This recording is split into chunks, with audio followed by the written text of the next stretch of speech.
Good morning, Tucked Up Thursday, everybody. Welcome to Thursday, the 25th of February. It's the story marathon that you've all been waiting for. Well, at least we've been waiting for here at St. Matthew's. It's wonderful to be here eventually. The snow has not got in our way this time like it did 2 weeks ago. We are here.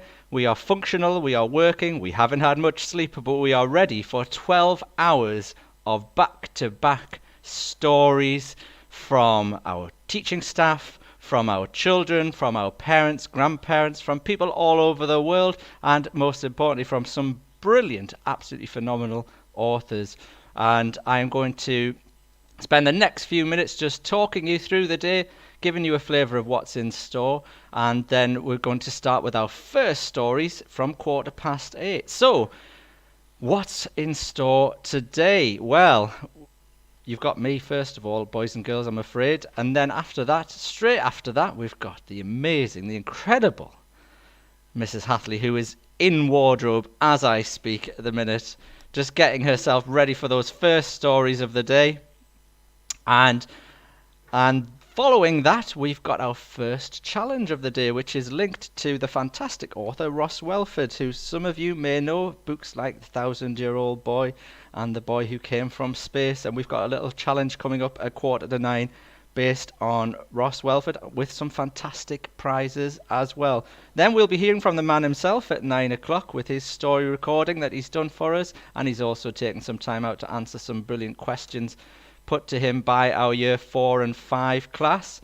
At 9:30 we have coming up Mrs. MacInnes, or Rachel MacInnes, who is a teacher from St. Paul's in Alnwick, who is going to do a fantastic story journaling session with us all and teach us how we can keep a reading journal and be really creative with that. And then the creativity continues at 10 o'clock with Helen Stephens, the author of the world-renowned book How to Hide a Lion, and she's going to be doing an illustration masterclass with us at 10 o'clock.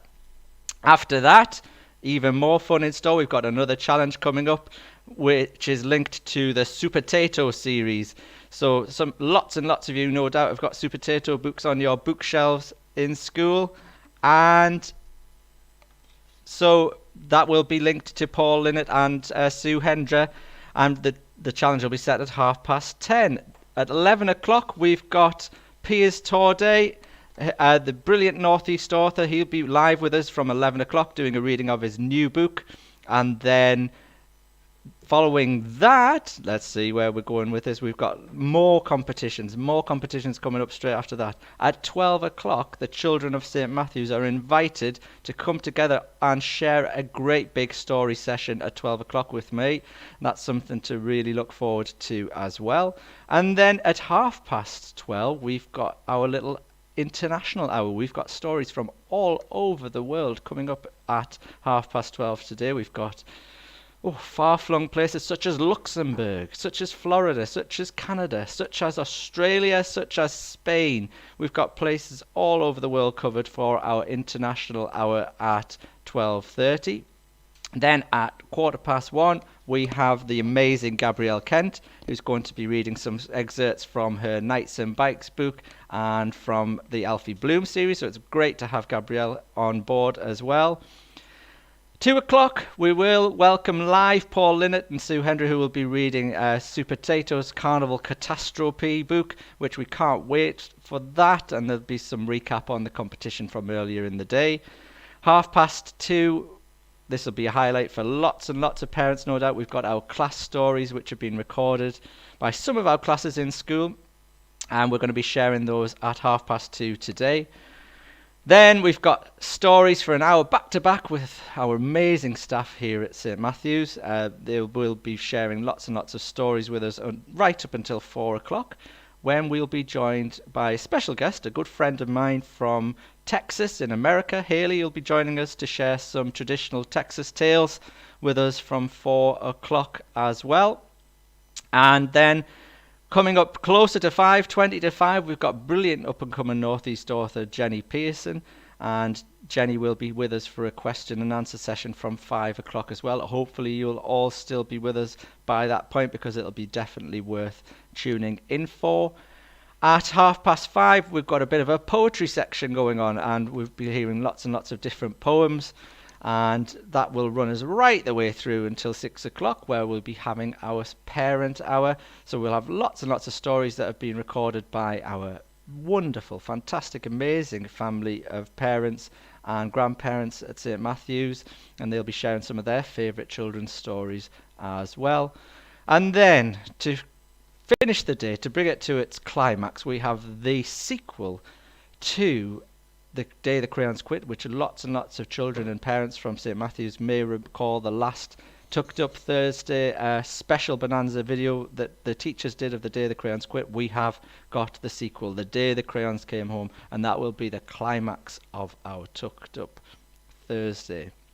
So, what else do you need to know before we get started with the stories? Well, so we are live today, as you can see, on YouTube. You can catch us on YouTube by going through our Facebook page and look for St Matthew's Prudhoe. If you're not already part of the St Matthew's Prudhoe family, you are more than welcome to like our page and to see what is on offer. And also you can find us on Twitter by going to St Matthew's 1875 at St Matthew's 1875, or by searching for the hashtag Tucked Up Thursday. So Tucked Up Thursday hashtag will be all over social media today, so look for that and you will see it. Let's get it trending in the UK today.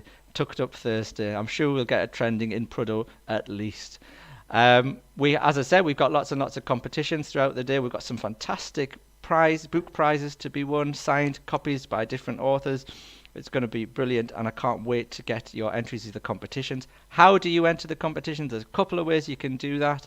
So we've set up a special email address, which is tuckedupthursday@stmatthewsprudhoe.org, and you'll find that information on our website, on our Facebook page and Twitter as well, tuckedupthursday@stmatthewsprudhoe.org, and we'll be sharing that information throughout the day, so don't worry if you've missed it now. And you can also join in the competitions by posting in our last post, underneath our last post on Facebook as well. So there's lots and lots of different ways to get in touch. If you've got questions for the different authors that we have, please send them in as well, and we'll try our best to get them asked at the various points throughout the day. So, very important as well to mention that we are raising money today for two very, very special causes. The first one being the World Literacy Foundation. So we chose to support the World Literacy Foundation owing to the international flavour of Tucked Up Thursday. They do lots of great work around the world and also in the UK as well with their UK Reads initiative, which is great for providing books and reading support for our country's most disadvantaged children, something which we feel really passionate about. If you do donate today, you'll also be donating towards developing our school library. You know that reading is a real it's the most important thing in St Matthew's. We really treasure reading, and that's why we do Tucked Up Thursday. We know how important it is for children to be able to share stories. So if you can spare a few pennies today, you can go to our GoFundMe page by searching for St Matthew's PTA. You should be able to find our badge there, and then you'll be able to put a little donation in at some point throughout the day, just to say well done as well if your child has contributed towards one of the videos which we'll be sharing at 2:30. And I should say those class story videos will be replayed again at 7 o'clock this evening, and then all of this will remain on YouTube for a short period of time, not indefinitely, but certainly for a short period of time afterwards, and we'll be able to dip in and out and see different bits and bobs from throughout the day. You might have heard this morning we were featured on Radio Newcastle. It might be it'll be played throughout the interview with myself. It'll be played throughout the morning as well, so please tune in and listen to that as well with Alfie Joey's Breakfast Show on Radio Newcastle. Right, before I go any further, I would like to share a poem with you. So this poem has been written by one of our amazing members of staff here at St Matthew's, Mrs. Reed, who is appropriately named for today, Mrs. Reed, and she has written a poem all about reading, all about Tucked Up Thursday, and all about how you can help and get involved. So I'm going to share this poem, which is a great start to our day. And she writes, reading, reading, reading quiet, reading loud. When you learn, you will be proud.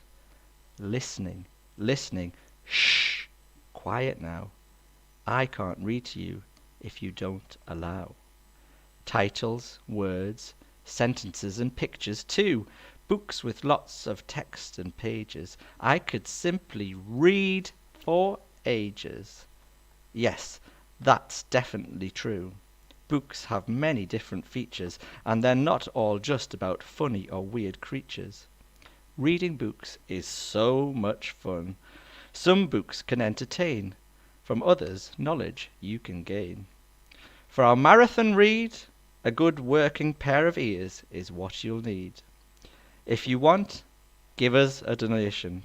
It will be a good way to mark this special occasion. I think that deserves a round of applause, Mrs. Reed. The appropriately named Mrs. Reed, or we shall call you today Mrs. Tucked Up Thursday, and you might become that forever, who knows. Right, we have our first stories coming up in just a second. We can't be with you every single second of the 12 hours, so what you will see when we're not with you is this back soon scene. You can still hopefully hear me. I'm going to get Mrs. Hathley into position for her stories now, so I'm going to mute myself and get her into position. So we'll be back in just a moment.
Club Tropicana drinks are free.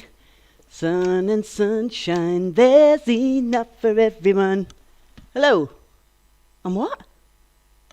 I'm live? You didn't tell me I was live, Mr. Gray. Okay, so I'm definitely live. Hello. Hi, everybody. I know I haven't been about for a few weeks, but I've been sunning myself. So, welcome to Bamborough Beach. I'm sure it's lovely and you're all having a fantastic time. I hope the weather is good in Prudhoe today and it's lovely to see you. So, we're here today for a very special event. Hold on. Yep, thank you. So, we're here for our Tucked Up Thursday, a whole day of it, not just 15 minutes, not just 5 minutes, a whole day, 8 till 7 of stories, fun, frolics, but I know that you'll be having your breakfast now. This morning I had mango, papaya, pineapple for my breakfast. Right now, I'm sure you're sitting there and you'll be having cornflakes, milk, Weetabix, toast. I'm sure whatever you're having, it's absolutely fantastic. So if you're ready, I'll get myself ready now. Anyone who knows me knows I love a good story. And in particularly, I'm a huge Cat in the Hat fan. So this morning, there was no bacon and eggs for me, but just for you, I have got... I can't see you. I have got green eggs and ham. Does anybody fancy green eggs and ham for breakfast?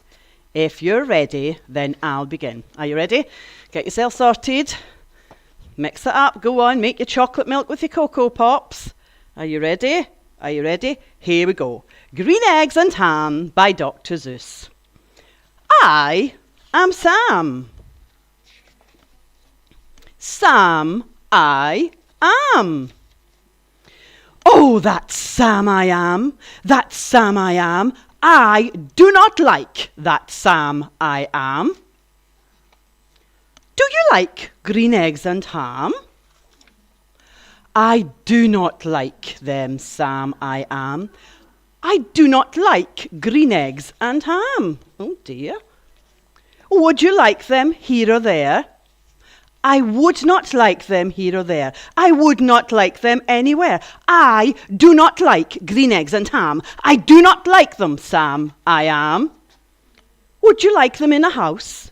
Would you like them with a mouse?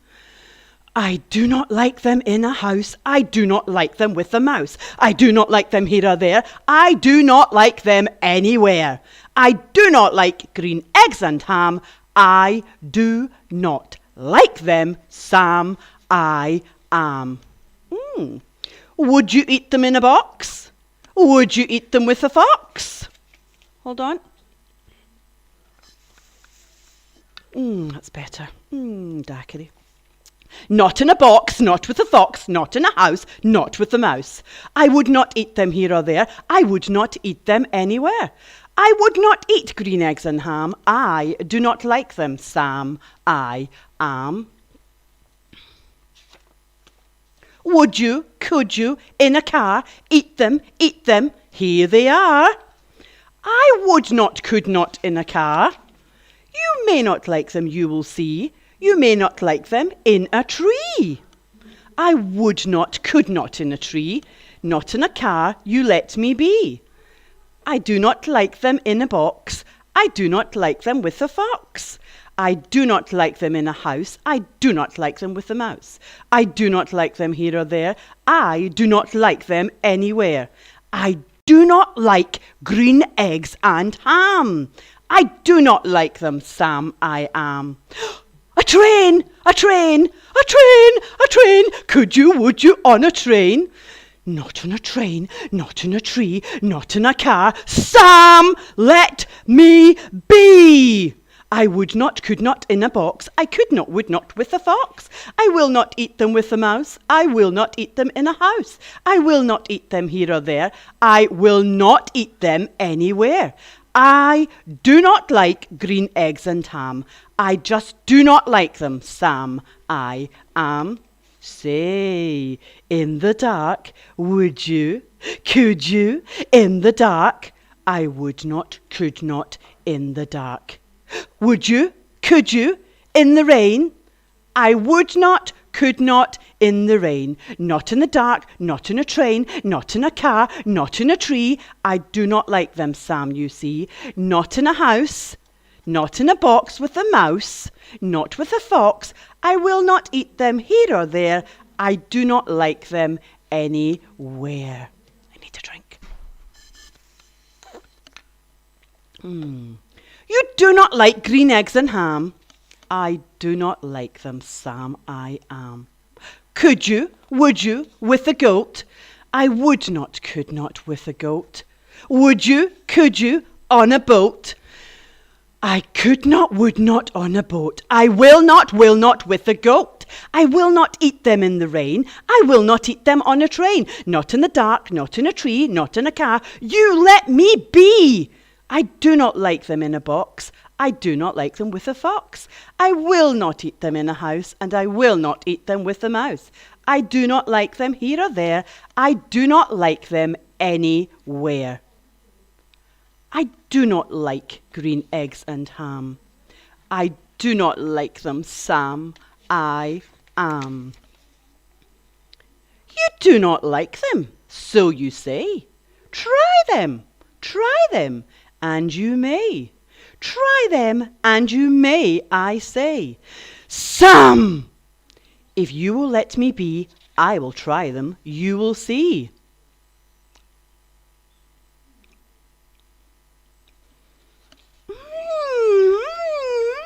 Sam! I like green eggs and ham. I do like them, Sam, I am.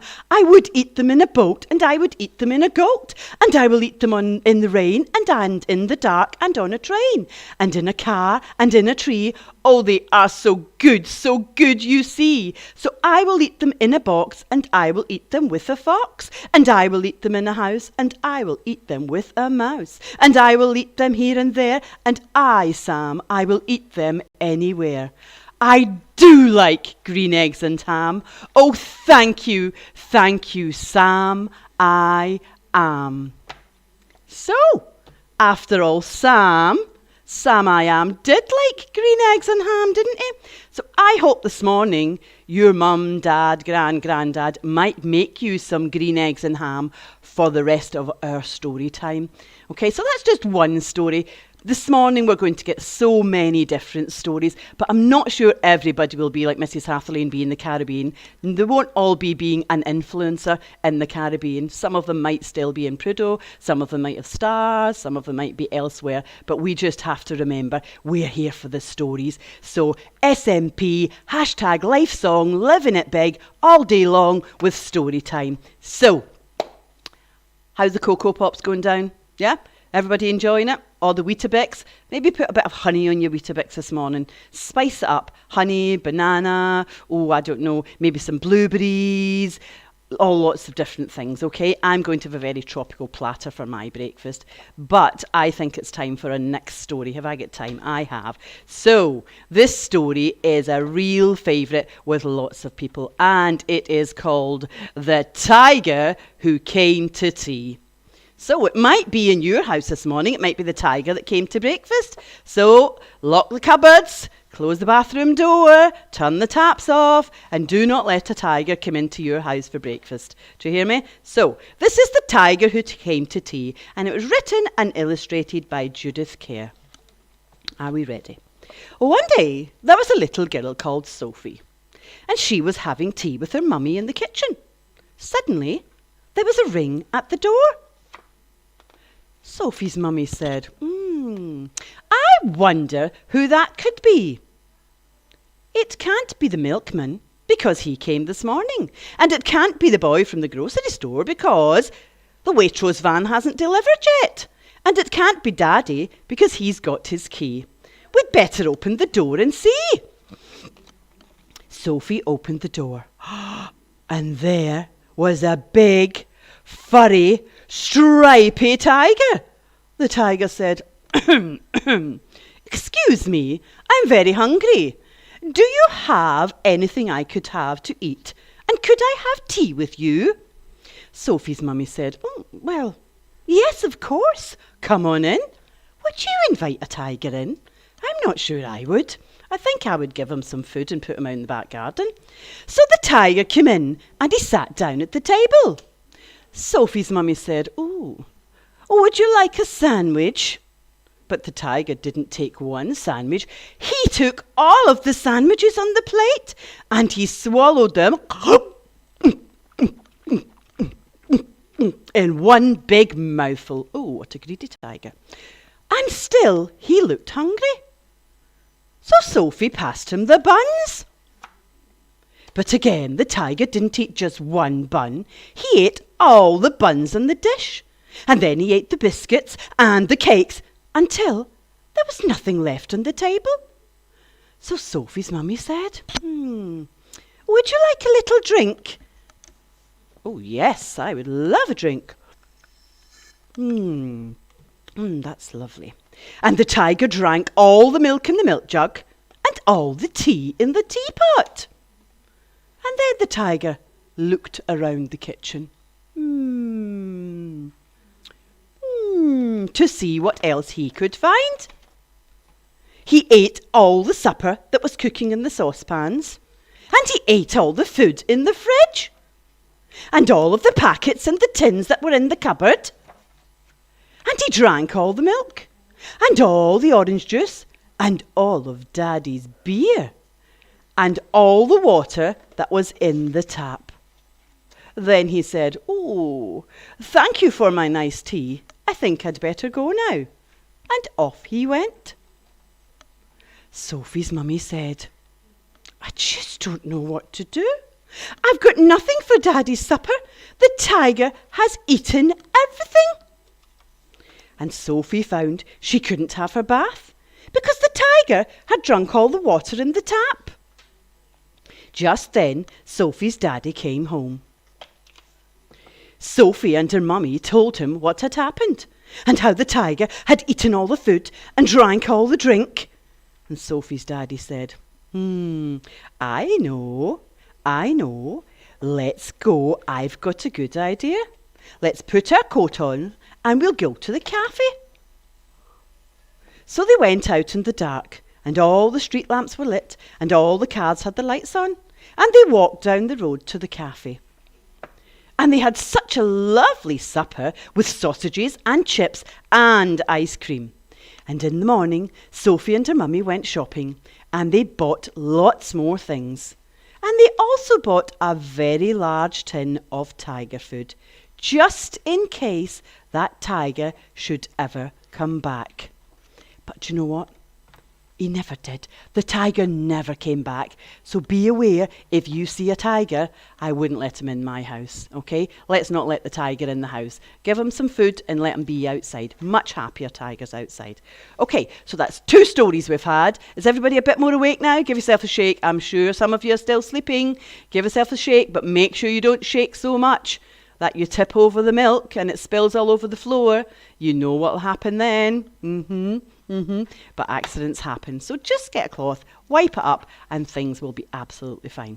Okay, so mummies, daddies, grannies, granddads, do you have a cup of tea? Quickly get yourself a cup of tea for the next story. This is a longer story. This is another one of Mrs. Hatherley's favourite stories. Oh, the sun is blinding this morning. You'll have to hold on. I need to get a drink. Can I have that drink? I need to get a drink. Waiter, can I have my pina colada? Trap clap a can of drinks are free, son. And thank you very much, my lovely waiter. So, the next story we're going to have is, ta-da, The Cat in the Hat. I do love Thing 1 and Thing 2. And I know that lots of you will remember when I had a class full of Thing 1s and Thing 2s. Yes, The Cat in the Hat. And we went to the theatre to see Cat in the Hat, didn't we? And we had such a super time. So remember, books are super duper. Books fill us with imagination. They make our minds think. They make us think of different things. They make us super writers. And it means that we can be super storytellers as well. Okay? So, everybody ready? Got your cup of tea? Got your toast now? Toast with jam, marmalade, Marmite. I love Marmite. Send me a message if you love Marmite. Marmite is love or hate, and I'm a lover. I love Marmite. Get your toast out, put some hot butter on, put some Marmite on the top, chop it up, and crunch, crunch, crunch. Have some ready, Mr. Hatherley, for when I get home today. Okay, are you ready then? The Cat in the Hat. Okay, I'm not going to show you the book because it keeps disappearing. Okay, so you'll just have to look at my smiley face today and the beautiful palm tree behind me. Can you see my palm tree? Oh, look, I'm touching. Hold on. Oh, look how tall Mrs. Hatherley is. She can touch the palm tree. Can you see? Better watch the coconut doesn't fall on my head. Right, little drink. Oh, that is good. That is good. That banana daiquiri is just the best. Okay, here we go. The sun did not shine, and it was too wet to play. So we sat in the house all that cold, cold, wet day. I sat there with Sally. We sat there, we two. And I said, how I wish we had something to do. Too wet to go out and too cold to play. So we sat in the house and we did nothing all day. So all we could do was to sit,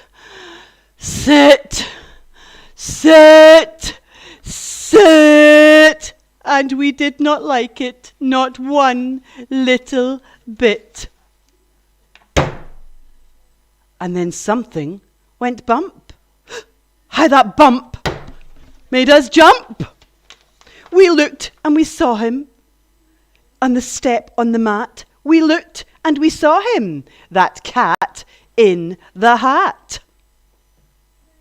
Why do you sit there like that? I know it's wet and the sun is not sunny, but we can have fun. Lots of good things that are funny. I know some good games we could play, said the cat. I know some new tricks, said the cat in the hat. A lot of good tricks, I will show them to you. Your mother, she will not mind if I do.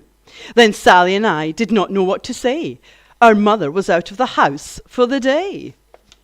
But our fish said, no, make that cat go away. Tell the cat in the hat you do not want to play. He should not be here. He should not be about. He should not be here when your mother is out. Now, have no fear, said the cat. My tricks are not bad, said the cat in the hat.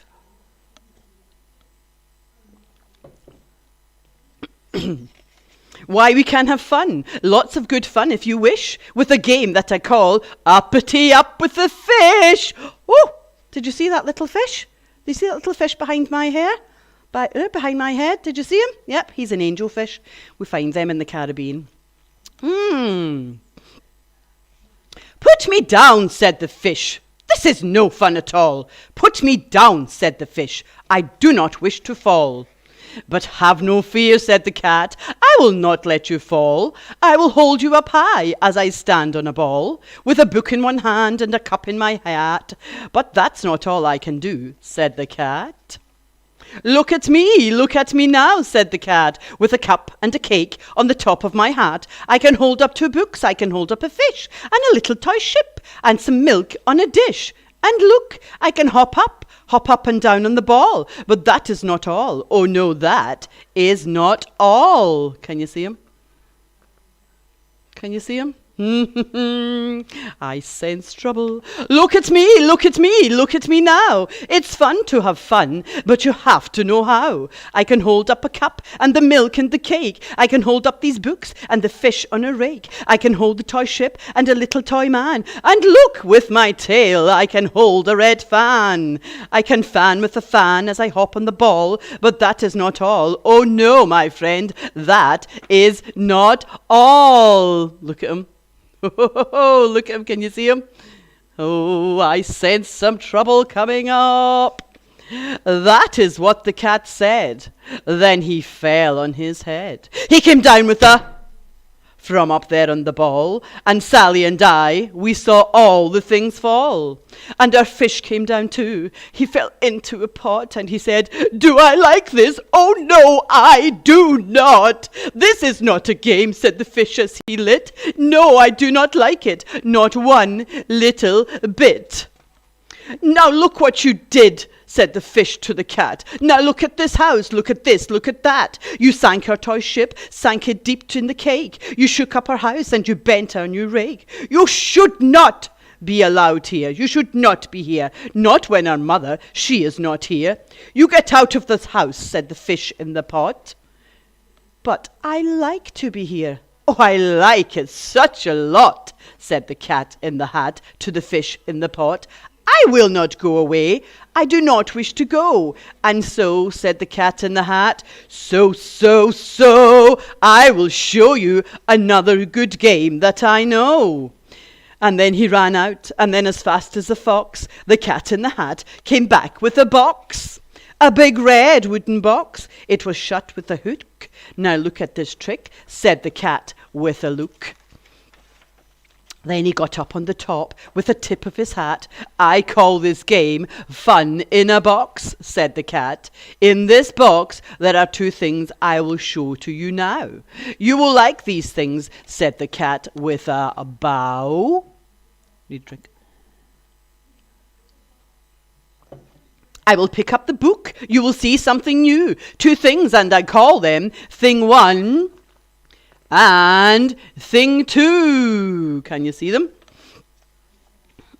"These two things will not bite you. They want to have fun." Then out of the box came Thing 2 and Thing 1, and they ran to us fast. They said, "How do you do? Would you like to shake hands with Thing 1 and Thing 2? And Sally and I did not know what to do. We had to shake hands with Thing 1 and Thing 2. We shook their hands, but our fish said, "No, no! Those things should not be in this house. Make them go. They should not be here when your mother is out. Put them out, said the fish in the pot. "Have no fear, little fish," said the cat in the hat. "These things are good things," and he gave them a pat. "They are tame, oh so tame. They have come here to play. They will give us some fun on this wet, wet day." Can you see this wet, wet day? "Now, here is a game that they like," said the cat. "They like to fly kites," said the cat in a hat. "No, not in the house," said the fish in the pot. "They should not fly kites in the house. They should not. All the things they will bump, all the things they will hit. Oh, I do not like it, not one little bit." Then Sally and I saw them run down the hall. We saw the two things bump their kites in the wall. Bump, thump, bump, thump, bump, bump, bump, bump. Down the hall they went. Two things, Thing 2 and Thing 1. They ran up, they ran down. On the string of one kite we saw Mother's new gown. Her gown with the dots that were pink, white and red. Then we saw one kite bump, oh, on the head of her bed.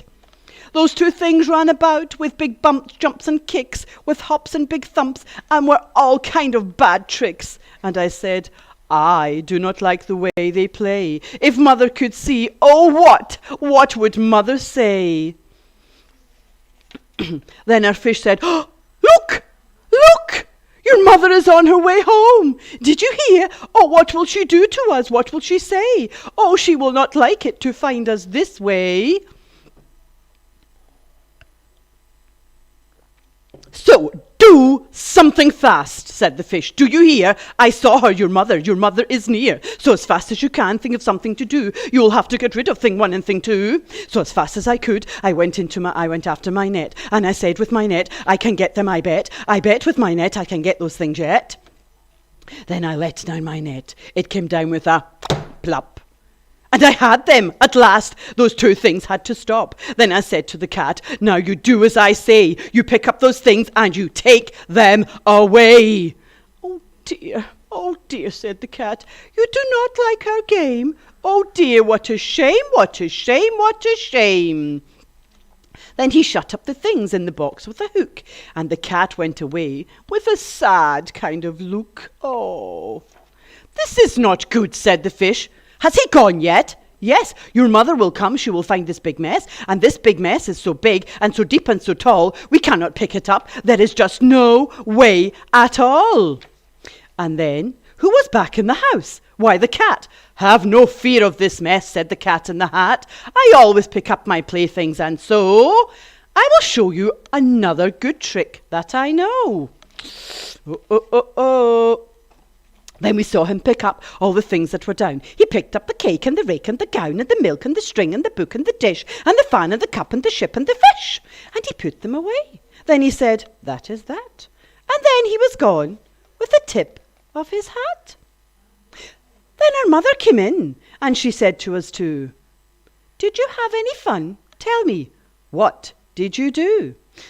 And Sally and I did not know what to say. Should we tell her the things that were there on that day? Should we tell her about it? Now, what should we do? Well, what would you do if your mother asked you? I wonder, what would you do if your mother asked you with the cat in the hat? if you came. So the moral of these stories is, don't let big animals in your house. If a cat comes knocking, sorry, not today. If a tiger comes knocking, sorry, not today, okay? I hope you have finished your breakfast now. I hope you had a fantastic time. What you're going to do now is we're going to get ready for our next story, okay? Providing Mrs. Hatherley can work the technology. But cheers, my dears. I'm going to have a little nana nap in the staff room, and I will come back and I will see you soon, okay? So get yourself ready. And goodbye. Oops, this hand. Goodbye. I will see you all very, very soon. Bye.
Hello again, everybody. Did you all enjoy that? Those were brilliant stories from Mrs. Hatherley. Far, far away on her desert island. She's now back in the UK, and unfortunately she's having to go to one of the quarantine hotels for 14 days, which is a real shame for her, but I'm sure she'll enjoy that extra sleep. So, wonderful start to our day. I hope you have enjoyed your breakfast. I hope you're enjoying tuning in to Tucked Up Thursday's Story Marathon. 12 hours of back-to-back stories. We've had 3 already. We've got more coming up. But before we get to another story, we have got your first competition of the day. And I'm very, very excited to be setting this competition for you. So this is what it's going to be about. The amazing author Ross Welford has been in touch with us. Ross is from Northumberland, so he's a local lad, and he has provided a brilliant video for us. But before we see that, we're going to do a little competition. So you stand to win these brilliant prizes. We've got, let's see if I can get this the right way around. So what to do if you turn invisible, or what not to do even if you turn invisible. I'm trying to get coordinated here, it's very difficult. And the dog who saved the world, and we've got brilliant signed copies here that you can see that are up for grabs today. So the competition is focused on this book here, What Not to Do If You Turn Invisible. Now, boys and girls, I've been waiting to do this. I mean, you can just imagine the things that have been going through Mr. Gray's head in preparation for today. And I thought, what a great idea. I can actually do this part of the day actually invisible. It's clever, isn't it? Oh, I'm here. No, I'm not. I'm here. I could have fun with this all day. We could have 12 hours of me just going like this. That would be something, wouldn't it? So, right, we've got it's a poetry competition. It's an acrostic poetry competition, so that means you can see on my screen there we've got the word invisible written down the side of the page. INVISIBLE, and each line of the poem begins with each of those letters. And what you're going to do for us today is to write a poem about being invisible. I have written one. I wonder if you can beat mine. I don't think it will take long. It didn't take me long to write this one last night. So I'm going to share mine with you first, and then it might inspire you a bit. So this is my acrostic poem about being invisible. I bet that being invisible is great. No one can see you stealing food off their plate. Vegetables? Perhaps not. But cakes and crisps? I'd eat the lot. So many ways I could get up to no good. I'd make your life a nightmare in my invisibility hood. Before you knew it, I'd have hidden all your precious stuff. Like a phantom dog, I'd tease you by whispering, woof. Every possible trick, I'd leave you feeling sick. Not just an acrostic poem, boys and girls, a rhyming acrostic poem as well. Have you got better than that? What would you do if you had the chance to turn yourself invisible? What would you do if you could be invisible just like me? Would you cause havoc, like in my poem, or would you do some good with your invisibility powers? So what I'd like you to do today is to have a think about that and see if you can put your ideas into a poem. And what we'd like you to do is to send us your poems to our new email address, which is at the bottom of the screen there. You can see tuckedupthursday@stmatthewsprudhoe.org. If you are a St. Matthew's pupil, make sure you put your name on and you put your year group on there as well.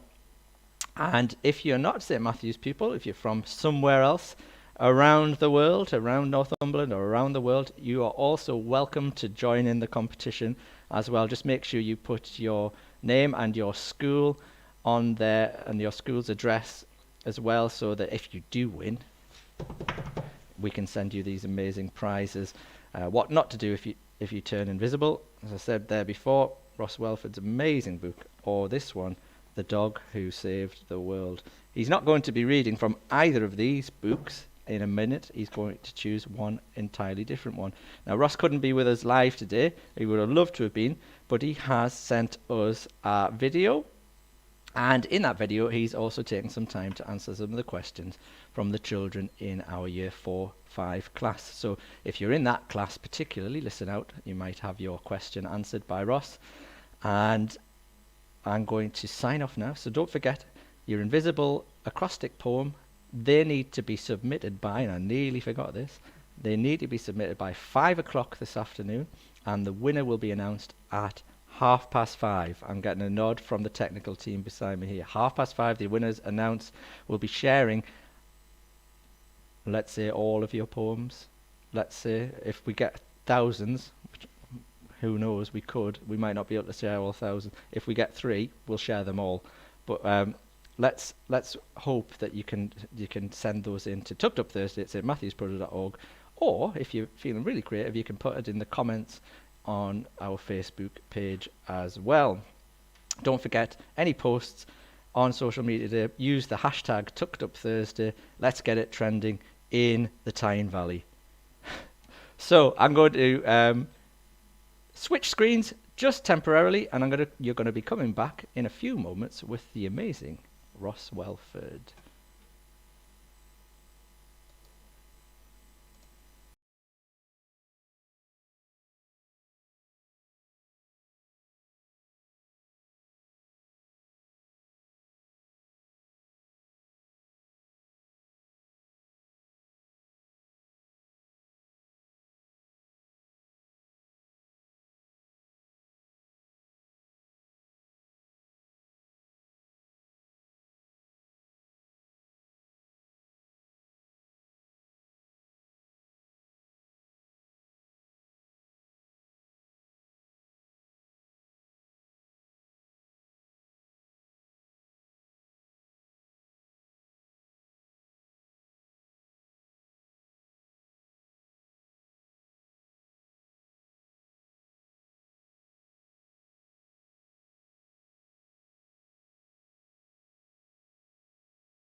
Hello, Ross Welford here, and I'm delighted to be joining everybody at St Matthew's Roman Catholic Primary School in Proto, in beautiful South Northumberland, for your Tucked Up Thursday. Yes, I've been told you've been doing this throughout lockdown, and I'm delighted to be invited to take part in it. So shortly, I'm going to be reading you a little bit from my book. The Kid Who Came From Space, which came out last year. I'm going to be answering some of your questions that you put to me. Before then, though, I've just got a couple of minutes. I want to tell you about the most exciting thing that's happened to me lately. That's a publication of my new book, which is called When We Got Lost in Dreamland. This one is just a month old. It just came out last month. And if you like adventures and fun, then I highly recommend this one to you. It's available in bookshops. There's a wonderful audio book, and it's available for Kindles. And best of all, it's in libraries. And it's almost certainly in your school library. If it isn't, put in a request to your school librarian. But it's in public libraries and school libraries, and I hope you enjoy that. So yes, I've been given a list of questions that you've asked, and I'm going to try and answer them as quickly as I can, because Mr. Gray, your head teacher, said just choose 2 or 3 to answer. And well, they're all such good questions, and I thought it might be fun to try to answer them all as quickly as I possibly can. So let's go.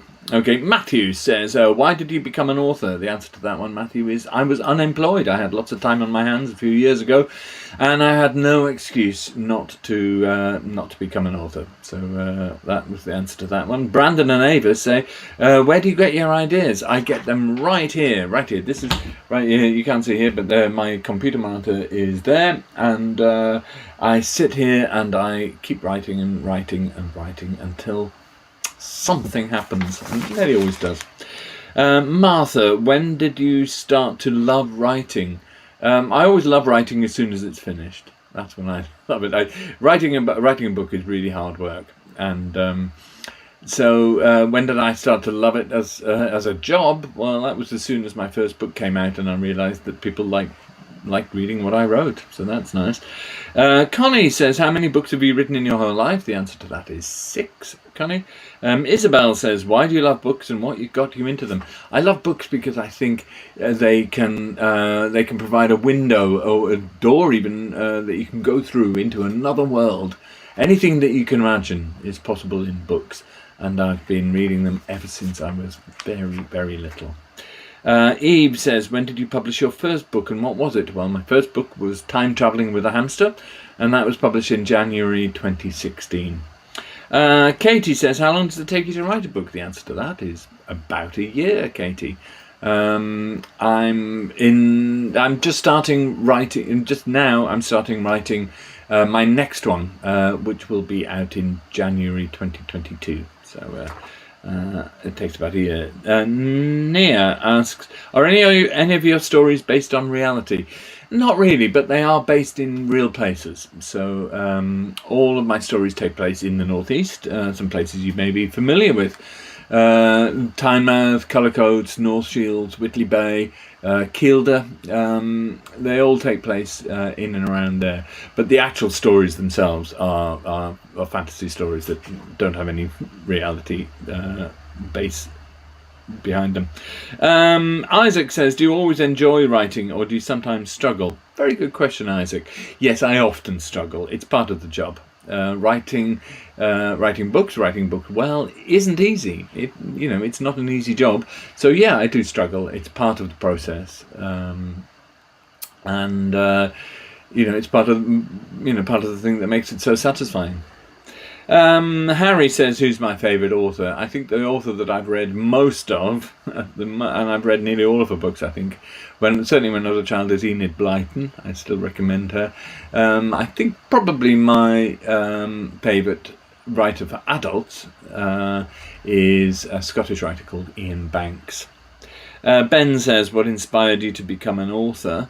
That's pretty much the same answer as I gave to Matthew before. I was unemployed and I needed to do something, and I wondered about writing a book. Ewan, how many books have I written? I've written 6. And Freddie says, of all the books have you written, which is your favourite? Ah, well, that's very tricky, Freddie. That's a bit like asking a parent what's their favourite child. The answer in my case is usually the last one I've written, I would say. The most recent one becomes my favourite, but only temporarily. I love them all for different reasons. Which is a good way into getting to this one, which is... up until I wrote this one was my favourite, and I'm going to read you a little bit from this now for Tucked Up Thursday. Now, the story behind this is that Ethan's twin sister Tammy has gone missing. They live in Kielder in Northumberland, a little village up near Kilderwater, and Tammy has gone missing. Well, in order to try to distract his friend's attention from all of the worry and the anxiety that goes with that, after a couple of days into Tammy's disappearance, Ethan's friend Iggy takes him out on his boat. Now, when they're out on the boat in the evening on Kilderwater, something massive splashes next to them, and it's something invisible. They can't see it. Tips over the boat. Iggy gets tangled up in the fishing equipment and gets a hook embedded into his leg. They scramble to the jetty, whereupon a creature appears before them. His leg is really badly injured, and they're both terrified when this creature appears, and that's how we start chapter 6. Iggy speaks first. "Who are you? What do you want? But please don't hurt me." The person creature steps forward, and we creep backwards till we're right at the end of the jetty, and there's nowhere else for us to go except into the water again. Even Susie the chicken has backed away after shaking as much water as she can from her feathers. The creature leans forward till its head is only about a metre away. It takes a deep sniff and then makes the same grunting and whining noise with its mouth and nose as before. That's immediately followed by, "You are already hurt." The thing has a voice that's a strange combination of throaty and high-pitched. It holds out a thin, hairy finger and points at Iggy's bleeding leg. Iggy can't speak for fear. "Do you want me to help?" comes the voice again, after another brief snuffling and squeaking. I can smell its breath. It's like a dog's, sort of sour and a bit fishy. Now and then it licks its lips with a long grey tongue. Help? I'm not so sure. I'm thinking that I could scramble to my feet and push this thing into the water, then run up the path for the bike, so only Iggy's in no shape to run. I'd be leaving him here at the mercy of this thing. He wouldn't do that to me, I don't think. Iggy nods. We both flinch when the creature raises both of its hands and brings forward a bag that was hooked onto its back like a little backpack. Racing through my head is this. This is what happened to Tammy. This thing is going to take us. It's not a monster. It's a person. It's a weirdo dressed up in an outfit, and he's going to bring out a knife or a gun or... I stare closely. If this is a costume, where are the joins? Is there a zip somewhere? That's a fake nose, surely. But why would anybody wander around Kilderwater in the dark like that, unless they have bad intentions? Then, from the backpack, the creature brings out a stick, thickish like a broom handle, smooth, dark, and about 30 centimetres long. It holds it in its fist and studies it for a moment, while we tremble with cold and total fear. I feel Iggy's hand grip mine and I grip back. If I'm going to die, I don't want to go alone. This may work, it may not, says the person in a costume. I'm convinced of it by now.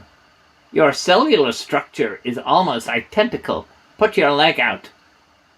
Iggy shrinks back and draws his leg in. This will not hurt. The creature pauses. Do it. Slowly, like a turtle coming out of its shell, Iggy extends his bloody leg. He's whimpering with fear. The throaty snuffle comes again, followed by the word, light. It's looking at me. I reach for the torch. In addition to the long open gash in Iggy's leg, there is the hook still deeply embedded in his flesh. The blood is pouring out and onto the jetty. The creature advances further, the rod in its hands, and moves it over the wounds. Then, as we watch, the blood seems to dry and scab over. The huge fish hook with the lure attached is pushed out by the hardening flesh and falls onto the decking of the jetty. The scabs turn browner, then black, all in the space of about 30 seconds. The creature replaces the stick in its backpack, then, with a long finger, gently flicks at the scabs, which drop off, revealing fresh pink skin underneath. It stands up straight, and I look at its feet. They are bare and hairy, and definitely not fake ones slipped over shoes.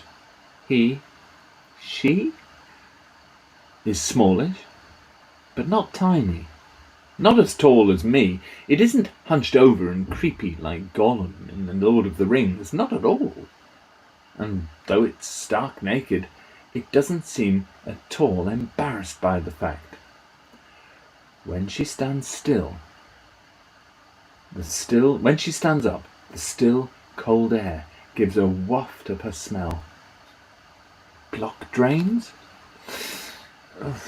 Sour milk? Earwax? It's all of those things blended together to make a rich, foul odour that's not just her breath. It's her. Gee, Iggy, she flippin' stinks, I whisper. Iggy has taken his cap off and is holding it to his nose. I thought it was you at first, he says, his voice muffled. Slowly, Iggy and I get to our feet, and the three of us stand there in a little triangle, saying nothing. Just, being utterly astonished. Iggy flexes his newly cured leg. Eventually, he jams his cap back on and he pats his chest twice. Me, Iggy, he says, and the creature blinks hard. I could swear she's thinking, why is he talking like a half-wit? All the same, taking my cue from Iggy, I point at myself and I say, me, Ethan. I can't precisely say how I know this because it's not like she gasps or blinks or anything, but I can tell she's surprised. Ethan? She says. Yes. She lifts her chin, then lowers it. The action is sort of like a nod, but done backwards. Then she says something that sounds like, Helianne. And she pats her own chest. Iggy looks across at me, a triumphant smirk on his face. See? That's her name. Helianne. But then we hear the shouts and the dogs, and we can see the flashlights through the trees in the distance, coming down the path from the main road. The look of pure terror that crosses the creature's strange, furry face changes everything, I think. Say nothing, she says in her squeaky snuffle. What? Says Iggy. I say nothing. Say you have not seen me. Lie. You people are good at that. Wait, I say. Who are you? And why should we lie? The dog noise is getting nearer, and a huge German shepherd bursts out of the undergrowth, bounding along the pebble beach towards us. I hear, What is it, Shiva? What have you found? And the creature who says that her name is Helianne fixes me with her intense pale gaze. Because if you don't, you'll never see your sister again. My sister. Tammy. Iggy was right. His fishing trip idea worked. For the past hour or so, I had hardly thought about her. But now, on a freezing evening, as I stand dripping under the wooden deck, it all comes flooding back into my head in a wave of sorrow as I remember why I'm here. So there you have it. That's when Ethan and Iggy first encounter Hellianne, the alien. And, well, if you want to find out what happens next, I recommend reading that. Ladies and gentlemen, boys and girls, that's me for Tucked Up Thursday. Thanks very much for having me. I hope one day I might meet you all in real life after this lockdown is finished. Until then, bye-bye.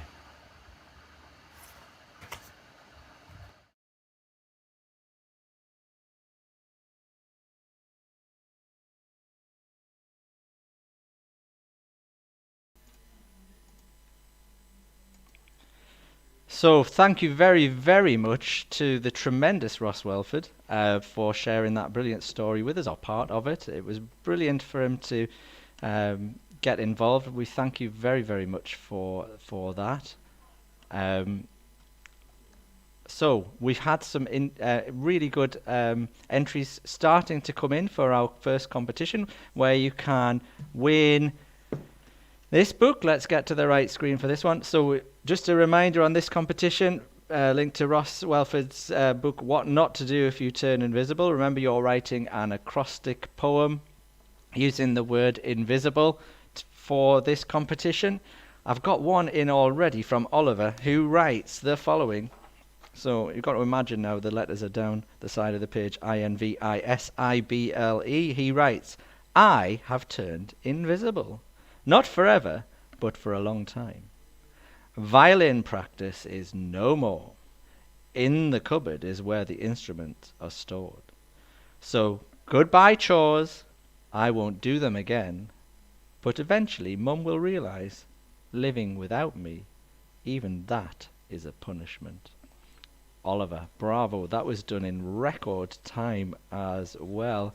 Very impressed with that. That's first entry, hopefully of many, many more that we're going to get. Don't forget, you can send them into tuckedupthursday at stmatthewsprodo.org, or you can pop them in the comments on our Facebook page as well.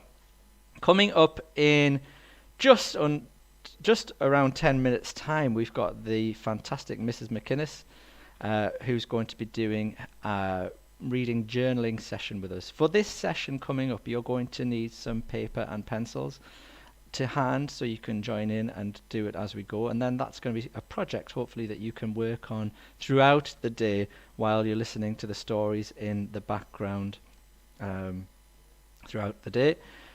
Just a big thank you already to all of you who've managed to pop some money into our fundraising pot there. We can see brilliant amount of, well, it says £1,843. That's not all being raised today, unfortunately. That's just our fundraising pot from the day, from the year so far. But I can tell you that already, just from today, we've raised £200, which is fantastic. That'll get us lots and lots of great books for our library, and it'll also be a lovely donation to the World Literacy Foundation. If you haven't had a time to pop a little donation in there, we'd really appreciate it. If you can, just a few pennies even, that would be really, really brilliant. Thank you very much for your support with that. So I'm going to just go quiet for a few minutes while we sort out our next meeting, which is a live one with Rachel MacInnes, and we'll be back in just a few moments.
So we're back live again. Thank you for your patience, everybody. I'm really, really excited about the next part of today.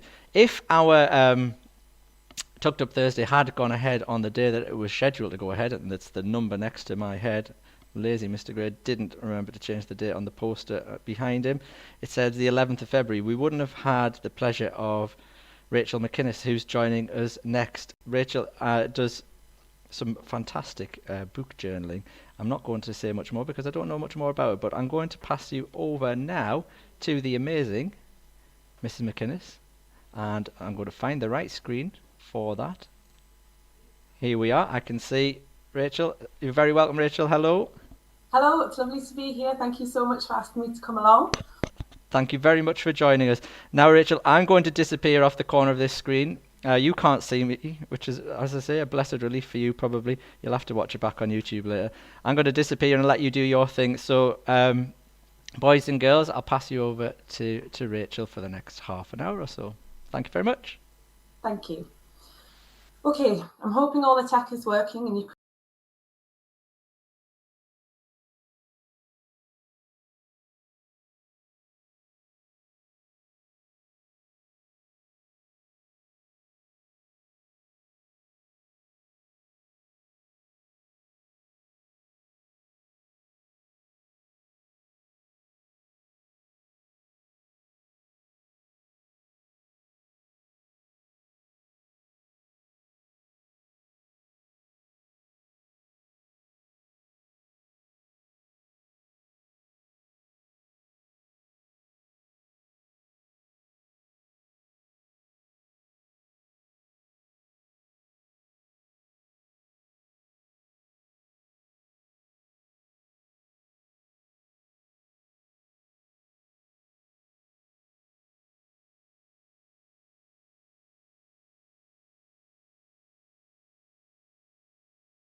We've just had to pause Rachel there because of a few technical issues. I don't think you were able to hear what she was saying. So we're going to try and sort out that little technical glitch, and we'll be with you in just a few moments. Sorry for the delay, everyone.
Hello everyone, we're back. I'm really sorry about that. It was a technical glitch, all my fault. I'm going to pass you straight back to Rachel MacInnes, who's going to pick up where she left off, or maybe she'll have to start all over again because she didn't get to hear anything that you said. We didn't get to hear anything you said, so I'll pass you straight back to Rachel.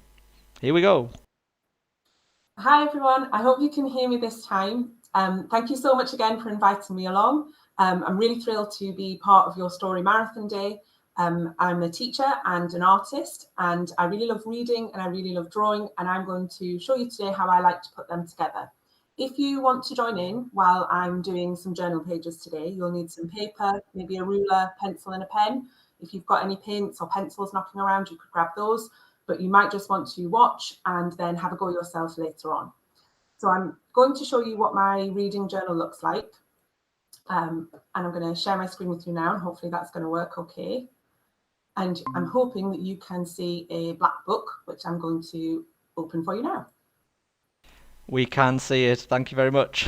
Great. So I started this journal about a year ago in the summer when I was getting ready to come back to school. And I wanted to find ways to share the wonderful children's books I was reading and the lovely pictures that they're creating in my head with the words and sometimes the illustrations with my class. And a really kind of unexpected side product of that was how relaxing I find it. So if I'm feeling nervous or I'm worried about something, I'll often sit down with one of my books that I've read and do a couple of pages in my journal and think about all the pictures from the story and really lovely writing, and I'll pop that together like this.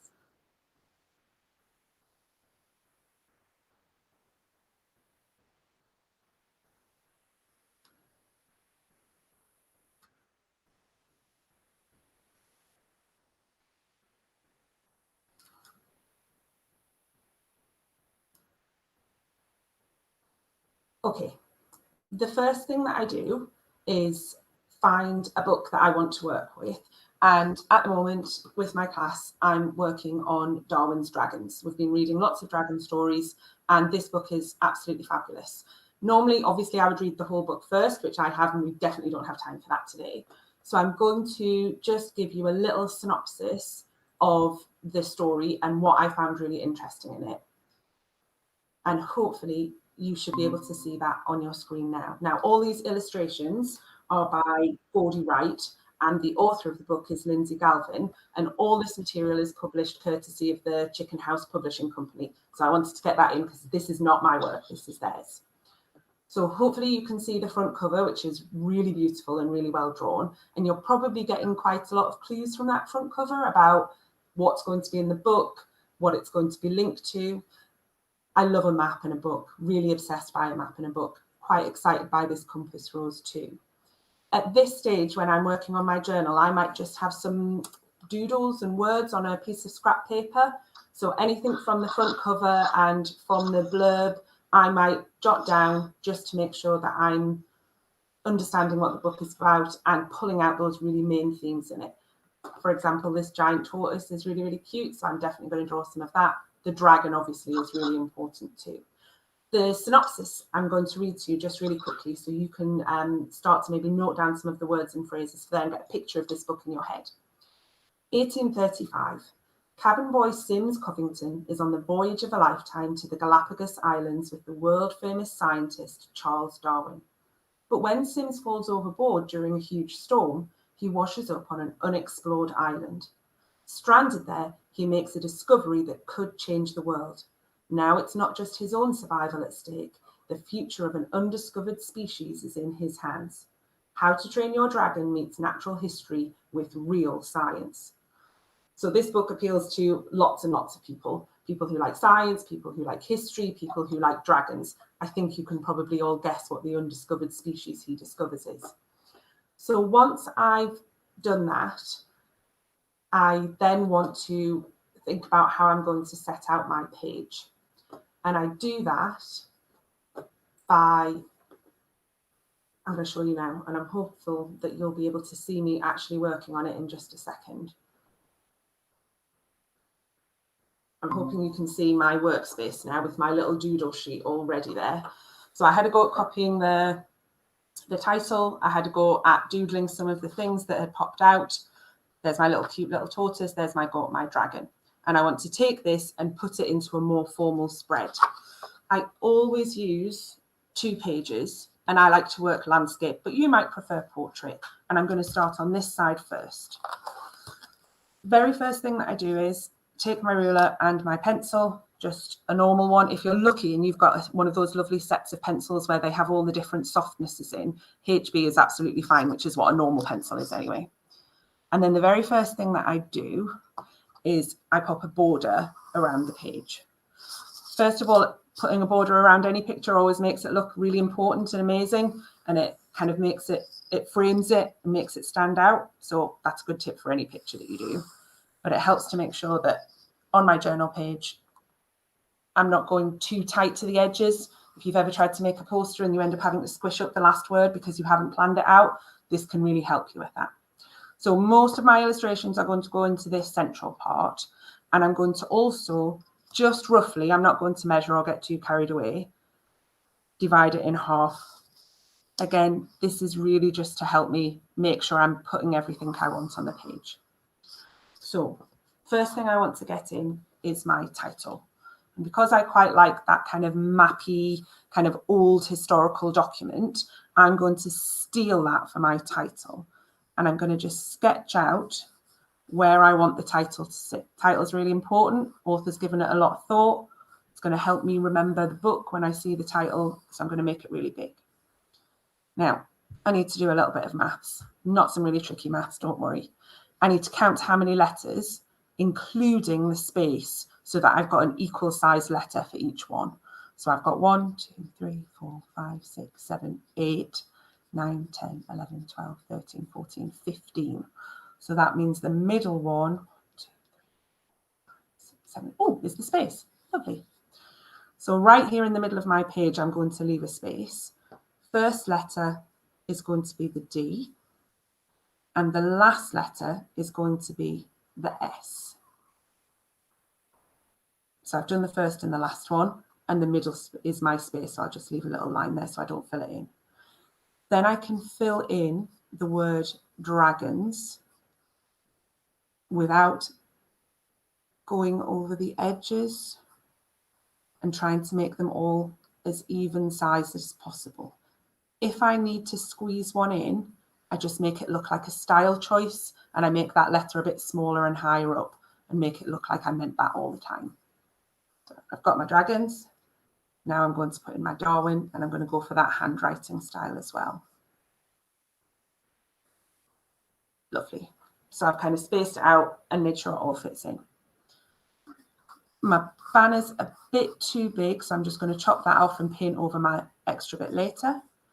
And now I'm going to add on my tails. So it looks like it's kind of scrolling in this tropical storm of the Galapagos Islands. I have to admit, I do practice drawing banners quite a lot. It gets a little bit addictive. So if you like doodling when you're thinking, banners is a good way to go, because then you can always do one as a title on your work or on your sheet. So I've got my title, make sure I get the author in by Lindsay Galvin, and pop that in there. Now, I've got some details I want to put in. I could put in the HMS Beagle, I could put in the ship, I could put in the tortoises. Definitely want those. They're in the first chapter, so I definitely want those to be in. But I want the big space for my dragon, because that's really what's pulling me into this story. So I'm just going to put a line space for where my dragon's going to go. This is kind of like the whole spine and vertebra from the tip of its snout to the tip of its tail. So I know that it fits where I want it to be. Once I've done that, I can sketch in the shapes. So I don't want too pointy a snout, because I don't want my dragon to look evil, because I know my dragon is not evil in this story. And then I'm going to put the head in first. Body is going to be about here. And I'm going to make, that's where the kind of the fattest part of it is. Maybe a bit longer on the neck. And that sweeps into the tail. And then I want to pop in a leg. as if it's folded up, but I can't see a lot of that because the wing is there. And I'm going to make the wing overlap. And you can see I'm kind of rough sketching at the minute because I don't want to go too dark and then have to rub it out or paint over. Get the dragon's talons in, and then I can flesh out his tail a bit. I'm going to give it more of a smoosh. I want it to swell around there.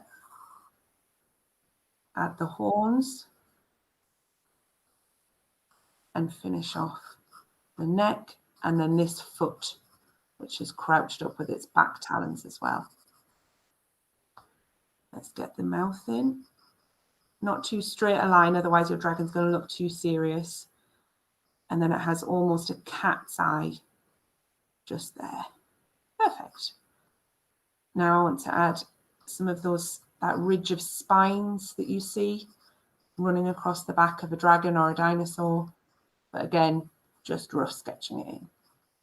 Okay, conscious of time, I think I might add some big jungly leaves to the side to get that it's undiscovered and kind of peeking out of those leaves. And that way I'm remembering from the story how that species is discovered and what's going on. Lovely. Got space at the bottom. That's where I can get my compass rose in, because the voyage and the travel is really important. This book actually goes all over the world, east, west, both hemispheres. So it'll be useful to reference that on my drawing. And again, just a rough sketch because I'm going to neaten that up with paint. Okay, I'm happy with that. Next step, I want to put in my background colour. I'm going to use watercolour, but you could use colouring pencils. You could even use tea, which would look really super cool with this because then it'd make it look really much older. I'm going to go for a blue background because I know that the dragon is going to be a golden colour and I want it to really stand out. So I've got that contrast of opposite colours between the blue and the goldy yellow. But I want to make sure my background's not too dark because then everything else is going to have to be really dark. Much better to go a bit lighter and a bit of a colour wash, and then I can always add a bit more later. And then I'm literally going to basically paint over the whole thing. Don't worry if you want something else to be a different colour later on, you can add to that and paint over it later. It just means your background is really super consistent. If you've got lots of different shape brushes at home, like if someone bought you a set for Christmas or you bought yourself a set, a flat brush, the kind of biggest, flattest brush you've got is the best one for covering backgrounds. But any brush will work. It just might take you a little bit longer with a rounder brush or a smaller brush.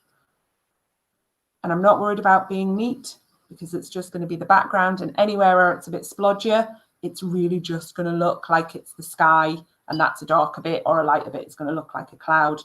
So I'm not too worried about making it too even. I just want to cover the space and make sure it's all on the background there. Might, I think, while it's nice and wet, darken up just round the outline of the dragon, because it's going to help the dragon stand out a bit when I come to paint him in. And again, I'm not worried about it smooshing or smudging into anything else, because that's what watercolours do, and that's what makes them look really good. Okay, that's the first part of my reading journal set done. While that's drying, I start working on the other page. The other page is where I put my review. It's where I might collect any really beautiful phrases or clauses or sentences, and it's where I get the language across so that I can remember that. Again, I pop a little border on to make sure that my writing is centered and my layout doesn't become a problem and I get frustrated because I've spent lots of time on my work and it doesn't look the way I want it to look. So I pop a little border in. Now, the one thing I haven't got in is the dragon's egg. So I'm going to have that as part of my layout. So I'm going to loose sketch an egg shape. I'm going to paint that in golden and do the background with the blue colour as well. Because this is going to stand out, this is where I'm going to put my most important writing. So I think in this bit, I'm going to put kind of what I would put on a blurb to hook someone else in or to remind myself. So I'm going to start with a question. Do you like dragons? The answer, of course, is yes. Who doesn't like dragons? And this book is for you. I write in pencil in case I make a spelling mistake or I forget some grammar or punctuation, and then I can just rub it out and change it, and I go over it with pen once I've painted it. Do you like dragons? Then this book is for you. I go on to write a little bit more. I might fill in a review from somewhere else. I might choose some of the historical facts. I might even put in a little map. And then once I've planned out my writing, I do more, but we're literally about to run out of time and I don't want to not paint that bit. I'll choose a nice bright colour for the egg. So I'm going to go bright yellow first. Again, not too dark, otherwise you won't be able to see your writing to write over it. And I'm going to paint that in before the background because yellow is lighter than blue and I can't go make it lighter, I can only make it darker. And I'm going to just really wet it around the edges to make it blurred. So there's my dragon egg. Then I'm going to go back to my background colour so it matches the cover page. And I'm going to do exactly the same thing. And if it smooshes with the yellow, I like that, so I'm okay. Makes it look like the egg is kind of glowing, and I like that. So I just fill out the background.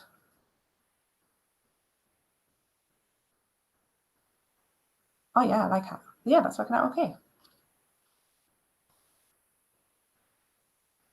Now we're going to get to the same stage as we were with the first page, where this page is too wet to work on now, and we're going to leave that to dry. And then I'd go back to my first page, and that's when I'd start to add all my detail and all the colours that I want for there. It's a little bit wet still, but I would get my goldy colour and start getting my dragon in.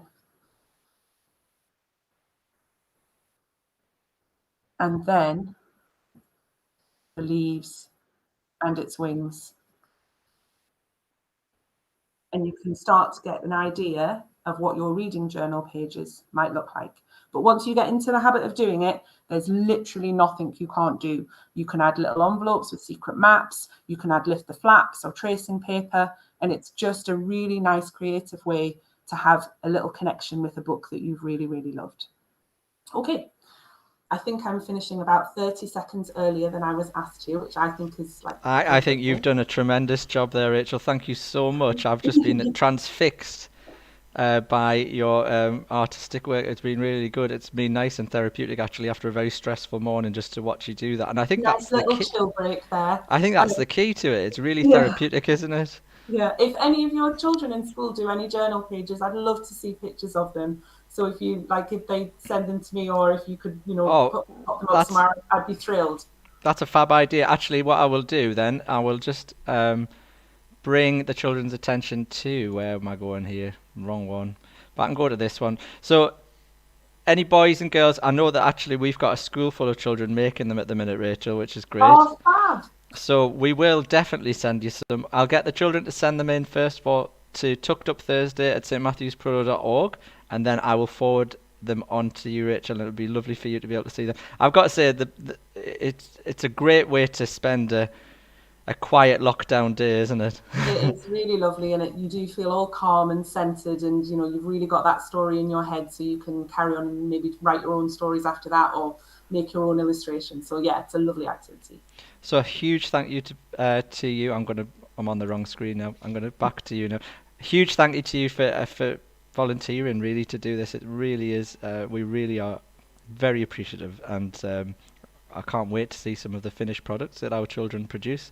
And we will hopefully see you again one day soon. So thank you very much for being part of our Tucked Up Thursday. It's been my absolute pleasure. Thank you very much. Thank you. Bye. Bye.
So we're back live again. A massive thank you to Rachel MacInnes there from St Paul's in Alnwick, who's done a wonderful class for us there on how to create a reading journal.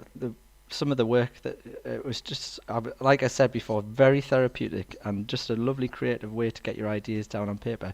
And I'm really excited now to have somebody else who's equally creative and just as brilliant. We've so blessed and so thrilled to have the great Helen Stephens, who's also agreed to join us today. You might know Helen's work, some very, very famous work. We've got, this doesn't work very well with a green screen because the book sort of meshes into my face.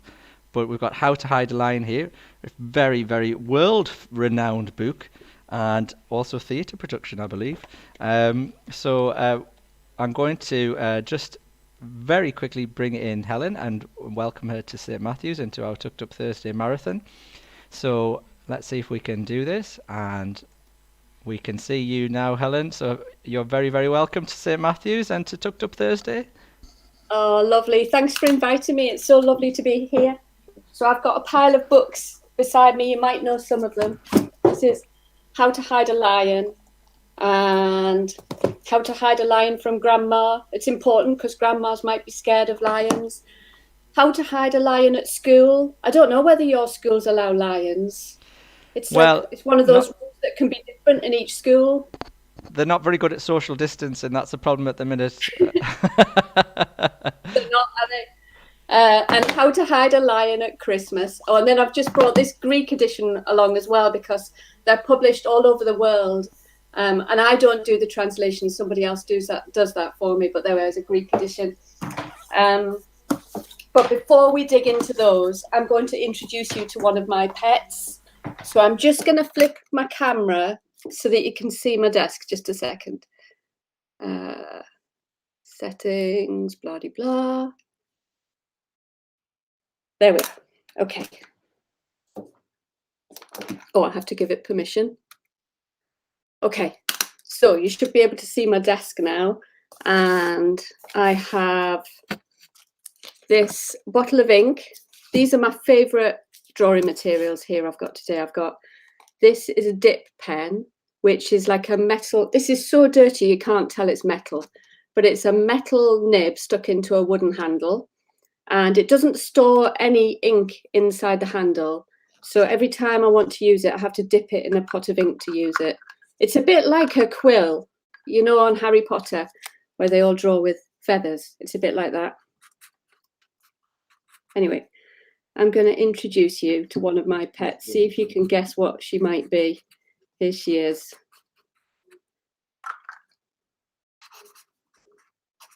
Every day, I take her for a walk at the beach.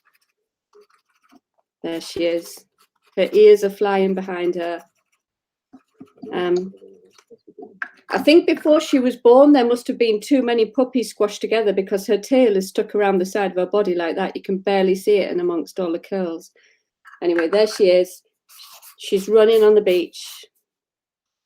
This is a sunny day. I really like these pens because they're so unpredictable. Did you see how it just dropped a bit of ink there? I really don't like a predictable pen. I like one that's unpredictable because you get different sizes of lines and it makes the drawing have more energy. Anyway, there she is, and she's called Peggy. Now, you might think she looks nice, but she's not. She is naughty, and I'm going to show you how she's naughty. I wonder if anybody else has got a naughty dog at home. I bet you have.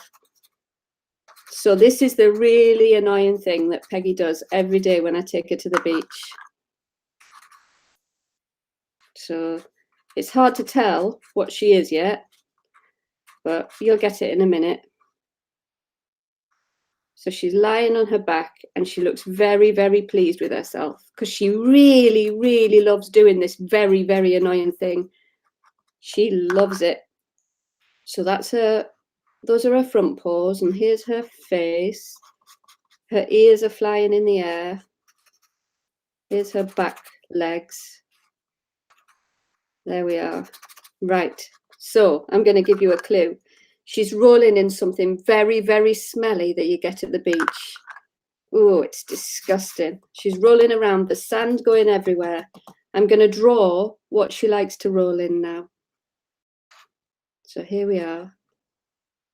What smelly things do you think you get on the beach? Have you guessed? It's a fish. She likes to find dead fish or really horrible stinky seaweed and roll in it until her fur smells really, really bad. And then when she's done that, if I'm not careful, she does something else when we get home. I'm going to draw what she does when I get home. So here she is. Here's her smelly curly fur. And now I think she thinks that when she wipes this horrible fishy smell all over our house, that we'll be really pleased with her because she looks so proud while she's doing it. She puts her nose in the air. She looks happy. If dogs can smile, she's smiling when she does this. She is so happy. So there she is. I wonder if you've guessed where she's wiping her stinky smell.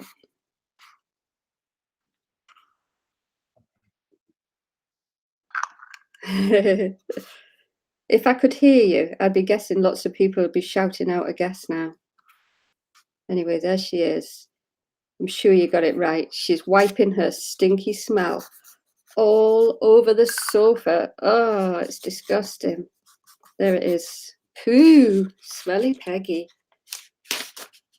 So I have to be really quick off the mark. I'm going to turn over a page because the ink's gone through.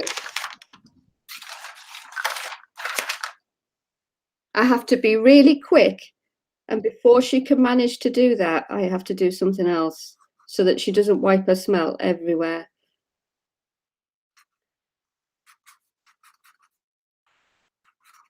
So there she is.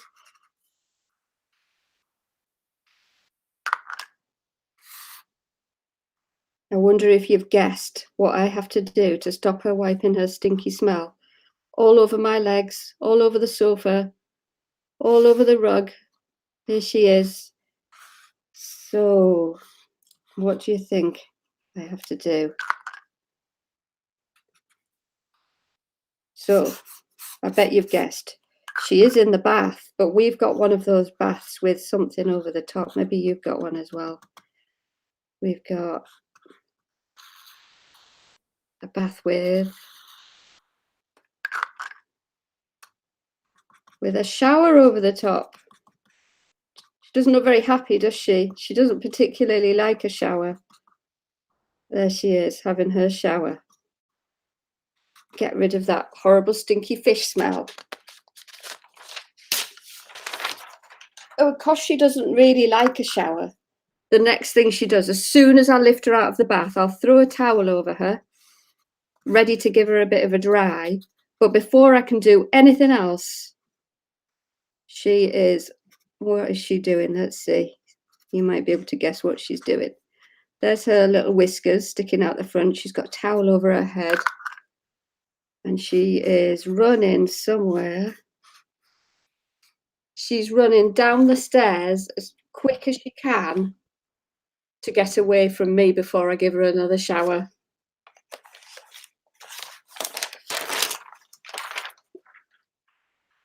Okay, I'm going to introduce you to one of my other pets now. See if you can guess what this one is. There's Whiskers. I wonder if you've guessed.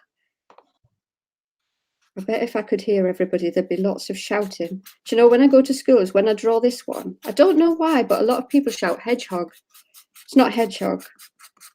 Maybe it's all this fur. Maybe it looks a bit hedgehoggy. There we are. It's a lion.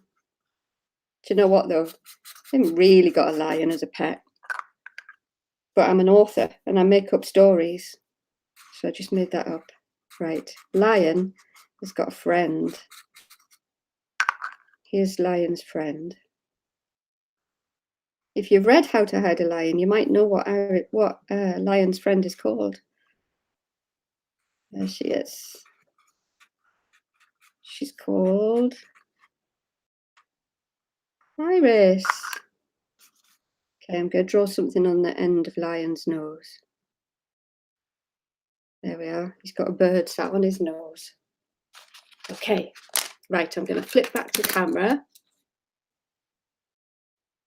There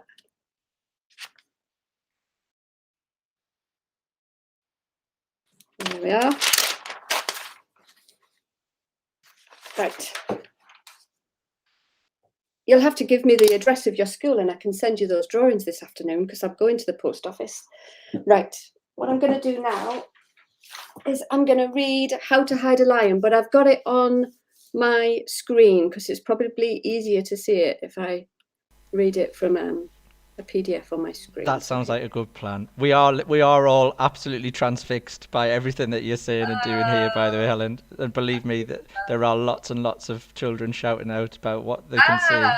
It's just you can't hear it, unfortunately. Okay, right, we're going to read the book. Here we are. How to Hide a Lion.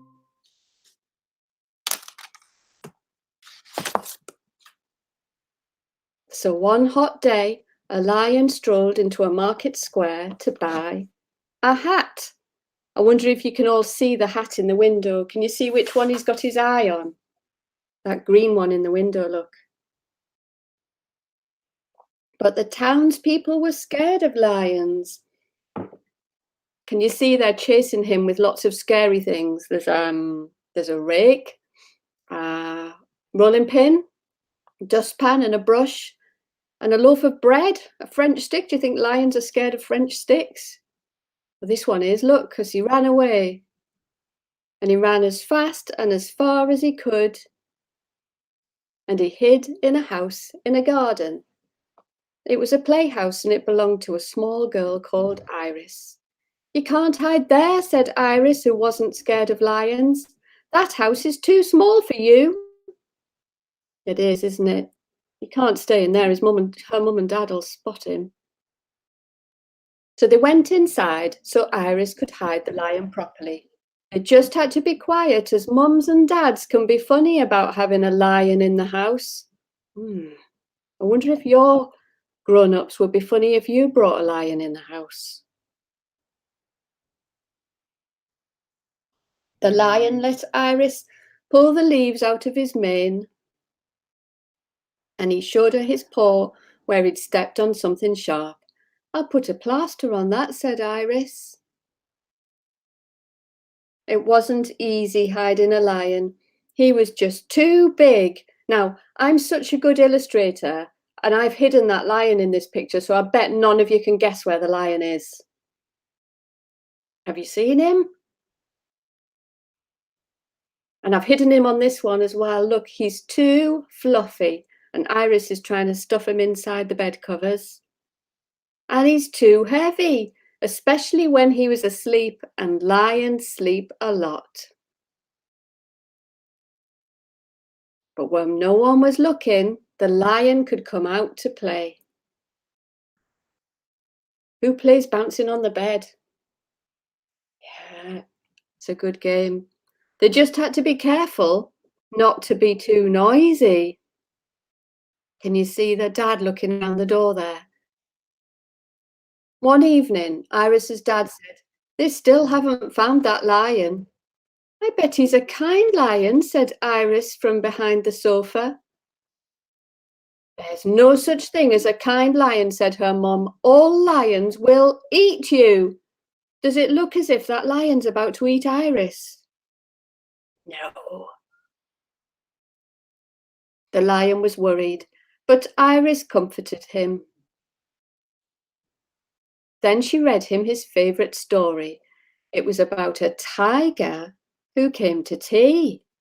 I wonder if anybody else has read the book like that. I wonder if you've got a copy in your school library. I bet you have.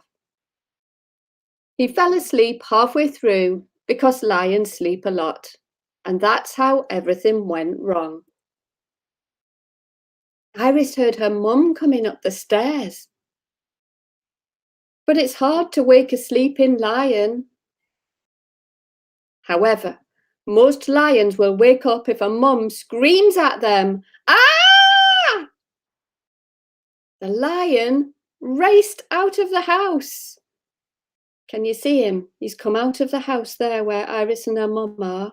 He's run all the way around the road there, off the side of the page. Gosh, I wonder how he's feeling. And he found a hiding place where he could still see Iris whenever she came to town. I wonder if you can work out which one of those lions is our lion. Nobody noticed him, not the townspeople, not even Iris. Can you see Iris there with her mum and dad in the middle of the picture? And certainly not the two burglars who broke into the town hall and stole every single one of the Lord Mayor's candlesticks. But the lion noticed them. Oh my goodness, what's he going to do? With a huge roar, he leapt off his pedestal and stood on both the burglars until the police came. All the townspeople were amazed, except for Iris, who said, "I told you he was a kind lion." And that surprised everyone. Now the lion was a hero. He didn't have to hide anymore. The townspeople held a special parade for him. The mayor said he could have anything he wanted. The lion thought for a moment, and then he asked for, I wonder if you can guess what he's going to ask for. What do you think he's going to ask for? Let's see. He asked for a hat, which was all he'd come to town for in the first place. It really suits you, said Iris.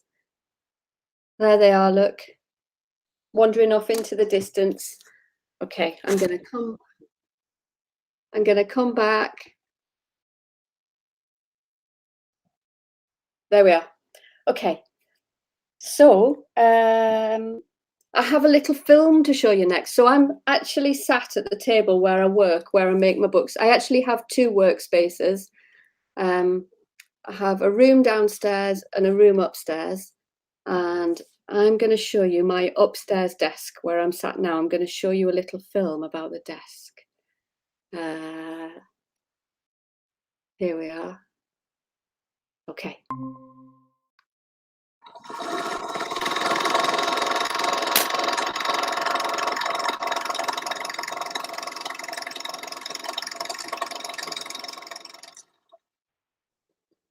Welcome to my magical desk tour.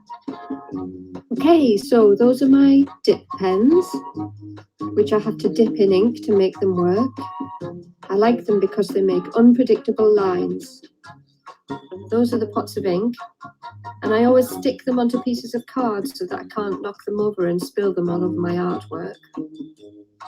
Oh, there's my daily mug of hot chocolate. And there's the feathers. Snip the ends off those and you can dip them in ink and draw with them. They make brilliant drawing materials. Oh, and I've got a man riding a horse. He's always on my desk. And there's my secret sweets, always jelly babies. I love to paint with toilet rolls. If you dip them in ink or paint, you can use them a bit like a paintbrush, only you get nicer marks. And I've got that spooky doll in the cup. I'm not sure why that's there. Those are my drawing sticks. Peggy helps me collect those on the beach and I dip those in ink to draw with. They make lovely unpredictable marks. That's my drawer full of paints. And paint palettes for mixing all the different colours. Oh, did you spot Smelly Peggy over there in the corner? She likes to sleep beside my desk. And those are all my notebooks for catching all the best picture book ideas.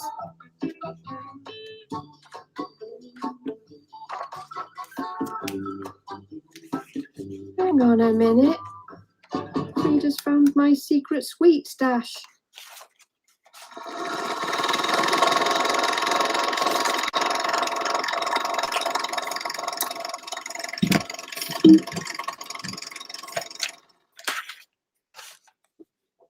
Okay, I'm going to get rid of that presentation.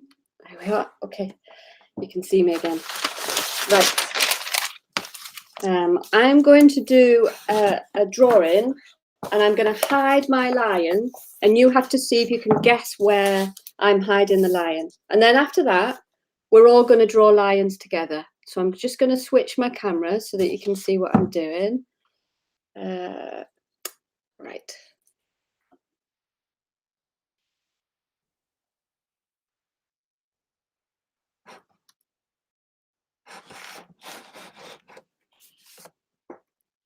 There we are. Right. Just get my dip pen. Did you see in the video that I talked about why I've got this stuck to a piece of cardboard? Well, I used to not stick that to a piece of cardboard, and I'd spend ages doing an illustration. And because the ink is taller, the pot's taller than it is wide, it's very easy to knock over. And I would ruin an illustration that I'd spent a whole day on. So I now stick them to a piece of cardboard. Okay. I'm going to hide my lion. See if you can guess where my lion is hiding.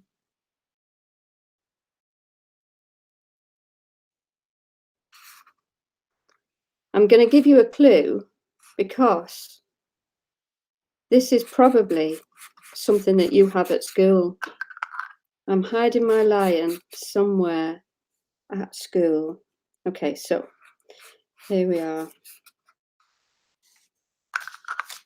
I'm going to move it over a bit so you can see it better. There we are.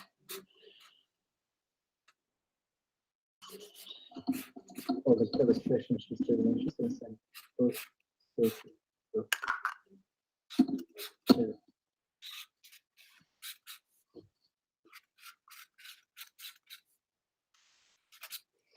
Right, okay, so there's a teacher sat here, and the teacher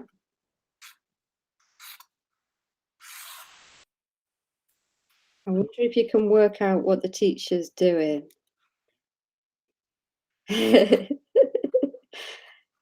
This is one of your teachers. Helen, I'm going to come in there. That's definitely Mrs. Saunders, our teacher. Is it Mrs. Saunders? Is it It's really? Mrs. Saunders, yeah. Well, she's going to get the fright of her life in a minute because there's somebody inside this piano. Oops, I've drawn the lid a bit funny. Never mind, we'll pretend I didn't. There we are. Okay. Can you see who's hiding inside that piano?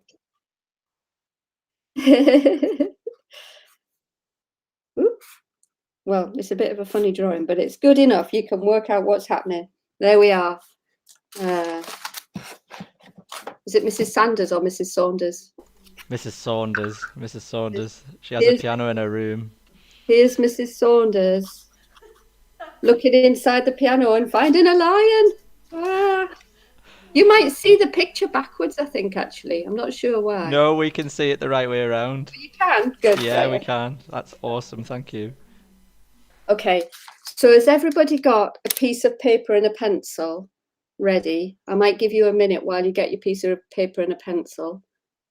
We'll all draw lions together, but if you've got any questions, I can answer questions. Teachers included. Teachers, we want teachers. Well, we've got some. We have got some questions while we're waiting for people to get some paper and pens.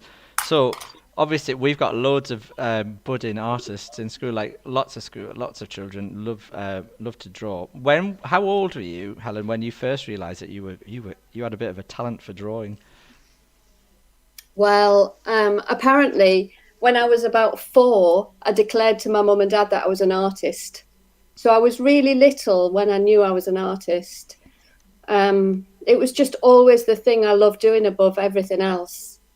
And yeah, just always drew. And as I grew up, I noticed lots of other people stopped drawing, like other people that had drawn while I was at school, that dropped off and they would stop one by one until out of all of my friends, I was the only one still drawing. So yeah, it's always been my thing.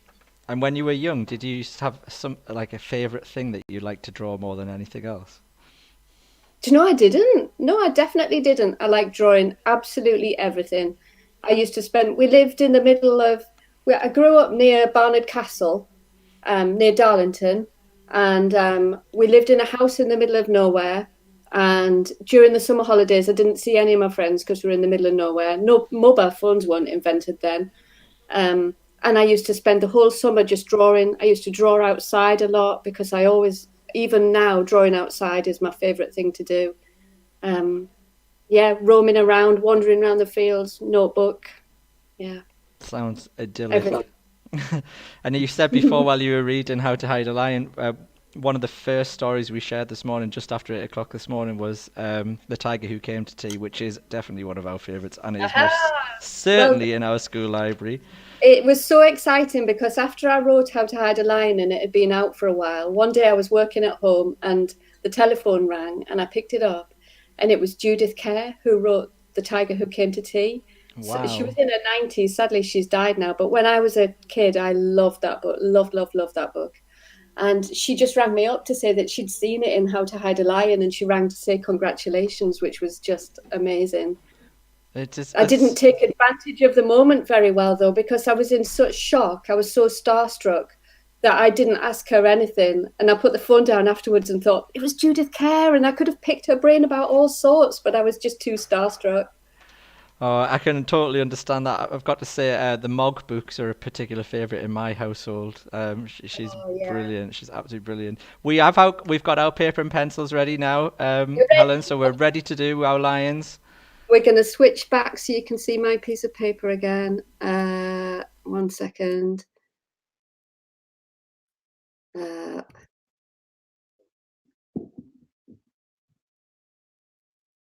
Okay, here we are. Right.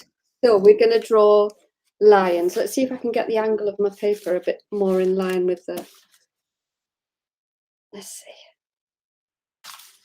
see. That's better, I think.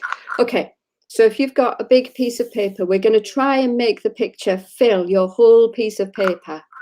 So we're going to start over here and draw a line across the top of the paper. And then a bit like a square, more like an oblong, so that you've got a long line across the top and then another line coming down the side. I hope your teachers are joining in because you need to demand to see their drawings when they've finished. We're going to colour in this top corner of the square because this is the lion's nose. Like that. And now we're going to draw some lion whiskers down here.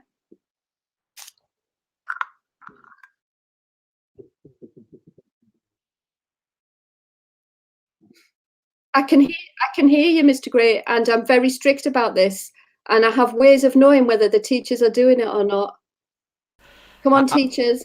Listen, we are joining in. Look, you can see, boys and girls, I am drawing. You can't see that very well. There we go. Any teacher who doesn't join in gets sent to drawing prison. Right, okay. We're going to draw a line now. It's like a curved line like this that goes from his whiskers back here. That's underneath his chin. It's like the bit you would tickle under somebody's chin. That's that bit. I'm going to draw him smiling, but you don't have to draw him smiling. Yeah, you can make yours a sad lion. And then I'm going to draw his whiskers. This is a good bit because if you've got a pencil on your desk, it'll make a good noise when you go bang, bang, bang, bang, bang, bang. My dip pen doesn't make much of a noise on paper. Now we're going to draw some whiskers coming out of those dots. Right, over here, at the top of this line here, I'm going to draw his ear like this. So it's like a half circle, nearly closes on itself. And it's got some little lines in the middle of it. Those are the creases in his ear. And just here, in the gap between his whiskers and his ear, we're going to draw his eye. Now, I always draw his eye looking back because I think it makes him look really cheeky if he's looking back.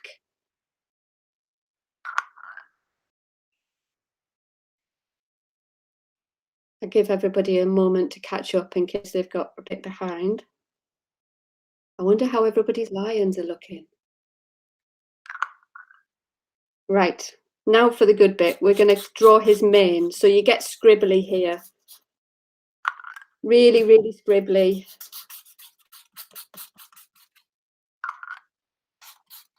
I really like how unpredictable this dip pen is, look, because not all of the lines join up properly and it makes the drawing look really alive. I'm not a fan of a rubber when you're drawing because I think the mistakes are really valuable and it's best just to leave them there and carry on. I think this is something that puts people off drawing as they get older, is that they become more of a perfectionist about everything being right. Sorry, I'm just going to move a book out of the way. They become more perfectionist about everything being right and about the thing looking very realistic. And I think that's one of the things that puts people off drawing, which is a shame, because I think if a drawing has all of the humanity, all of the mistakes, it makes a drawing look more alive. I'm a big fan of a mistake because sometimes it can lead to a good idea. Right, we're going to draw his leg now. So coming out of his mane, coming out of all these zigzaggy lines here, we're going to draw his foot. So this is his big wide leg. Lions have got really big wide legs. And there's his big paw on the bottom. That's an accident, that little line there, but it looks like he's got a big claw, doesn't it? You can give your lion claws if you want to. And now I'm going to draw his other leg coming in here like he's walking. So it's like it's sort of sneaking in from the side like this. There. And now I'm just going to put a bit of shade underneath his feet. That's it. So if your lion doesn't look like mine, that's fine. It would be boring if we all did the same. I'm going to draw a bird on his nose. So I'm going to draw two lines. Those are the bird's legs. And then I'm going to draw like a banana, but one end of the banana is round, like that. And there's his eye and his beak. And then you can draw a wing. There we are. There's my lion. Oh, I'll turn it around so you can see it properly. I tell you what, Helen, you've helped me to draw probably the best drawing of my life there. Have I really? Yay! Brilliant. That's good to hear. I think alongside your lovely doodles that you've done this morning for us, we'll have a whole display of lions in school. We're gonna absolutely treasure them as well. Oh, that's lovely. You'll have to send me a photo when you've put up your display so I can see what everybody's done. We 100% will. Thank you so much, Helen, for your time and just genius this morning. It's been lovely to have you to join us, and we feel very blessed to have had the chance to learn from somebody like yourself. It's not every day that we can bring a real expert like you into the classroom, so thank you so much for that. And we can thrown around there. You can say more of that. That's made my day. Well, I might get you back again one day if I keep up the compliments. Are there any other ways for the children to tune into you and find out more about what you do? Yes. So every single Friday night, I go live on Instagram, and it's on an account called The Good Ship Illustration, and it's a really fun draw along for everybody. We have lots of families join in, lots of families with children come along. That's every Friday night live at The Good Ship Illustration. And if you go to my website, there's some downloadable colouring in sheets, there's some reading lists, there's all sorts on there. Fabulous. Thank you so much, Helen. The children and the staff from St Matthew's wish you all the very best, and thank you so much for your time today.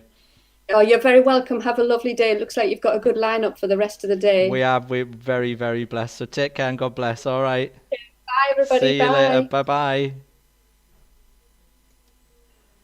So thank you very, very much to Helen Stephens there, who's just done an absolutely phenomenal illustration masterclass. Before that, we had Rachel MacInnes, who did wonderful book journaling with us as well. We've had a very creative morning, haven't we, on Tucked Up Thursday? How far into it now are we? We are 2 hours and 33 minutes into Tucked Up Thursday. We are under 10 hours to go. Believe it or not, we've still got 10 hours to go of this. Coming up in just a moment, we have the exotic Mrs. Hatherley, who's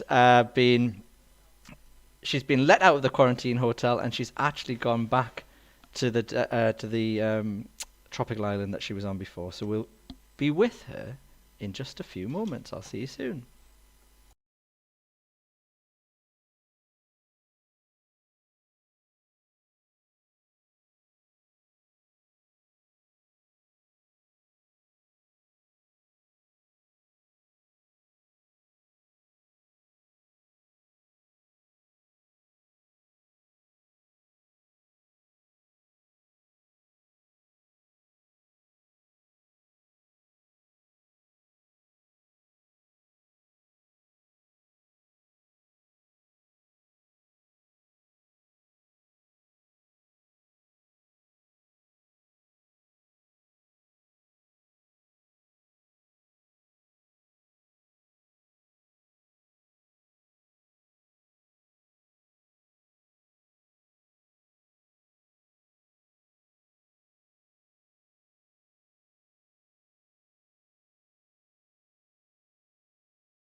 feeling hot, hot, hot?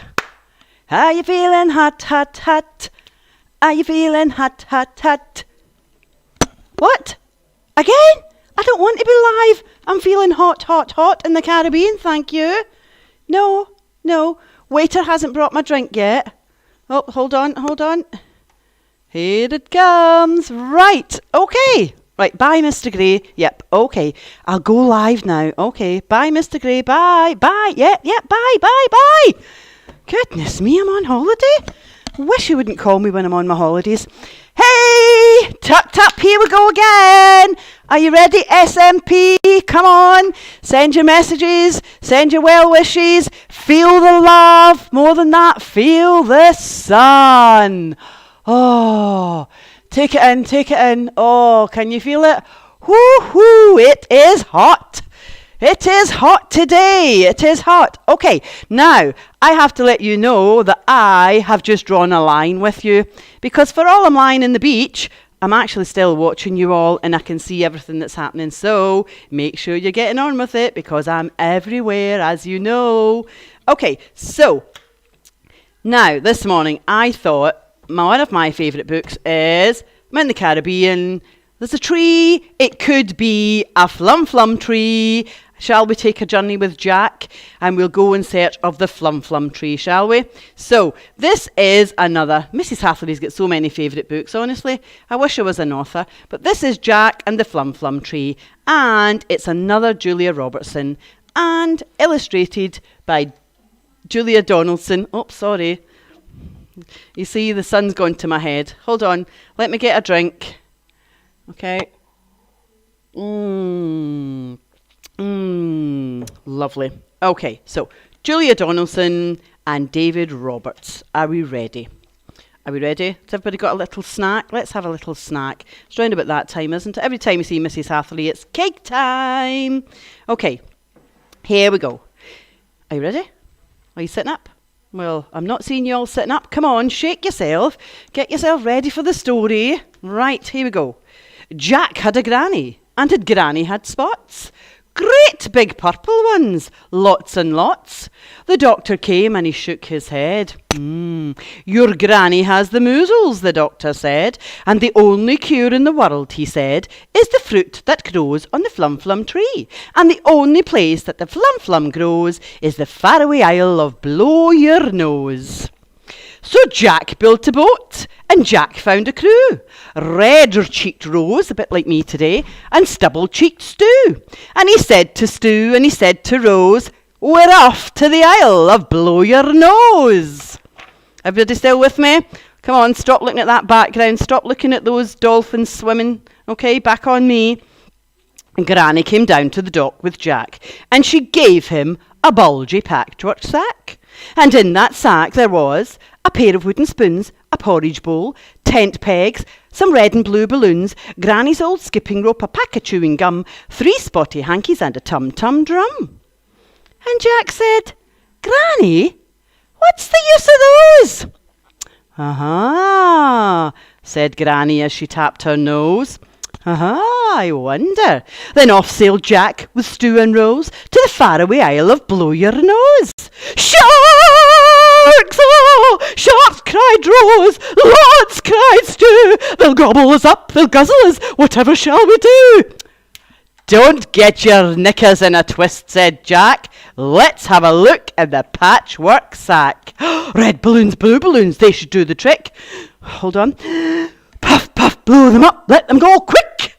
Then the shark went nip and the shark went nash, chasing those balloons with a bang, pop, splash. There we go. Awee! Cried Rose. It's wet, cried Stu. The boat's full of water. Whatever shall we do? Why, have a swim like me? Don't get your knickers in a twist, said Jack. Let's have a look in the patchwork sack. So, Granny's pack of chewing gum. That should do the trick. Chew it up, stretch it out and stick it in quick. So they chewed and they stretched and they plugged that hole. And they bailed out the water with Granny's porridge bowl. Then on sailed Jack with Stu and Rose for the faraway Isle of...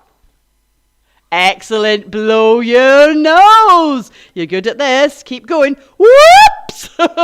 cried Rose. Help! cried Stu. He's such a baby, isn't he? I can't swim for toffee. Whatever will we do? Oh, don't get your knickers in a twist, said Jack. Let's have a look in the patchwork sack. Granny's old skipping rope, that should do the trick. Hold it tight, throw it out, grab the handle quick. So they heaved and they hauled and they pulled Stu in. Good old Granny, you saved my skin. Then on sailed Jack with Stu and Rose till they came to the Isle of Blow Your Nose. Oh, my feet are getting wet in the water here. I'm going to have to move my chair a little bit. Oh, crabs biting my feet. Get off. Oh, hold on. Ow. Oh, can you see where the crabs, can you see that crab's just nipped my toe? Can you see it? Can you see where that crab has nipped my toe? Look at my toe, it's bright red. Crabs, honestly, in the Caribbean. Oh, and there, on a hill, for all to see, stood the feathery, bright green flum tree. It's tall, cried Rose. It's smooth, cried Stu. It's not got any branches. Whatever shall we do? Oh, don't get your knickers in a twist, said Jack. Let's have a look in the patchwork sack. Granny's bag of tent pegs, that should do the trick. Knock them in, climb the tree, quick! Then up went Rose, as nimble as could be, and she brought down the fruit from the flum tree. Then Jack and Rose and Stu fellas had a doze on the soft sandy island of Blow Your...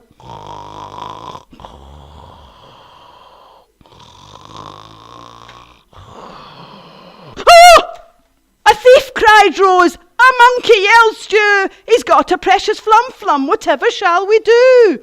Oh, don't get your knickers in a twist, said Jack. Let's have a look in the patchwork sack. Granny Spoons and Tom, they should do the trick. Pick them up, thump, and sing a song quick.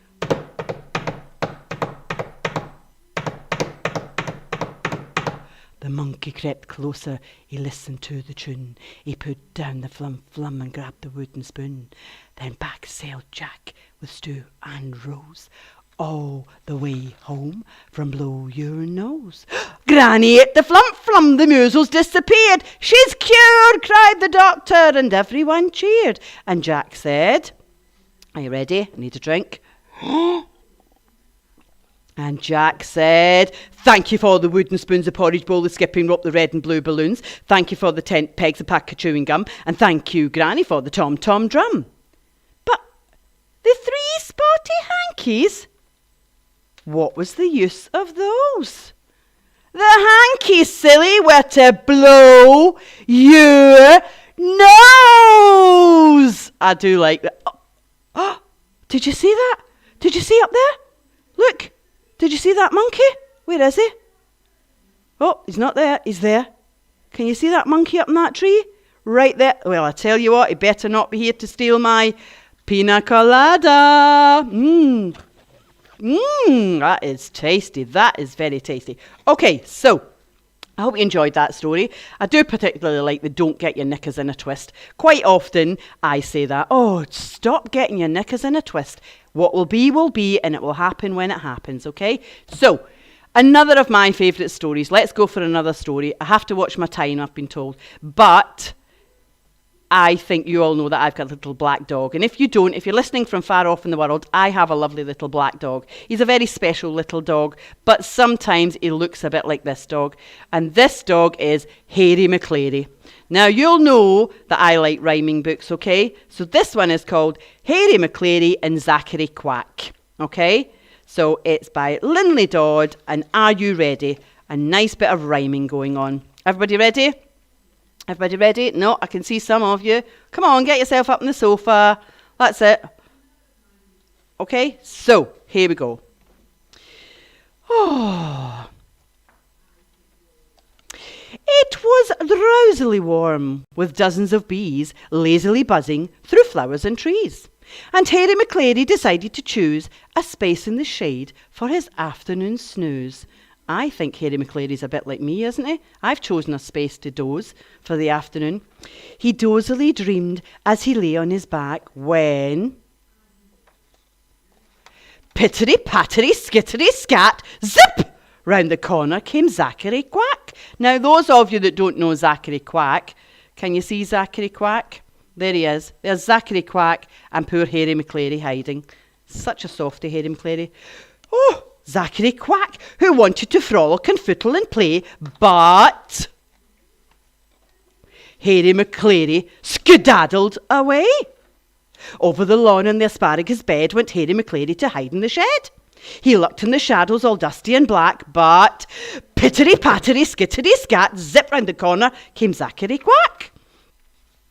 Out of the garden and into the trees jumped Harry McClary with springs in his knees. He hid in the grass at the side of the track, but pittery, pattery, zickery, zack, zip round the corner came Zachary Quack. Down to the river through willow and reed raced Harry McClary at double the speed. Into the water he flew with a smack. But pittery, pattery, zickery, zack, zip round the corner came Zachary Quack, who dizzily dived in the craziest way, whirling and swirling in showers of spray. Harry McClary was off in a splash, a flurry of bubbles, a dog battle splash. He swam to the side and he floundered about and he tried, but he couldn't climb out. Squabbling upwards and slithering black when, you've guessed it, pittery, pattery, skittery, scat, zip through the water came Zachary Quack, who spread round the corner and showing the way, led Harry McClary up and away. Then soggy and shivery, back up the track went Harry McClary with Zachary Quack. It was dozily warm, with dozens of bees, lazing and buzzing through flowers and trees. Harry McClary decided a place in the shade for his afternoon snooze. He dozily dreamed as he lay on his back, tucked up together with Zachary Quack. So all ended up okay in the end, didn't it? It ended fine in the end. Right, hope you enjoyed those stories. I have got time for one more, even though people say I don't. I always break the rules, don't I? I'm a rule breaker that I shouldn't, but I'm going to try. I'm only a rule breaker when it means that other people can have some fun. So this story is The Dinosaur That Pooped a Planet. Now, we know this really well. It's Tom Fletcher and Dougie Pointer. Okay, are you ready? The Dinosaur That Pooped a Planet. I'm going to have to push my sun lounger back and put my feet up because I'm feeling a little bit tired. So don't tell Mrs. Saunders I put my feet on her desk, but okay, she doesn't need to know. Oh, I think I've just told the whole world what I've done, haven't I? Are we ready? Okay, give us a wave, give us a wave.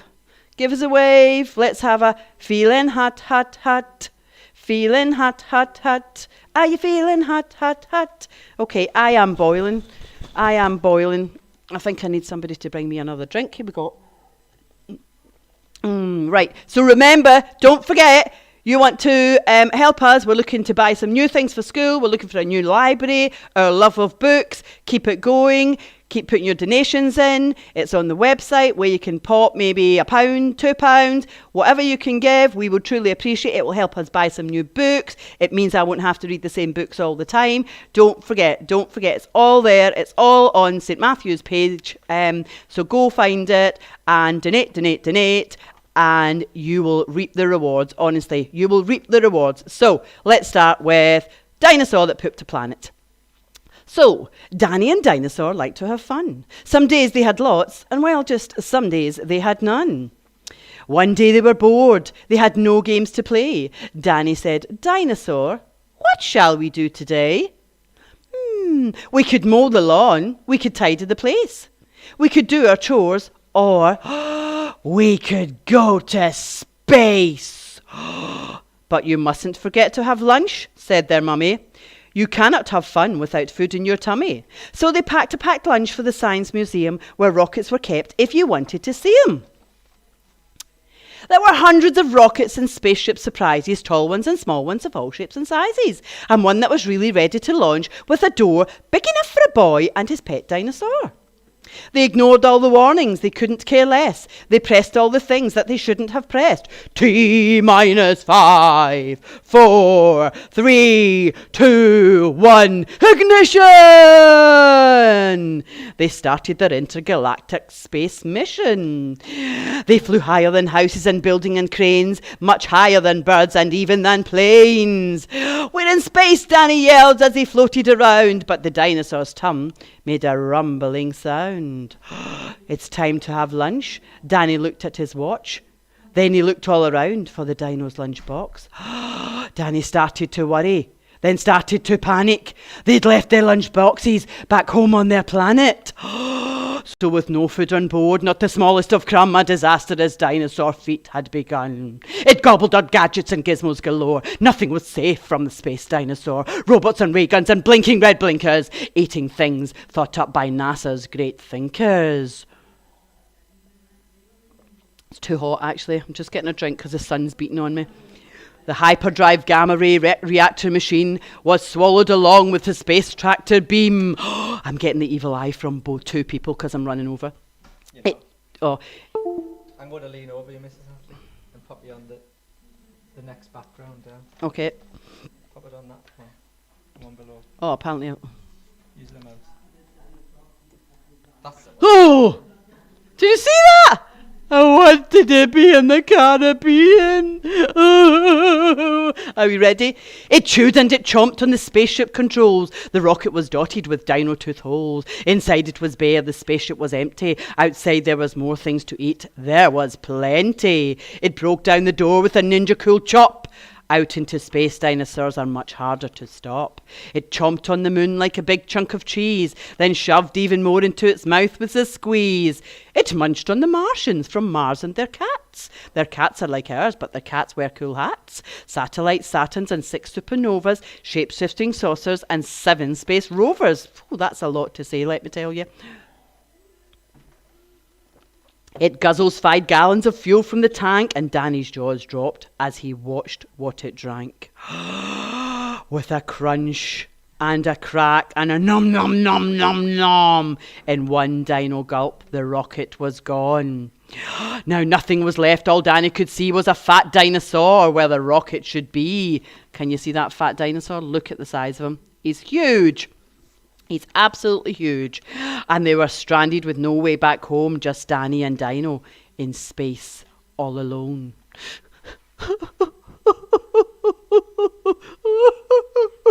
Now Danny was crying. He cried and he cried. He cried and the tears filled his spacesuit inside. Unless they were going to stay there forever, the dinosaur, well, he needed to do something clever. With the feeling of guilt deep down in its gut, its brain brewed a plan involving its butt. It knew there was only one thing that could do to get back home. It needed to poo. We got that sometimes, haven't we? You ready? Like a poop-powered rocket, the dinosaur flew.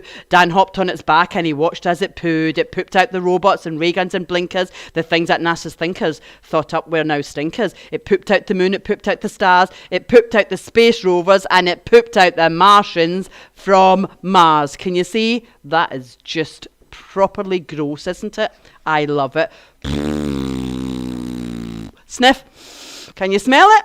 I can smell it. I can smell it.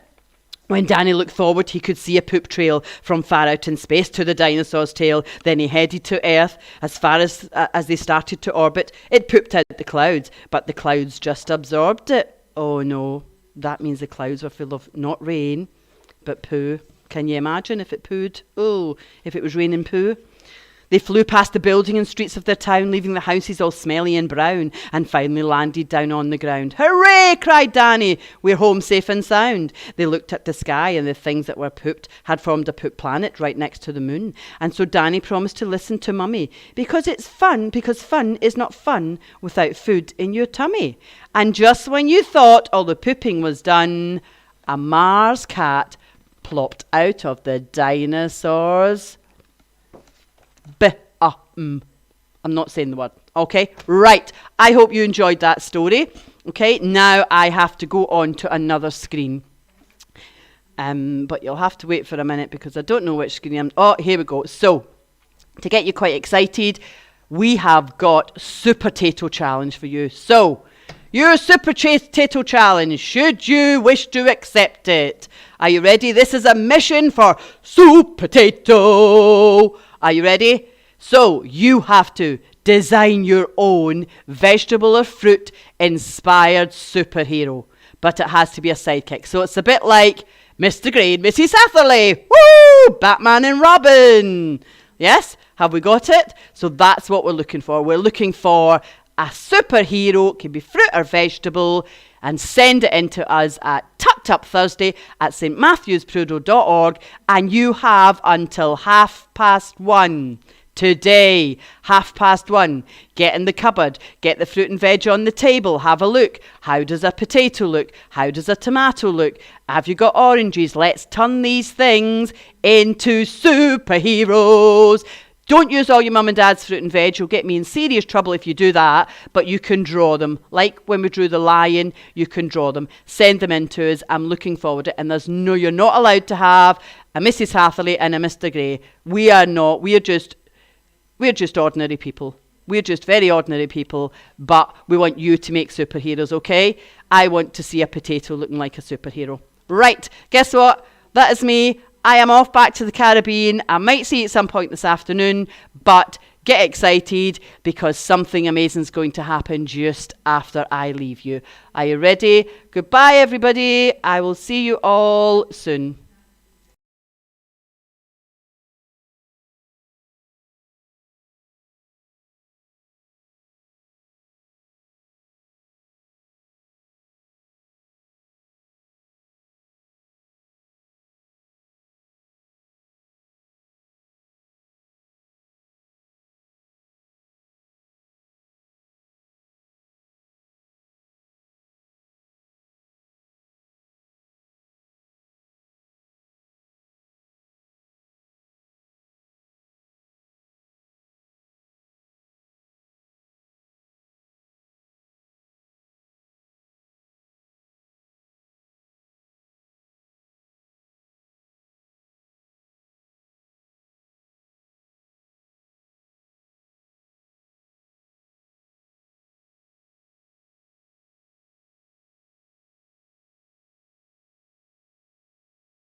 Okay, hello St Matthews. I feel like we need to get a little bit calm now after all that excitement with Mrs Hatterley. So I have the delight for the next half an hour or so of talking to a wonderful author, Piers Torday, who I'm about to introduce. So I'm going to switch my screen so that we can see him as well, and then I will welcome him. So there we go. Piers, good morning. Hopefully. Good morning, everyone at St Matthews. Good Thank morning, you. Michelle. It's Okay. lovely to be here. Oh, thank you so much for joining us today. Now, Piers is a Northumberland-born, I do believe, author who has written many books in the last few years, and particularly he has a lovely theme in a lot of them that I close to my heart, of the environment. And the book that I was first attracted to was The Last Wild, and that's a book that certainly with a lot of Key Stage 2 children is really, really popular in schools. So he's written The Last Wild, The Dark Wild and The Wild Beyond, but I think there's also now a prequel about to come out, which he will, I would imagine, talk about shortly. And alongside that, a book that my son has actually just started reading, which is The Lost Magician, and I think we'll talk a little bit more about that later, because some of my class have some questions to ask you about your writing style and also about those books as well. So Piers has very kindly offered to read to us a little bit first, so I'm going to hand over to him in a second to read, and then he's going to read an extract for us, and then we'll come back to him and we'll ask him some of the questions. If you do have any questions, boys and girls, that you want to ask, then either pop them on our Facebook page or email them in, and if we can fit them in the next half hour or so, then we will do so. Okay, so I will pass over to just you to get rid of my face, Piers, and then hopefully you will be able to talk to all the children. There we go. Hello, everyone. As Michelle said, you may have come across or heard of my books, The Last Wild, which really tells the story about a world where a mysterious virus, as if we hadn't had enough of those, has killed nearly all the animals in the world.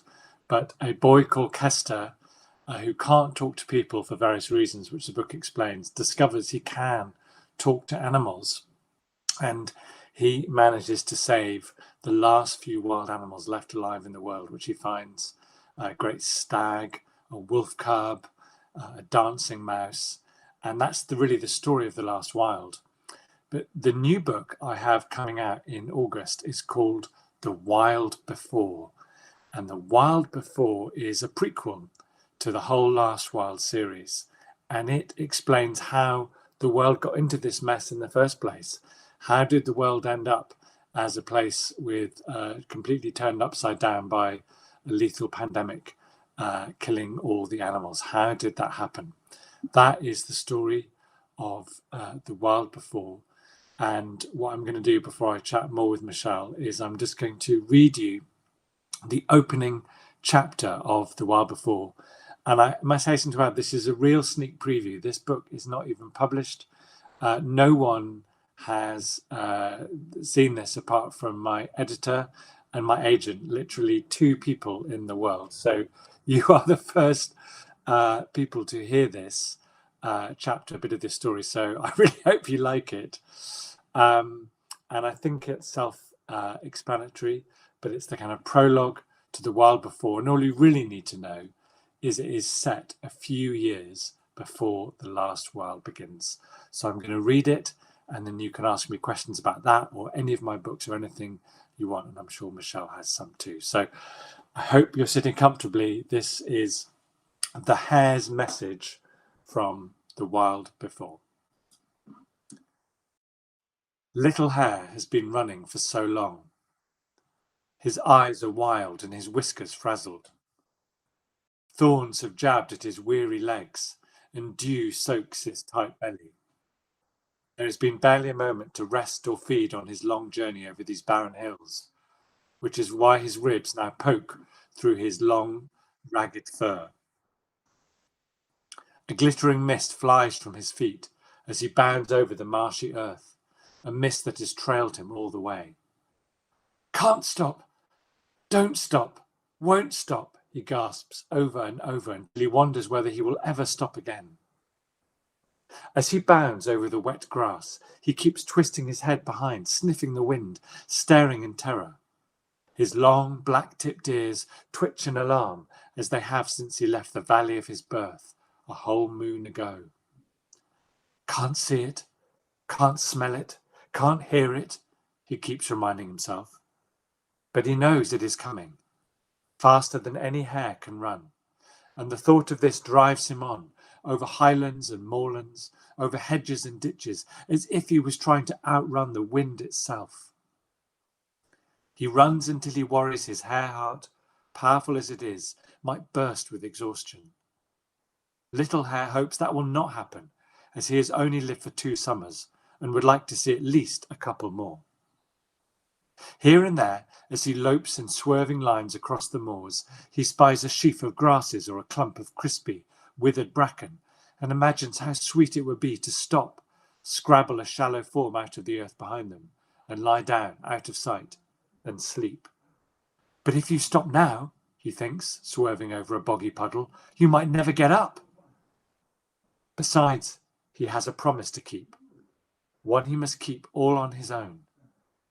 His fath hare and muth hare have long crossed over to the great beyond, and his sist hare, well, his sist hare is why he must keep his promise. Little Hare hopes he is racing the right way. He has never been this far north in the island before. The weather is only ever strange these days, but grows worse the further he travels. And the land is so wide and bare, unlike the soft green valley of his home wild. Dandelion Hill. Even the name sounds warmer than here, he thinks, as he runs under drizzly skies up marshy slopes. He has dreamed of little else on his journey.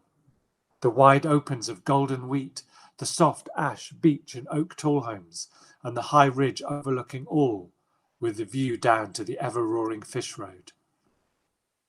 Little Hare remembers a grassy hillside bright with rain, and rolling down it with his sister, frisking and fighting, batting her away with his forefeet, or chasing butterflies in the wheat open, pelting through the stalks as fast as they could, trying to outrace each other, and how she was always bigger, stronger, faster.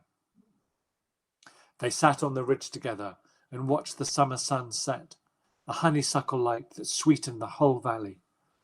They sheltered under willow boughs when the autumn sky wept tears and dug out the white in winter with frozen paws. They skipped and gambled.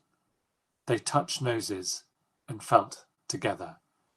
Yes, that was Dandelion Hill, he remembers sadly. That was before. And now Little Hare's heart swells, only not from all the racing, but from a feeling of longing rising deep within him that threatens to flood him from the inside and wash him clean away. I mustn't, he thinks, never. He must not let it overwhelm him, ever again. Got to run on. Then, just as he feels he can run no further, what is this looming out of the marsh breath that rolls over the hilltop in front of him? The leaves and branches of some tall homes. Just to see them in this empty land makes something quicken inside. The calls and cries grow stronger here, and the scents too. So many beasts, some he does not recognize, not even from his long journey north. Is this it? He wonders. Have I found them at last? For to keep his promise, Little Hare seeks a wild. In the language all beasts share, this means a group of creatures brought together by breeding, place or shared need, guided by their chosen leader, a wildness. This is the last wild he must reach with his message. Everywhere else he has tried, he has been too late. His own wild lived on farmland with all beasts united together, led by a... I can't think about that. Block it out. He shakes his head, blinking. He must not dwell on the past. He must focus on the message he carries, the news he has to deliver. Little Hare hopes for a friendly welcome at this new home, as is traditional between wilds. There will be a great rock for addressing fellow creatures from, brave guardians keeping the wild safe from unwanted intruders, secret shelters concealed under bushes in the deepest parts of the forest. Calls will be sung, dreams revealed, and lonely animal as he is, he will be together again, feel part of something bigger than him, all connected and tangled, joined through root and stem and cry. The wild world. If he was not so dizzy with tiredness, he would jump for joy. "I'm here, Runhare," he says to the voice inside his head, the voice that has not left him this whole time. "Like I promised. I made it." At least, that is what he hopes. For what he arrives at is not the cosy tall home wood of his daydream, full of sun-dappled walker-ponds, cooing wood pigeons and chattering rooks. Instead, sombre, ancient oaks, taller and wider than he has ever seen before, rise out of the ground to block his way. 2 wizened trunks stand out front, solid as gateposts. It is winter here. There are traces of white on the ground and pretty patches of sourbread flowers brightening the roots of the gateway trees. He slinks to a halt and loiters just inside the edge of the old forest. Beyond, there are twisting roots, strands of cobweb stretching from bough to gloomy bough, with no other sign of life. Apart from the eyes! How could he miss them? The 3 pairs of amber eyes glowing in the shadows. Little Hare bobs up straight away, standing tall on his hind legs to let these foxes know he has seen them. A signal which warns any hunter that even if they leap for him now, he would beat them in a race. There is no faster animal across land on this island than a hare, even one as tired as he. This plan might have worked, except that these watchers are not foxes. Slipping into the greyish light, these are animals whom the hare did not realise still lived in the further reaches of the island. No wonder they have stayed hidden in this faraway forest. But not so hidden now, with their stone-coloured fur and shining eyes, teeth bared as they circle him. Wolves. The hare doesn't know if he can outrun these new hunters, so he doesn't even try, and collapses into a crouch, ears flat, overtaken by an uncontrollable shiver. "What brings you to Stag Wood, stranger?" growls one. "State your business," says another. "And quick, for we are hungry," adds the last. The hare glances at each one in turn, taking in their size and strength. "My name is Little Hare, small for my kind," he begins, and they snicker. "What a shame. I was hoping for more than a snack," murmurs the third wolf, padding closer to sniff the cowering hare. His muzzle is starting to grey. But Little Hare has not come this far to be eaten so soon, and I bring urgent news from the wild of Dandelion Hill in the south. "Very well," sneers the first wolf. "Tell us your news, and if it is interesting, we will give you a head start before we rip you limb from limb." Little Hare shakes his head. "I'm under strict orders to speak to your wildness only." He leaps back at a pair of jaws snapping in his face. "We are the guardians of this wild. We decide who speaks to our wildness." The second wolf is nearly upon him. Little Hare can feel her weight, her breath and heat, ready to consume him in an instant. For a moment, he feels death, a night-black smoke coiling around his pores, leaching into his skin, and he shudders. At the same time, he remembers. He has seen death before. In fact, he and death know each other well, even if they are not exactly the best of friends. What are these wolves compared to the wave of horror that follows fast behind him, that can outrun any hare or wolf, smothering them in one instant under its dark crest? He looks up, his damp head trembling, to meet the wolf's eye. The guardian pauses, puzzled. This is not typical hare behaviour. Hares should be wary and quick. This one is stubborn and sullen. "Get out of my way," says Little Hare. The wolf throws her head back, howling with laughter. "I'm sorry, what did you say?" "I said, get out of my way." The other wolves join in the laughter, shaking with mirth. They are too amused to even tear his soft belly open with their claws as they were about to. "Give us one good reason why we should," says the first wolf. Little Hare is not laughing. His watchful amber eyes never leave the wolves for a second. He sighs and delivers the message that has been burning in his belly since he left the valley he called home. because our world is about to end. There is nothing you wolves can do to stop the enemy chasing me. I was chosen, I tried, and, well, your wild is my last chance. Our last chance. So unless you want to die, get out of my way, now. Then, before they can reply, he is off, bounding further and further into the deep oak wood. For he is not just any hare, he is the hare of all hope. And there you go. That's a bit from The Wild Before. Wow. Thank you very much. That was amazing. We're so lucky to have heard that. So thank you very, very much indeed for reading that to us. And I'm sure it's probably inspired quite a lot of our children to want to think about getting those books. Great. Just one quick question Yeah. before I start with the children's questions. Because some of the children haven't read, I'll know that quite a number of children maybe haven't read your books. Sure. If they haven't, would you suggest that they read the prequel and then the other three, or does it not matter? It really hopefully doesn't matter, because I know how everyone reads books. You get given one as a present, you have to read another in class, then you pick another one up in the library. Yeah. And I suppose in a perfect world, you would read all four in order, starting with the prequel. But I also really hope, I've tried really hard to write them that you can enjoy them no matter what order you read them in. Right. So my advice is, don't worry, read them Don't in the worry. order you want to read them in. Fantastic. Well, thank you very much for sharing that with us. As I say, we're very honoured and privileged to have heard it. And it was absolutely wonderful writing as well. One of the things that I'm hoping my children in year 6 have picked up on is the wonderful use of descriptive language in that. I could really see when I was sitting there, I think I was completely ignoring Mr. Gray, who was sat next to me, because I'd got into my own world with that picture of that hare on its journey. So it's fantastic. Thank you. Right. Would you mind if I asked you some questions that the children have prepared? Thank you very much indeed. Okay. So I've got a number of questions from some of the children in my class, and also from some of the children that have sent questions in as well. So if we just talk a little bit about your actual books first. One of the questions I've got since in my class was, do you think that writing about, with a sort of environmental theme when you're writing, do you think that might help, or do you have any hope that it might help to inspire children to maybe do something about it or think about it more, or is it just a personal interest? It's both of those things.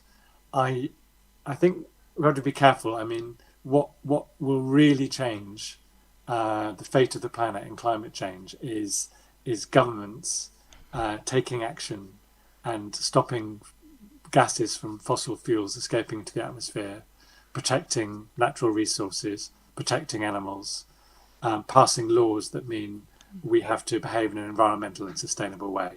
That's what will make the difference, not books. But at the same time, ultimately governments are formed by people who were children once, and governments are voted for by people who read my books will one day have a vote. And I hope that if a story just makes people think about something they haven't thought about before, even if only for a few moments, that it's part of a group effort that we're all engaged in to protect our planet. So I would say writing stories about the environment is a personal interest. But of course, if I just change one mind or make one child really interested in learning more about any of the animals or the habitats I described, then I would count that as a massive win. Yeah, lovely, thank you. And sort of linked to that as well, what made you want to write about the environment? Was it because, I mean, obviously I know I've read in your books you mentioned as well that you have your own interests. Have you always been interested in the environment? Is it something you knew a lot about? Or did you have to do quite a lot of research to be able to write books like this? I mean, obviously they're fictional books, but because of the message in them and the sort of parallels of things that do actually happen in the world, was that something you knew a lot about, or did you have to research that a lot? Because one of the questions that my children were asking was, how much research do you need to carry out before you actually write a book like that? So I, as you mentioned earlier in the introduction, I grew up in Northumberland, and I was very lucky in the 1980s and saw a lot of wildlife out and about, down by the River Tyne and in and the kind of amazing woodland countryside that is still up there. But one of the things I felt very keenly when I later moved to London and kind of was working in London was became aware of how little wildlife there was elsewhere. And I started seeing news reports that in fact wildlife, it wasn't just my imagination, but the wildlife was decreasing all over the world. And the World Wildlife Foundation published a survey showing that since the Second World War, we'd lost nearly 60% of wildlife on the planet. And this kind of really shocked me. And then I began to do research. And so I suppose in a way it came from, as a kid, I naturally saw everything: badgers, woodpeckers, otters, all kinds of incredible foxes, rabbits. I loved looking out for them and spotting them. And then when I came to write about it, I realized I had to go and do a bit more than just my memories of childhood. And I did a lot of research in the library, finding out everything, all the animals in my book, pigeons or cockroaches, whatever, or deer, whatever they were. I read books about them, and it was great. I learned so much that I didn't know. And it was, so you do have to do research when you write a book, but I would say that's kind of part of the fun, because actually the more you know, the more facts you discover, the more ideas it gives you for fun things to happen in the story. Yeah. So yeah, it was a really enjoyable process. Yeah, brilliant. Okay, so let's go back to my questions. So I have some of the sort of more standard questions that you would ask an author. So in terms of, one of the boys in my class asked, when did you first think that you wanted to write a book? So I know that in part I've read that you were in part inspired by your dad, who obviously had written books. But when did you first want to write a book? I think I did really like writing stories at school. And kind of English was my favorite subject, and I liked doing drawing, making comics and cartoons as well. So I've always liked telling stories, but I didn't really know for a long time how to turn that into a job. I mean, I knew that you could be an author, but I just didn't have any ideas for books. And in a way, I'd always wanted to be an author, but it wasn't until my dad became one that it kind of gave me the confidence to think, oh, maybe I'm not being so mad. Maybe if my dad can write books, maybe I should have a go. I hasten to add, you can definitely write books if your dad doesn't write books. That was just my particular situation. So yeah, he definitely inspired me. But I had, in a way, he just lit the light beneath a fire that had been waiting to be lit for a long time. Yeah. Okay, thank you very much. And what have I got here? What about editing? So I know obviously there's a book that you've just read us the extract from. Is a book that is obviously not quite out there yet for the public to read. So one of the things that younger writers have to go through the process of, like anybody, is this idea of you draft something, and sometimes children quite often think they'll write a piece and they don't like that, having to go back, because they think, well, the first time you do it, you've done a bit of prep, then it's fine. So, and we do as teachers often tell children there's a whole process of editing, and that authors will have to edit things many times. Could you just explain a little bit more detail about how the process of editing works in your experience? So the thing to remember about writing is that essentially writing is always rewriting. It's very difficult, because when you read a book, if you read a book that you love from a bookshop or a library, you're reading something that's been through an incredible process of refinement and editing. And if it's exciting or funny or good, that's not by accident. It's by huge amounts of work. Very little of what you read will have fallen out of the author's brain, fully formed onto the page. I wish it was like that. Goodness me, I do. It just isn't. And the way to think about it is how the brain works. If you were to do a sketch of a building, someone said, draw this house.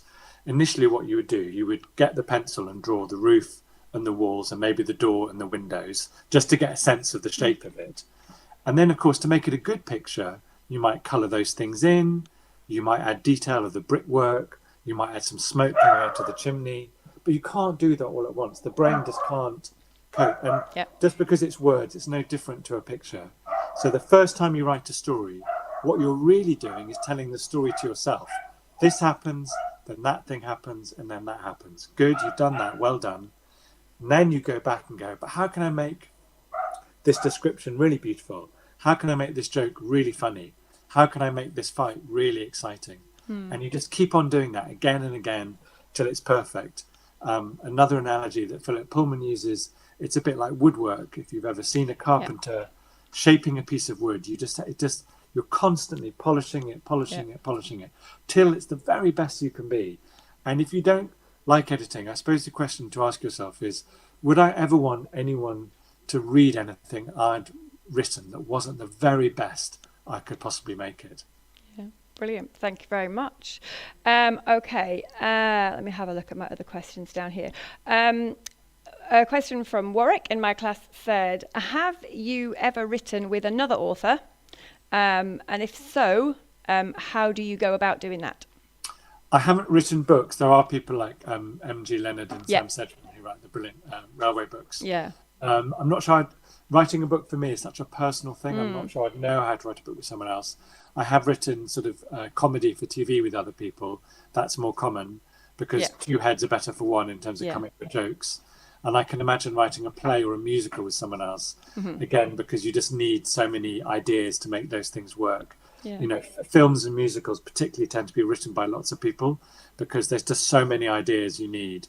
Whereas a book is just some words on a page, however brilliant they are. And so hopefully one person can do that. And it's quite tricky to share the inside of your brain with other people. So books, I think probably no, but other things definitely yes. Yeah. Brilliant. Okay. And then just this question probably relates, I suspect, more to the Lost Magician and those books, which are, I think, correct me if I'm wrong, quite heavily influenced by C.S. Lewis, perhaps, and the Narnia. Yeah. So I think I've read that you are quite sort of passionate about C.S. Lewis writing. And so one of the Phoebe in my class wanted to know why did Narnia or why did C.S. Lewis's work inspire you? So Phoebe, it just happened that those were some of the books that really got me into reading when I was younger. My parents read them to me, and they were quite popular in my school at the time, and I just happened to really enjoy them. And I think I've always liked fantasy worlds and adventures. But also I reread them a few years ago, and I realised that obviously they were also written quite a long time ago. They were written just after the Second World War, and there's nothing wrong with this, but they just were also a bit old-fashioned. In some of their attitudes and the things they described. And also, for example, I thought it was a bit weird that they were set, and it's not weird then because it was a horrific experience, but they were written just after the Second World War, which was an absolutely awful thing. And they don't really talk about that at all, or the effects on the children. And I think at the time that was because he wanted to cheer people up, didn't want to depress them any more than they were. But now, 60 years on, I thought, well, actually, it might be interesting to talk about children who'd actually been through a war and gone to a fantasy world. How would that make them feel?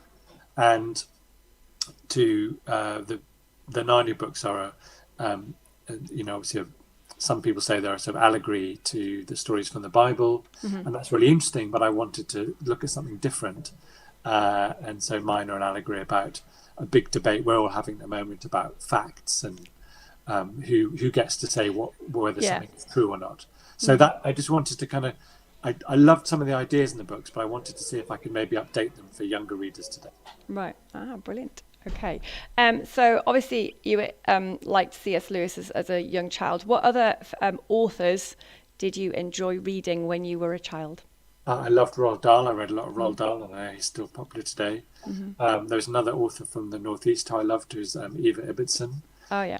Who we sort of grew up reading. She was, and Robert Westall as well, I thought I really enjoyed. And a bit of Tolkien, The Hobbit. I didn't like Lord of the Rings very much, but I read all sorts. I loved everything from Willard Price's Animal Adventures. Yeah, they were very popular. Yeah, my son reads those.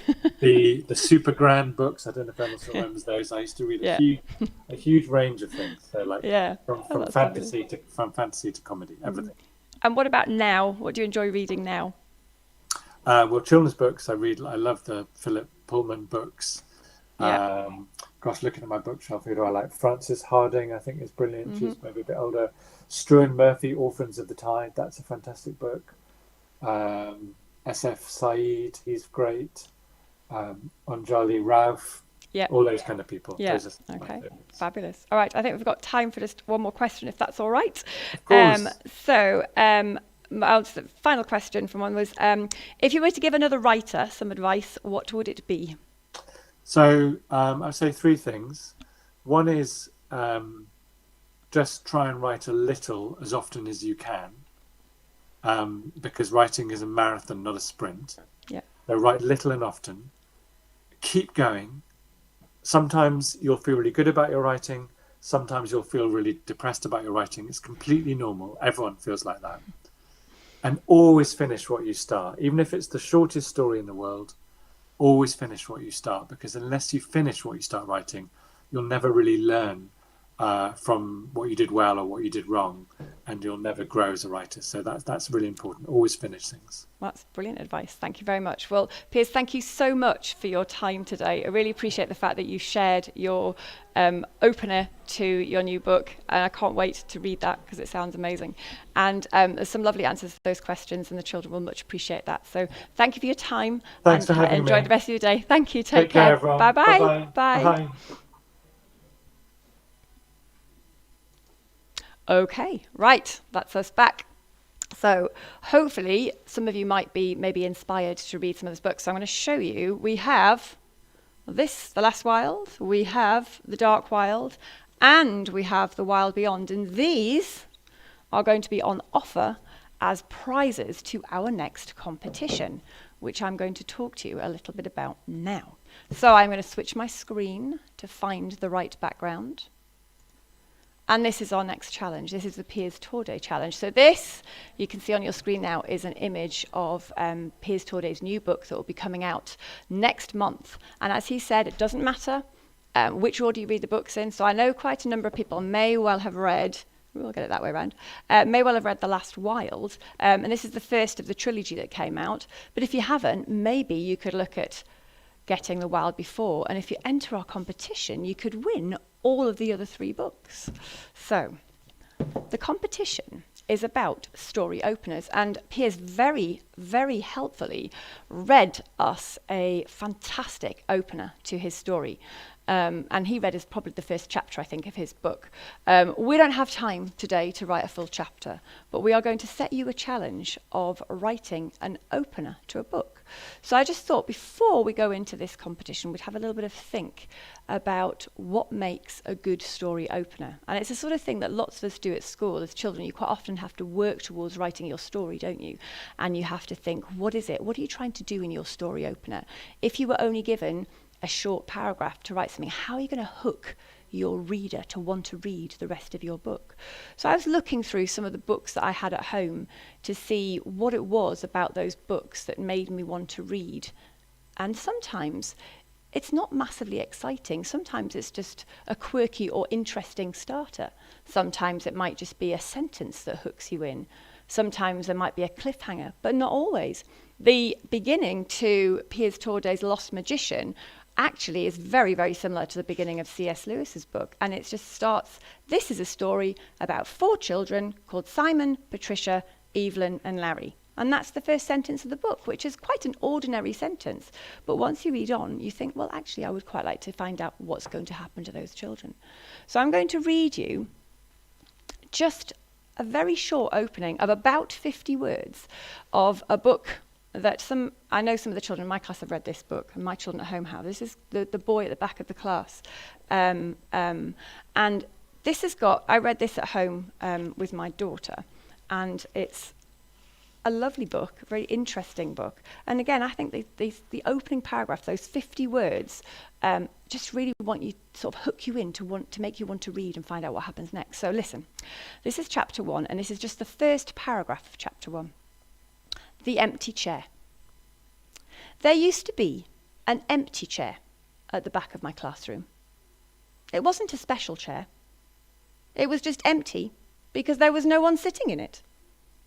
But then one day, just 3 weeks after school started, the most exciting thing that could ever happen to anyone happened to me and my 3 best friends. And it all began with that chair. So there's nothing hugely exciting in that. There's no explosions, there's no magic, there's no mystery. It's about a chair. But that opening paragraph there sets that seed in your mind to want to find out what happens next in that story. And that's what I want you to think about in this competition. So what I want you to do is I would like you to think of any story that you want to make up. You don't have to write the story. You just have to have that idea for a story, or for maybe a setting, or a happening, or an occurrence, something. And I would like you to write no more than 50 words. 50 words, which is not very many. That paragraph I read you there, I think, had about 54 words in it. So it's about as much as I've just read. And I would like you to write a story opener. How are you going to hook me into your book? And what you need to do is you need to type those up or write them up and take a photograph of them and send them in, along with any other entries that you've been sending in today, to the address that is on our screen, if I point to it up there, which is the Tucked Up Thursday at stmatthewsprodo.org. So that is our competition. So we've got quite a few competitions on the go at the moment. We have our poem, and we've got quite a few entries for our poem now, and an ever-growing list. So thank you very much to all of those who have sent them in. We have our Soup Potato competition that Mrs. Happily has just announced, where you have to design your own fruit or vegetable hero or heroine and send those in. And then this is your next competition. And the deadline for this competition, Mr. Gray, I can't remember. When is it? Is it about 5 o'clock? I will just ask my assistant. Yeah, I'll give you some time because you've got to write 50 words. It's sometime this afternoon. Yeah. Is it about 5 o'clock? 5 o'clock? Probably about 5 o'clock. Same as the poem, because I will announce the results later. So you've got this afternoon to write a poem and an introduction to a book. So I have read you the introduction to The Boy at the Back of the Class. I'm now going to read you, just for a few minutes, another book that I love. And this is another sort of not hugely exciting, but quite a quirky introduction to a book. And this is a book that I really love, which is a book by Neil Gaiman, and it's called Fortunately, the Milk. And I'm going to read you just a little bit, the beginning of that, because this is another way that you can start a story. You can make very ordinary things quite interesting in books, if you know how to write. There was only orange juice in the fridge. Nothing else that you could put on cereal, unless you think that ketchup or mayonnaise or pickle juice would be nice on your toasties, which I do not, and neither does my little sister. Although she has eaten some pretty weird things in her day, like mushrooms in chocolate. She did not actually like eating them, and I had not actually told her that there were mushrooms inside the chocolate. It was an experiment. No milk, said my sister. Nope, I said, looking behind the jam in the fridge just in case. None at all. Our mum had gone off to a conference. She was presenting a paper on lizards. Before she went, she reminded us of the important things that had to happen while she was away. My dad was reading the paper. I do not think he pays a lot of attention to the world when he's reading the paper. Did you hear me? Asked my mum, who is suspicious. What did I say? Don't forget to take the kids to orchestra practice tomorrow. It's violin on Wednesday night. You've frozen a dinner for each night you're away and labelled them. Spare house keys with the Nicholsons. The plumber will be here on Monday morning. And do not use or flush the upstairs toilet until he's been. Feed the goldfish. You love us and you're back on Thursday, said my father. I think my mum was surprised. Yes, that's right, she said. She kissed us all. And then she said, oh, we're almost out of milk. You'll need to pick some up. After she went away, my dad had a cup of tea. There was still some milk left.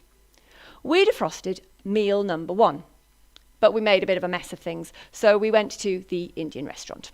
Before we went to sleep, Dad made us mugs of hot chocolate to make up for the whole missing of Mum thing. That was last night. Now Dad came into the kitchen. Eat your cereal, he said. Remember, it's orchestra practice this afternoon. We can't eat our cereal, said my sister sadly. I don't see why not, said my father. We've got plenty of cereal. There's Toastios and there's muesli. We have bowls, we have spoons. Spoons are excellent. Sort of like forks, only not as stabby. No milk, I said. No milk, said my sister. I watched my dad think about this. He looked like he was going to suggest that we have to have something for breakfast that you do not need milk for, like sausages. But then he looked like he remembered that without milk, he could not have his cup of tea. He had his no tea face on. You poor children, he said. I will walk down to the shop on the corner and I will get milk. Thank you, said my sister. Not skimmed, I told him. That stuff tastes like water. Right, said my dad. Not skimmed. He went out. I poured some Tostios into a bowl. I stared at them. I waited. And that's the beginning of Fortunately the Milk by Neil Gaiman. So if you've not read that book, that's another great book to read.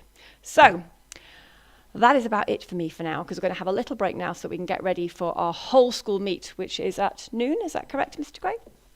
So don't forget, 3 competitions on the go. Poem, superhero, story, beginner. Let's see how many entries we can get before this afternoon. I hope you enjoy the rest of your morning. And don't forget to sign on to our Google Meet link, which was shared with everybody on Dojo yesterday, if you're in our school. And we will join people who are maybe not in our school. We'll be able to join them after lunch. Is that correct? And we come back again after lunchtime. But 12 o'clock, if you're at St. Matthew's, you can join us for our live storytelling with Mr. Gray in about 15 minutes. So maybe you could go and spend these 15 minutes writing your 50 words or drawing your superhero or finishing your poem. Bye for now.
Welcome back, everybody, to Tucked Up Thursday. We are now officially 4 hours into our 12-hour marathon.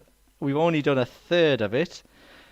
We're just keeping ourselves going here in the Year 6 classroom. It doesn't look like the Year 6 classroom, does it? It looks like we are... Oh, we could be anywhere. We could go back to where Mrs. Hatherley was before if we want. We could go to a nice...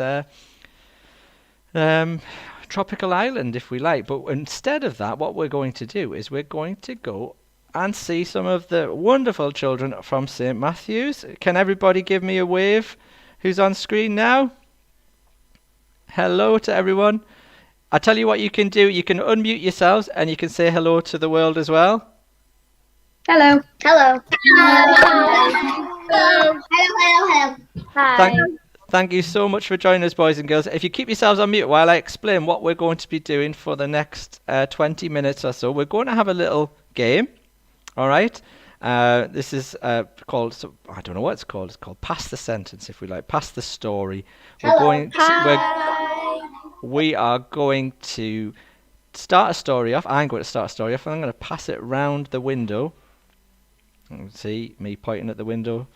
And we're going to make a story up, and Emily and Lily, who we can't see, are in the background. They're going to help us by writing the story down, which is going to be marvellously helpful. So thank you to the girls for doing that. Before we do that, though, I'm just going to say hello to you all individually and ask you what the best bit of this morning was. So on my computer screen, you can see on my screen, hopefully, Oliver and Eve are at the top. So you two just told me quietly before, but tell the world what's been the best thing this morning. Well, I think the best thing has been drawing the lion because I just really liked it and it actually went really well for once. Brilliant. And have you sent in your picture of the lion? Not yet. But you will do. I'm sure you will. Brilliant. Awesome. Thank you, Oliver. What about Joshua? Joshua, what's been the best bit about this morning so far?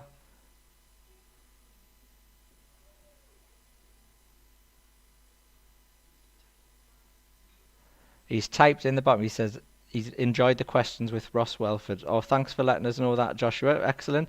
Warwick and Kim, what about yourselves? Well, I think it was listening to your poem and doing our own acrostic poems. All right, brilliant. Thank you for that. So, and I have seen your poem, Warwick. It was very, very good. So thank you very much for sending that in. We've got a few new people who've joined us as well. So welcome to you if you've just joined us. You're live on YouTube as we speak, going out to the world. So if you don't want to be on going on to live to the world, you might want to pop your camera off. But I'm happy to have your lovely faces on screen. And I'm going to explain again, actually, because we seem to have had an influx of people onto the meet, which is wonderful. What we're going to do now is we're going to have a game of Pass the Story. So I'm going to start a story off, and I'm going to go around my screen in no particular order, and I'm going to ask you to add to the story, and we're going to write our own Tucked Up Thursday story. So are we ready for the first one? I was going to go around the screen and ask everyone their highlights of the morning, but I think that would probably take up the whole half hour. So let's begin with my story starter. So this is it. Are you listening carefully? Are you ready? So all I want from you is the next sentence. Okay? So girls, Emily and Lily are writing this down for us. The first sentence is, you hear a knock at the door. You hear a knock at the door.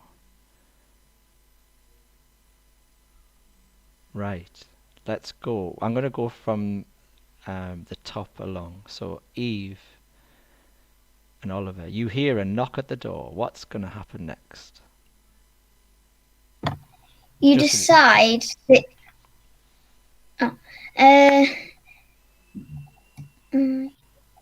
You decide to...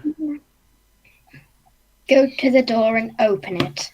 Excellent. You hear a knock at the door and you decide to go to the door and open it. Mia, you're next on the screen. What's going to happen next in the story? Hello, Mia. And someone's there to take you diving. Oh, and somebody's there to take you diving. So we hear a knock at the door, we answer the door, and somebody there is going to take us diving. Kim and Warwick, what's going to happen next? On your journey, you go to the store to buy some burgers. On your journey, you go to the store to buy some burgers. Very good. Hannah, hello Hannah. What's going to happen next in the story? We're at the store, we're buying burgers. But they were out of burgers. But they were out of burgers. Oh no, they were out of burgers. Right. Harry, they were out of burgers. What were we going to do next? They said, we have some burgers in the Antarctic shipping here. So don't worry, says the shopkeeper. We have some burgers coming to us from an Antarctic shipping container. All right. Well, I can see where we could be going here with diving. Are we diving for burgers? I don't know. Georgia Brennan, what's the next part of the story? But we need some chips to go with them. But we need some chips to go with them. Ah, what a good idea. We need some chips to go with the burgers, which are on the way, which haven't arrived yet, by the way. So let's just recap. We had a knock at the door. We went to answer the door. Somebody was at the door and they wanted to take us diving. We went, first of all, to the shop to get some burgers, but they didn't have any burgers in. But apparently there's some burgers on the way from the Antarctic. And then we need some chips to go with the burgers. Isaac and Seth, what's going to happen next?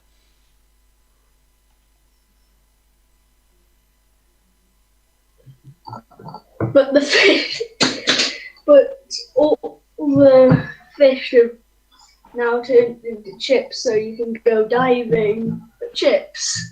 Oh, right, okay.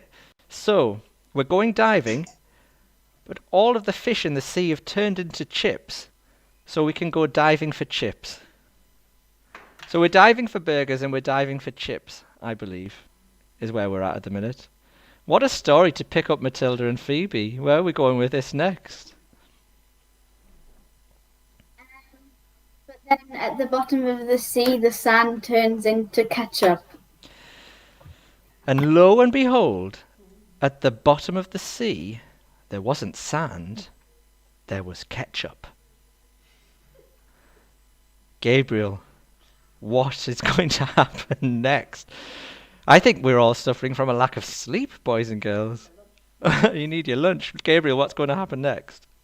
Next, a shell turns into a plate so that you can eat the chips with ketchup.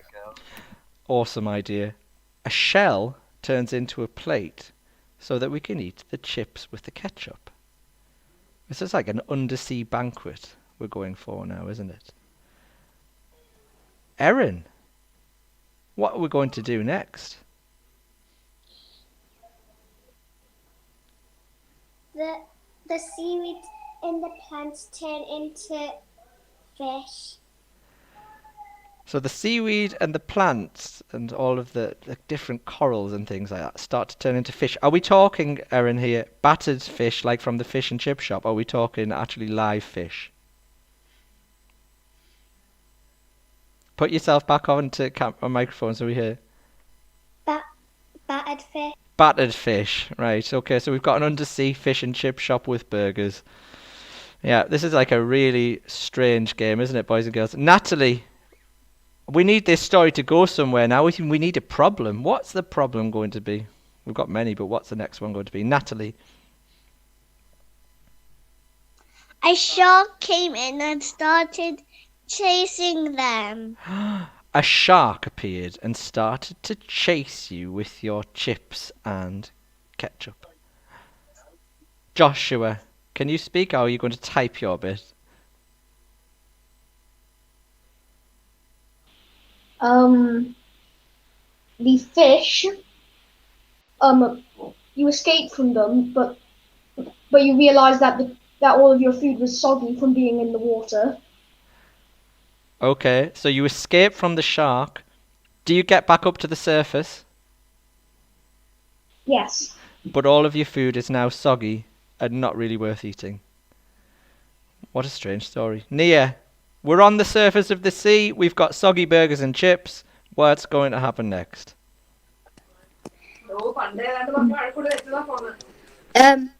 So when you come out, the shark jumps to your leg, and then it's just a friendly shark that wants to be your friend. Okay, so while you're bobbing around in the sea, the shark tugs at your leg, but it's okay because it's a friendly shark and he just wants to play.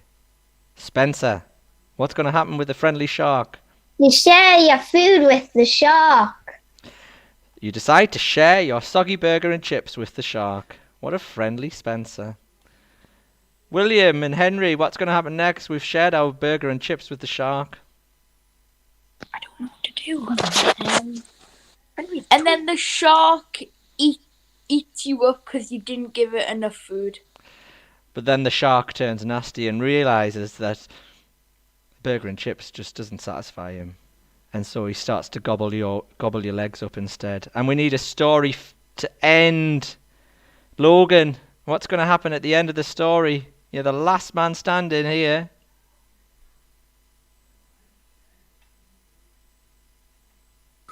You end up living in his tummy. And you end up in the shark's tummy. The end. So we started with a knock at the door. We went to the door to see what was there. Mia told us that somebody wanted to take us diving. Little did we know that we were going to go diving for burgers and chips, and we'd end up in the belly of a shark. Emily, did you get that all written down?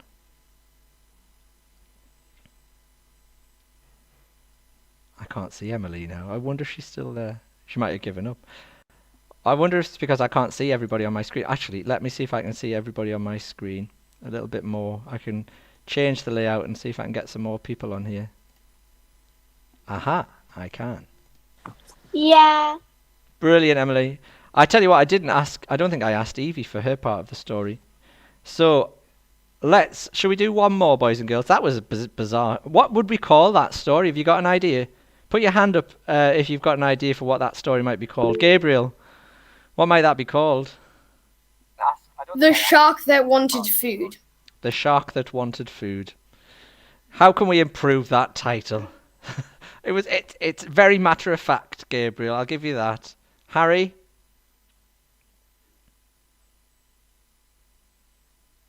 Diving and burgers. Diving for burgers, diving and burgers. Diving and burgers. Eve, give us another one. We'll see what you've got. Non-sharky burger. Non-sharky burger. Okay. Hey, it's our story. We can call it whatever we want. That is brilliant. Well done. Right, I'm going to do one more story. Okay, we've got time to do one more. So let's see if we can make this one just as good. All right. So make sure you're on mute just for now.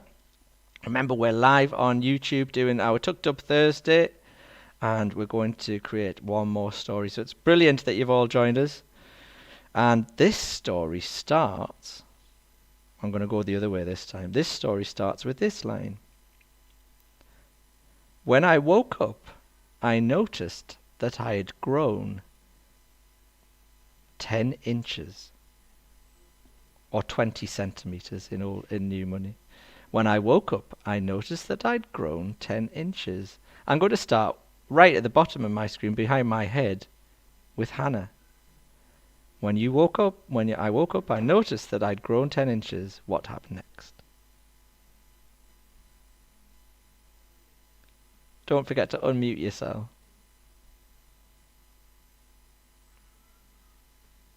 Oh, we seem to have lost Hannah. Don't worry. Can we see if Evie can help us with the story then? Evie, when I woke up, I noticed that I had grown by 10 inches. What happened next? So I went to the store to get some measuring tape to see if I had grown exactly 10 inches or not. So I went to the store to buy a measuring tape to see if I'd grown exactly 10 inches or not. Right. Let's go. Logan, what happened at the store when I went to get the tape measure? I was so excited. I was so excited. I was so excited to be 10 inches taller. It would be really good to be 10 inches taller. Maybe not. Some of us would like to be 10 inches taller. Some of us wouldn't. Henry and William, you're at the store. You've got your tape measure. What happens next? I was so excited that I'd grown 10 inches, I thought that I'd go to an amusement park. I was so excited that I'd grown 10 inches that I decided to visit an amusement park. Spencer, what happened at the amusement park? Or on the way to the amusement park? Tall enough to go to the biggest ride. Say that again, Spencer. You were tall enough to go to the biggest ride. Hallelujah! Finally, you were tall enough to go on the biggest ride. The ride that you'd waited to go on for years and years. Excellent idea. I like where this story's going. Nia, where's it going next, though?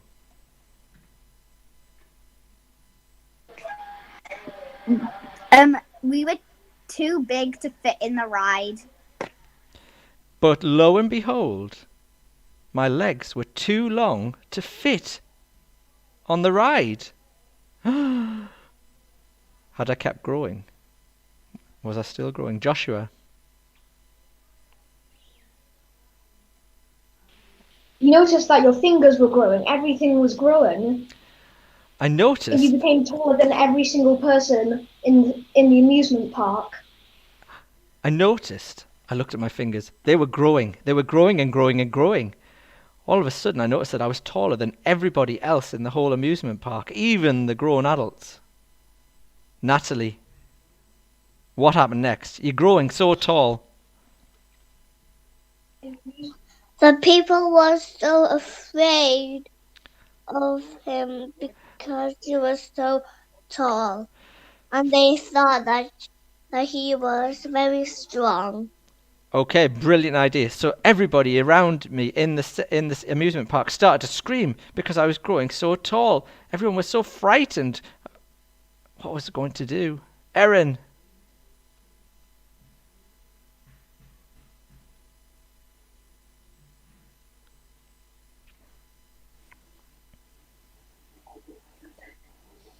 I ran out of the amusement park, but on my way out, I tripped on the brick.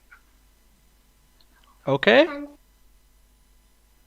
onto the road, a car drove past me. Okay, right. So I didn't know what to do. So I ran out of the amusement park. But on my way out, I tripped on some bricks and fell into the road. And a car drove past me. Gabriel. Then all of a sudden, since you're so tall now, when you fell, the entire amusement park collapsed. The entire amusement park collapsed. Dun dun dun. Phoebe. Matilda, what happens next? I wished I was smaller and I shrank to the size of an ant. I closed my eyes and I wished and I wished and I wished to be smaller. And just like that, I was the size of an ant. Isaac, Seth, you're an ant. Well, you're not an ant. You're the size of an ant. What happens next? Then I wanted to be bigger, but I just couldn't get bigger. And I realised I want to be big again, but I just couldn't get bigger again. I was stuck the size of an ant. Say that again, Seth. I just got smaller and smaller. I just got smaller and smaller till I was the size of a full stop. Georgia, you're teeny tiny now. What's going to happen next? When I opened my eyes, I was back at my house as the same size I was before that. Thankfully, when I opened my eyes, I realised that this was all just a terrible dream, and I was back to my normal size. Or was I, Harry? I was so excited, I began dancing. I was so excited, I began to dance. I began dancing. And Warwick and Kim, what happened next? We've only got 3 windows left. You realised it was your birthday and that you grew 10 centimetres long. You realised that it was just because it was your birthday that you'd grown 10 centimetres long. Okay. We're getting back to some sort of normality. Mia, it's your birthday. You're dancing. You've been the size of a giant. You've been the size of a full stop. What's happening now? I made a wish and turned into a snake. I closed my eyes again. I made another wish, and I wished to be turned into a snake. I don't know where this has gone now. Oliver, save the story. Finish the story. Bring it to an end. You're a snake. Then I got captured and put in the local zoo. And finally, I got captured and sent to the local zoo. What a day. That started with waking up and realising that you'd grown 10 inches. And now you're a snake in a zoo. Just shows where the imagination can take us, doesn't it, boys and girls? Well done. That was really good fun, wasn't it? Well, I thought it was really good fun. So thank you very, very much for joining us for our lunchtime story sharing session. Are you all going to stay with us this afternoon for the rest of Tucked Up Thursday? Great. So this afternoon, we've got loads more coming up. We've got stories from around the world coming up now. So if perhaps if one of your relatives has put one of this story in, which many of them have, you might want to listen to them now. We've got a brilliant author coming up at 1:15 called Gabrielle Kent, and she's going to be reading some of her books, Knights and Bikes, and what was the other one? I can't remember now off the top of my head. Yes, Alfie Bloom. And then we've got, after that, a brilliant story from Paul Linnet and Sue Hendra, the Super Tato books. So there's lots and lots to look forward to, boys and girls. I'm going to ask you to log off now. That would be great. And then I will see you very, very shortly. So bye-bye, everyone. Bye. If you want to unmute and say bye-bye. Bye. Bye. Bye. Bye. Bye. Bye. Bye. So here we are. Okay, so boys and girls, I'm going to just log off temporarily, and we'll be back in a couple of minutes with some more stories.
Hi again, everybody. We're still going here at Tucked Up Thursday. We're just taking a slight breather there before we get back on with the rest of the afternoon.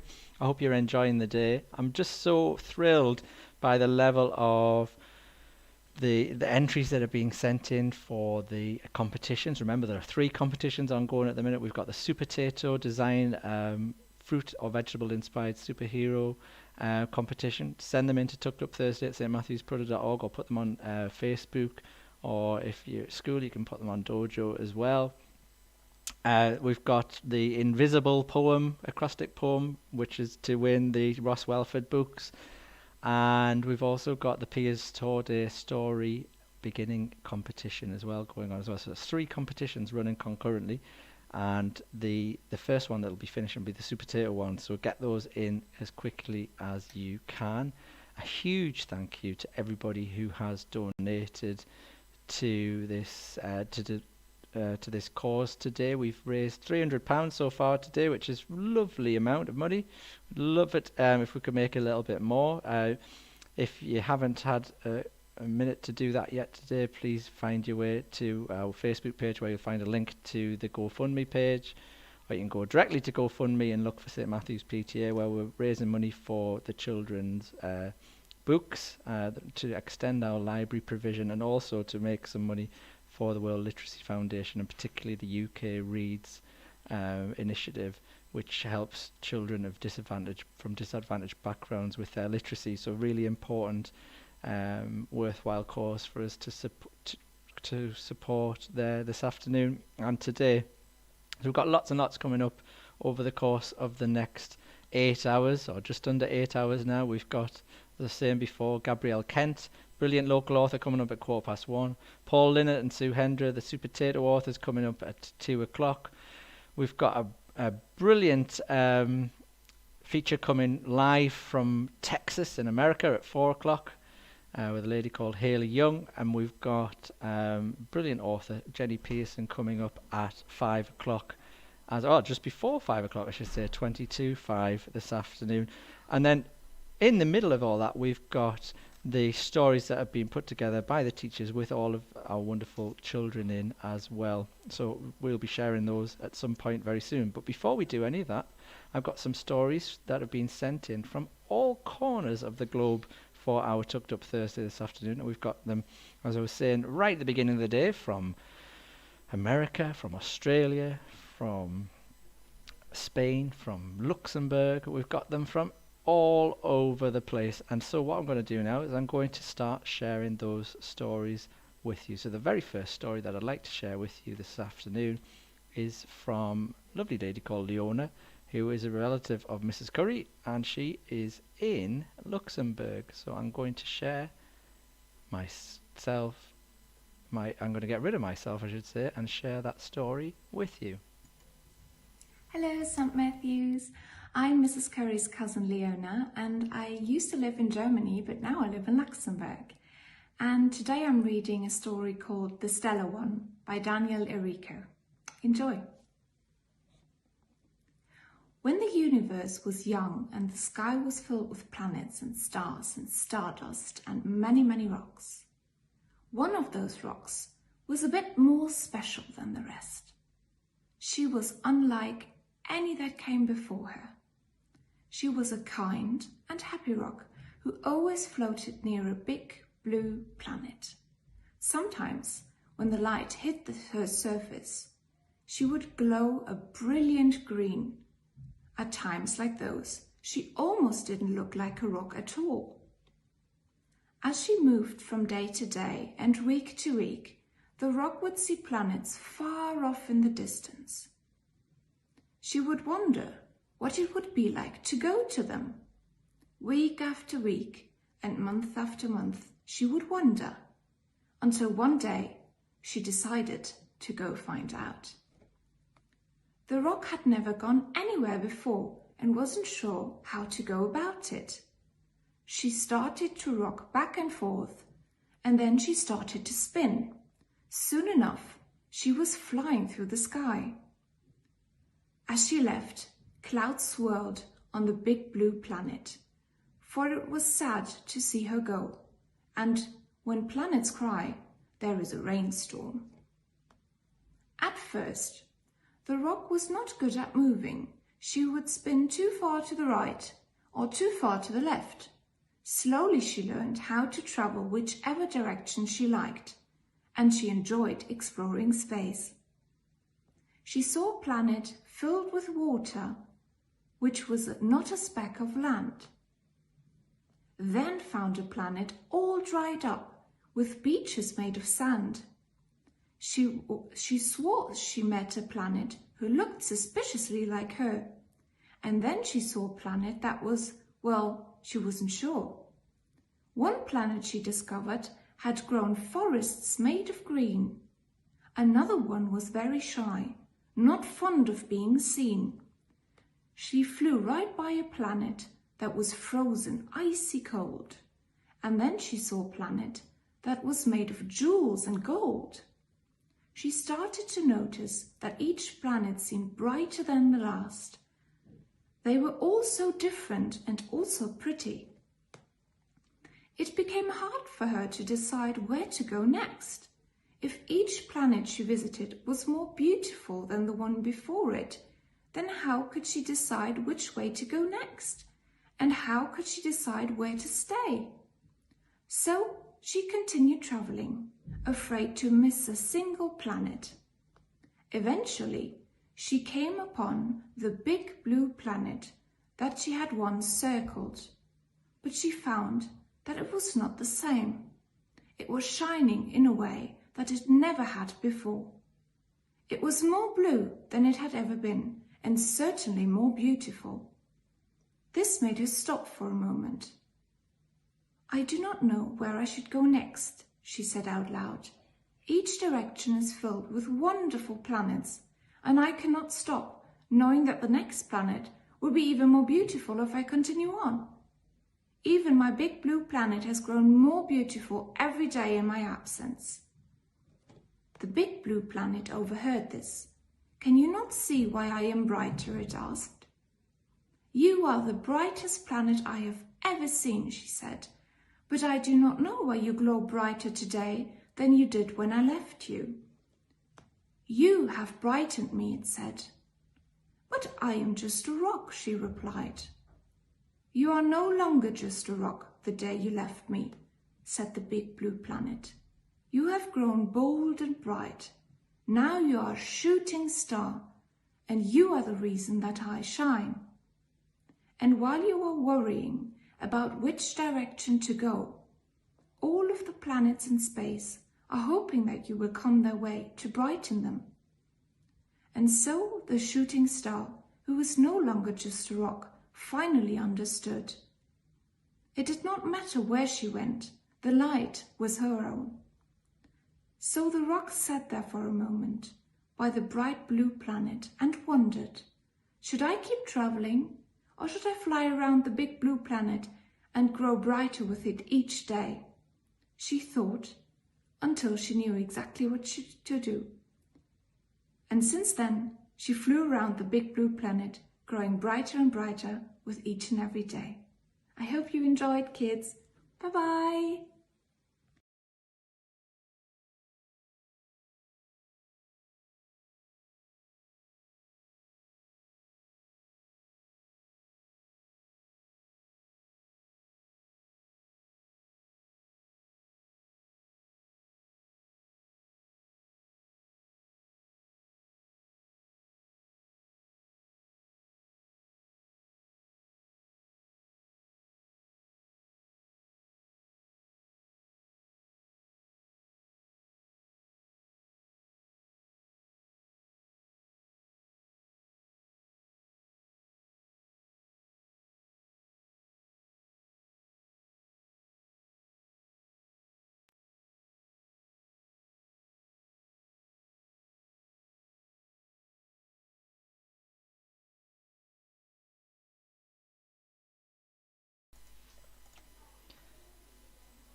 Hello, everybody. Thank you for enjoying that story there from Luxembourg, from Leona. I think you might have just seen me talking to nobody because I'd forgotten to switch my microphone on. So my apologies for that. if you weren't able to hear me for a second there. I was just saying how much we'd enjoyed that story from Leona from Luxembourg.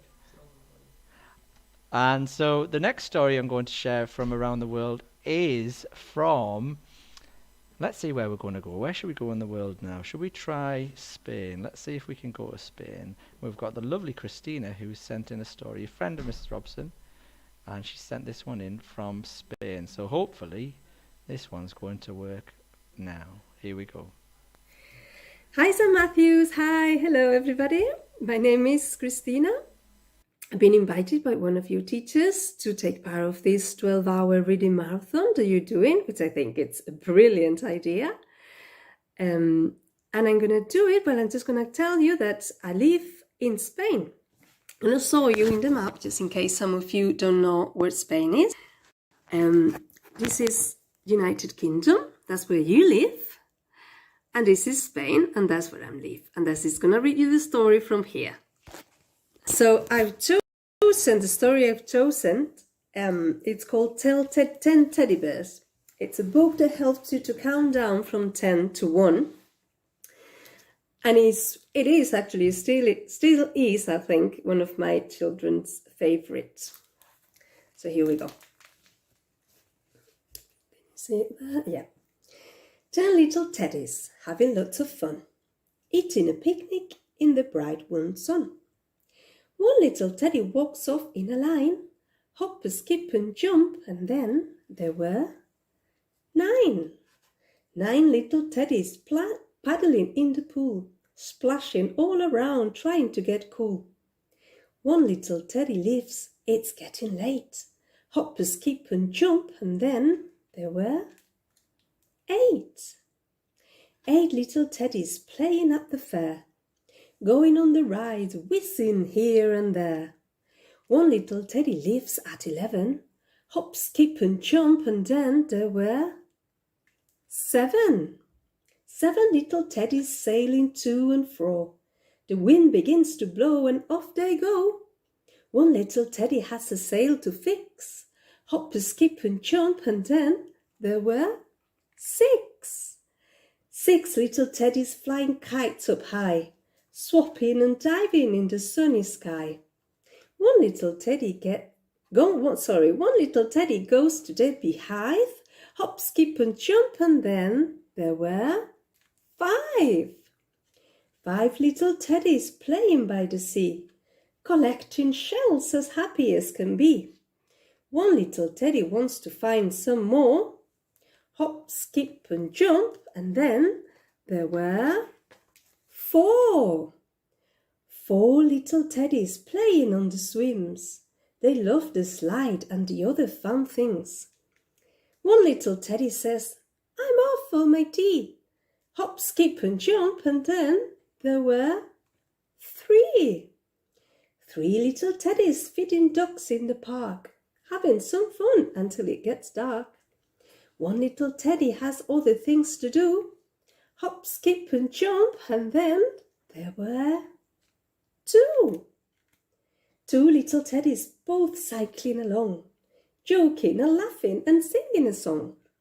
One little teddy stops, the other rides on. Hop, skip and jump, and then there was 1. 1 little teddy making yummy treats, sandwiches and pies and lots of nice sweets. Little teddy makes a big wish, and then hop, skip and jump, suddenly there were 10 again. 10 little teddies playing together, the best of friends whatever the weather. As the twinkling stars come out around the moon, the teddies say, goodbye and see you soon. Goodbye. Thank you. Thank you so much, Christina. Wow, we've had stories now from Luxembourg. We've had story from Spain. And it's so lovely to have such an international flavour to our Tucked Up Thursday 12-hour story marathon.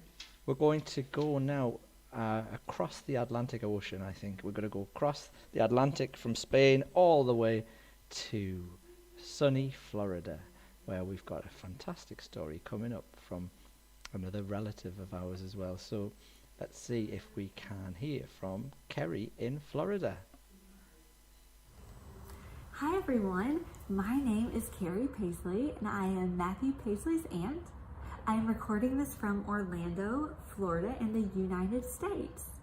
I'm sure some of you have been to Orlando. We have many theme parks and attractions here, and it is definitely a popular travel destination.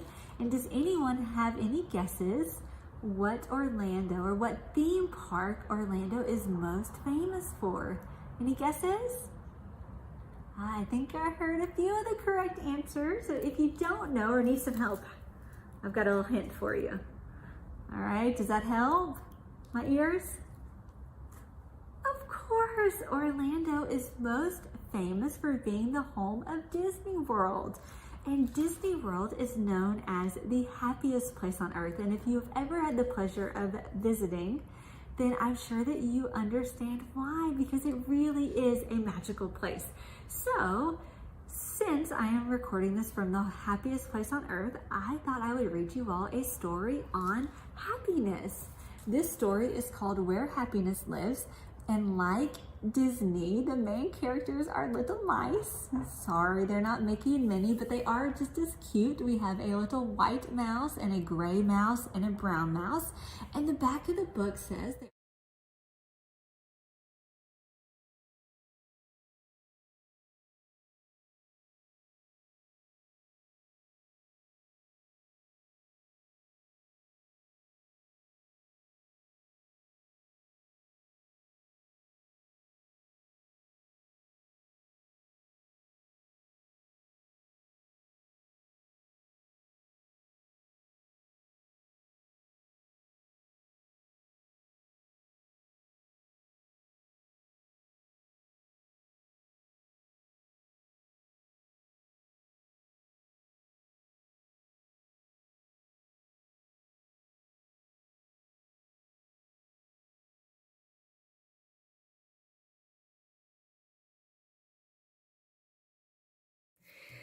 Hi, St. Matthews. Hi. Hello, everybody.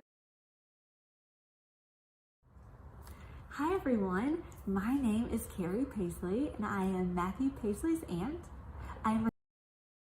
And then way up on the hill we have a mansion. So which mouse do you all think would be the happiest? Any guesses? Alright, so why don't we read Sorry the about that, story and everyone. let's I find out. forgot I'm that I going to was working reposition on the background phone on here the so next you all story. can read along Sorry with to me. interrupt you, All Kerry. right, so this is called Where Happiness Lives by Barry Timmons and illustrated by Greg Abbott. I hope you all enjoy.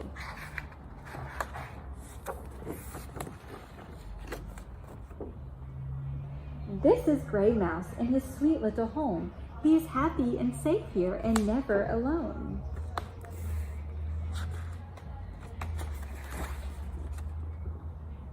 It has just enough room for each mouse to have fun and plenty of windows that let in the sun. There's a garden outside with a shady oak tree.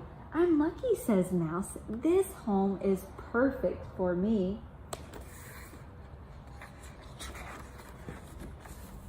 But one day out walking, Mouse spots a large door. It belongs to a house that is hard to ignore. There's oodles of space and a balcony too. The owner, a white mouse, looks out at the view. Good morning, calls Gray Mouse. I live down the way in a sweet little home that seemed fine till today.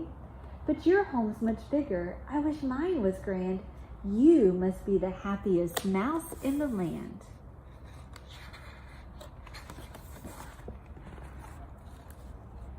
The mouse on the balcony heaves a big sigh. I was happy once, then a house caught my eye.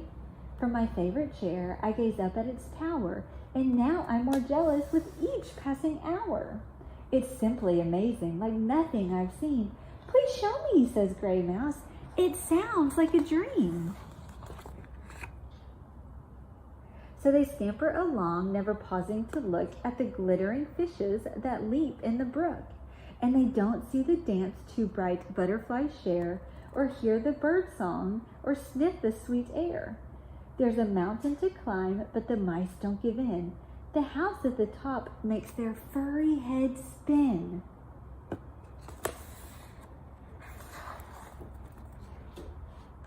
It's a house like no other. This home has it all. A garden with fountains, a banqueting hall, a dome and a spire, both designed to impress.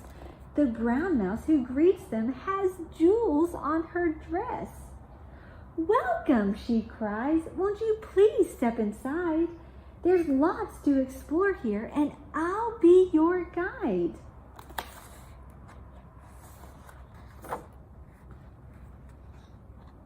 She serves them fine pastries on plates made of gold, then leads them through hallways past treasures untold.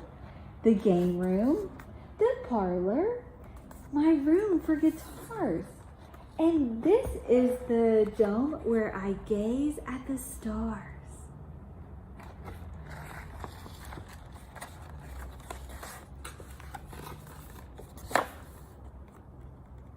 "Oh my," sighed the other two mice in dismay, the last of their happiness drifting away.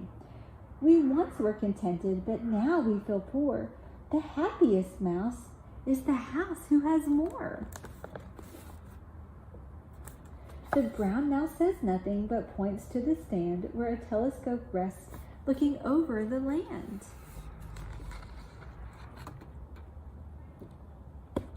And there, through its lens, is a sweet little home. It doesn't have fountains, a spire, or dome. It doesn't have treasures, there isn't the space, but each little mouse has a smile on its face.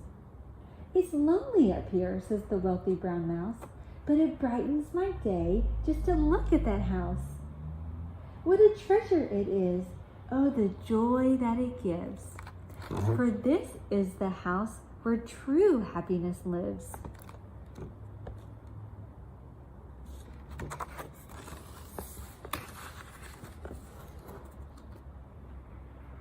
"It's my home," cries Gray Mouse. "Well, who would have guessed that a mouse in a mansion could think that I'm blessed? Whatever your home, it is happy indeed, if you love what you have and you have what you need."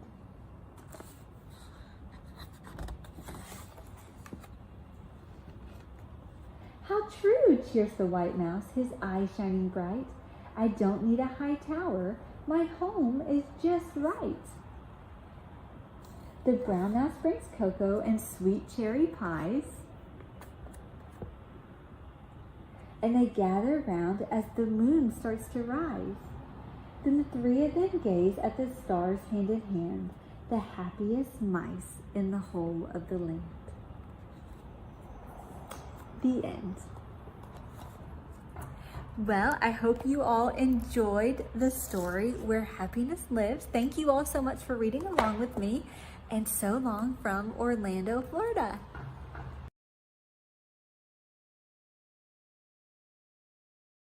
Well, I don't know about you boys and girls, but that's left me feeling extremely happy, even though I did interrupt poor Kerry halfway through her story there, so I do apologise for that. All the way across the Atlantic Ocean, I send my apologies, and I also send my deepest gratitude to you for sending that wonderful story, and thank you very, very much indeed. We're going to come a little bit closer to home now for our next story. So, it is a story from around the world, sort of, because we've got lovely Mrs. Robson, who's going to share her next story with us. So I'm just going to pop myself on back soon, and we'll get set up and ready to go in just a mo.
Hello, good afternoon, everybody. I'm Mrs. Robson. I'm the nursery teacher in St. Matthew's. I think hopefully all of you or most of you know me.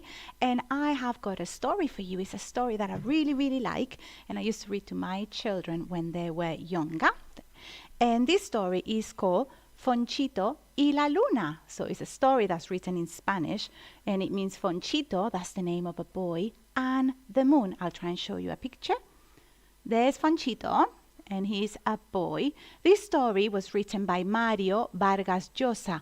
Mario Vargas Llosa is a very important writer, and he is so good at writing, boys and girls, that he won a very special prize, and it's called a Nobel Prize. So that's a little bit, you know, when you do amazing work and you get into the Golden Book, it's a bit like that for grown-ups. When you do amazing writing, you might get a Nobel Prize for writing, and this is what Mario Vargas Llosa did.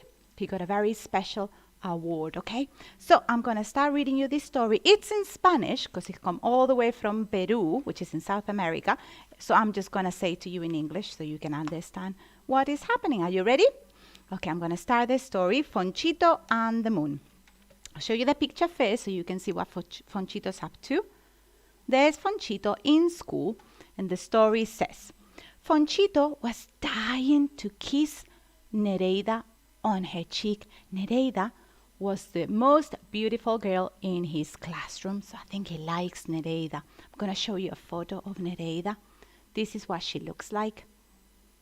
And Fonchito explains that Nereida had big eyes, very, very lively eyes, a cute little button nose, and hair that was black, and the skin was like snow. And Fonchito had never touched her face, but he thought he was probably like silk, probably felt like silk.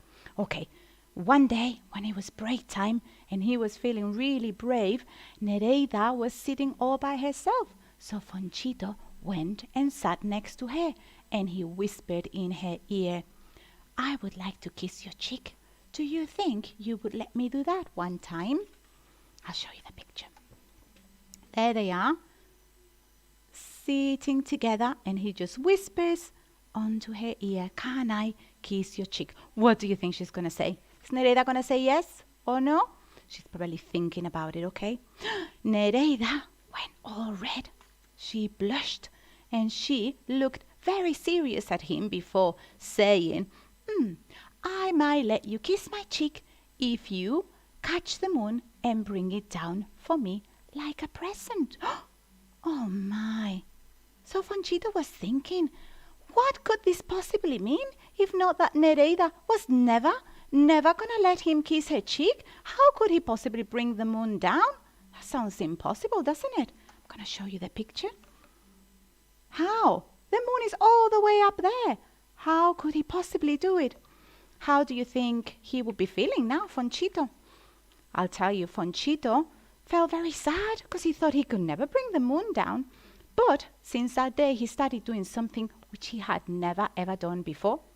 He started spending a lot of time in the rooftop terrace of his house, staring at the moon, looking at the moon, which he couldn't do all the time because in Lima, which is the capital city of Peru, where Fonchito lives, often is very cloudy and you cannot see the moon. I'll show you the picture. That night there was a moon on, so he could see the moon. Can you see him? That's a rooftop terrace. And he's looking at the moon, wondering, what can I do? How could I bring the moon down? He doesn't know.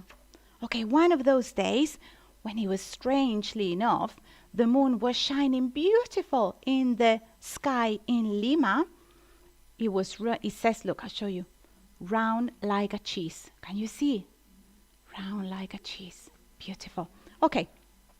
He sighed, and he was about to go to bed, feeling defeated. That means that he couldn't do it. He couldn't bring the moon down. When his heart skipped a bit because he realized that, look, the moon wasn't just in the sky that night. The moon was reflected in a bucket of water at his feet. Look at it there. Look. Can you see the moon? The moon is there on the water, reflected in the water. Can you see? That's the water that his father, Don Rigoberto, would use to water the plants in the roof terrace. And the moon was in there? Have a little think. Why do you think the moon is in there? What is happening? I wonder. That night, Fonchito went to bed happy and grateful. Grateful to God and grateful to chance, because now he was sure he knew exactly what to do. He knew how he could bring the moon down for Nereida. So he was feeling very happy. I'll show you how he's sleeping in his bed. And can you see the hearts? He's dreaming about love, I think. Very nice. Okay, what happened next? Let's see. The next day, when he went to school, he spoke to Nereida and he says, I know what to do. I know exactly how to give you the moon as a gift. Is there any chance that you can come, or I can come to your house, but it needs to be kind of nighttime when the moon is coming out? Do you think you can do it? And look, he's looking very happy now, isn't he? He's thinking, I've got a plan. I know what to do. Let's see what happened next. Was Nereida going to reply?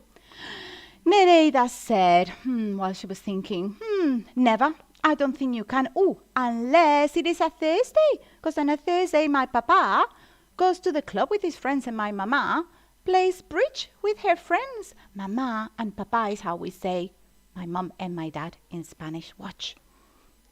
That's Nereida's mommy playing cards, and the dad is in the club. So mama will be out playing cards and papa will be out with his friends. So it's the perfect chance, Nereida says. So Fonchito, as you can imagine, was feeling very happy by now. So the following Thursday, when the moon was coming out in the sky, Fonchito made his way to Nereida's house and said, can you take me to the rooftop terrace? And she did. And look, he looked up and he checked, and yes, he was in luck. There in the sky was the moon, shining beautiful. I'm going to show you the picture. And smiling down at him. Can you see the moon there? He was lucky it wasn't cloudy that night, so they could see the moon.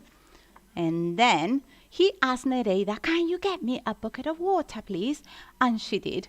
And when she brought the water, he moved around the rooftop terrace to find the perfect spot. And then he summoned Nereida like that. He said, come and see. And pointed down. Look. When Nereida looked in the bucket, what do you think she's going to find? What do you think is going to happen? Let's see. She looked down into the bucket, and trembling on the top, on the water, she saw the reflection of the moon. She stood there looking at the moon for a very long time without saying a single word. I'll show you. Can you see Nereida? She can see the moon there reflected in the water. She looks happy, I think. All right, okay. All the time, while Nereida was silent, Fonchito was wondering if Nereida's heart was beating really fast in her chest like his was doing. And then Nereida, without saying a word, stood up and went like that and let Fonchito kiss her on the cheek. And then Fonchito knew that yes, Nereida's heart was beating really fast, just like his. I'll show you the picture. Can you see the hearts coming out of the bucket? And you can see that they're standing together. And finally, Fonchito got his kiss. Okay, so that was the story of Fonchito and the moon. And I love this story. I hope you enjoyed it as well, and I hope you have a lovely rest of your day. Okay, take care. Bye.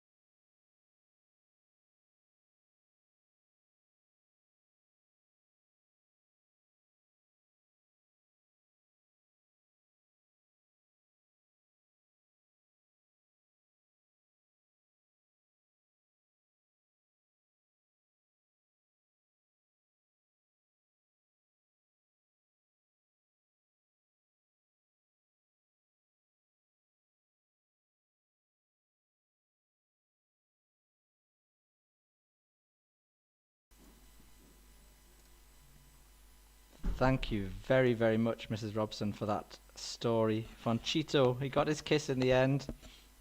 Thank you for bringing a little bit of romance to Tucked Up Thursday, Mrs. Robson. She'll be back with you later with some of the other teachers who are going to be telling some stories around 2:30 onwards, I think, this afternoon. But before that, we've got a couple of a few fantastic authors to speak to. But before that, we've got time just to squeeze in one more story from across the Atlantic Ocean. This was one I tried to get in earlier, but realised I was you couldn't hear me. So this one comes all the way from a regular Tucked Up Thursday viewer over in Canada. This is Beck, and it's Mrs. Saunders' sister, for those of you who don't know. So hopefully this one's going to work.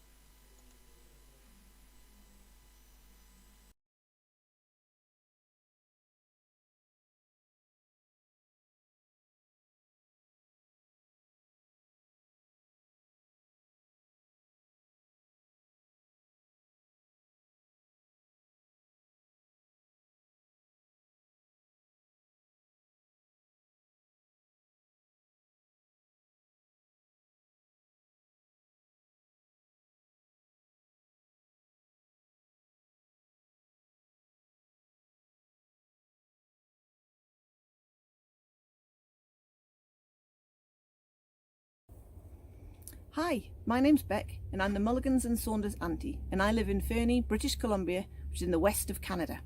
Now in Canada, as you may know, we have bears, so I thought I'd read you a little book which helped me when we first moved. This is called A Beginner's Guide to Bear Spotting by Michelle Robinson and David Roberts.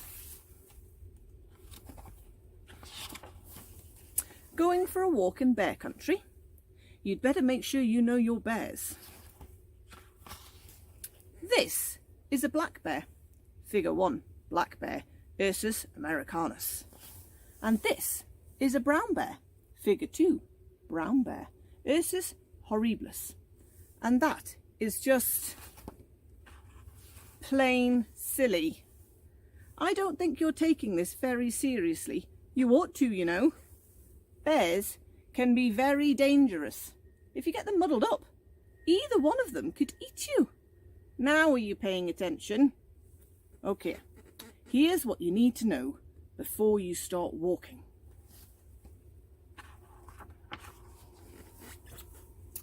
Black bears are dangerous and black.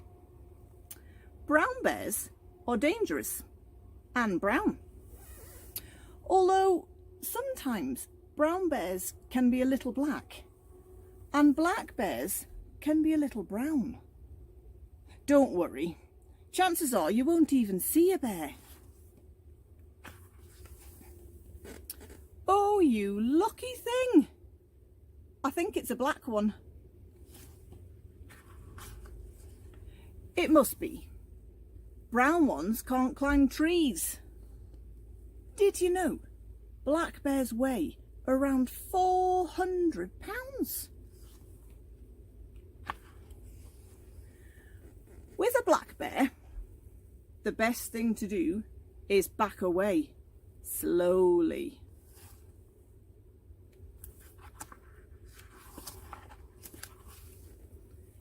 This must be your lucky day. You found a brown bear too.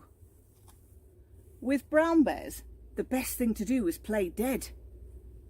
Although to a black bear, that's like an invitation to dinner. This would be a good time to use your pepper spray. Pepper spray works on both kinds of bears. It makes them dizzy. Or was it hungry? Yep, definitely hungry.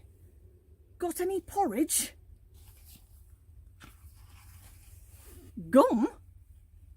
What on earth are you going to do with a pack of gum?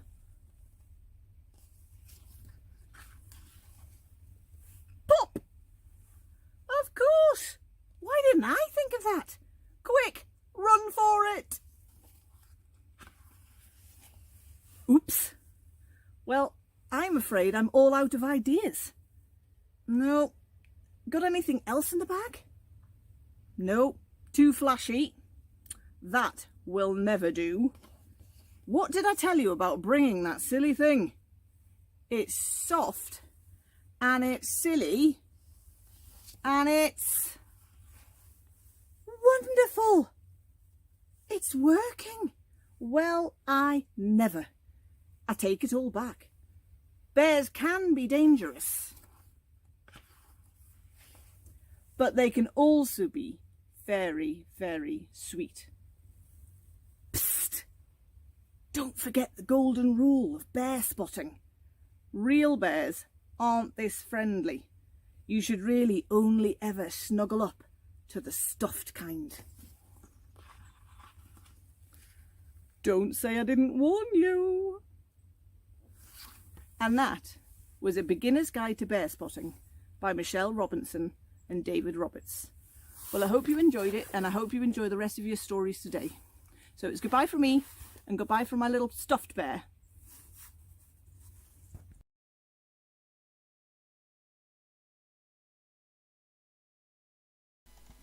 Thank you very much to Beck. That was an amazing story. Thank you, Beck, so much. It was certainly the polar opposite of where Mrs. Hatley was earlier this morning on her tropical island. Seeing all that snow, it's making me glad that we are making our way into spring over here in the UK. So thank you so much for that wonderful story. Bear spotting from Canada. Amazing to have that there today. We're running a little bit behind because of one or two technical issues. So we do have a couple of more stories from overseas, and we're going to have to squeeze them in a little bit later. So we've got a lovely story from Australia coming up. Matthew's auntie in Australia has sent us a lovely story, and that will be coming up at around 6 o'clock UK time, so probably breakfast time for Matthew's auntie over in Australia. So we'll play that one a bit later. We're just going to get Gabrielle Kent, author, online now. So if you just bear with us for a couple of seconds, that'll be the next thing coming up on our Tucked Up Thursday. Don't forget to keep those competition entries coming in, especially for the poetry for Ross Welford and the story openings for Piers Torday's books as well. I think our competition for the Super Tato characters is nearly closed, so you've got last few minutes to get those entries in as well. So I will see you in just a second.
So we're back live again here on Tucked Up Thursday. It's been a great morning so far. We're 5 hours and 15 minutes. I can't believe we're actually running to time. We've had Ross Welford this morning at 9 o'clock. We've had Helen Stephens done a fantastic illustration masterclass. We've had Piers Torday. We've had the lovely Mrs. MacInnes, who did a brilliant book journaling session. We've made our own stories up. We've entered 3 competitions. We've had loads and loads going on, and now we've got another fantastic author to bring to you. We've got the wonderful Gabrielle Kent, another resident of the Northeast. It's lovely to have her on board. I'm going to share my screen now so that you can see her. She can't see us, but we can see her. Here's Gabrielle now, and I'm going to ask Gabrielle if you can unmute yourself and say hello. Hi everyone, it's lovely to be here. Thanks for having me along to your Tucked Up Thursday. That's brilliant, thank you. We're going to have a quick change of person in that commander's chair here. I'm going to pass you on to Mrs. Saunders, who's going to conduct this session. So 2 seconds.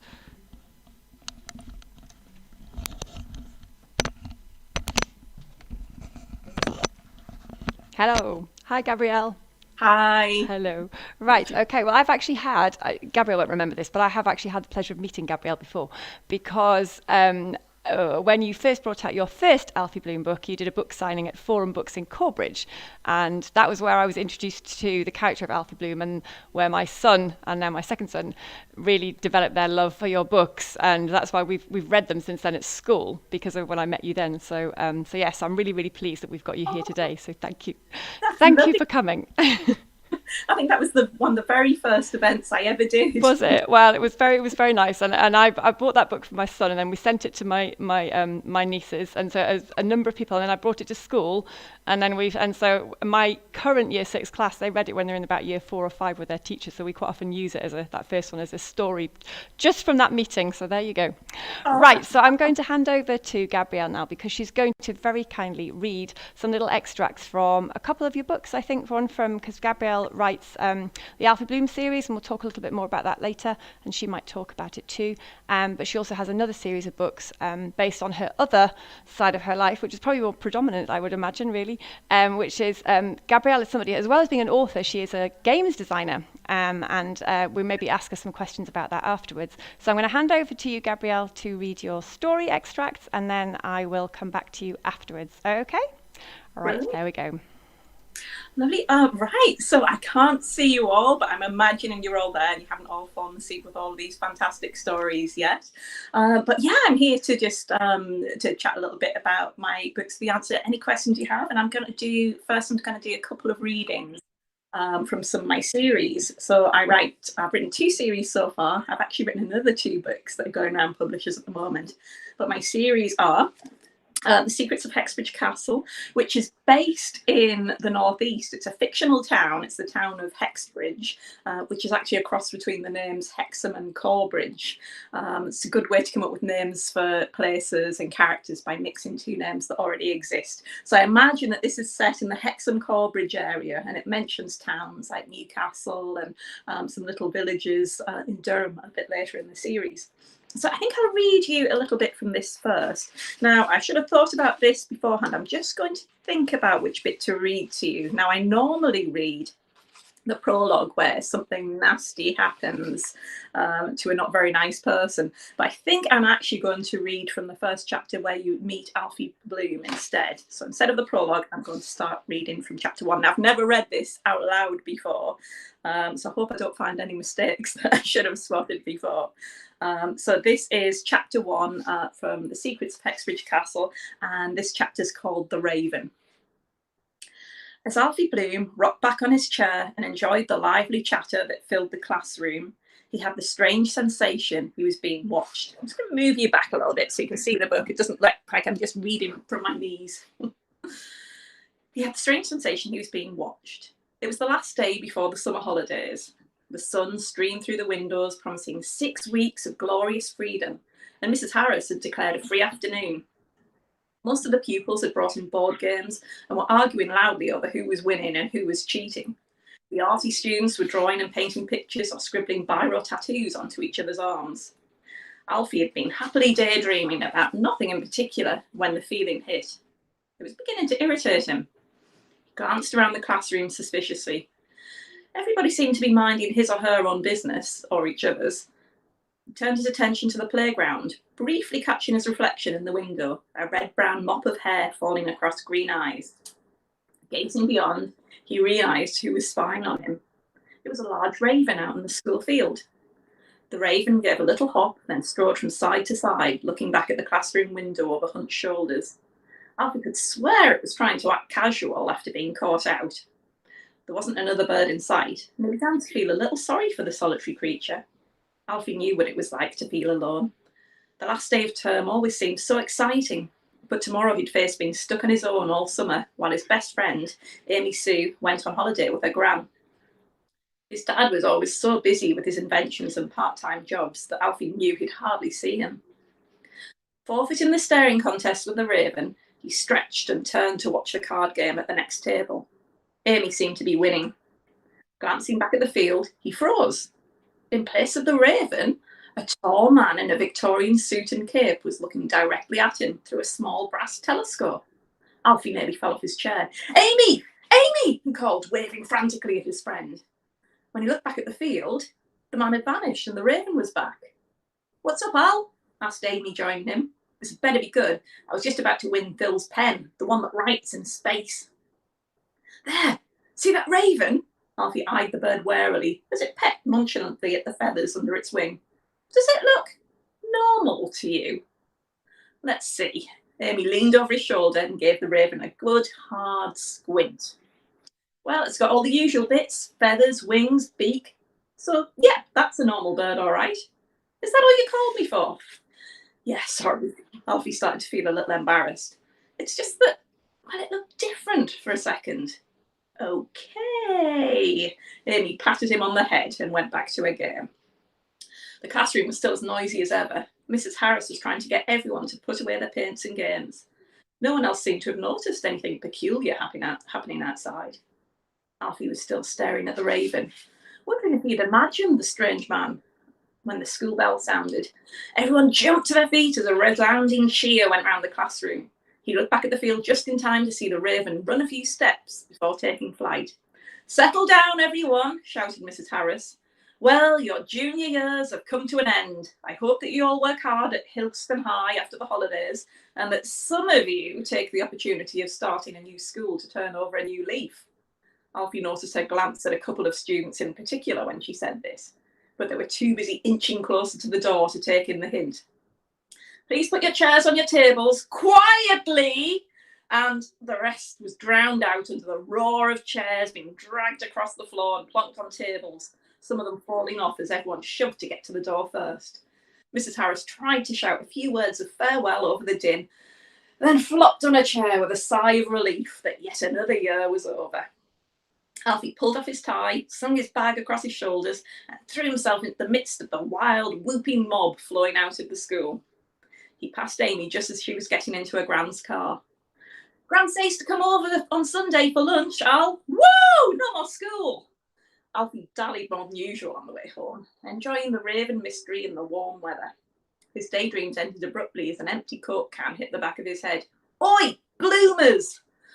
Alfie groaned and mentally kicked himself. He'd been too preoccupied to notice class troublemakers Binny and Weggis trailing along behind him. "So what are you doing for the holidays?" asked Binny as they caught up. "Is your dad taking you to dig up dinosaurs or something?"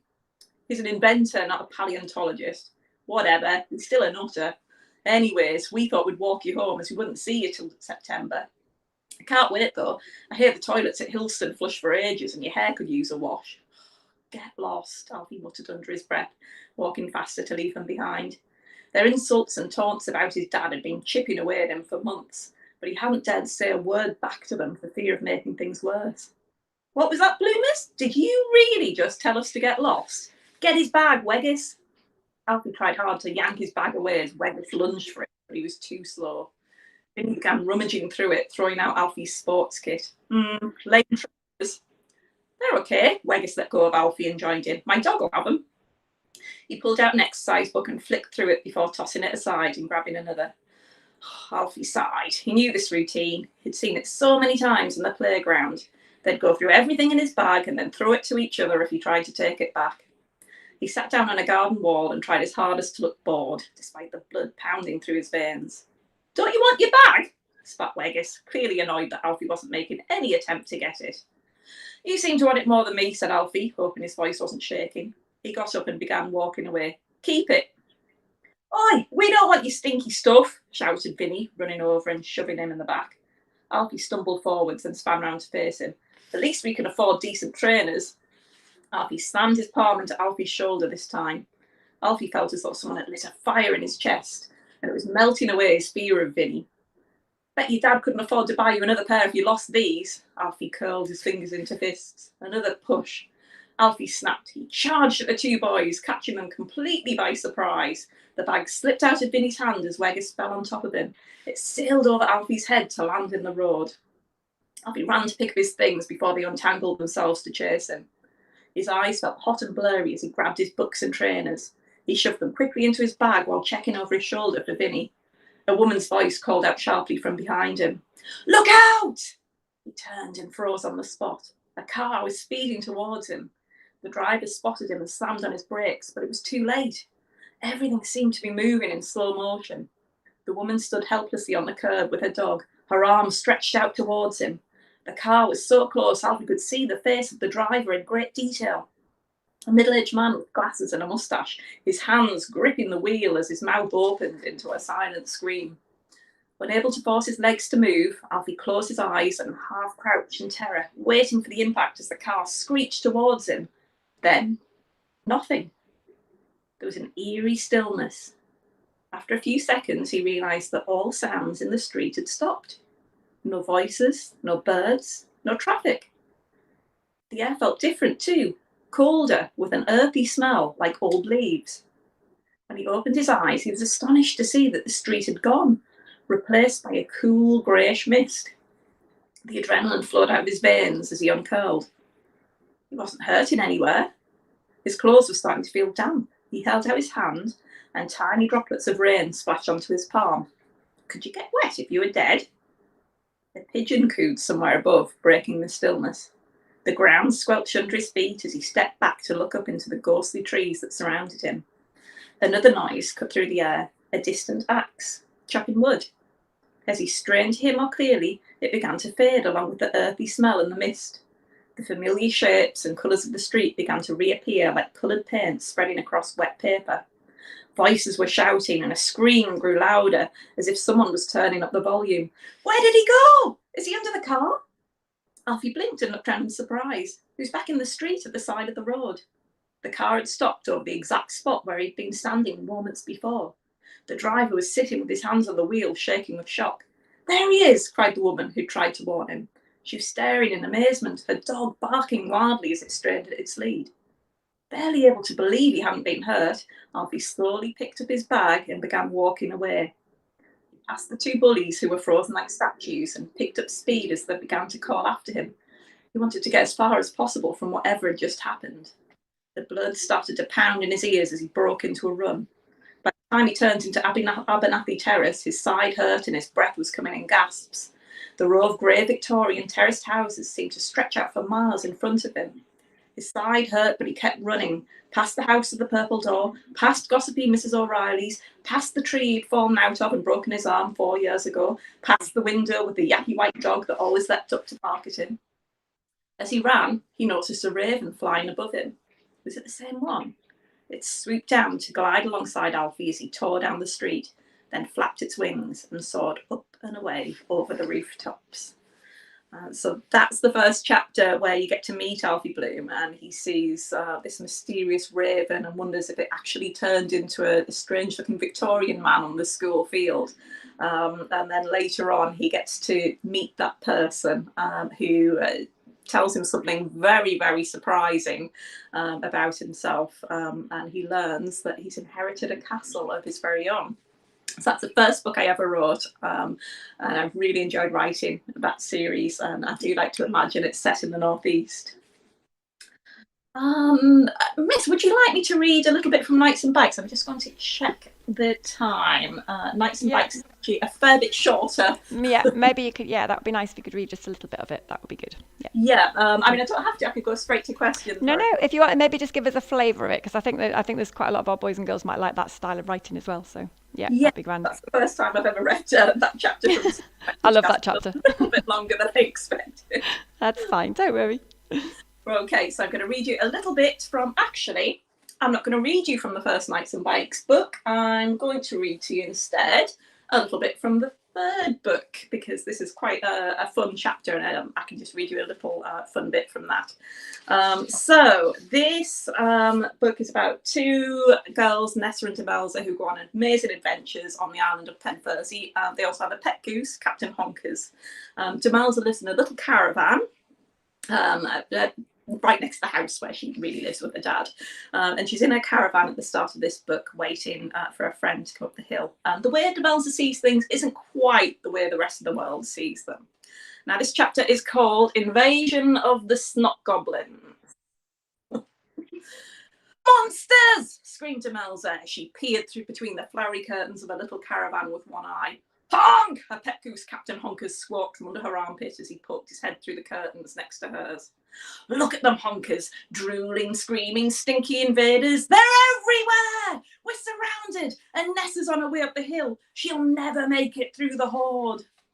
Honk! Captain Honkers couldn't contain his fury any longer. He wriggled out from under her arm and ran round the caravan, flapping his wings, knocking books, toys and crayons off the shelves. Honk! Honk! You're right, shouted Demelza. They shall not defeat us. We're going out there. We'll fight our way through to Nessa. She stood tall and placed her hand on her chest. For she is our bestest friend. She'd do the same for us.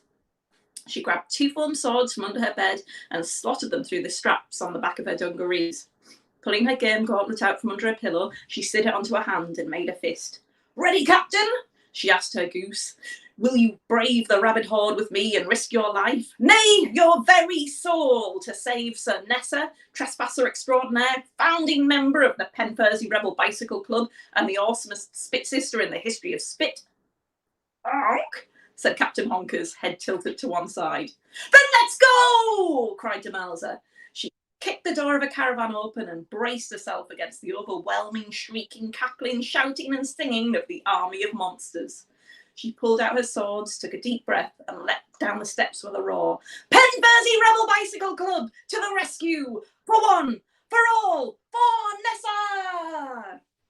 I'm going to leave that there, but I will say that the army of monsters and goblins just outside her caravan maybe isn't exactly what she thinks it is. She does tend to see things in a very different way. And that series of books is based on a video game where you get to play as the two girls riding around this island in search of an amazing treasure. Brilliant. Thank you so much, Gabrielle. Thank you for, we've sort of put you on the spot there to read quite a lot there. So thank you. And now I'm going to throw a load of questions at you. So thanks very much. That's great. Right. So we've got a few questions, if that's all right, that some of the boys and girls from school and roundabout have sent in to us. Just for those of you that don't know, as well as being an author, Gabrielle is, well, predominantly a games designer, a video games designer. And I think, am I right in saying that that's what you did before, that you did that for quite a number of years before you wrote books? Is that correct, yeah? It was, yes. I worked in the kind of Gateshead area, Gateshead and West Pelton near Beamish. The game studio's based around there, making car racing games for about 6 years. And then I taught video game design at Teesside University for 16 years. So I taught people how to make video games, and now I'm just doing the writing and looking after my amazing daughter. But it's wonderful to be writing books based on video games. Yeah, that sounds quite cool. Yeah, because I can imagine a lot of children aspiring to be a games designer, but not necessarily thinking that by being a games designer, that might give you an opportunity to be an author as well. So what was it what was it that sort of attracted you to wanting to write a book? I've just always loved reading. I just never had that good idea for a book, and I'm sure everyone does that. If you want to write a story, you just look at a blank page and you have no idea what to write. And it's great in video games. You're actually making worlds for other people to walk around and explore, but you're actually modelling them in the computer. Writing is just the same. You're building worlds and characters for people, but it's all for them to see in their imaginations rather than on screen. And it's just when you have that idea that hits. I find what ifs are a good way to think of ideas. Just think of all kinds of bizarre what if scenarios. So, what if someone inherited a castle? What if my teachers were aliens? What if a strange tree grew up to the clouds in the back garden? What if I had a pencil? Everything I wrote with it came true. So what if a great way. And it was when I visited a castle and thought, what if I inherited a castle? That I came up with the idea for that book. Brilliant, thank you. Yeah, that was actually going to be one of my questions about one of the children's questions was about what were there any parts of Alfie Bloom that were inspired by events in real life? So I know obviously you've said that was it a visit to a castle in Wales or something that maybe inspired you to think about the inheritance side of it. But are there any parts of the story that maybe you take from things that have happened in real life? Yes, things that have happened in history and things that have happened to me. I always write, if there's anyone that's upset me in real life, I'll write them as a character. Brilliant. So people have to look in your stories to see if they recognise themselves. Yeah, some of them are a mix of several characters. There was a kid who lived next door to me who was absolutely horrible to me at school, and him in somewhere. Excellent. Also, little legends and things as well. I mean, the Lambton Worm is mentioned in the books. There's a tale in Yorkshire of Thomas Skeldaskew, who went 9 times widdershins around a fairy circle and got zapped into fairyland. That's a local legend. So there's lots of local legends. Even there's when they're talking about a couple of eagle owls in the book, and there are supposed to be a couple of eagle owls nesting. I've forgotten the name of the town actually. Oh, it might have been over in Hebden Bridge. So yeah, fantastic. So linking to that then, one of the questions that I've got from one of the children at school was to do with the research that you do. So what sort of research do you have to do before writing a book like the Alfie Bloom series, which has obviously quite a lot of myth and legend in it? So what sort of research do you do to prepare? It does. I mean, a lot of things are things I know, but for Knights and Bikes, so it's actually set in, so the island's called Penfurzy, but the guy that made the video game is from Cornwall, and he's based Penfurzy a lot on Cornwall, so I had to look at a lot of Cornish stuff, like Cornish legends, so there's a lot of Cornish mythology in there. The names, so the last name for every character had to be a Cornish person's last name, so I had to research into that. And I researched things like stargazy pie and yarg cheese, things I like to eat in Cornwall, and about how in Cornwall they always put the jam on a scone first before the cream, which I don't agree with. But they get very upset if you do it the other way around in Cornwall. The most research I think I did for any of my books was the third Alfie Bloom book, The Witch of Demon Rock. I was very silly, and I had them time travel back 600 years in this book. And that meant I had to, I was even having to look up how much a horse cost in 1400s, and when did the plague end and when did the plague come back? And areas were kind of hotbeds for the plague. So attention to detail. Excellent. So much. And the island, Demon Rock, I imagined it being Staple Island up in the Farne Islands. So I had to try and find a map of what the landscape looked like in the 1400s to figure out how the children would travel up to Staple Island. Yeah, so there's all these things that I think people quite often don't realise. Maybe when you're a younger writer, you don't necessarily realise just how much prep has to go into doing those sorts of things. Right, okay, I've got time for a couple more questions before we finish. So somebody wants to know, how many pages would you write in a day when you were writing a book? Oh, I don't know pages. I used to keep a document where I would write down the number of words I'd written per day. On a not so good day, it'd be maybe just 1,000 words or a bit less. On a really good day, I could write up to 3,000 words. That's impressive. That is impressive. One question: why did you choose a raven to represent Caspian bone? That was. I just find ravens really kind of dark and kind of mysterious looking. I always imagine they're magical creatures. And just look at the ravens at the Tower of London. They say if they fly away, then England will fall. So I love all the kind of myth and legends around ravens. And I imagine kind of a person looking quite raven-like with their kind of dark features. Brilliant. Okay, so and then one of the competitions we got going today is a 50-word hook to get a story started. And what I really loved when I read the first Alfie Bloom, that I know you didn't read today, but the prologue in that, which is very dark, I really loved that, and it really hooked me into wanting to read the rest of that book. So how do you plan for a good hook or a good story starter, or do you not? Does it just happen? No, it's good to plan for one. I would like to have read that today, but usually when I read it, people look a bit they just go silent and look a bit shocked because it's a bit of a scary chapter. But I will say, and you don't start off describing your character and explaining background details about them. Jump straight in a kind of a moment of action really quite soon on. So try and have a call to action happen. So something that maybe changes your character's life completely. You want to have something like that happen quite soon on. So if you're writing a hook, imagine your character's normal life and then what could happen that just completely changes everything for them. So a good hook is going in there. Brilliant. Okay. And one of the things we've been talking about quite a lot today, as well as who people have liked as authors when they were younger. So who were the authors that you read when you were younger? Oh, some of the usual, really. I really loved Roald Dahl and Enid Blyton, but also E. Nesbit, who wrote Five Children and It, The Phoenix and the Carpet. Loved Jill Murphy, who wrote The Worst Witch. And The Worst Witch, I know, is really kind of popular now. It was Harry Potter before Harry Potter. Yeah. So absolutely adored all of those. And Terry Pratchett as well. I've kind of grown up reading a lot of Terry Pratchett.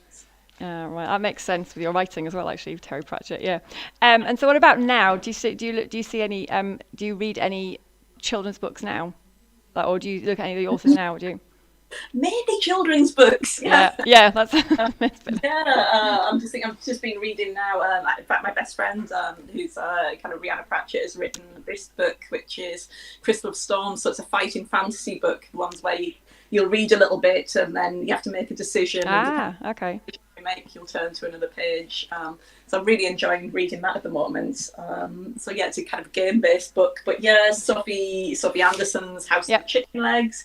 It's High-Rise Mystery. Shauna Jackson. You'll notice all the books on my shelves here.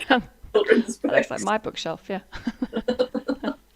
Fantastic. Right, I'm going to do one more question and then I will let you go because I think we've kept you talking for too long. What was the a question from Rosie in my class, and she said, how long does it normally take for the process of writing your book? I'm not sure there is a norm here, but for it to actually then get on the shelf? Because obviously that is affected obviously by a publisher taking up, I suppose. But how long for you did it take from maybe writing either the Knights and the Bikes or the Alpha Bloom series to get from your idea to get them published? Oh, so it can vary greatly because the publisher will sort of schedule it. Once the book's finished, it can be anything from 6 months to 2 years before the publisher will release it, depending on what else is coming out. So my first book took me 6 years to write, and then it took me a couple of years more to find a publisher. And then once it was signed with a publisher, it was a year before it hit the shelves. Wow. With Knights and Bikes, I was given a deadline for this one. I was given 10 weeks to write it. And oh my goodness. I know, with a newborn baby. That's a deadline. Well, I suppose you won't be asleep very much with a newborn baby, so No, most of it was written with her kind of sleeping across my head while I was lying down typing with one hand. That's why it's totally crazy.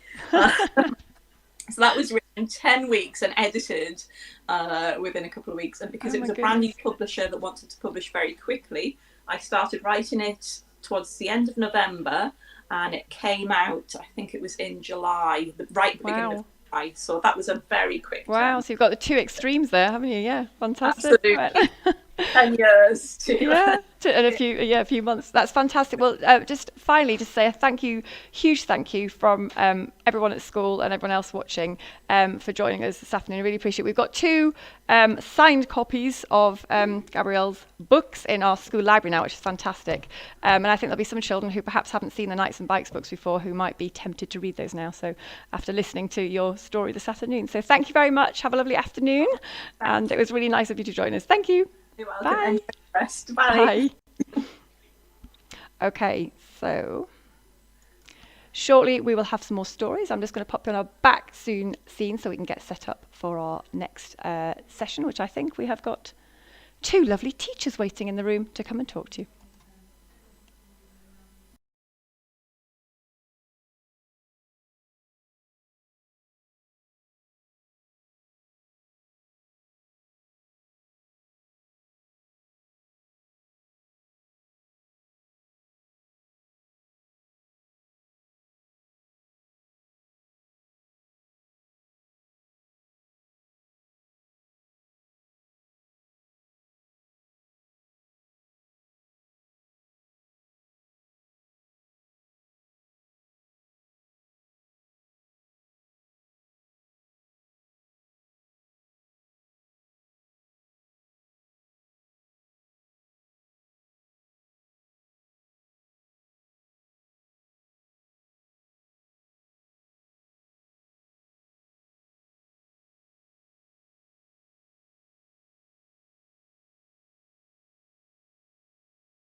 Good afternoon, boys and girls, and everybody from St Matthew's. I hope you're all well. What a wonderful day we've had so far.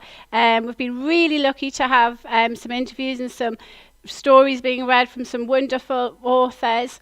I've also really enjoyed personally lots of the artwork that we've had to do so far. So I'm here today, or I'm here now, to talk to you about the Supertato challenge work that you did a little bit earlier on this morning. And of course that was to create and invent a sidekick for Supertato. And we've had so many entries, it's been really, really difficult to narrow them down. And we've been just inundated with lots of different pieces of work. And I wanted to show you this. So this is a page from the book that we'll be looking at in a bit more detail later. And what we'll see here is there's been so many entries that really have taken inspiration from these pages. So let's have a look then. So children from all year groups have had a really good go at this and let their artistic talents flow. So let's begin.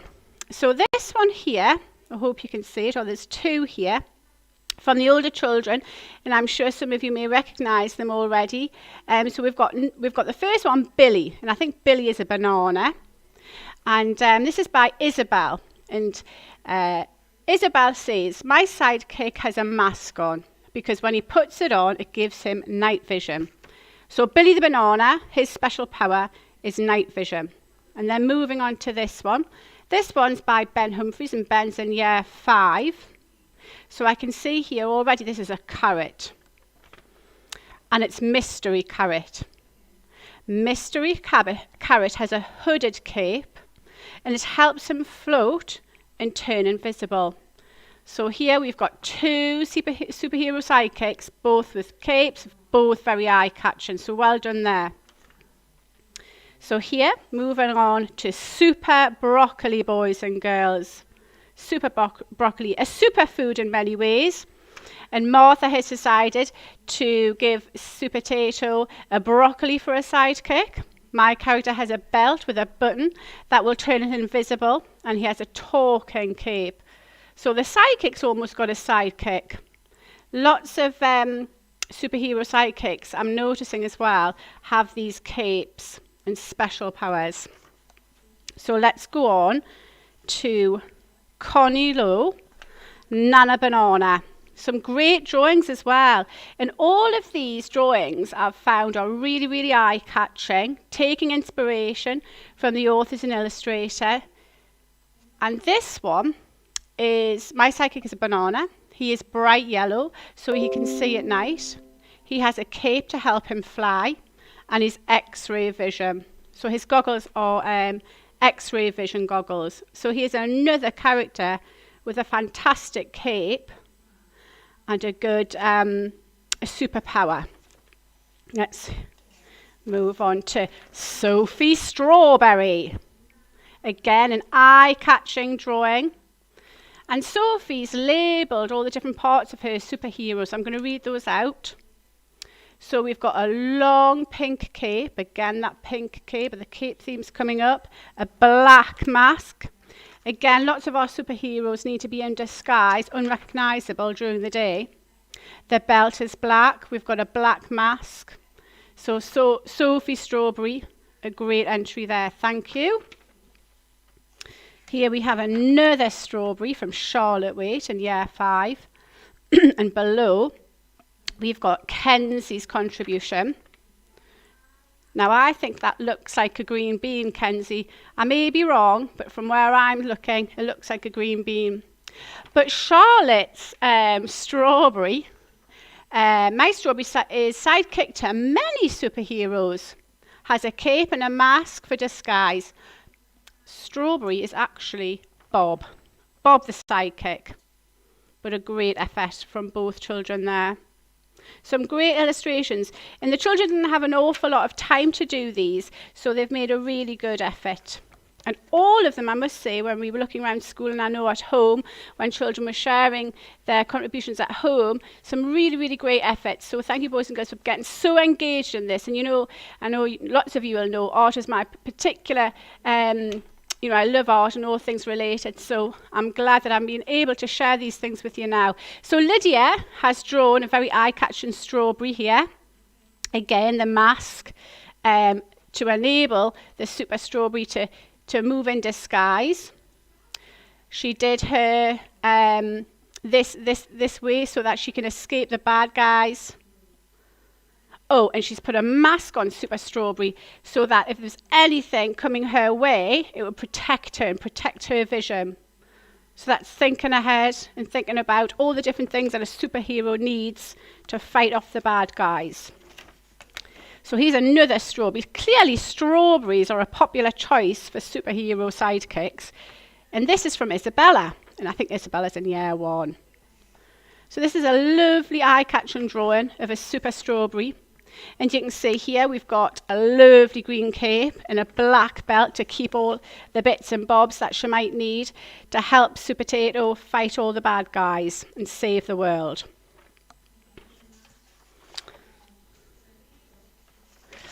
Here we've got Ruby's contribution. And Ruby has done a tomato. So this is the first tomato we've seen so far. And apparently Tomato's cape blinds the villains and the blue spikes scares them away.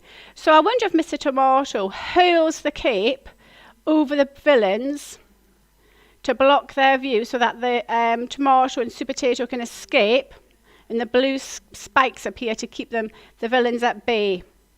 Very good, and there's a little drawing there of Super Potato as well. Thank you, Ruby, for that. Here now, this is interesting. So Jamie has chosen a cucumber for a sidekick. I like the idea of that.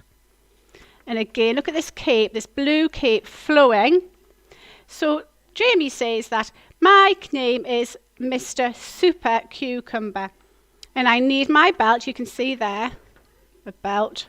I need my belt because with it, I just press it and I can get all my gadgets out. Yeah, every superhero needs a number of gadgets to save the world. So that's a really good effort from you, Jamie. Thank you very much. And moving on, we've got such a lot of good work here. So this is Super Carrot. So all these superfoods. Super Carrot has a long red cape to help him fly away and dodge any danger. You can see that there. So you can see with all the pictures I'm showing you, boys and girls, lots of good efforts here, lots of great drawings, and lots of magpieing from the authors themselves, which is always something that's worthwhile. And your colours are really bright, and I'm so pleased also that you've written a little bit about them as well.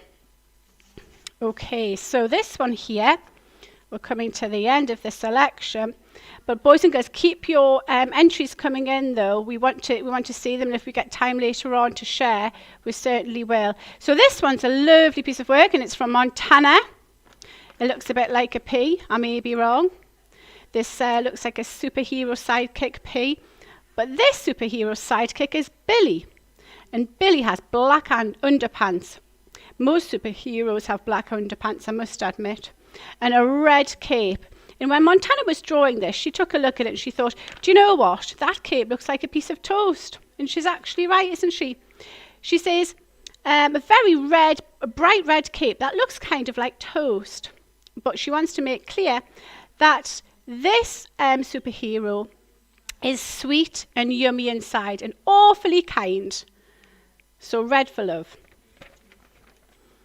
And then finally, let's have a look at this contribution. So the person who did this may recognize this straight away.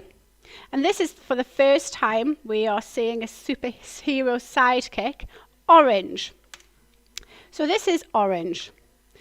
And this is by Charlie Blue. And Charlie Blue says, my superhero sidekick is an orange. He can fly. Most superheroes can. But this one can also swim. He's explored the world, don't you know? So he's had lots of really good experiences. He's seen some exciting things, like a Ferris wheel. His power, his super extra special power, unique to Orange, is a laser beam. He saves people in 1 second flat. So I think that would be an amazing superhero sidekick to have by Super Potato's side. And I think really, boys and girls, that I'd like to announce that superhero sidekick by Charlie Blue at Orange should be the winner of our challenge. And I know you'll agree that he's done a really good job of this, and I'm sure the authors, when they come on, will feel the same. But boys and girls, you have done a really super job. It's so difficult to decide firstly who wins, and then also who you know, what kind of work we share. You've done an amazing job, and we only had 15 minutes, and really if only we had more time to do a little bit more. But I'm going to leave you now. In a moment, we're actually coming up to halfway through our Chucked Up Thursday Marathon, would you believe? And the time's gone really, really quickly, and I'm sure you're enjoying yourselves so far. But in a moment, we're going to have some very special guests come on, and Miss Donaldson's going to talk to them and ask them some questions on your behalf. Okay, boys and girls, I shall see you soon.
Oh yes, we can. We can't see you, but we can hear you.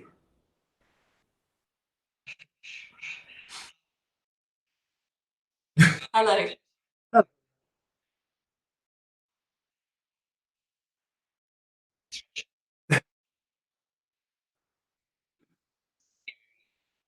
Okay, well that's good. Hello. That's good. Nope.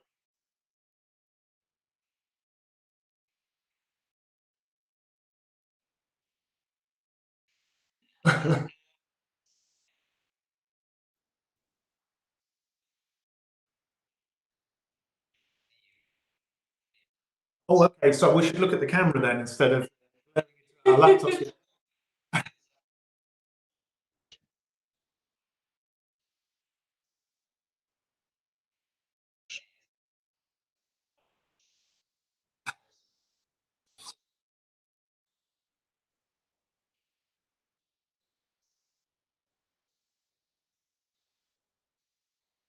Yes, yes, I think that's the one.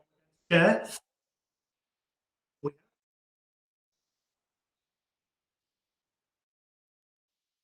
We'd be delighted. Yes. So we'll start whenever you want.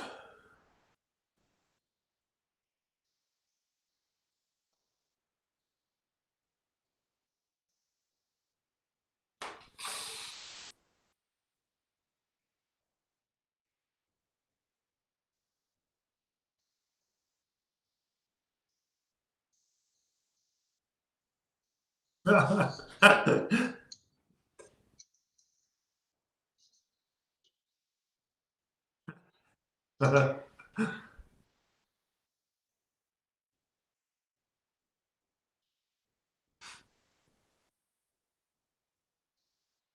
hello there. Hi. I like this. I like all the fumbling and strange sounds that are coming from the microphone. It's very good. Hello. So the first thing that I've got to say, unfortunately, Paul, and our microphone was actually off in school, so the children who are watching could hear you, but they couldn't hear Mr. Gray introduce you. Oh, okay. So I'm just going to quickly re-explain what Mr. Gray said, and then we'll ask you to read the story, if that's okay. Perfect. So, boys and girls, we're really looking out. This morning, you've been doing a challenge for Super Tater, creating your own sidekicks. And Miss Moore has just talked you through some of the entries. Now, because we've got so many entries, we are actually going to have another look at some of them later on today with Mr. Gray. And we're going to have a second winner because there were just so many entries that were so amazing. And Paul and Sue, I think, will show you them as well so that you can see what the children have been up to because they've been making a sidekick for Super Tato. So it'll be really exciting for you to see them as well. Definitely. So boys and girls, Sue and Paul are both writers and illustrators of over 70 books for children. And some of their books are ones that we read lots and lots in school, especially in Key Stage 1 and early years. And our favourite books are definitely the Super Tato stories and that whole collection. And I know from looking at this morning at the books for my class, wow, look at that, boys and girls. That is amazing. We definitely need one of them in school. But I believe you've got a new book coming out very, very soon that we're definitely excited to get in school as well.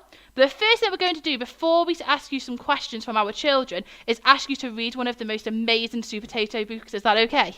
Yeah, we'd be absolutely delighted to. You can hear us okay? We just want to say that we can't see you. Okay. So all we can see at the moment is a symbol, which I'm guessing is the symbol of your school. Or it's a symbol of a secret organisation. It looks like a symbol of a secret organisation. It really does. But yes, so we can see that, but we can't see any of you. We can see our lovely room that we're in here in Brighton. But we're just going to go ahead and I'm going to read Carnival Catastrophe, if that's okay. Perfect. All of our children and families at home and in school can definitely see you guys. Awesome. Well, that's good. Right, so is it okay if will you be able to see if I hold it up and read? Is that going to be okay? I mean, yes, that's perfect. Perfect. Okay. Thank you. Super Tato.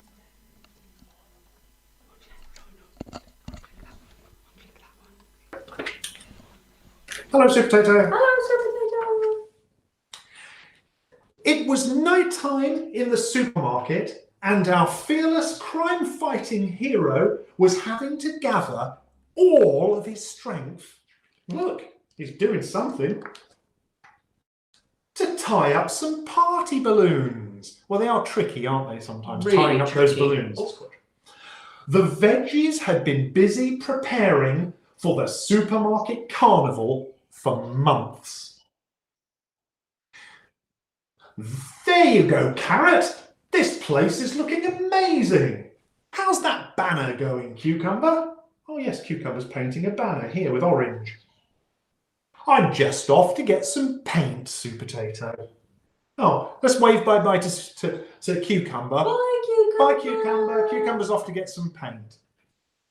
Let's see what's going on. Thanks to all your hard work, said Super Potato, this carnival is going to be a wonderful celebration of colour and fun. Yay! Yay! But someone had other ideas. Can we see who's got other ideas? That's what they think, sniggered the evil pea from his hiding place. I hate colour and I hate fun. Let's see those nitwits try and celebrate when I unleash this. What is it? I'm a bit worried, actually. I don't like the look of it. I don't like the look of it either. Everyone, shouted Super Potato. Can I have your attention, please? It's the day we've all been waiting for. I now declare this carnival ruined. Ruined? Screeched the evil pea as he leapt onto the stage. Behold my new invention, the Colour Suckatron 5000. It's going to suck the colour out of everything. Now, who wants to see it in action, he squealed, as he pointed it at Carrot and Pepper. No, screamed the veggies.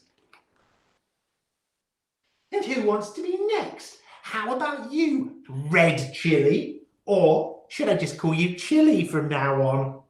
No more green for you, Green Bean. Goodbye, Blueberry. Hello, Greyberry. Oh, he was out of control, and the veggies knew it. Save me, cried the Greyberry. Save us all. But who could help these veggies in distress? There can be only one. We all know who's going to save the day, don't we? Well, it's fine. There might be a problem. Veggies, I'm feeling rather washed out myself. Uh-oh. Oh dear. Even Super Potato has lost his colour. What's he done to us, Super Potato? I don't know, Tomato. I'm not Tomato. I'm Orange, said Orange. The supermarket was a sad sight.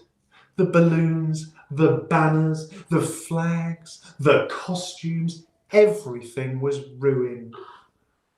Why did you do it, Pea? Why?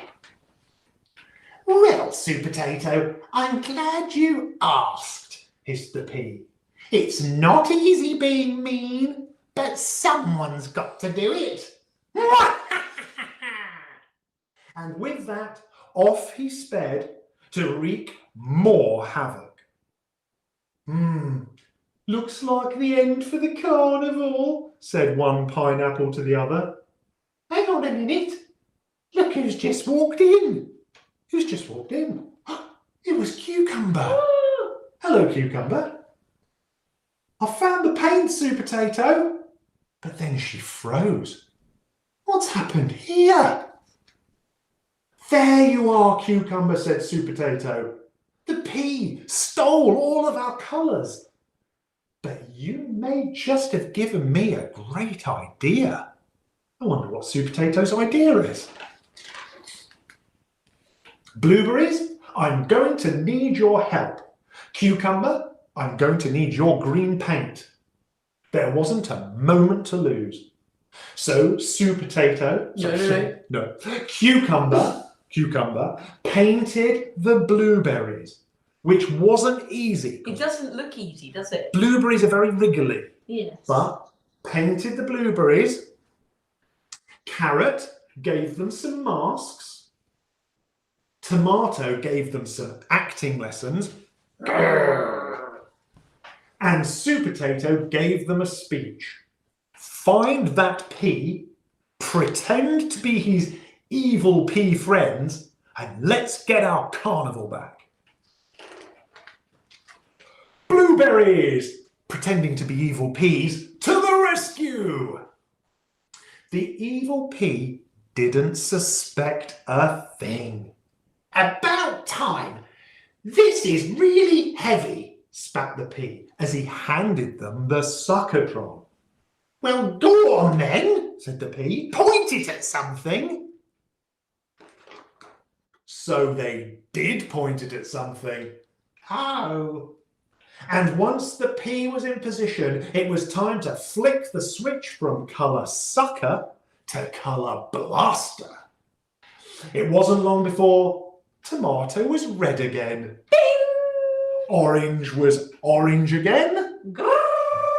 And Potato was that potatoey colour that doesn't really have a name again. Everything was as it should be. And it was time for the carnival. Oh, marvellous. I wish I could go to that carnival. That looks like such a good carnival. Everyone's dancing and singing. There's a band playing. That's my idea of fun. But hang on a minute. There you are, blueberries. Goodness me, you have been busy. That's the most colourful thing I've ever seen. What a shame that evil pea isn't here to see it. He's not there to see it, is he? Can anyone see? Oh, it's a beautiful picture. Shame the evil pea can't see it. What's that? Oh, I wonder where the evil pea could be. And that's the end of the story. Oh, hang on. There seems to be some footprints going across the page. Can you see the footprints going across the page? I wonder whose footprints they are. Oh, I think we can see what happened to the pea now, can't we? Oh, well, I think it probably deserved that, don't you? It's a very painty pea. That was Carnival Catastrophe. And I hope you enjoyed it. And, yes. Very well read. Thank you, Paul. Thank you very much. Thank you so much. That was excellent. That's definitely one of my favourite Potato books.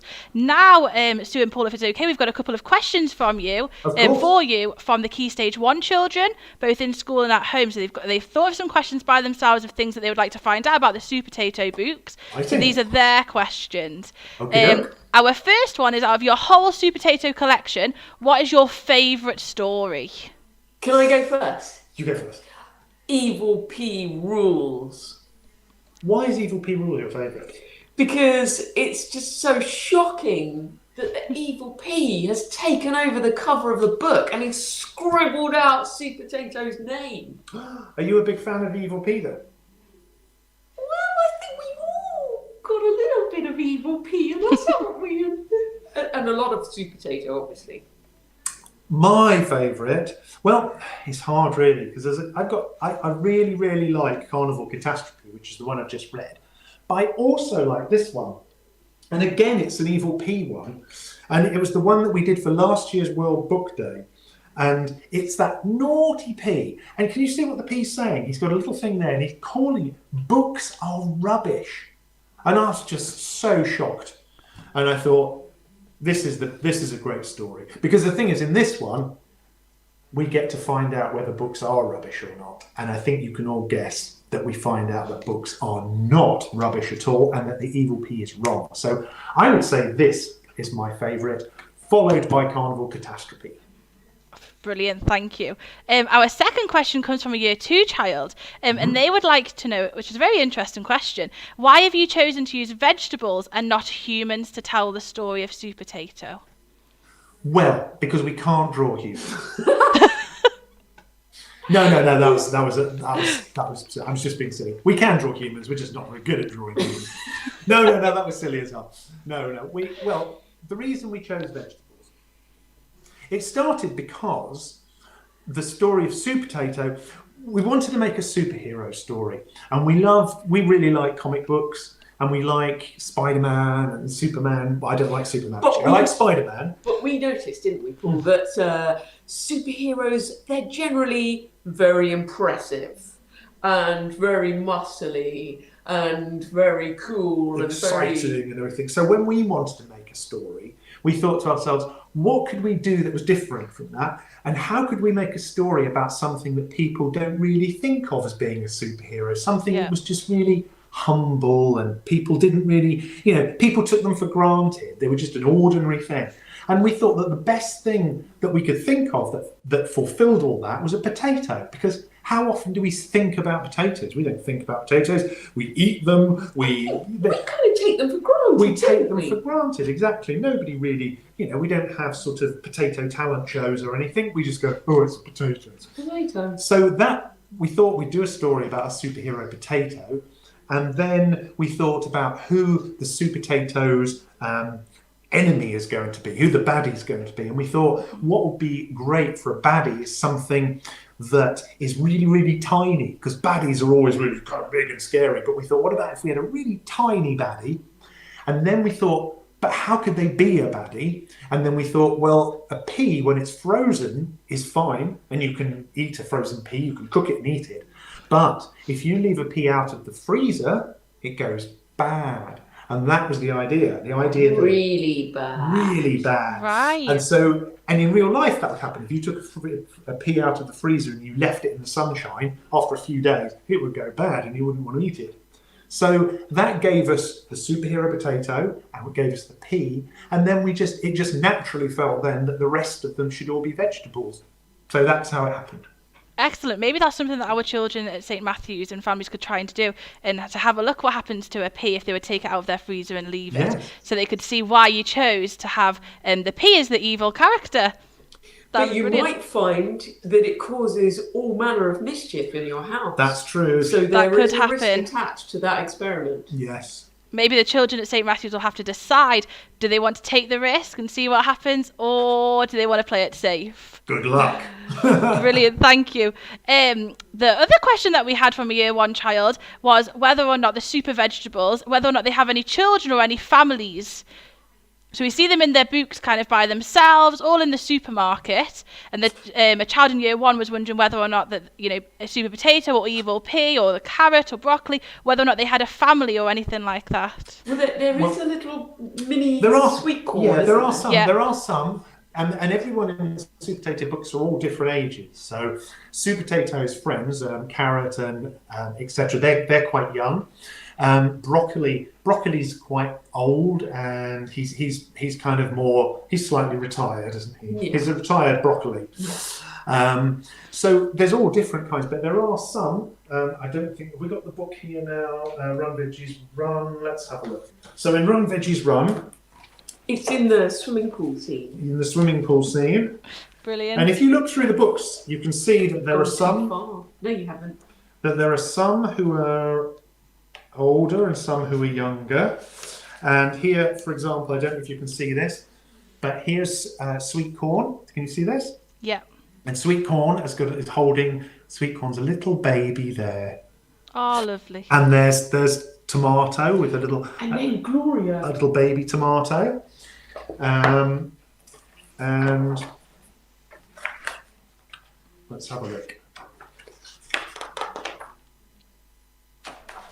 Oh yes, and in this story, of course, Gloria grabs hold of little baby sweet corn, and everyone's worried that when Gloria explodes, the little baby sweet corn might be hurt. But luckily, of course, Super Potato saved little Super Potato was there. So what you might want to do at school is have a look through the books and see if you can work out which are the older vegetables and which ones are the children, and see if you can work out which ones are which, because there's a whole mixture in there. Just like any town or just like any village, the people in Super Potato are all different ages and different Brilliant. That's really interesting, because another question was actually asking you when Super Tato was born. So I think what we'll do is we'll ask the boys and girls when they're in school to have a look through the books and to let you know what they think, because when the year 1 children were talking about this, we had some children thinking that Super Tato might be 10, and then on the complete opposite, some children who were thinking Super Tato might be 100.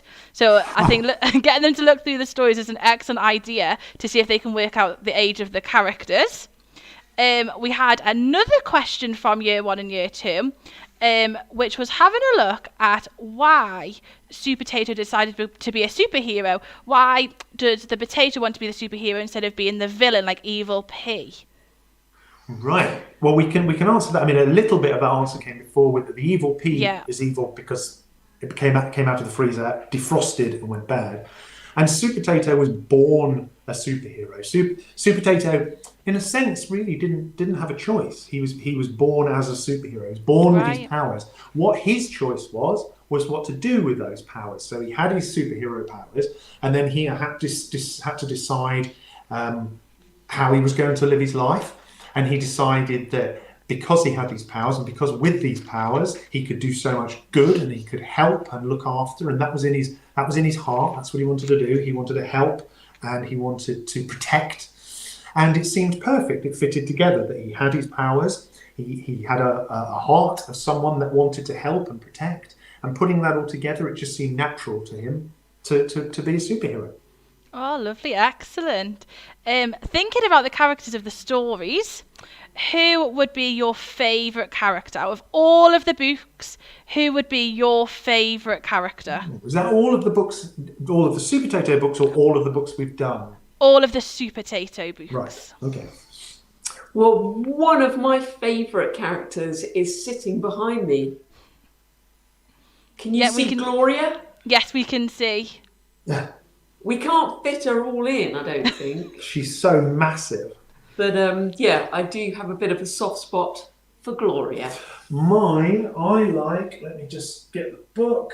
I like my favourite character, and I think I'll give you a clue. It's my favourite character because I'm kind of a little bit old and grumpy.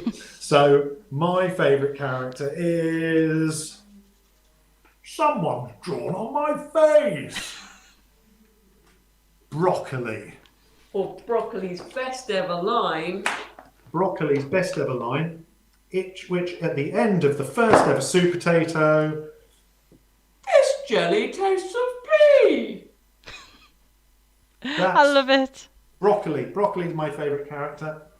Brilliant. Boys and girls, I wonder if today, when we're having a look at your entries, whether you could say who your favourite character is as well, so that we can share that with Paul and Sue, so that they can find out for the St Matthews families who the favourite character is for us as well. That would be lovely. Also, just don't forget also that in almost all of the Super Tato books, there's a secret character that's not part of the story, that's just hidden away in almost every book. Just hidden away somewhere, there's a little tiny character that is a secret character. Should we give them a clue and tell them what colour it is? No, Yes, we mustn't give them a clue at all. Oh, no clues. Sorry?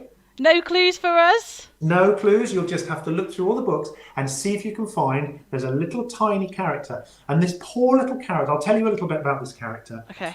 This little character never really knows what's going on. So something will be happening, and a big, the P will be up to something, or there'll be crazy chaos in the supermarket.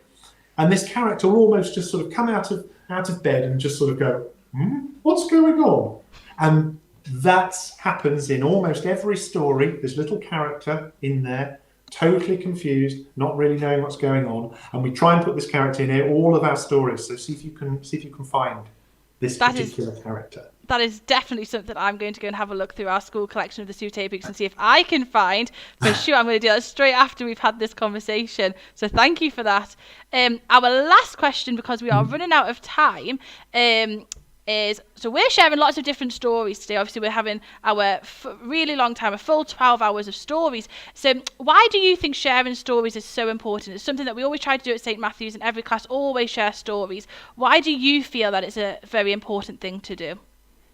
I feel like it's the best ever because just time stops, and all of the things that you need to do tomorrow or the things that you should have done today, it all goes out of my mind, and you can just escape into the pages of a book, and I just think it's the best fun. What about you, Paul? I agree. I think that a book is like a special kind of window that you can sit with someone and you can look through the window, and what you see through that window can be the most extraordinary and wonderful and scary and exciting things.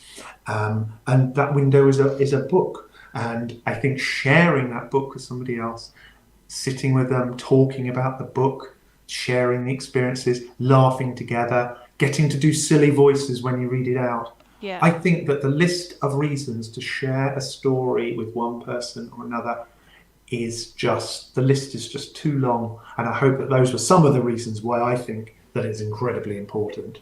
Definitely. Well, I just want to say a massive thank you on behalf of everyone at St Matthew's, all of our families who are in school and at home. It's absolutely amazing speaking to you, and we do really love your books as a school, and we'll definitely be sending you some of the sidekicks that the children have made in our school. Well, we can't wait to see.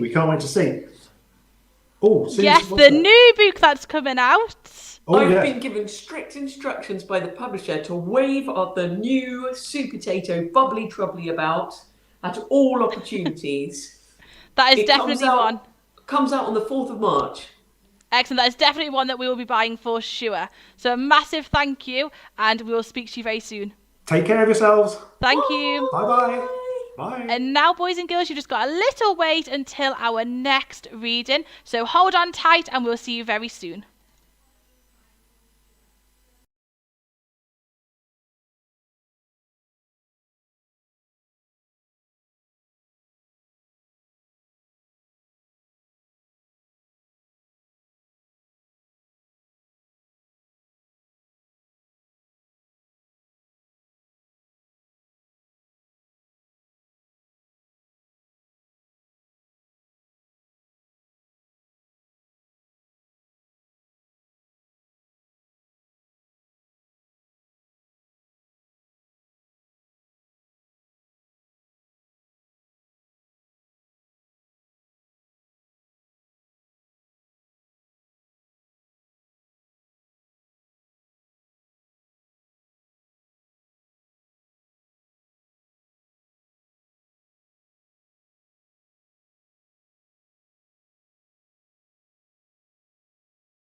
Hello again, everybody. Wow, wasn't that just absolutely brilliant? Thank you so much to Paul, Linnet and Sue Hendra for that wonderful session. And thank you to Miss Donaldson, who facilitated it so expertly as well, under pressure, under the spotlight. So thank you to Miss Donaldson for that. And thank you to Paul and Sue. And thank you to all of the boys and girls so far who have sent in their superhero sidekicks. They have been phenomenal. Well done to Charlie, who was our first winner. And what we noticed, boys and girls, was actually we got a load of extra entries for the Super Tato competition over lunchtime while the teachers were busy grabbing a quick lunch. So what we're going to do is we're going to try and collate those together, and we will have a look at those, and we'll find another winner from the entries that came in from home as well. So if you did send one in from home, thank you very much. Don't think we've forgotten you. We haven't. We've seen them all, and we're just putting them all together. There's a lot of work going on in the background here, believe me. We've also got the Invisible Poem competition, which is still going till 5:30, I think, and that is to win the Ross Welford books. So if you haven't done that yet, try writing your Invisible Poem. There we go, as an example of what we're looking for there.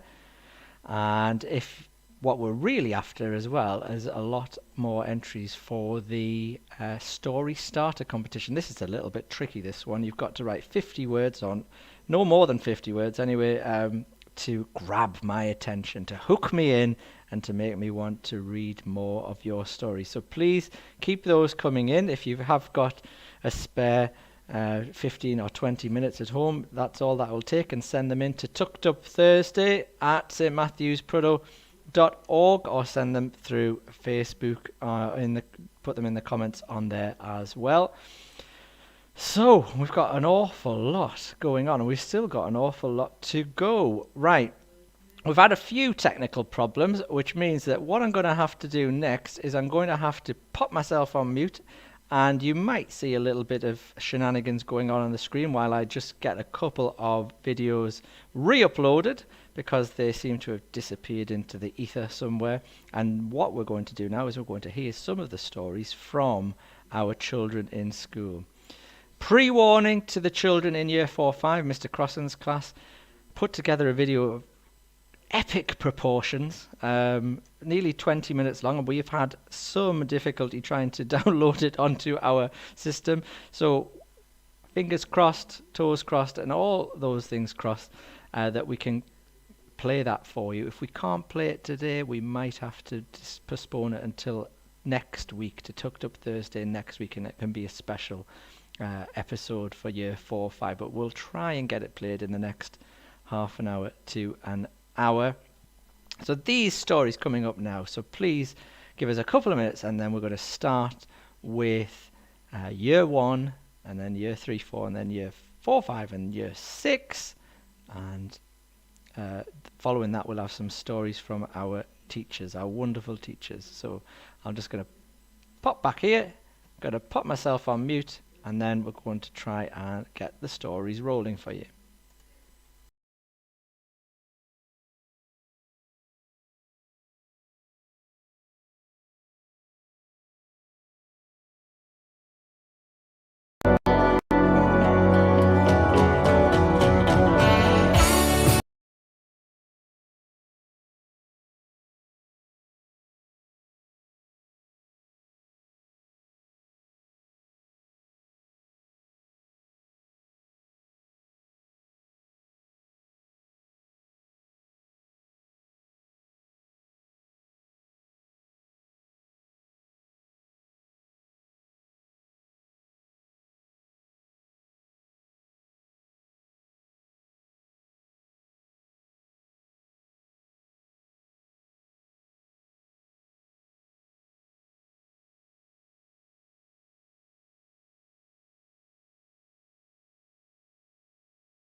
need a new...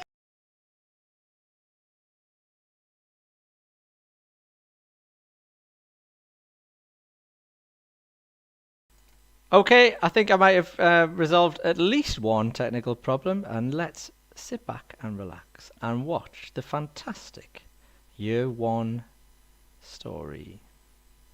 Here we go.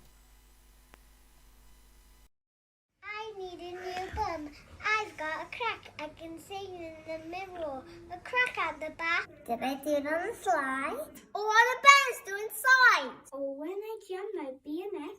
Or with the fart that happened next? Of course, the fart. That's what blew my bum apart. Split the thing clean in two. Now I wonder what to do.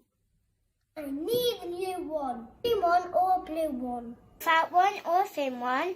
A white one or tin one?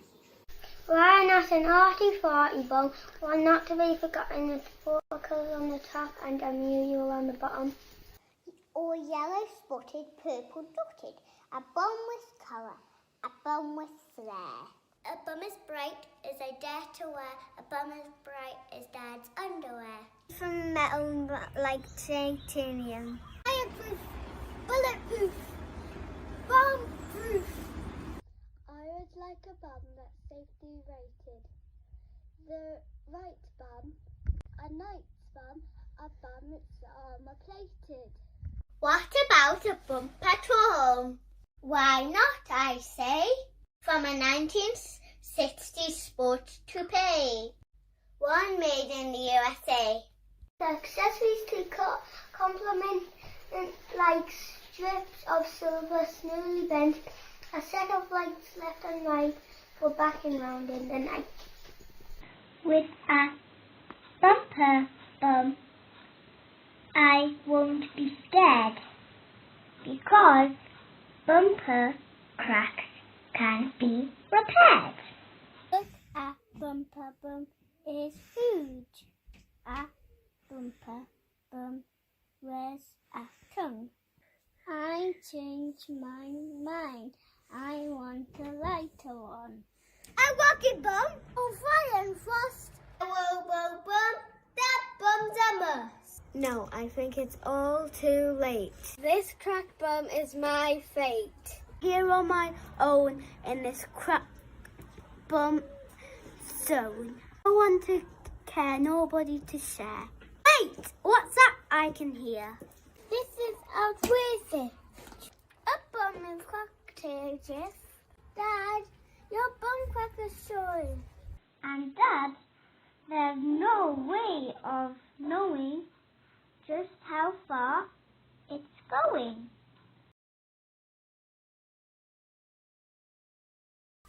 Year 1, what amazing storytellers. What amazing storytellers we have in Year 1. Well done to you. Bravo, hats off and all of that. You have done brilliantly. I am absolutely blown away by the quality of that storytelling. We've had some pro authors on today, and I think that was right up there with their storytelling. So well done to you. We're going to try something now, boys and girls. We're going to try and play you Year 4-5's story, Ice Trap, which is the story of Shackleton's incredible expedition. Now, fingers crossed, like I said, we're going to be able to hear this. I've got a feeling we might not. I'm going to trial it. If it doesn't work, we might have to rethink our plans and play a different one. So I'm going to play it, and let's see what happens next.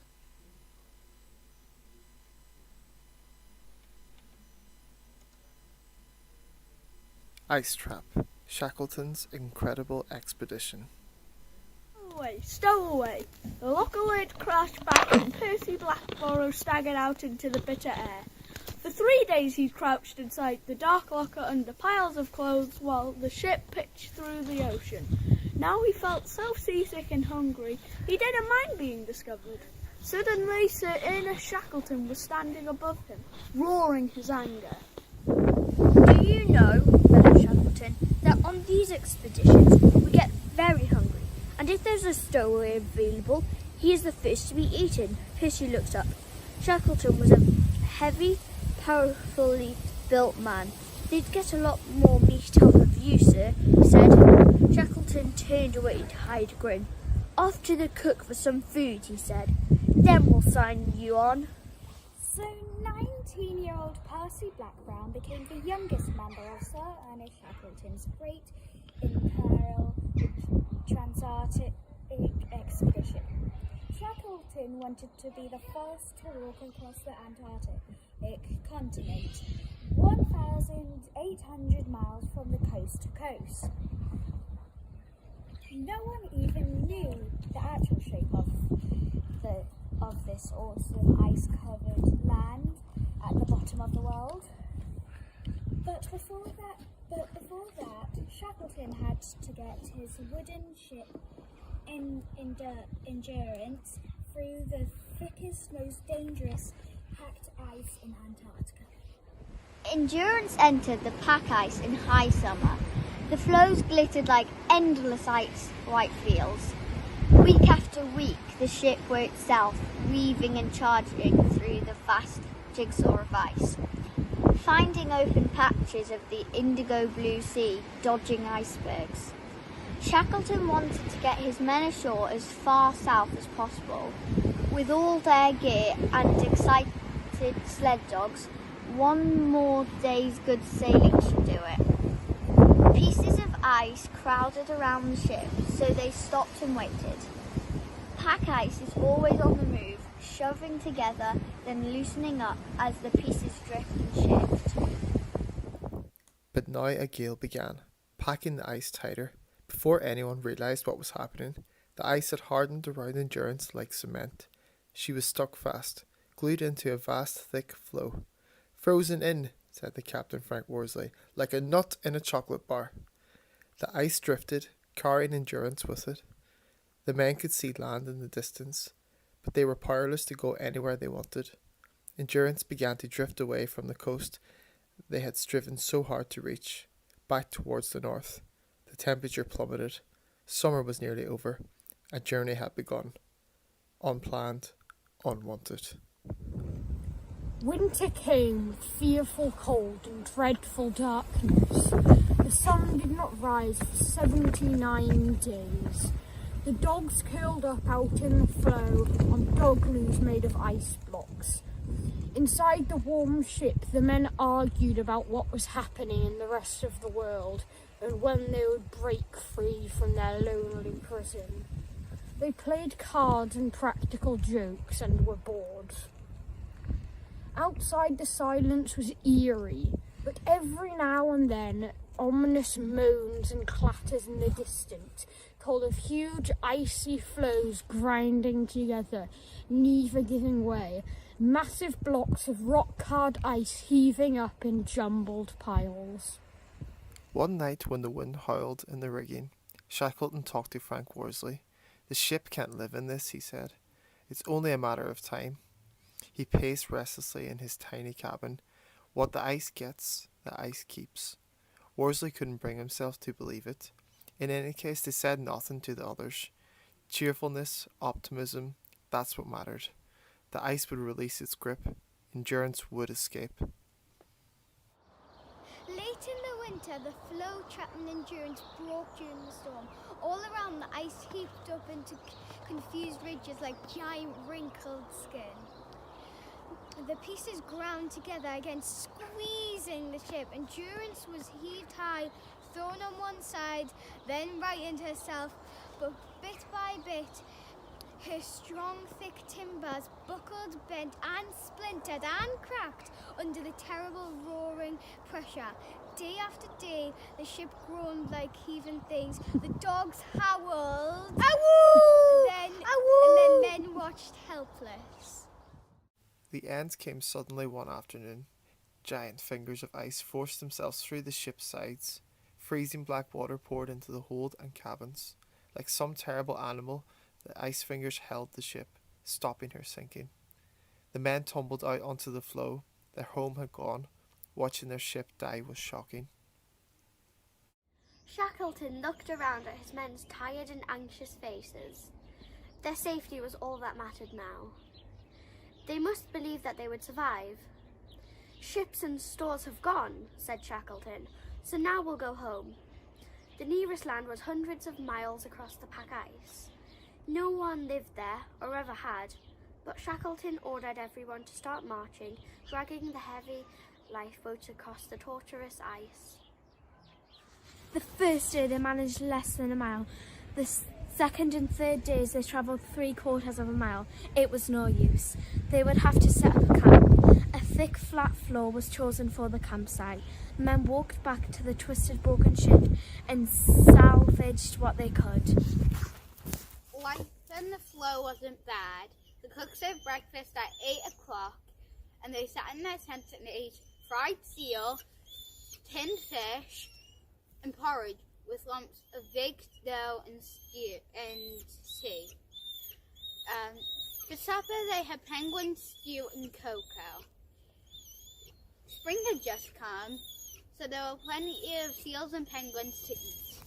Late one afternoon, the George suddenly abandoned sank beneath the ice. They felt very lonely now. The floe they were camping on seemed solid, but it was just a giant floating raft, drifting ever northwards. Underneath their feet lay 12,000 feet of deep, dark ocean. Shackleton passed the floe as it drifted in zigzag north. Summer was almost over. The last of the dogs were shot. There wasn't enough food for them. The men sat in their ragged, dirty clothes, fidgeting, anxious, watching Shackleton. Their lives depended on this decision. At the northern edge of the pack ice, the ocean swell bashed at the ice floes, breaking them up. Their floe was drifting ever closer to the treacherous border between ice and open sea. They would have to take up to the lifeboats. Their floe heaved and tilted in the ocean swell. Bits broke off. Shackleton ordered everyone to sleep fully clothed, with boots on, ready to be out of the tent in 30 seconds. Only absolute necessary could be taken in the boats, but each man still kept hidden his own carefully horned treasures, a photograph, a Bible, or a tube of toothpaste. The floe split through the camp. It split again. All around them the ice crashed and lurched. Shackleton watched, waiting for a lead, a gap of clear water. Suddenly it came. The boats were launched. The men scrambled in and bent to the oars. They had been trapped in the ice prison for 15 months, but the ocean was a much more dangerous, frightening enemy. Their small boats could easily be crushed between jolting, grinding floes out in the ocean, overloaded and open. They could easily be swamped. By the 6th day of their voyage, they were desperate with the lack of sleep and hunger. They could hardly speak for thirst. Their skin erupted with seawater boils. They were weak with diarrhea. Spray shipped from heavy seas froze as it fell on their bitterly cold, frostbitten, soaking bodies. Shackleton feared that some of his men would not survive. Ahead they could see the high mountains and white glaciers of Elephant Island, rising bleak and grand out of the wild ocean. Late in the afternoon, a gale blew up with a dangerous lumpy sea. They feared being swept in the snowstorms and shrieking wind past the island and beyond all hope. But at dawn, the land lay straight ahead. A narrow beach was glimpsed, backed by black cliffs. Riding the surf, they managed to bring all 3 boats ashore between jagged rocks. It was land, solid, real, dry land, at last. Men staggered along the grey sand, half mad with relief, laughing, crying. Then they slept, and the sharp stones sticking into their shoulders just made them happier. The stones meant the land, not the terrible sea, or having ice, heaving ice. But they were not saved. The beach was a death trap. High tides could sweep to the base of the cliffs, and the cliffs were too steep to climb. Shackleton forced the men back into the boat. No one wanted to face the ocean again, but along the coast a safer place to camp had been found. It was only a loose bit of sand and boulders with a glacier at one end and mesh. From nesting penguins, they pitched their worn-out tents in the night. A roaring gale ripped a tent and snow covered the sleeping bags. They were too wary to care. Elephant Island was uninhabited. Harsh mountains loomed through the swirling cloud. Thick glaciers tumbled to the coast. Some of the men despaired. To go through so much for this, no one would ever find them here. The gale blew precious cooking pots into the sea and tossed lumps of ice onto their tattered gear. Shackleton gathered everyone and, shouting against the roar of the wind, told them his final plan. He would fetch help. They would be rescued. With 5 chosen men, he would take the strongest boat and sail to the island of South Georgia, where there were whaling stations, men and ships. The South Georgia lay 800 miles away across the world's stormiest world ocean. The winter was beginning.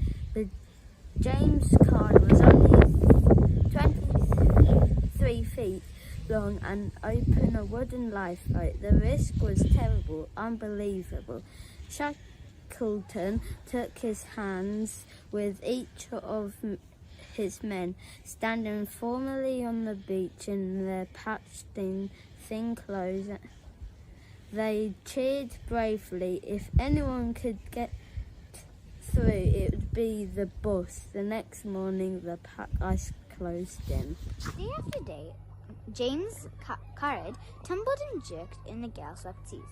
The men could only crawl in the gloaming. Sudden little living space below the scrap of canvas deck. Their sleeping bags and clothes were soaked. Once an enormous freak wave came from nowhere and swamped the boat. They bailed the freezing water for their lives, and slowly the shuddening, soaping, lurching little craft lifted and became buoyant again. Their fresh water ran out, and they suffered agonies of thirst. The fear that they would miss that island in the vast ocean and sailed on their deaths. Almost miraculously, on the 15th day, they saw black cliffs looming ahead and shouting for joy. Then a terrible hurricane began, roaring in, battering the James Caird, almost wrecking them on the very coast they had sailed so far to reach. Desperately bailing, inching back from treacherous rocks and seething, tormented sea, they pretended to each other that they'd get through, but they knew they were looking death square in the eye. Tired beyond belief, they managed on the 17th day to land in a small cove, and where on the wrong side of the island no one lived there, but they were safe. The last journey was overland. They had to walk across the high mountain passes, the glaciers and the snowfields of South Georgia, a journey that had never been made before. Shackleton, Frank Worsley and Big Tom Crean set off in the moonlight, leaving their 3 exhausted companions camping under the overturned James Caird. They carried a length of rope, the carpenter's axe, a cooker and matches, a watch and a compass, and enough food for six meals in three socks. As darkness fell at the end of the first day, they found themselves high on the mountain pass on the edge of a sharp, razorback ridge of ice. Fog crept towards them, drifting around their legs. Gingerly, Shackleton climbed over the ridge and began cutting holes in the ice down the other side, but they weren't descending fast enough. With night coming on, they would freeze at this altitude. Below, somewhere in the darkness, the ice slope either eased or steepened into a precipice. They took the risk. Coiling the cope under their bottoms, they had made themselves into a human toboggan and pushed off terrifyingly hair rising fast. At the first, silent with fear, and then yelling with excitement, they hurtled the slope and fell into a bank of snow. They descended 1,500 feet in 3 minutes. The trousers were in tatters, but they had survived. At last, 36 hours after setting off, they found themselves walking towards the whaling stations. 2 children saw them. "Where is the manager's house?" asked Shackleton. The children stared one horrific stare at the 3 filthy men with matted hair and beards and fled. Shackleton, Worsley and Crane had been wearing the same torn, greasy clothes for 6 months. Their bloodshot eyes blinked wearily in scarred, blackened faces, but they had done what they had set out to do. On Elephant Island, the 22 men left behind built a hut under the remaining boats, with walls made of tent canvas and boulders. There was no room to stand upright. It was their bedroom, bathroom, sitting room, hospital, all in one dark, filthy, smelly, smoky, greasy space. Some of the men were sick, some injured. The frostbitten toes on Percy Blackborough's left foot had to be amputated. The men huddled around the fire, taking turns so everyone had a chance to sit near the heat. The evening meal was over by 5. Then, in the gloom, they climbed into their wet sleeping bags and sang all the songs they knew to the twanging sound of a banjo. Every night someone read out a recipe out of a little cookbook, and they imagined wonderful meals. Then they listened to the beat of the surf, the ice cracking on the glacier, the winter storms hurling stones through the air. The months went by. Food began to run out. But whenever the sea was clear of ice, their leader Frank Wilde said, "Roll up your sleeping bags, boys. The boss may come back today." Week after week, Shackleton tried to find a way to rescue his men off Elephant Island. The whalers on South Georgia lent a ship, but it couldn't get through the pack ice. Shackleton managed to borrow another ship and another, but each time the ice won. In a last desperate attempt, the Chilean Navy lent a little iron steamer, the Yelko. Shackleton promised not to let it touch the ice. "We shall either die or return with the shipwrecked men," wrote the Chilean commander to his father. And this time the weather stayed fine. The pack ice moved away. The men on Elephant Island were sitting down to a stew of old seal bones when they heard the yell of "Ship!" from someone outside. The precious soup was kicked over. They tumbled out of the hut and rushed into the rescue boat. Shackleton allowed no delay. He feared that the pack ice would blow back in at any moment. Just under an hour from arriving at the camp on the sandspit, the Yelko headed out to sea again. "I have done it," said Shackleton. "At last, not a life lost." It is one of the greatest stories of rescue and survival ever told.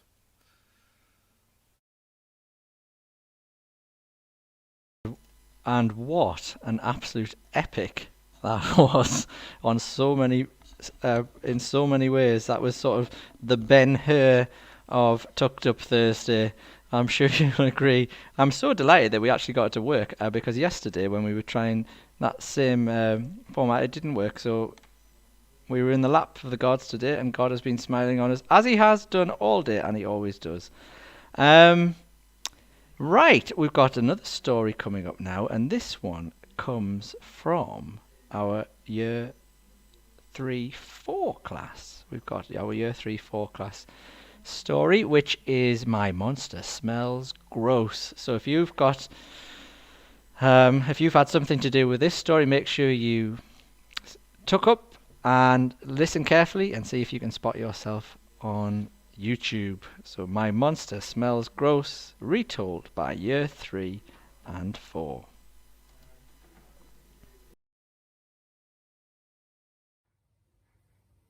One day, I found a monster hiding inside the laundry box. He was curled up asleep in a pile of my smelly socks. He had spiky red hair with horns and furry skin, and when he woke up, he looked at me and gave me a big toothy grin. I asked him what his name was, but he just laughed and said with glee, "I'm the grossest monster you'll ever meet. Come and play with me." We spent the day together getting muddy, sticky and smelly. Me and my monster even made homemade pickworm jelly. My monster likes revolting stuff like furry moths and slugs. He also loves to suck the goo from different sorts of bugs. But the grimy, gross, disgusting dish my monster likes the most is the sickeningly, squiggly, wriggly maggots spread on mouldy toast. My monster likes to look his best everywhere he goes. He bathes in slimy swamps and trims the green claws on his toes. He smooths his hair with fish oil and cleans his teeth with muddy goo. Under his arms he rubs old cheese, and that smells stinky too. In my treehouse, my monster plays all sorts of naughty tricks. He picks big lumps of earwax and then licks his lips and flicks. He loves to make big sloppy cakes and horrid cupcakes too. He covers them in mud and mould and sometimes soft bird poo. At my birthday party, he put a yucky outfit on. His waistcoat was made with snail shells stuck together with chewing gum. His shorts were covered with stringy slime and crusty old cow paths. On his hat were pink mouse tails and flapping vampire bats. Sometimes he gets greasy spots. They're squishy and they're green. When he's got a big one, you'll know where he's been. He loves to squeeze and squash it and squish it till it spurts. He just loves to see how far he can make the green pus squirt. My monster loves a game of pretend. We play it all the time. We imagine we are pirates sailing on a sea of slime. Our ship flag is made from his old pants, and we wear grubby pirate vests. We fight scary sea monsters, and we use maps to find treasure chests. My monster has got awful wind from eating lots of beans. He can eat 10 cans at once, and you know what that means. He puts on his helmet and into a cart he hops, then counts from 1 to 10, then lets out a windy pops. My monster once rode in a hot air balloon. Up and up it soared, but it wasn't long before my monster got very, very bored. He picked a fresh bogey, loaded his catapult, pulled it back. The bogies flew through the sky and hit the poor bird with a thwack. When we go away on holiday, my monster never behaves. Last year he got me lost in some slimy, grimy caves. He stomped in lots of sandcastles and I always got the blame. But a holiday without him just wouldn't be the same. I know that my monster is naughty and never does what he's told, and that he loves to eat smelly mud and bird poo and mould. But even though he's imaginary and really just pretend, he'll always be my super smelly, very best friend. Year 3-4. What a rotten story. What a rotten story, full of bogies and all sorts of things, but well done indeed. You told a great story, and I've got to say, you've really, really blown us away with your storytelling skills there. Well done, and your technical skills in putting all those little videos together, and well done to the teachers, to Mrs. Curry and Miss Donaldson and Mr. Cross and so far, whose videos we've seen.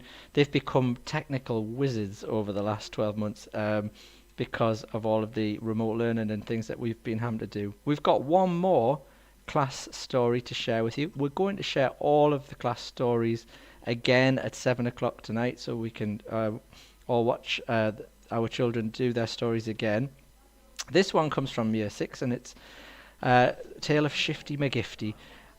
If you haven't already found time to visit our fundraising page, please make the effort if you can. Even the smallest amount, it makes a huge difference. We've raised about £350 today, which is a massive amount. We're really, really thankful and grateful for your contributions to that, which are all going towards our library and buying some of these wonderful new books that we've been learning about all today. And also some of the funds will be going to the World Literacy Foundation, and particularly the UK Reads initiative, which helps disadvantaged children to access literacy, which is a very, very well worthwhile activity. I was told before that I was starting to look a little bit tired, which is no good, because we've still got nearly 5 hours to go. So I'm going to have to go and splash some cold water on my face. But while I do that, I'm going to put Year 6's video on. So here we go. I present to you Year 6.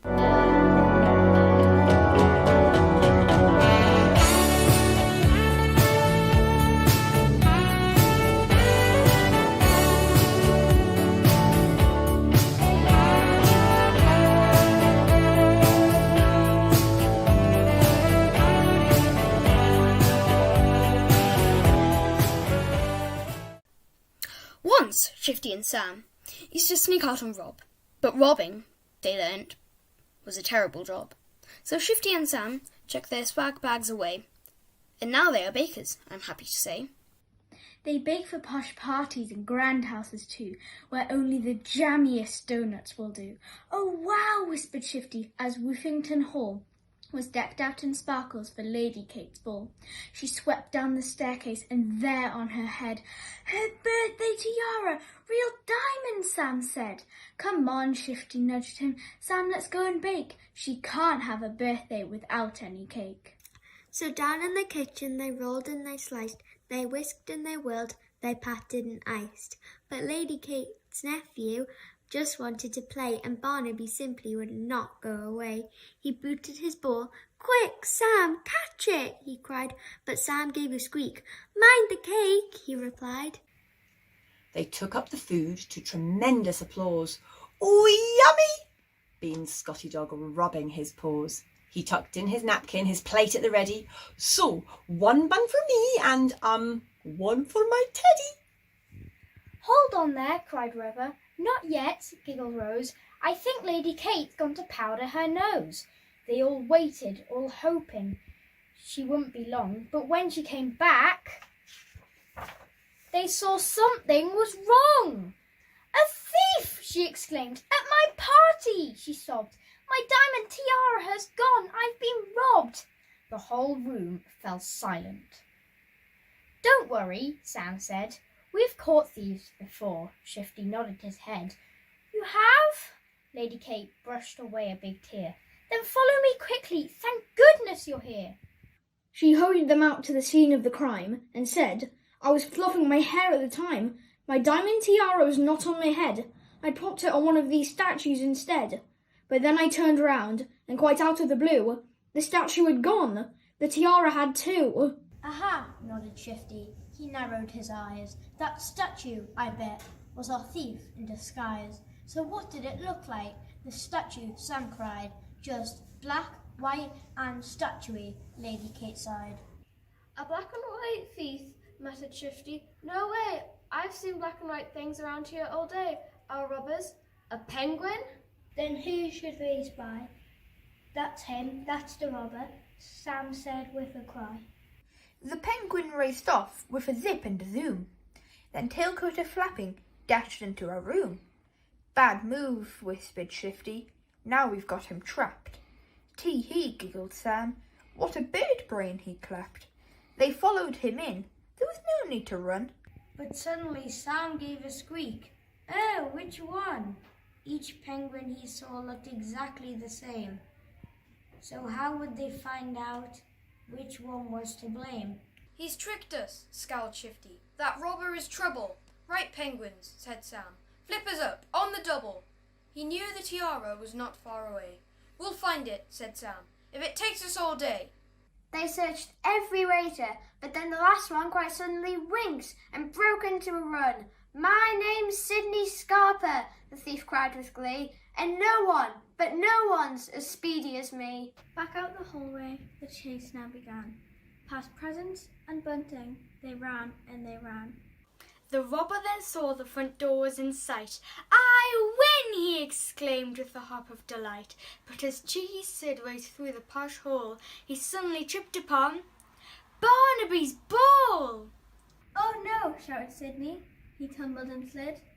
And what do you think shot from under his lid? The sparkly tiara flew off through the air. Hey Barnaby, catch it, cried Shifty. Quick, there! And everyone gasped as the pup leapt up high and rescued the jewels in a blink of an eye. Oh, Barnaby, Lady Kate beamed. Clever you! She thanked Sam and Shifty for helping out too. She glared down at Sydney, who looked very sad. I'm sorry, he sniffled. I've been really bad. I shouldn't have robbed you. It's wrong now, I see. Besides, the tiara looked rubbish on me. You promise? Sam nodded. You'll make a new start. I promise you, Sydney cried, flipper on heart. And then, to make up for the bad thing he'd done, he piled up the dishes and washed everyone.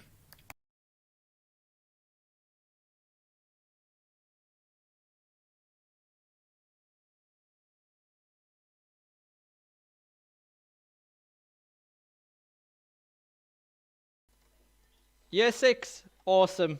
All I can say, brilliant, well done. What a brilliant story. A brilliant retelling of that Shifty McGifty tale. So thank you very, very, very much for all of your efforts in putting that together.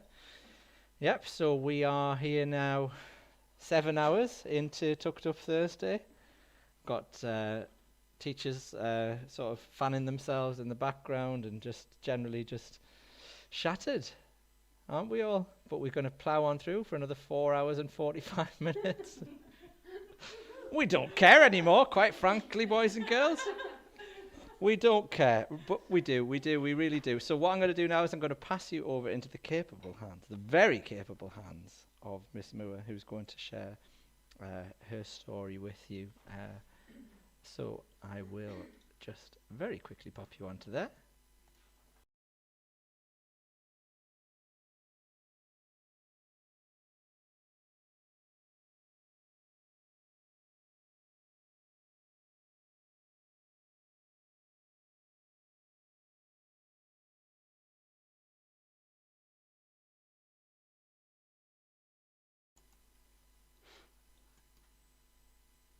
Good afternoon, everybody. Good to see you all again. Well, I've been looking forward to sharing this story with you for all day, in fact. And when Mr. Gray asked us all to share a story, this is the story that came to mind right from the start. So this is a story called Mr. Peabody's Apples. And I first heard this story when I was training to be a teacher, in fact, and a head teacher on one of our courses. He shared this story with us. And I think basically what he was trying to say is that as a teacher, you know, the power, your words are very powerful, and trying to reiterate the power of our words. And of course, things that we say can affect people. And interestingly enough, this story is by a lady called Madonna, the Madonna. So I hope you enjoy it as much as I do. So I'll begin.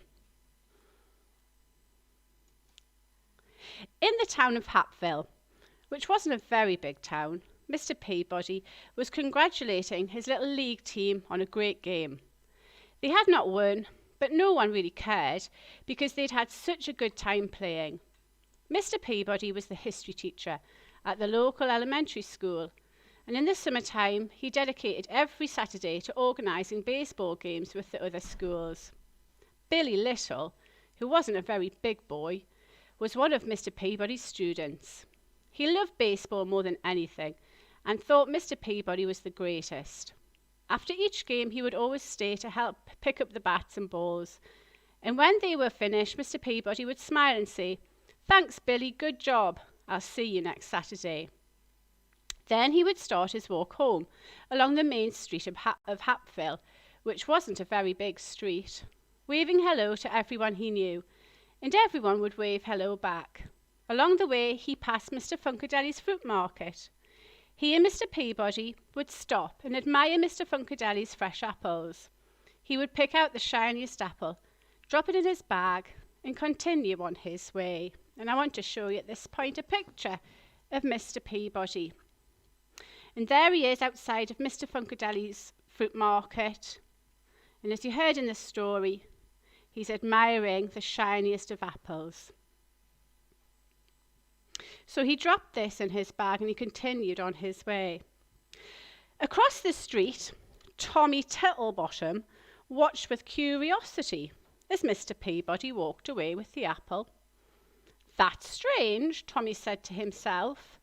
Mr. Peabody didn't pay anyone for that apple. Tommy got on his skateboard and rushed to tell his friends. The following Saturday, Mr. Peabody's team played another game and they lost, as usual. But no one seemed to care because they'd had such a good time playing. Billy picked up the bats and balls and Mr. Peabody set off on his walk home. He waved to everybody he knew and they waved back. Once again, he stopped outside of Mr. Funkadeli's fruit market, picked up the shiniest apple, dropped it in his bag and continued on his way. Across the street, Tommy Tittlebottom and his friends watched Mr. Peabody and they were amazed at what they saw. Mr. Peabody had not paid for his apple. They couldn't wait to tell all of their friends, who told their parents, who told their neighbours, who told their friends in the town of Hapville, which wasn't a very big town. And here's an image of the children looking at Mr. Peabody from across the road. They're looking shocked, but he's doing what he normally does. He's taking the apple, dropping it in his bag, and he continues on his way. So let's continue. The Saturday after that, boys and girls, Mr. Peabody was standing all alone on the baseball field. And as you know, every Saturday is the day he plays his baseball with his team. And he was wondering where everybody was. Then he saw Billy walking towards him with a sad look on his face. "Hello, Billy. I'm glad you're here, but where's the rest of the team?" asked Mr. Peabody. Billy remained silent. "What is it, Billy?" he asked again. Billy didn't look up. "Everybody thinks you're a thief," he said to the ground. Mr. Peabody looked confused. He took off his hat and scratched his head. "Who thinks I'm a thief, Billy? And what did I steal?" he asked. "Tommy Tittlebottom and his friends said they saw you take an apple from Mr. Funkadeli's fruit market twice, and they said you didn't pay for them," answered Billy. "Ah," said Mr. Peabody, putting his hat back on his head. "Let's go and talk to Mr. Funkadeli about it, shall we?" So they walked down the street, which wasn't a very big street. Mr. Peabody waved to all the people he knew, but now some of them did not wave back. Some pretended they did not even see him. They finally arrived at Mr. Funkadeli's fruit market. And out popped Mr. Funkadeli, who said, "Hey, what are you doing here, Mr. Peabody? Why aren't you at the game?" "There wasn't a game today," said Mr. Peabody, "and I was wondering if I could take my apple earlier than usual." "Sure, why not?" replied Mr. Funkadeli. "You pay for them every Saturday morning when you pick up your milk. You can take them when you like. You want the big shiny one, Mr. Peabody?" Mr. Peabody took his apple, smiled, and offered it to Billy. "I would like to take the apple, Mr. Peabody, but I have to go and find Tommy and explain everything," said Billy. "When you find him, ask him to come over to my house. I would like to speak to him too," replied Mr. Peabody. So a little while later, Billy found Tommy and told him what had happened with the apples. He told Tommy that Mr. Peabody wanted to speak to him right away. So off Tommy ran. And when he arrived, he rang the doorbell, and Mr. Peabody came to the door. They looked at each other for a while. "Oh dear, Mr. Peabody," said Tommy on the doorstep. "I didn't understand. I should not have said what I said, but it did look like you hadn't paid for the apples." Mr. Peabody's eyebrows went up a little, and he felt a warm breeze blow across his face. "It doesn't matter what it looked like. What matters is the truth." Tommy looked down at his shoes and said, "I'm so sorry. What can I do to make things better now?" Mr. Peabody took a deep breath, looked up at a small cloud that was in the sky and said, "I'll tell you what, Tommy. Meet me at the baseball diamond in 1 hour and bring a pillow stuffed with feathers." "Okay," said Tommy, who then ran off to his house to get a pillow. An hour later, Tommy met Mr. Peabody. on the pitcher's mound. "Hello, Tommy," said Mr. Peabody. "Follow me and bring your pillow." So Tommy followed Mr. Peabody to the top of the bleachers, wondering what this was all about. "It's a windy day, isn't it?" asked Mr. Peabody. And Tommy nodded his head in agreement. "Here's a pair of scissors. Now, cut the pillow in half and shake the feathers out." Tommy looked confused, but did it anyway. He thought it was a small price to pay to gain Mr. Peabody's forgiveness. And the wind carried the thousands of feathers far and wide. So this is Tommy here, Tommy Tittlebottom. And there's his pillow, with all the feathers blowing in the wind and spreading far and wide. And he's thinking at the time that this is all he has to do to put what he's done right. Tommy looked relieved and said, "Is that all I have to do now to make things better?" "There's one more thing," said Mr. Peabody. "Now you must go and pick up all the feathers." Tommy frowned. "I don't think that's possible to pick up all the feathers," Tommy replied. And this is what Mr. Peabody said. "It would be just as impossible to undo the damage that you have done by spreading the rumour that I am a thief," said Mr. Peabody. "Each feather represents a person in Hapville." There was a long pause as Tommy began to understand what Mr. Peabody was saying. Finally he said, "I guess I've got a lot of work ahead of me." Mr. Peabody smiled and said, "Indeed you do. Next time, don't be so quick to judge a person, and remember the power of your words." Then he handed Tommy the shiny red apple and made his way home. And that's the end. So I hope you enjoyed that story, boys and girls. And I think that has a lovely message in it, almost a moral, in that what matters is the truth and not how things appear. And that we've got to be careful to choose our words carefully so that we don't hurt anybody's feelings. So I think next up is my good friend, Miss Noble. So I'll just take my headset off and I'm sure you'll enjoy Miss Noble's story too.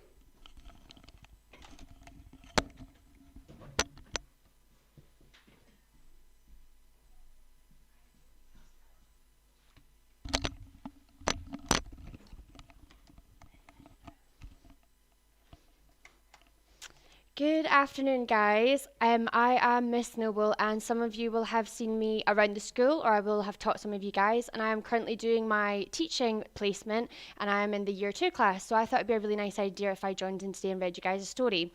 So the story I am reading today is Anthony Brown, and it is called Piggy Book. So it's got a lovely message in it, and I thought it'd be really nice with the current situation of how hard your parents and workers are working to homeschool you and look after you guys at home, that we should show appreciation for them. So I decided to read this book today for you guys. So we've got Mr. Pigott lived with his two sons Simon and Patrick, in a nice house with a nice garden and a nice car and a nice garage. Inside the house was his wife.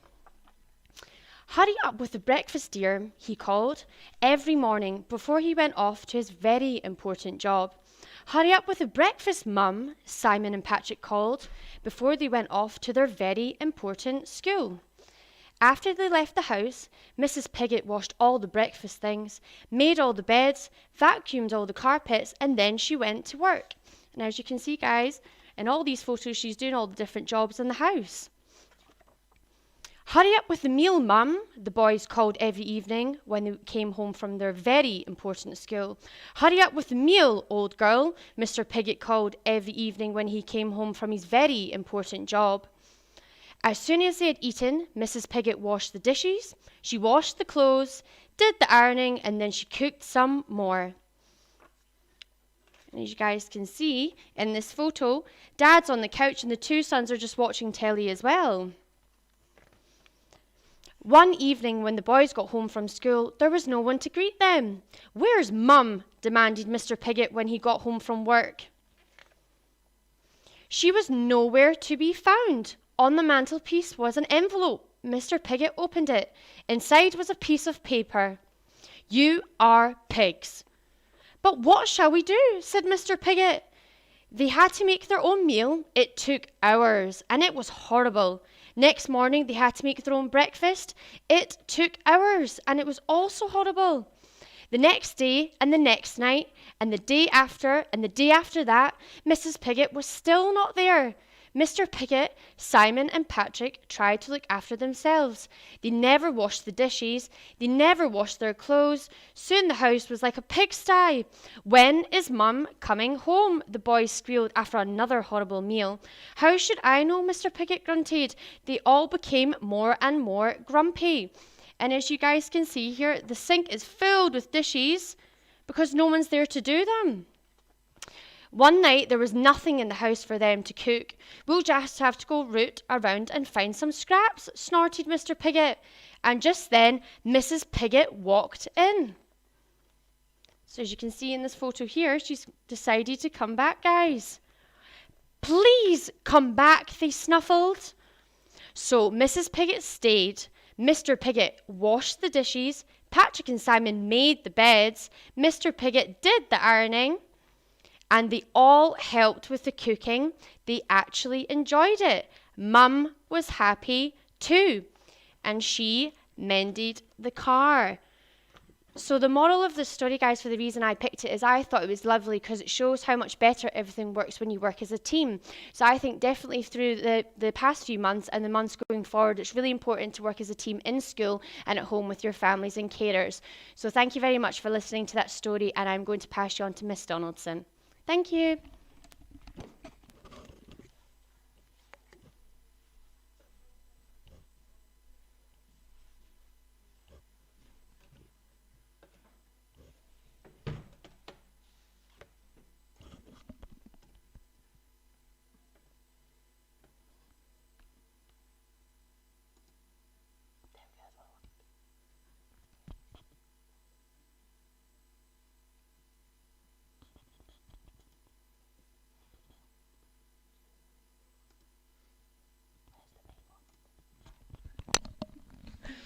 Hi boys and girls and everyone who's listening.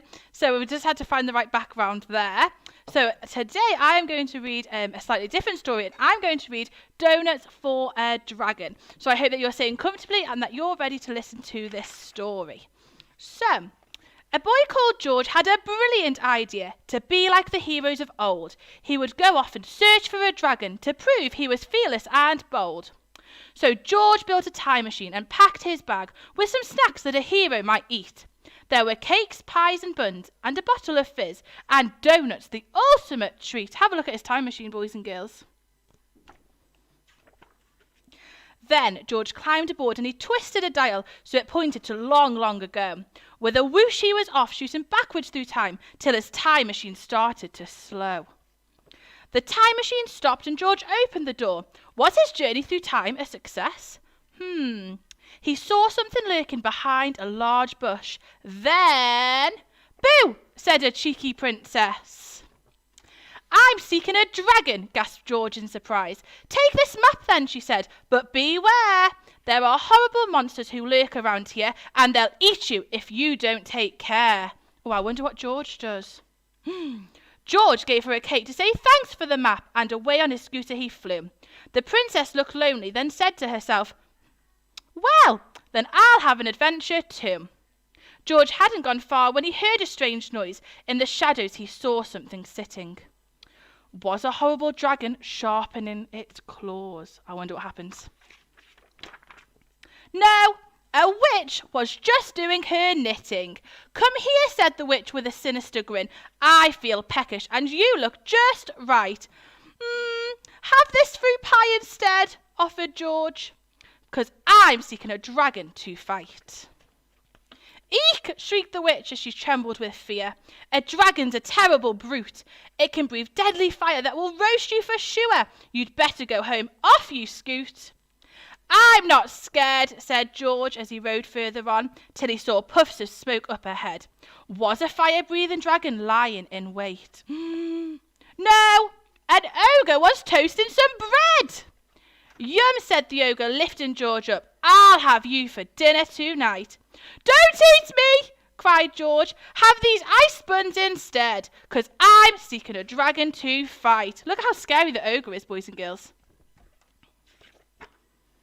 "Eep!" yelled the ogre in horror and fear. "A dragon is scary and wild. It has many sharp claws and such jaggedy teeth. You should run away home, crazy child."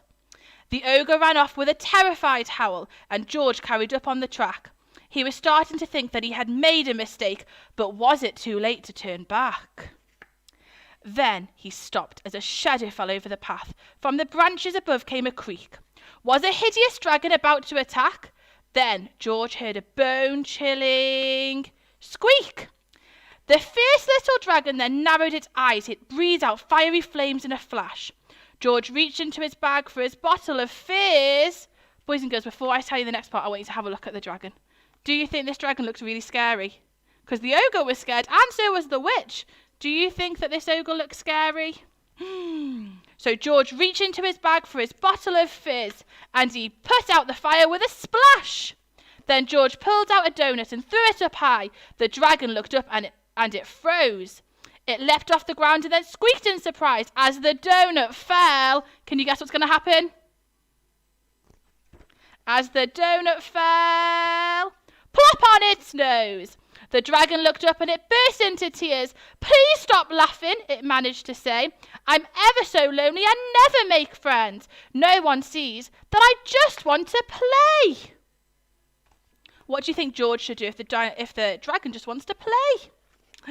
Then, all of a sudden, the princess leapt out. "You poor little dragon," she said. "I want someone to play with. Will you be my pet?" Delighted, it nodded its head. They feasted on donuts until the sun set, and the dragon breathed flames hot and bright. Then George and the princess did daredevil stunts, and the new friends played all through the night. So have a look at them all playing, boys and girls. So boys and girls, in this story, again, it has a little message like Miss Moore and Miss Noble's story, to always remember to be friends with people. And if people want to play with us, then we need to remember to say yes. You can come and play with us, because the ogre and the witch were so scared of the dragon because they thought that the dragon would breathe fire and scare them and hurt them. But actually, the dragon just wanted someone to play with because it was lonely. So I want you to remember that when we all come back to school and when you're with your brothers and your sisters, to play with them and all be kind. So next up for Tucked Up Thursday, boys and girls, is Mrs. Curry, and she's going to come and share one of her favourite stories with you now too. So just hold on 2 seconds whilst Mrs. Curry comes.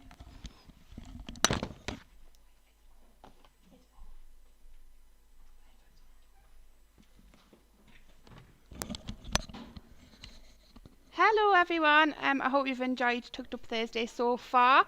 So the story I'm going to read to you today is called, it's a favourite in my house with my 2 little girls, and especially because the little girl in the story has the same name as one of my children.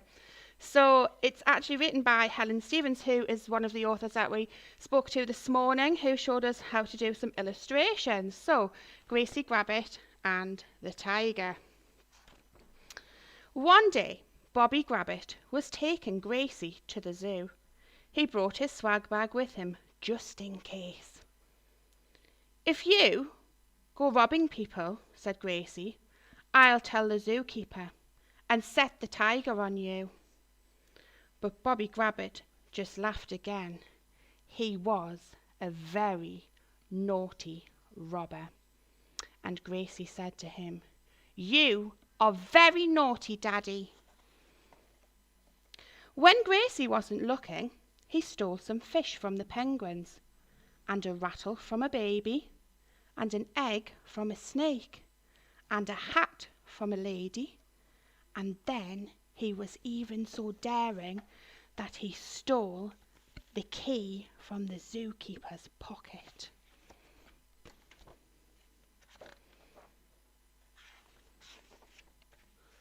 When Gracie spotted what he was doing, she said, "You are a very naughty Daddy."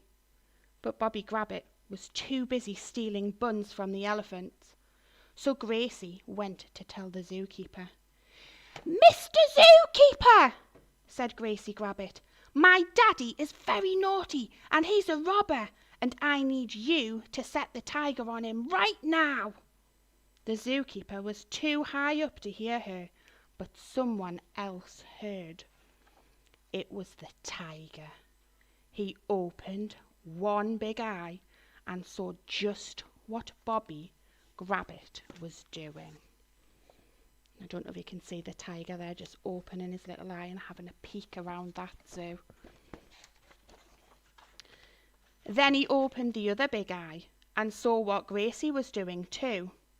He saw her sneak everything out of her dad's swag bag so she could just give it back to everyone that he'd robbed. Except she got things a little bit mixed up. She gave the fish back to the baby. "Wah!" cried the baby, which meant, "That's not my rattle." She gave the rattle to the snake. "Sss!" went the snake, which meant, "That's not my egg."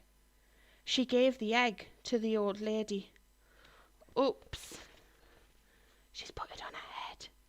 And the old lady says, "Ooh, that's not my hat."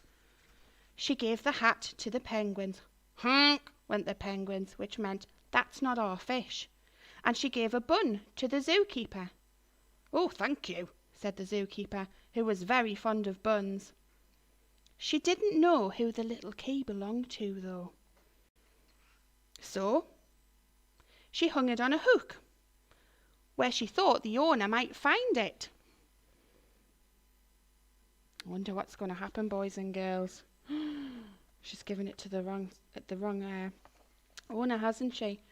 Well, the owner didn't find it, but the tiger did. He looked at the little key hanging just outside of his door and he smiled a big tiger grin. Then he reached out a huge tiger paw and turned the little key in the lock. And wasn't Bobby Grabbit surprised? He said, and his ice cream flung. The tiger picked Bobby Grabbit up by the trousers and gave him a good old shake to tell him off. Everybody stared and said, "Tut, tut, tut," very loudly. Bobby Grabbit was very embarrassed. "Oh, sorry, everyone. Shall I give everything back?" And everyone said, "Please do." So the tiger took Bobby Grabbit around and he gave back the fish to the penguins, the hat to the lady, and the key to the zookeeper. The baby let the snake keep the rattle to make up for its egg getting broken, and Bobby gave the baby a bun instead. There were plenty of buns left for the elephants too. Then Bobby Grabbit said, "I've been a naughty old robber all of my life," and he looked really sad. "But it is fun giving things back." "Well, in that case," said the zookeeper, "I've got just the job for you." And he handed Bobby Grabbit a bucket of fish. "You can start right now." From that day on, Bobby Grabbit worked at the zoo, and sometimes Gracie helped too.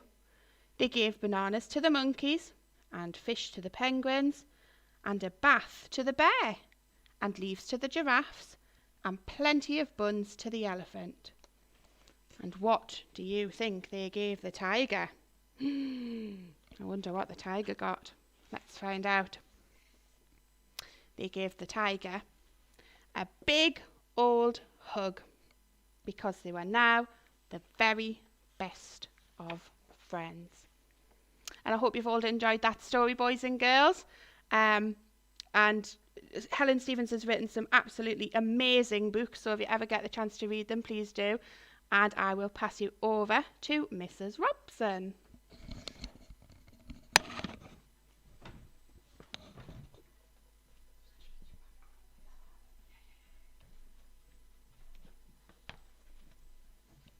Hello everybody. Good afternoon. I hope you're having a lovely time. I'm just changing the background so you can see the story I'm going to read. The story I'm going to read this afternoon is Oh, Boris. And this is another one of my favorite. You may have read it before. Probably if you're in nursery or reception, I've read it to you before. I hope you enjoy it. It's about a bear who's going to go to school for the very first day, and that can be a bit of a scary experience when you first go to a new place and you don't know anybody. But you know, we can all be friends, and friends come in all different shapes and sizes. So we're going to read about that, okay? So, oh, Boris, here we go. Right. The day that Miss Cluck said there was going to be a new animal in the class, everyone was very excited. When Miss Cluck said that the new animal was a bear, the other animals squealed with delight. They were all really excited. I'll show you what they were doing. They were really excited to meet the new friend. There are all different animals in this school. Okay. Letitia the rabbit wondered if it might be a fluffy pink bear like the one in her lunchbox. Maxwell the mole wanted a floppy brown bear with velvet paws. The mice hoped for a bear in Wellingtons and a duffel coat. Can you think of a bear that wears Wellingtons? What would he be called? And Fergus the fox cub thought that any teddy bear would be just fine. I'll show you what they were thinking. This is what they thought Boris was going to look like. Okay. So, when the classroom door opened and Miss Cluck introduced Boris to everyone, everyone screamed, for Boris wasn't a teddy bear. He was an enormous, hairy, scary, grizzly bear. I'll show you what he looks like. Everybody was frightened. They all screamed in school. Wow. Miss Cluck found Boris a seat next to Maxwell. Boris wanted to say hello in his most polite voice, but as he sat down, there was a loud crack. What do you think the crack was? What do you think happened? Look, when he sat on the chair, he broke it because it was so big. The chair wasn't big enough for him. It made Maxwell hide his face in his paws like that. Oh, Boris, said Miss Cluck, we'd better find you a bigger chair, she said. Miss Cluck gave Boris a new book and a pencil. He was very proud indeed. With a big friendly grin, Boris turned to show the mice. But Boris forgot how fierce his teeth were. He forgot how big his claws were and his paws and how sharp. So look, when he looked at them, they got scattered across the classroom and the pages of a book got ripped. So somehow there was panic everywhere. Boris is too big, said one of the little mice. Boris is too hairy. Oh, Boris is scary. They all squeaked together. Oh, Boris, said Miss Cluck, please try and be more careful. I'll show you. Boris was trying to smile, but he just looked a little bit scary. So everybody was running around and there was just panic. Oh, never panic. We must never panic. Okay, at lunchtime, everybody sat together. Oh, there was not enough room on the bench for Boris. So you know what? Nobody moved up. So he sat all by himself and dipped his big paw into the large jar of honey his mummy had packed for him. When lunch was over, Miss Cluck said everyone could go off and play. Oh, poor Miss Boris, look, no room for Boris. And he's having to have his lunch all by himself. What would you have done if you were in school with Boris? What could you have done? Have a little think. Right, well, they were outside playing now, and the mice began a game of hide and seek. So one of the mouse was counting. He was going, 1, 2, 3. Everyone ran to find a place to hide. But Boris, he was too big. He couldn't find a place to hide. Look, he's so big, even behind the tree, you can still see him.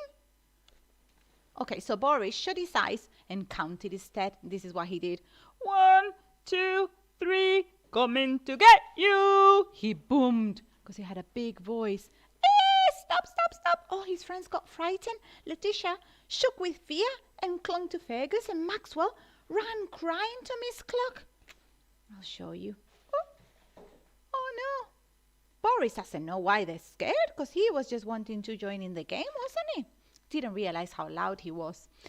Let's go inside and play some quiet games, said Miss Cluck. And Boris, please try to be less scary, my dear, she said. Don't think he wants to be scary, it just happens. Right, now the animals all sat together in a circle. And there was no space for Boris. There's a circle. And there's Boris. Oh. I think they should maybe make some space for Boris, do you think? Boris had nobody to play with and nobody to talk to. Tears filled his big brown eyes, and large teardrops rolled down his long nose and splashed to the floor. Oh, poor Boris. I'm a scary bear, he sniffed. I'm a hairy bear, he sobbed. I'm just a big grizzly bear. And it seemed like a very, very long afternoon for Boris in school. I'm going to show you what Boris was doing now. Can you see that big fat tear? Oh, what can we do? What can we do with Boris? At least it was time to go home. Miss Cluck stood and waved at the animals and set off. And they set off through the woods to go back home. They were all happy, walking, and Boris was plodding along far behind. Suddenly, from a hollow tree leapt the rat pack. I'm going to show you the rat pack. That's the animals in the forest happily walking on the way home. There's the rat pack. Oh my goodness, what are they going to do? Oh, well, if it isn't the Boo Babies, said the meanest of the rats. Oh, look at the scaredy fox. And the witty chicken-licking mice. Oh, I think they're being a bit mean to the animals, the little school children. Letitia Maxwell Ferguson and the mice trembled while the rat pack circled around them. I'll show you. Oh my goodness, this rat pack is a little bit mean, isn't it? The rats didn't see Boris plodding along the path. All Boris could see was lots of excitement ahead. He wanted to join the fun. So huffing and puffing, Boris stood up tall to greet his new friends with his biggest, widest bear grin. And what happened? Oh no, it's a hairy bear! Help, it's a scary bear! Quick, run! It's a hairy, scary, grizzly bear! And the rotten rats ran away as fast as their skinny legs could carry them. Oh, but I only wanted to say hello, called Boris. Watch. Can you see? They got scared, didn't they, when they saw Boris, because he's so big? Right. When Boris turned around, the other animals cheered. Yes, Boris is the hairy bear. Oh, yes, Boris is a scary bear, and we are so glad that Boris is our grizzly bear. Suddenly, Boris felt very shy, and he said, well, if you're going to be a bear, then it's probably best to be a hairy, scary grizzly bear. Oh, and everybody was happy then. The next day at school, the animals couldn't wait to tell Miss Cluck how Boris had saved them from the nasty rat pack. Oh, Boris, said Miss Cluck, what a good bear you are. I'll show you, because he was very busy the next day in school. Can you see? Oh, he's helping everybody in school, isn't he? What a clever bear. At story time, everyone rushed to gather around Miss Cluck. There wasn't much room once Boris had sat down because he was so big, but the rest of the class didn't mind one little bit. Can you see? They're sitting there together. They didn't mind, boys and girls, because now they had a soft, warm place to sit together after all. There you go. You can see they are sitting together happily. And that's the end of the story. So now they have learned to be together. And it doesn't matter that Boris is a little bit different. They can still be friends and have lots of fun together. I hope you like that story and you enjoy the rest of your afternoon. Thank you. Bye.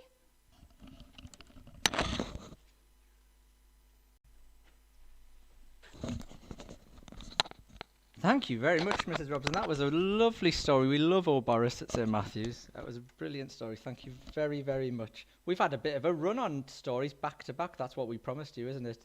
At the beginning of the day. We've certainly had lots and lots of stories from our teachers. So thank you to all of them for contributing. You might notice one or two have got away with it, but they haven't really, because they're going to be on next Thursday.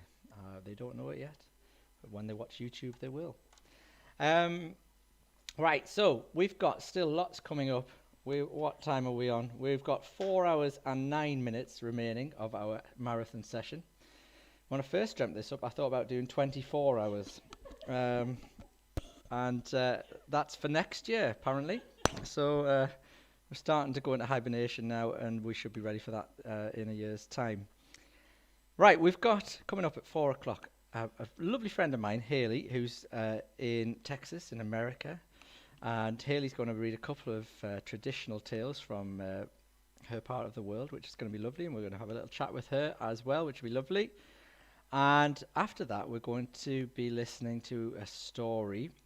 This story from the fantastic Northeast author Jenny Pearson, and her book has been illustrated by the equally fantastic illustrator Rob Biddulph. And we're going to be talking. Jenny's done a recorded video, but then we're going to be talking to her afterwards to find out a little bit about her book. Before we do that, though, I'm going to very quickly, I've got a few minutes, just to introduce our last competition of the day. Introducing this a little bit earlier than I had planned, but it doesn't matter. So we've done 3 competitions. We've got 1 more to go. Jenny Pearson, as I just said there, author of The Miraculous Journey of Freddie Yates, the Super Miraculous Journey of Freddie Yates. Her new book coming out soon is The Incredible Record Smashers.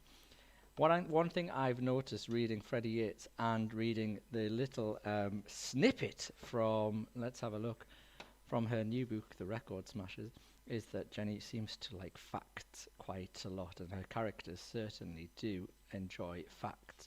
What we would like you to do for the next competition is a bit of fun. We would like you to find out 3 unusual facts, 3 amazing but true facts. You can't have an untrue fact though, can you?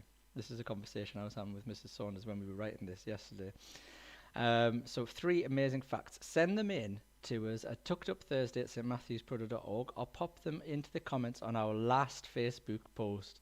So your 3 most amazing facts. I was driving into work this morning very, very early, much earlier than usual, and apart from hearing myself on the radio, which was quite bizarre, I did hear an interesting fact, which is that on average, the UK person spends 2 minutes 47 seconds a day looking at the fridge, wondering what to eat.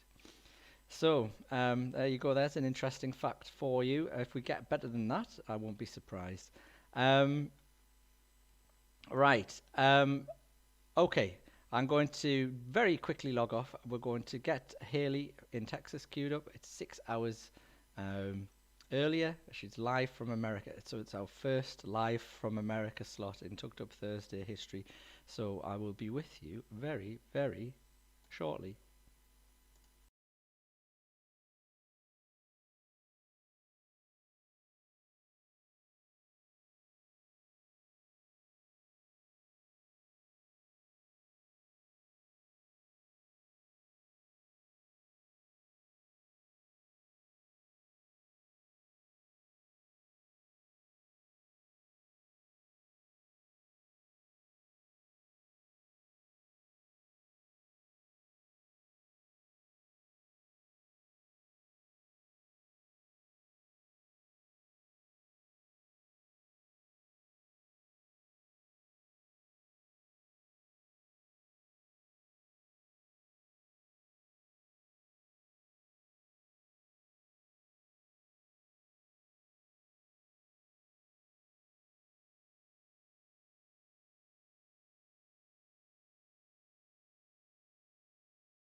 Hello, boys and girls. We're back again. We are 3 minutes away from being 8 hours into our Tucked Up Thursday. It's been a marathon day already.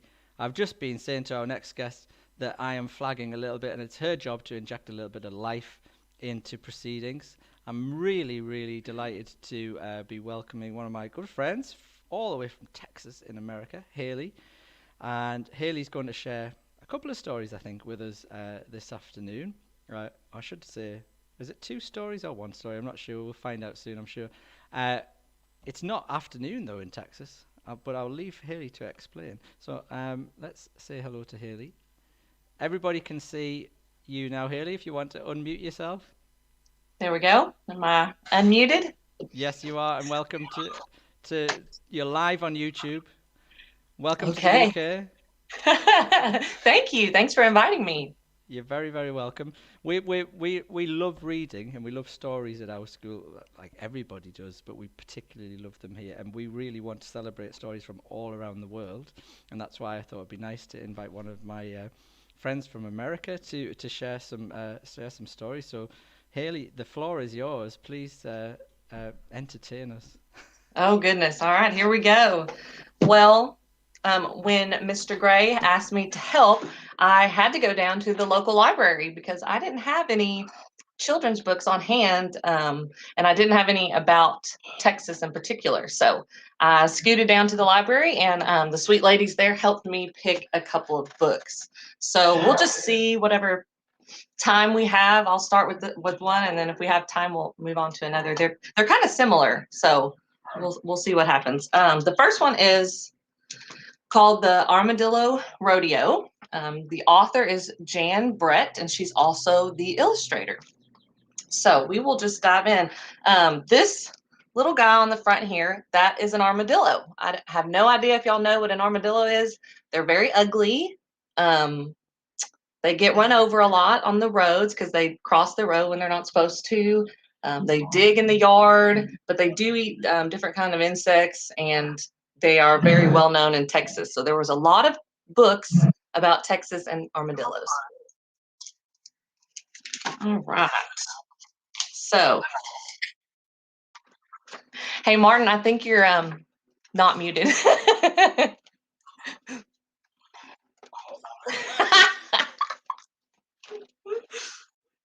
All right, here we go. Here we go with the Armadillo Rodeo. So I'm not sure the best way. I want y'all to see the pictures, but I have to be able to see the words. So we're just going to make it work. So here we go. Armadillos, 1, 2, 3. Bo, let's go. Ma Armadillo called to her boys as they headed out to dig deep in the heart of the Texas Hill Country. So you have the Mama Armadillo, and you have her 3 boys, 1, 2, 3. I don't know why they didn't get names, and then Bo. Armadillos, when they give birth, I learned this, they give birth to 4 babies every time, and they're either all boys or all girls. So this mama, she had 4 boy armadillos. All right, stay close. Her boys didn't see too well, just like all armadillos, and she didn't want to lose them, especially Bo, who was always wandering off. 1, 2, 3, Bo, don't go getting distracted on me. But Bo already was. He was looking at a lizard. So I think you have this is Bo. These are your bluebonnets, which is the state flower of Texas. And he's chasing a lizard when he's supposed to be keeping up with his armadillo family.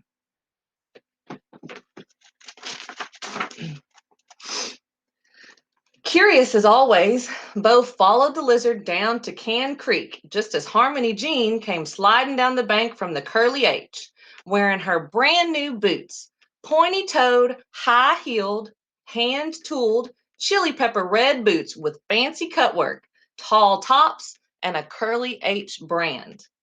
She was here to scuff them up. Today was rodeo day, and Harmony Jean was not about to ride in a barrel race looking like a tenderfoot in new boots. So here's Harmony Jean. She's got her chaps on.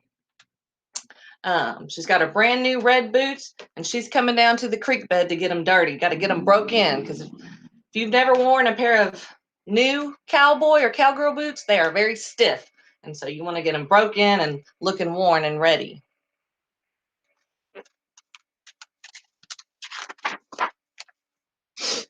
She found a muddy place and hopped and splashed until her boots had a worn, lived-in look. Pleased, she whooped and hollered, "Look at me! Won't you just look at me?" Beau's ears perked up at the sound of that pretty voice. He lifted his head and squinted. What he saw was all that red leather shimmering and prancing over the creek bed.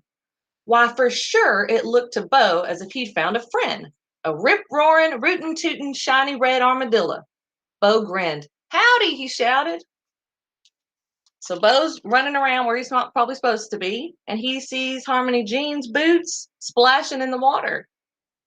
And he thinks he's going to make friends with those boots. So he yelled howdy so they would look at him.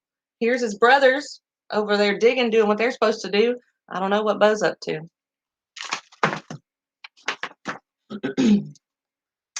Harmony Jean, job done, lit off through the back 40 to the curly H. Beau never looked back. He blinked and squinted as he trundled after his bright red friend as fast as he could go. "Wait up," he called. Back at the creek, his mama twitched an ear. "Is that hollering one of my boys?" she asked. "Armadillos, 1, 2, 3. Oh no, Beau! He'd done it again. So Beau is lost. Beau is running off where he's not supposed to be. He's following Harmony Jean up to the Curly H Ranch. When you have a ranch in Texas, normally you give it some kind of name. And so the Curly H is that one, and they normally put it, when they have a big fence, and they'll put the name at the top of the fence of whatever the ranch is called. Beau arrived at the rodeo just as Harmony Jean was swinging a leg up on her pony, Spotlight. He saw the perky nose and the silvery tail of the red armadillo leaping up ahead of him. "Wait for me," Beau called. All right, so Harmony Jean's mounting her horse, that's Spotlight. And Beau keeps catching a glimpse of those shiny boots. He didn't know what to think. But he's going to find out. Look what he's doing. You think Spotlight's going to like that? When Spotlight felt Beau on his back, he gave a hop and buck. Harmony Jean stayed aboard, but Beau was tossed high in the air. The little armadillo landed in the dust. As he unrolled, he smiled, brushed himself off, and shouted, "Hey, partner, you're my kind of friend." So that horse didn't like feeling Beau's little scratchy nails probably in his hindquarters, so he started to buck him. That's what he's doing there. But Harmony Jean knows what she's doing, so she was able to stay on. I hope y'all can see the pictures okay. Okay. All right, let's see what happens. Beau tried to catch sight of that rootin'-tootin' red armadillo, but he had to move fast. As he zigged and zagged across the arena, Ma Armadillo, with her 3 boys, was hot on his trail, asking everyone she met if they'd seen her Beau. So Beau, down here, if y'all can see him, has snuck his way into the rodeo. So this cowboy is riding bulls in the rodeo. This is a rodeo clown, and these are all the people watching. These are the other cowboys waiting for their turn. And some of these ones down here, they are there in case when the cowboy falls off, they can get him out of the way of the bull. So it can be pretty dangerous riding bulls. We got some other Texas animals. We got some deer right there.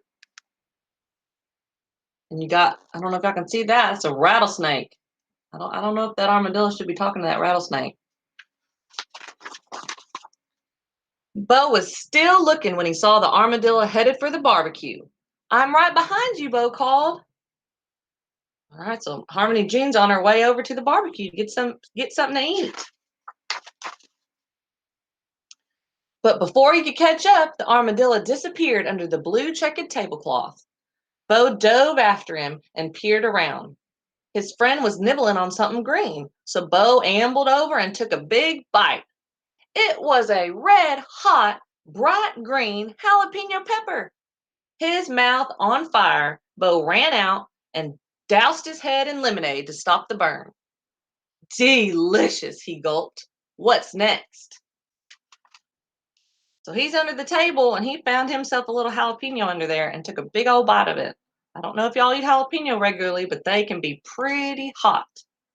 A lot of my friends love to eat them. I don't like them because they're too hot for me, and especially just raw, big old mouthful. Oh, goodness. We found that some more Texas animals. You got a steer here that the armadillos are probably asking where Bo is. All right, let's see. Chow time over, the cowhands got out their fiddles and everyone went into the barn for a little dancing. Bo struggled to see his pal. Finally, he spotted a flash of red right in the middle of all those stomping feet. Bo two-stepped towards his frisky new friend and cut in. All right, so they had their barbecue and now they're going to have their barn dance. So there's probably a band in there with a guitar and a fiddle and people singing. And so that's what all these boots are doing. They're all dancing.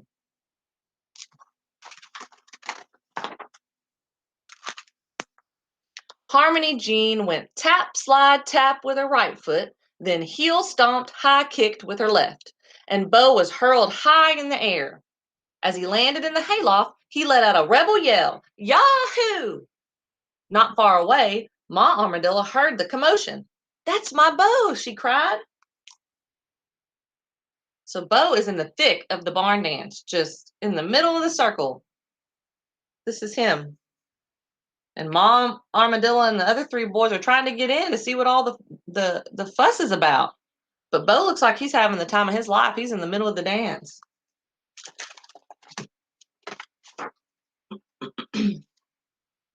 By the time Bo made it down the hay chute, the dance floor was empty. Harmony Jean and her friends had settled around the campfire.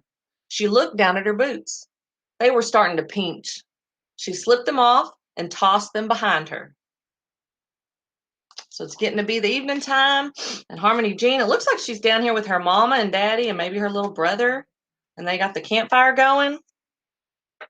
And like I said, if you've never had new cowboy boots or new cowgirl boots, they can start pinching after a few hours. So she slipped those off and tossed them.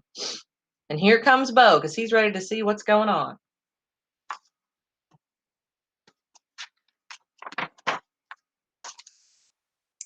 Bo bounded up to the pointy-toed, high-heeled, hand-tooled, chili pepper red boot. Howdy, he said. You're a mighty hard fellow to keep up with. My name's Bo. What's yours? But his friend didn't answer. Bo stepped even closer. He could see the perky nose and the shy smile. What's next? He asked.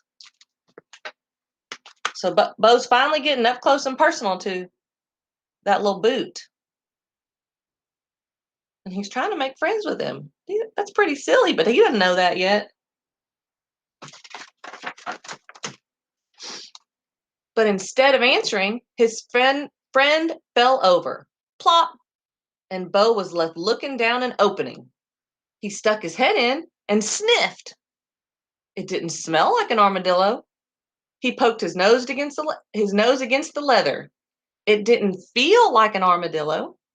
He squinted up close. It didn't even look like an armadillo. Nose in the air, he wailed, You're not an armadillo! Not far away, the sharp ears of his mama recognized the voice of her boy. His three brothers heard him too.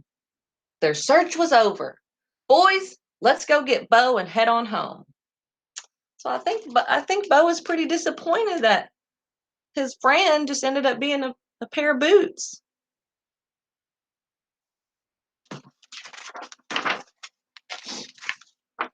Time to sleep, Bo, his ma said. We have to go out and dig tomorrow. Yes, Mama. But Bo's thinking about the curly H. He knows that whenever he wants a change, he can mosey on down for some red-hot chili pepper excitement, and his mama will always be there to bring him home. So they're all cuddled up for the night. He's dreaming about the curly H. And that's the end. So that was The Armadillo Rodeo by Jan Brett. Thank you very much, Haley. That was awesome. Okay. We haven't had any stories like that today, that's for sure. we haven't had one single story, anything like that. In fact, I don't think I've ever heard anything like that in my life. I'm not surprised.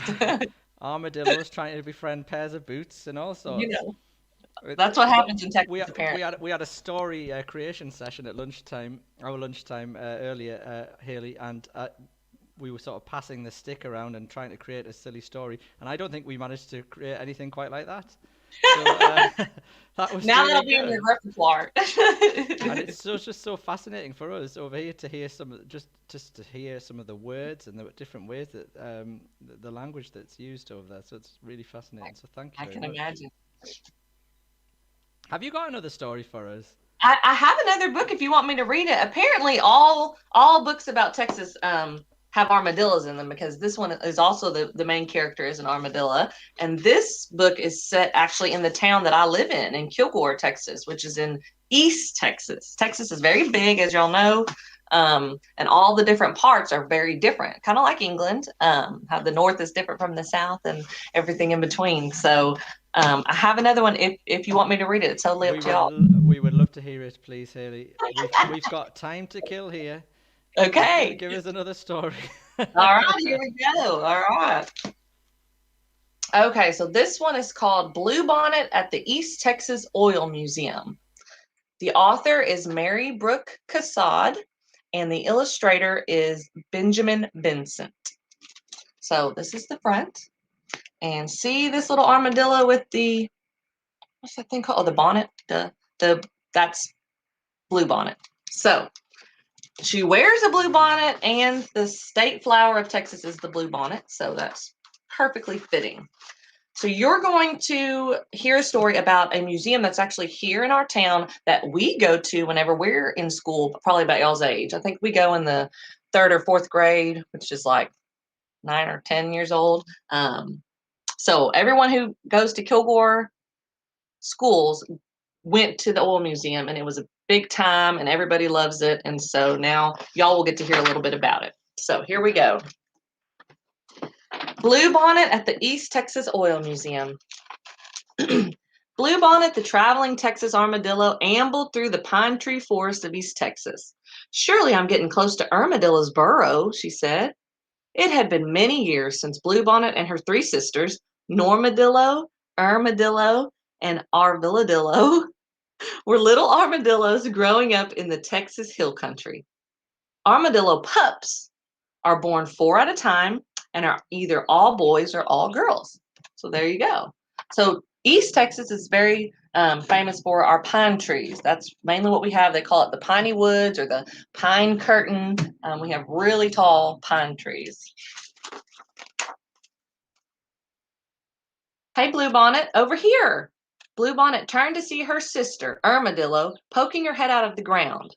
Bluebonnet was so excited that she ran and tumbled into the burrow. Armadillo began to laugh. That was quite an entrance, Armadillo said, hugging her sister hello. Bluebonnet looked up into the faces of 5 other armadillos. Make sure y'all can see these pictures.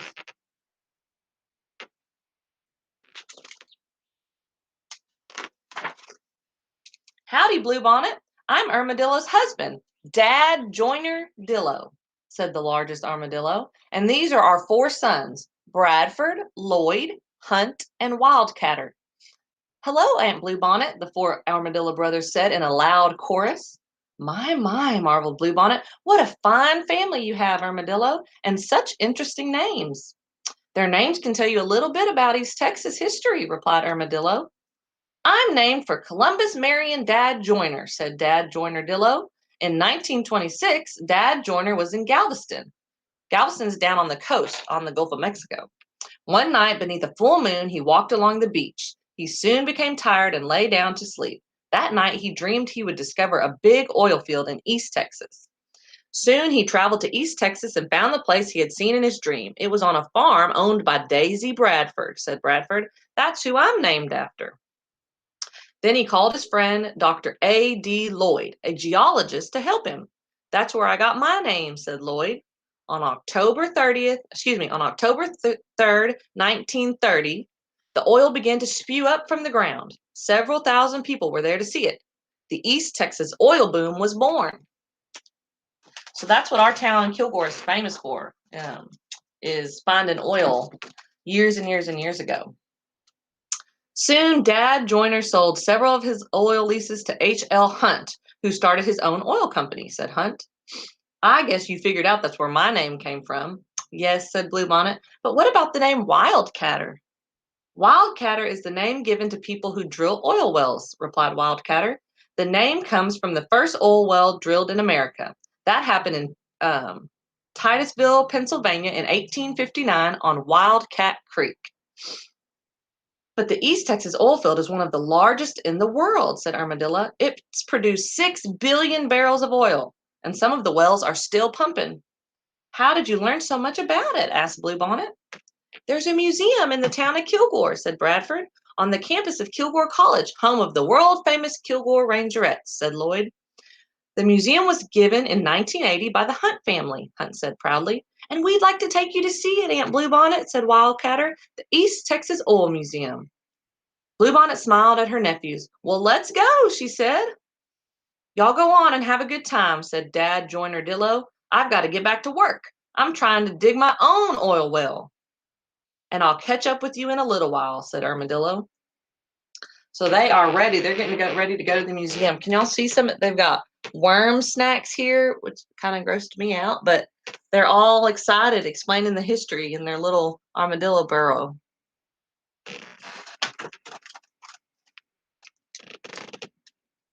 Soon, the 4 little armadillos and Bluebonnet approached a building with a large wooden tower by the front door.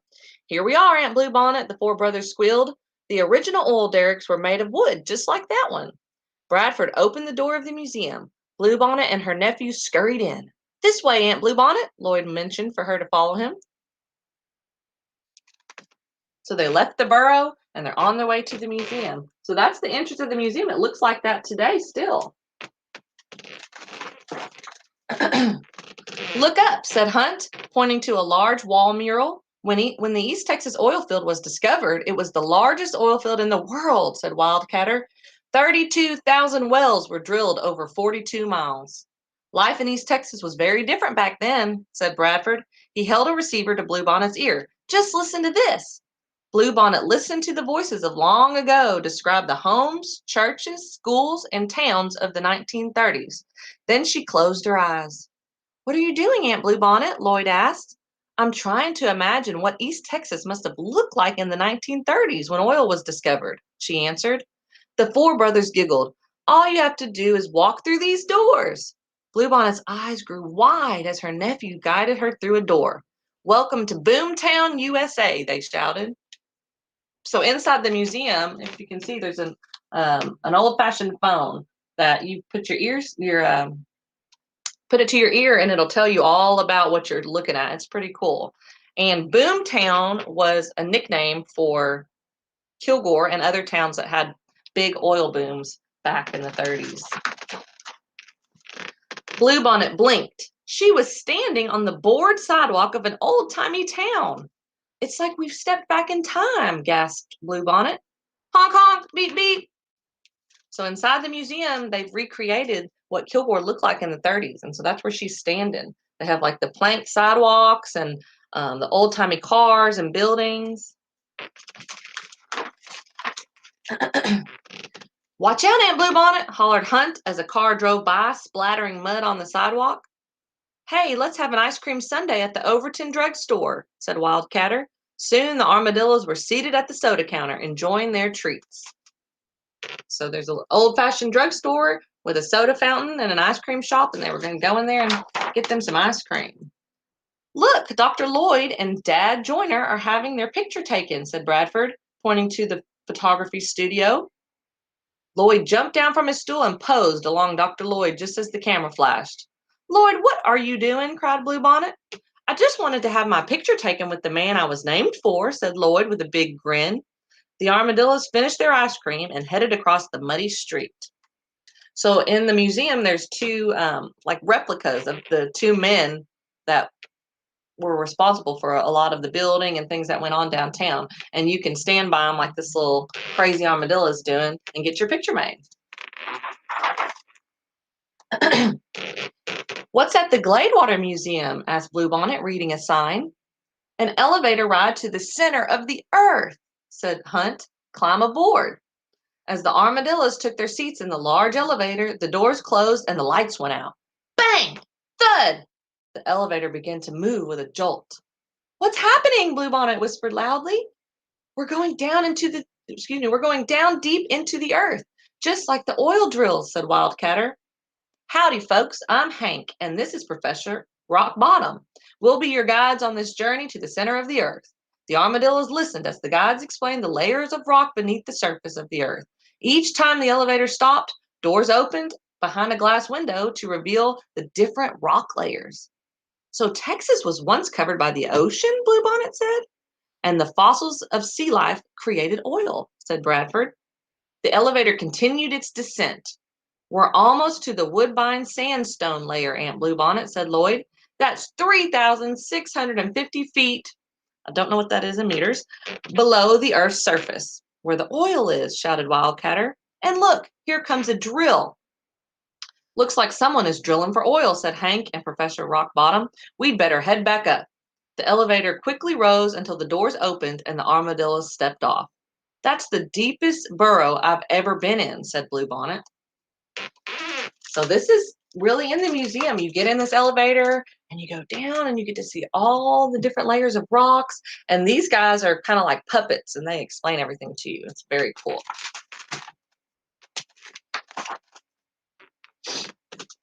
I think we should go to the picture show now, suggested Bradford. What's the movie? Asked Bluebonnet. The Great East Texas Oil Boom, said Hunt, pointing to the movie marquee. And don't forget the popcorn. Even in Texas, we don't really say the picture show anymore, but y'all get the point. It's the movie theater. Bluebonnet and her nephews took their seats in the theater. Soon the lights dimmed and the curtains opened. Shh! The movie is starting, Bluebonnet said, munching popcorn. The black and white film flickered across the screen. Look at that muddy street, said Lloyd. There was lots of rain when the oil boom began. So many people came to East Texas when oil was discovered, said Wildcatter. Everybody was hoping to become a wildcatter and dig an oil well. Wow, there were 1,100 oil wells in Kilgore, said Bradford. The world's richest acre in downtown Kilgore had 24 wells. The Big Inch pipeline ran all the way from East Texas oil field to New Jersey and provided America with the oil they needed in World War II, said Hunt. Look, boys, it's the Daisy Bradford No. 3, the oil well that started the boom, and said Bluebonnet, pointing to the screen. The armadillos watched as the movie captured the oil gusher on film, shooting high into the air. Suddenly, the theater seats began to shake. Do you feel something moving? Bluebonnet asked. The ground is trembling, just like it did when the oil blew out of the ground, said Lloyd. So they're in their little theater, and that really does happen when you go there. The seats are interactive. And so when you're sitting in them and you hear noises on the movie, it'll make your sheets move. Boys! Bluebonnet! Armadillo rushed into the theater out of breath. Come quick and see. Dad Joyner-Dillo has hit a gusher. So Armadillo, she busted into the movie theater. Probably scared them all to death. She had some big news. Their Dad Dillo, hit a gusher. What do y'all think a gusher is? Bluebonnet and her nephews followed Armadillo through the piney woods. Soon they reached an oil derrick where oil was spewing out of the ground. Dad Joyner-Dillo was smiling proudly. I did it, he shouted. All my hard work of digging finally paid off. Hooray, cheered Armadillo, Bradford, Lloyd, Hunt, and Wildcatter. So there's Dad, and there's his very own oil well. And all the oil, that's what happens when you strike oil. It spews out at first, and then they contain it in the pipes, and they get it run where it needs to go. So they're all very excited. Perhaps next time I visit, your picture will be in the East Texas Oil Museum, said Bluebonnet. And she waved goodbye as she headed off for more Texas travels. All right. The end. So now y'all know about Texas oil and Texas rodeos and Texas cowboy boots. What more do you need to know? What other stories possibly? We don't need to know anything, but that's our history lesson sorted for the day. Welcome. That was really good. I didn't know anything about that, so that's really interesting to know about Boomtown, Kilgore. Oh, yes. Oh, That must be why you're so rich, Haley. Oh, exactly. I'm just Did you swimming in strike oil? diamonds, swimming in oil. Yeah. That was lovely. Thank you so much. Got a couple of questions for you, Haley, but we're just finding out about from everybody today who's contributed. Okay. We'd love to know, because you probably have different experiences over in America to what all of the rest of our storytellers have had to do. Who was your favourite author as a child, or what was your favourite book when you were little? Can you remember? Oh, I loved all the Judy Blume books. I don't know if how old the kids are at y'all school, but I was a little bit older. I was probably getting up to like middle school, 5th grade, to like 11, 12. But any of the Judy Blume books I loved. And I really liked just like the classic books like Chronicles of Narnia, The Secret Garden, just all those kind of classic books I really love. I loved to read. And so I read like a fiend, and went to the library and had books at home all the time. So. Oh, well, the Chronicles of Narnia have been a popular choice today, actually. You're in very good company with some very esteemed authors. What about, have you ever thought about turning your hand to writing a book yourself? Well, when I was on my search for a Texas themed or even a local, like a Kilgore themed book, it was slim pickings. And so that's why I had mentioned to you, Martin, Mr. Gray, that I would love to I would love to write a book about about Kilgore, because Kilgore is historical and there's some other historical towns in around where we live, but just to explore some of the historical areas in our town. And I've always in the back of my little mind thought it would be fun to write some adventure books with our dogs, Archie and Winnie, being the main characters. So maybe one day, if I slow down long enough, I'll get those written. That would be absolutely brilliant. And of course, we'll have you back on Tucked Up Thursday Mark 2 to read those. Right, exactly. I'll get right on that. Listen, we're up to 4:30, which is about 10:30 your time, I think. Yes. So it's time for you to have a mid-morning snack. Exactly. Time for me to move on to our next guest. Haley, thank you so much for joining us from Kilgore, Texas. It was an education. I'm glad I could help. I hope the rest of the readathon or the store, I'm not sure what it was called, but I hope it goes well. Tucked Up Thursday. You're going to have to start up Tucked Up Texas Thursday. There we go. I'm sure I can rustle up going. Yeah. Lovely to see you, Haley. All right, you guys. Thank you very much. God bless you. Bye-bye. Bye. So that was Haley Young Louvier, one of my great friends who lives over in East Texas. And Haley shared a couple of traditional Texan stories with us there, with lots of armadillos in. One of them was called Normadillo, which I thought was a very good name for an armadillo. And Dad Dillo was a little less imaginative, but never mind. Right, we've got coming up at 5 o'clock a question and answer session with Jenny Pearson. A little bit closer to home, Jenny. She's in Durham, so just down the road. She's on the same time zone as we are, I think, unless anything strange has happened today. Or lots of things have happened today. We haven't changed time zones. Let me see. Right, so before we do that, though, I'm going to just quickly remind you about the challenge that we've set, linked to Jenny Pearson's book. So you might remember me saying just before we spoke to Haley, Jenny's going to be reading a little excerpt from The Super Miraculous Journey of Freddie Yates, and she's also written a new book which is coming out soon, which is The Incredible Record Smashers. And Jenny and the characters in her books love facts, and we asked you to send in some of your favourite facts. We asked for your top 3 favourite facts. So if you've not done that yet, please pop them through to our Tucked Up Thursday at stmatthewsproto.org. I'm going to jump off and let Jenny read a little excerpt from Freddie Yates to you now, and while I do that, I'm hopefully going to read some of the facts that have been sent through, or not, as the case may be. But we've got some brilliant, thank you. We've got some rather bizarre facts, so I'm looking forward to reading those while you listen to the amazing, super miraculous journey of Freddie Yates. And here it comes now. Hello, St Matthews. Thank you very much for inviting me to join in on your Tucked Up Thursday story time. My name's Jenny Pearson and I am the author of 2 books. The first one is The Super Miraculous Journey of Freddie Yates that came out last year, and the second is The Incredible Record Smashers that is due out in a couple of months. So I'm going to read to you from The Super Miraculous Journey of Freddie Yates. It's a story of Freddie, Ben and Charlie and their journey across Wales when they go searching for Freddie's biological father. Now they get themselves into a bit of mishap and trouble. They run out of money, have to enter an onion eating competition to try and get the winnings. They accidentally set fire to their clothes. They meet a miraculous sheep called Sheila, and they also end up on the run from a jewel thief. So I'm going to read to you a bit of this today, starting with the prologue. Okay. Miracles might come in all shapes and sizes, but I'm still not convinced they are small and furry like Lady Gaga. It's funny what people consider to be a miracle.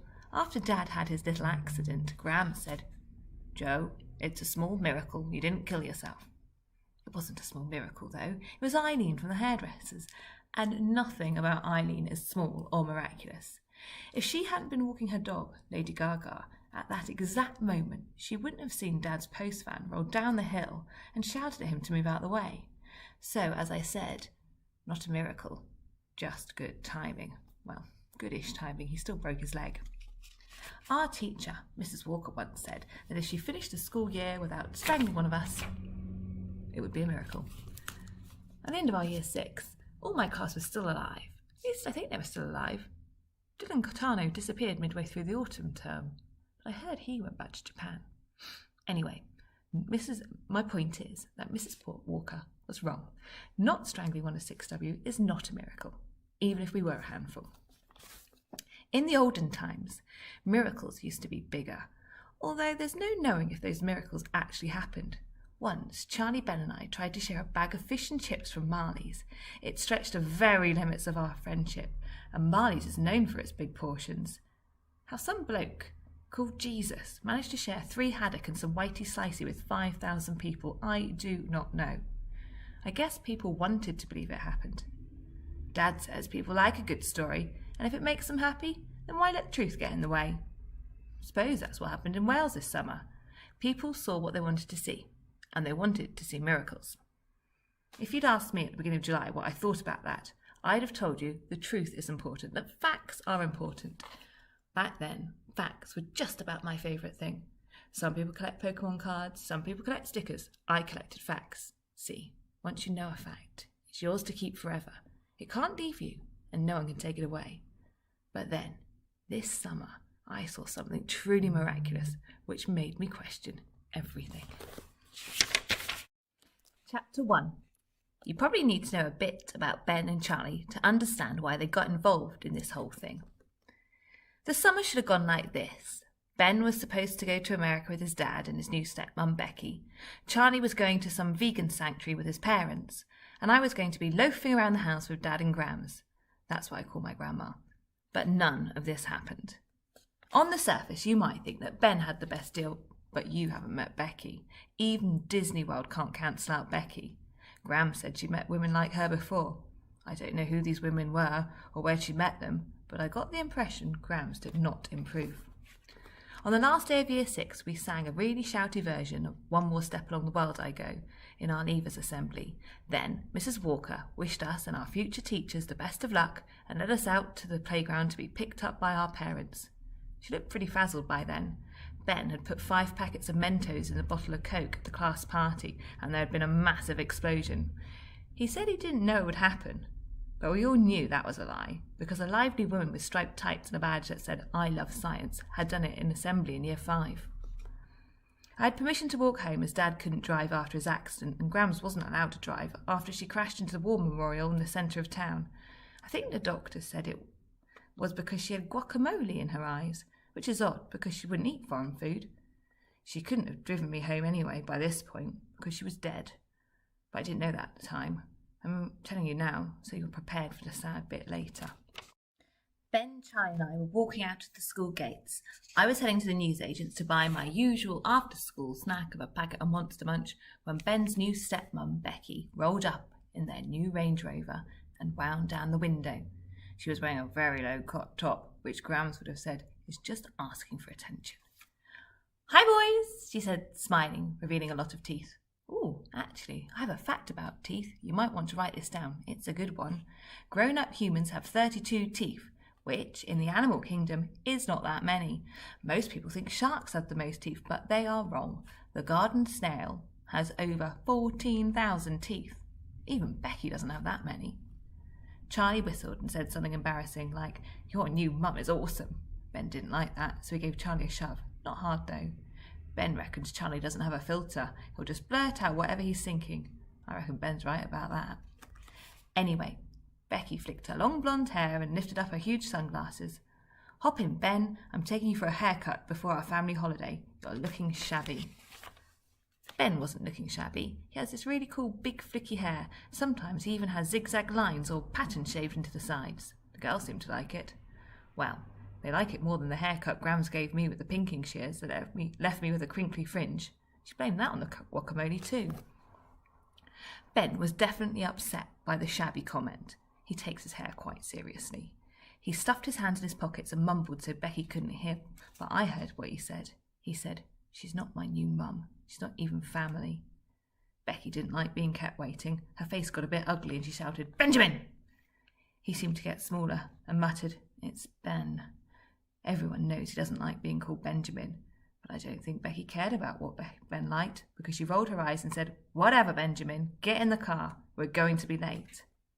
Charlie and I shot each other a glance as Ben clambered into the back seat and slammed the door, and even though I knew he was going to Disney World, I felt sorry for him. Becky tooted her horn, and she must have forgotten that she was angry because her big red lips stretched into another huge smile. She shouted out of the window, "Have a wonderful summer, boys!" And then, with a screech of tyres, they were off. After their car had turned the corner, Charlie did this big sigh and said, "Oh, Ben is so lucky. His new mum is really lovely." This is what I meant by Charlie having no filter and being a bit blurty. I glared at him and said, "Charlie, we hate Becky, remember?" He puffed out his cheeks. I know, but no buts. After that, he convinced me to skip the Monster Munch and go with him to the chicken shop. He said he wanted one last supper before he went off to Camp Mungbean for the annual family Anderson detox. Charlie's mum turned vegan 3 years ago, and he hasn't stopped moaning about how it's ruined his life since. He ordered a family-sized bucket of Texas fried chicken, and as he picked the bones clean, he banged on about what a rubbish summer it was going to be for him at Healthy Kids Equals Happy Kids with only avocados to eat. I wish I'd known at the time what was actually going to happen, and then I could have put a stop to all his whinging. But I didn't. So I listened to his plans to sew sweets in his pyjamas and hide crisps in his sleeping bag, all the time thinking that my summer was going to suck way harder than his. Okay, chapter 2. Okay, so I warned you about the sad bit. I have to tell you about it because if Grams hadn't died, then my super miraculous journey would never have happened. When I got home, I admit I wasn't in the best of moods. I think it's understandable though. I was facing the summer with no plans and no friends. As I turned the corner to my house, I saw Eileen walking Lady Gaga. When I say walking, I mean waiting with a plastic bag on her hand while Lady Gaga did her duty on the pavement. I tried to step around her, but she had this weird look on her face. Eileen, not Lady Gaga. She tilted her head to one side and said, "Oh, you poor lamb. Now, when you're feeling strong enough, you come and see me and I'll sort out that funny fringe of yours." I didn't know what Eileen that well, and I couldn't understand why she was suddenly so worried about my hair situation. Then she dabbed her nose with a hanky and said, "I'm sorry, Fred. It was her time." I looked at Lady Gaga and shrugged. If you gotta go, you gotta go. Obviously, now I realise Eileen wasn't talking about Lady Gaga taking a dump outside Mr. Burning's bungalow, but at the time I didn't think any more about it because a surprising sight had caught my eye. That surprising sight was my dad. He was standing at the back gate. This was a surprising sight for 2 reasons. Number 1, he hadn't left the couch since his accident. Number 2, he was smoking. I was outraged. I wasn't going to stand by while he slowly killed himself, so I shouted, "Dad, what are you doing?" I could tell I'd surprised him because he almost toppled over.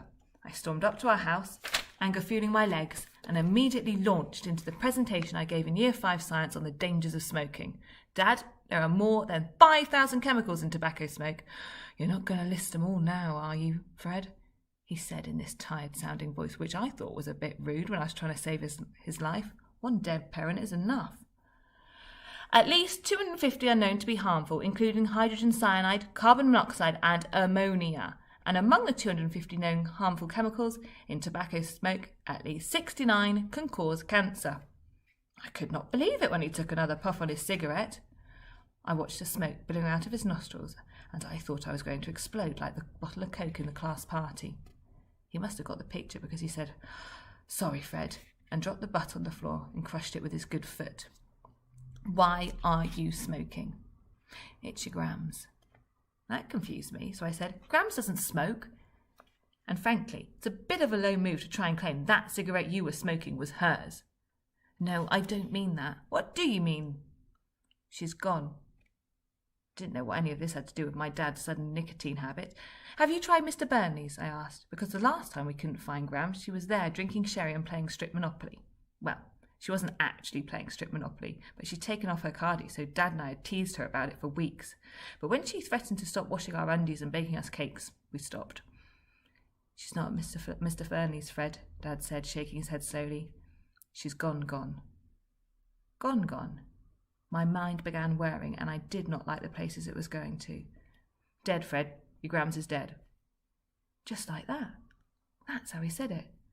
I don't know why, but I laughed. Not a ha-ha funny laugh, but a ha-ha my brain short-circuiting and I have no control over my emotions right now kind of laugh. I don't know how much of what I said next Dad understood because my chin had started wobbling uncontrollably. What I wanted to say was, "How can she be dead? You said she'd outlast us all." But I think it sounded like, "Oh, we dead, outlast us." Dad sort of crumpled over the gate and said, "I'm sorry, Fred." "Sorry? Why are you sorry? Did you kill her?" Obviously, I didn't think he'd killed her. I was experiencing some sort of emotional breakdown. "What? No!" Understandably, Dad looked a little taken aback. My throat started doing this contracting thing, and I had to keep swallowing hard so I could breathe. "Well, what happened then? She was fine when I left this morning." "She was old, Fred. It was her time." This is when I realised Eileen had not been talking about Lady Gaga. Dad reached one arm out towards me, but I took a step back. I couldn't help it. I was really, really angry, and in that moment he was the only person I could blame. I yelled at him, "She's always been old, but she's never died before. How could you let this happen?" I marched past him into the house. I could hear his crutches clattering behind me. He started shouting things like, "Stop, Fred, wait, let's talk about this." But I didn't stop or wait because I didn't want to hear any more words. I threw my school bag down in the hallway and stormed into the kitchen. There was this almighty crash as he tripped over my bag. I know it's wrong, but a teeny part of me wanted him to have hurt himself just a little to get him back for telling me about Grams. He wasn't hurt, but he was angry. A barrage of unrepeatable words tumbled out of his mouth. Some of them I had heard before, others, like Dunderbod, I think he just made up on the spot. It was a good job Grams was dead, because if she'd had heard him, he'd have been in so much trouble. "Fred, what have I told you about your school bag? Get in here now." For a split second, I considered making a run for it, but my conscience got the better of me. I walked back into the hallway at the exact moment he hurled my bag out the back door. "You shouldn't have done that," I said. There was a Capri Sun in the big pocket. It's probably burst all over my school report. Dad didn't seem to care about that. He still looked really angry. He tried to get up, but he was a tangled mess of limbs and crutches. He swore again and launched one of his crutches, and it flew out of the door and landed on top of my backpack. He raised his other crutch sideways, but I grabbed it before he could send it flying. "Stop throwing stuff outside, would you?" And then I said something Grams would have said. "What would the neighbours think?" It was then that his head dropped down and he started making this weird snorting noise, like a dying walrus. Ooh, maybe not the best time, but I have a fact about walruses. They weigh a ton. That's as much as a car. Most people don't know that. They think they're much smaller than they are, like otter-sized, but they're massive. Anyway, Dad wasn't mimicking the snort of a dying walrus. He was crying. I'd never seen him cry before, but then I'd never had a dead grandmother before. I didn't know what to do, so I stood there, holding onto his crutch with my mouth open. When eventually the snorting and sobbing had died down, he said, "Help your old man up, would you, Fred?" I pulled him onto his good foot and wedged myself under his armpit and manoeuvred him back to the couch. "I'm sorry, Dad." I lifted his bad leg and placed it on the footstool. "I shouldn't have left my bag there. I only did it because Grams is dead." He let out a really big sigh and wiped his nose on the sleeve of his jumper, which he is always telling me not to do. I was going to point it out, but it didn't seem like the right moment. I'm just saying, the double standard did not go unnoticed. Dad then said, "No, I'm sorry, Fred. I didn't do a very good job of breaking the news. I've been thinking about how to tell you all day, and then, well, I come out with gone. This was true. He hadn't done a good job, but he looked so upset that I told him it was okay. I sat down next to him. I wasn't angry anymore, just sad.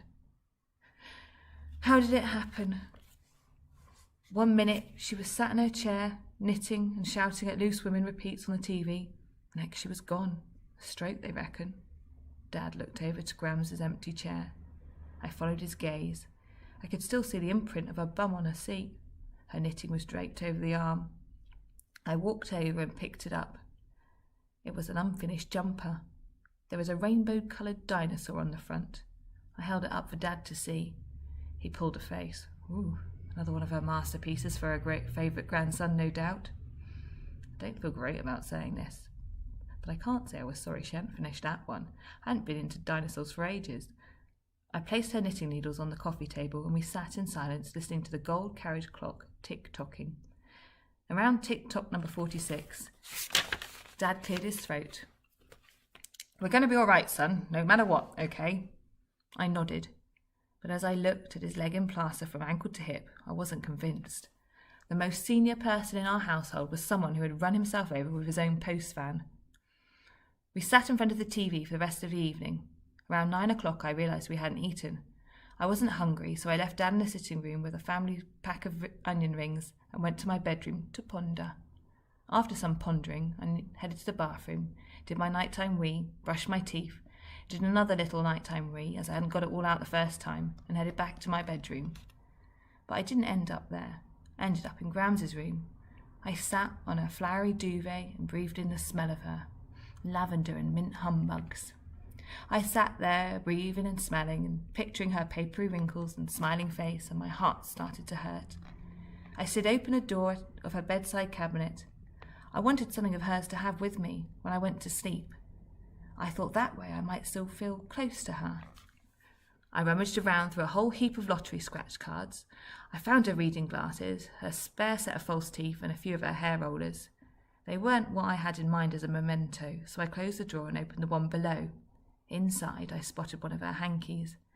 It had little purple flowers stitched on it. I held it up to my nose, and as I inhaled, I closed my eyes. When I opened them again, they were leaking. Chapter 3. This is where I have a proper cry and then get given a letter from Grams. The next morning, Mr. Burney came round to drive Dad into town. When someone dies, there is an awful lot of paperwork to be done so that everyone knows they are really dead. Dad had to register Gram's death and collect her death certificate. To be honest, I still don't see the point in awarding a dead person a certificate, especially when they didn't have to try very hard to get it.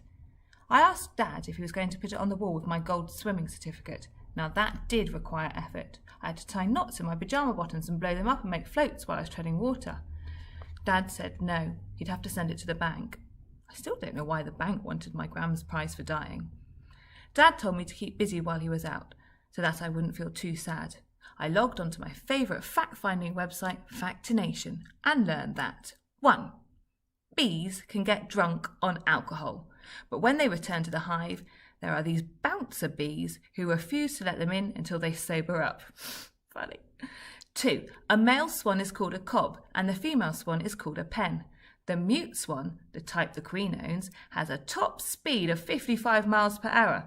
That's the same speed Grams was going when she hit the War Memorial. 3. Children's cells live on in their mothers. Baby's DNA has been found knitted into their mother's brain, bone and heart tissue. Oh. And that's when I stopped looking at facts. I realised that when my mum died, a tiny bit of me died too, and when Grams died, the last tiny bit of my mum died with her. I had not reckoned on facts making me feel worse. Usually they make me feel better.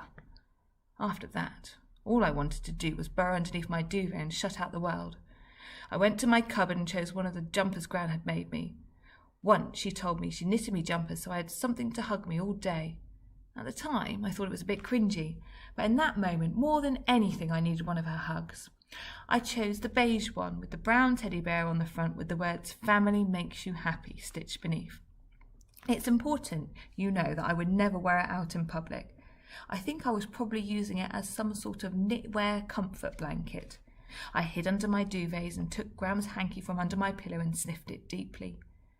I'm not good at crying, but it felt like one of those times when it would be worth giving it a right old go.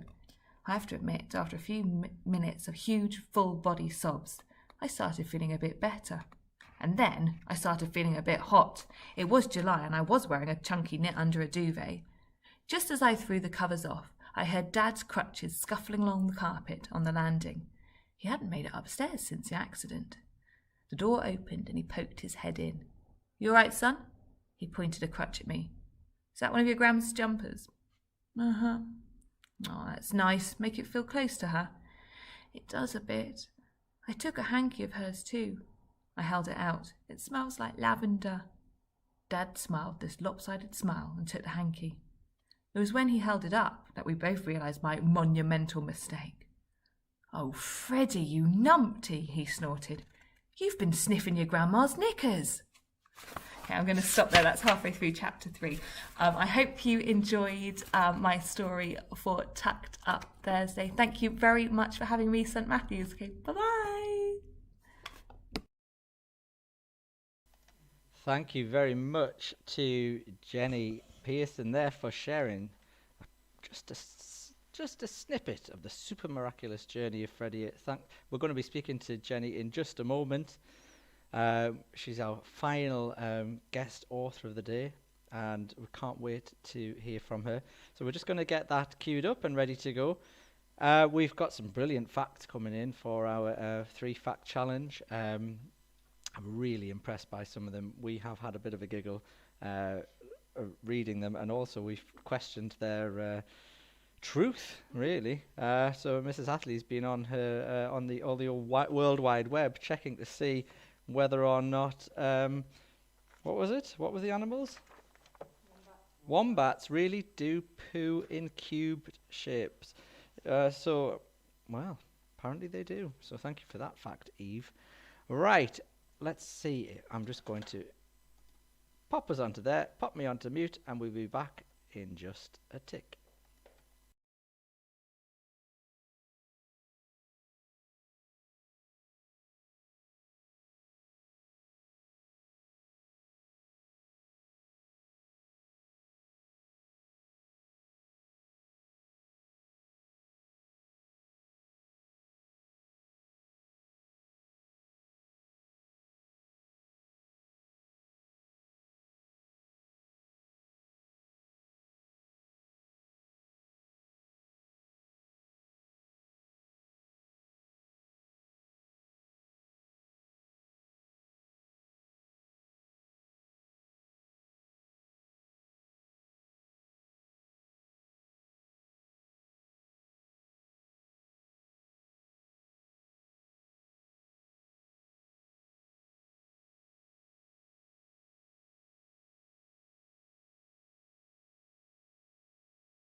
So, boys and girls, here we are. What time are we? We are just on 5 o'clock. That means we have hit 9 hours of Tucked Up Thursday. 9 hours, and an awful lot of top-class authors have joined us. Boys and girls at St Matthews have shared their stories. They have been phenomenal as well. So have the teachers.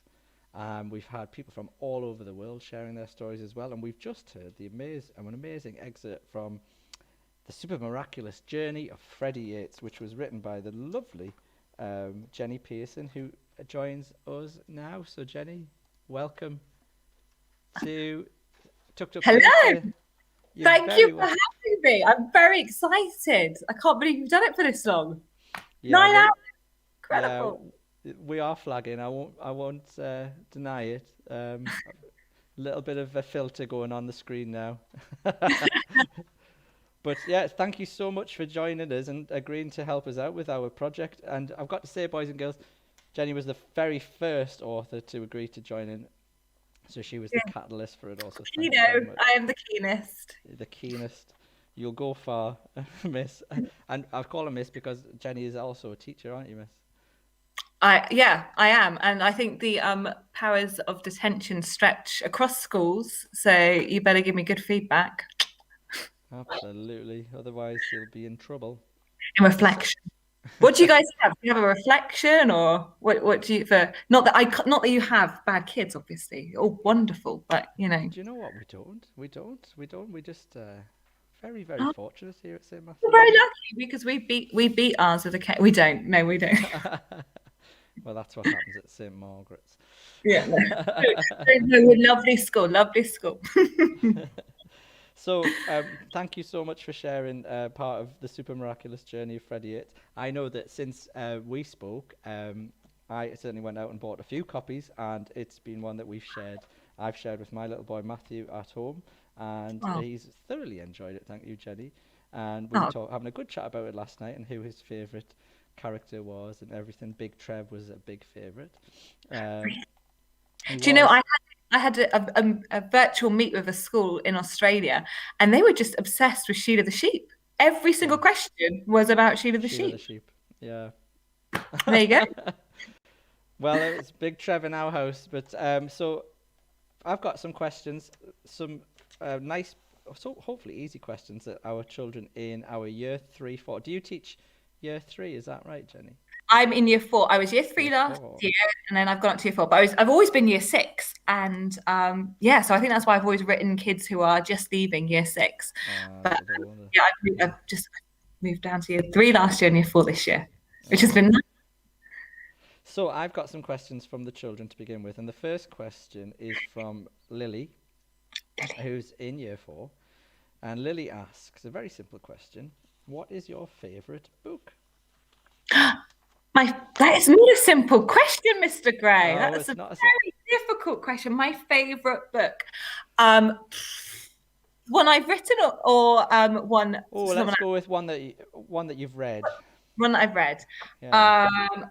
Well, I love Frank Cottrell Boyce. I love Millions. Actually, do you know what? I've got a book, his new book out at the moment, which is called Noah's Gold. Amazing. When that comes out, that's brilliant. I love him. He wrote Millions. I really like, there's a guy called Sam Copeland who has written, do you know these books, guys? Yes, we do, yeah. So funny. Brilliant. And he's got this new one called, and because I'm quite lucky, I get sent the proof copies, like the ones before they're actually made. It's called Uma and the Answer to Absolutely Everything. And it's so funny. So I like those for funny authors. Mm-hmm.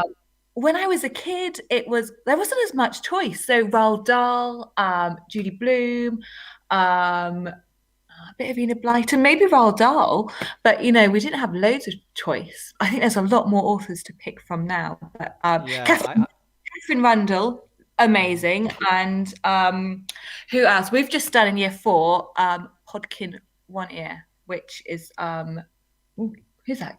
Not Kieran Larwood.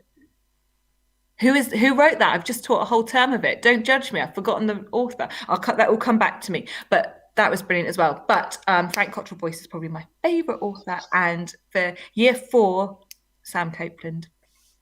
I'm not surprised you said that, actually, because I was reading Freddie Yates and I could detect lots of Frank Cottrell Boyce influence in there. It's that kind of sort of chatty kid's voice, you know, like, and I think if you're a teacher, you pick up on it quite well. And like Frank Cottrell Boyce has got like 11 kids or something ridiculous himself, so I think he's always around kids. So yeah, we're a similar kind of style, but yeah, I like that kind of humor in every day. Brilliant. That was a great question, Lily. It was a Yeah. simple question, and I had lots of answers, so that was very good. Well done, Lily. Thank you, Lily. Lily's been waiting around all day for that, I think, because her and her sister have been tucked up, as they should have been on Tucked Up Thursday, on the sofa, watching this all day. Lovely. So she'll be pleased to have her question answered. Good stuff. Daniel, who's also in Year 4, asks, how many books have you written so far?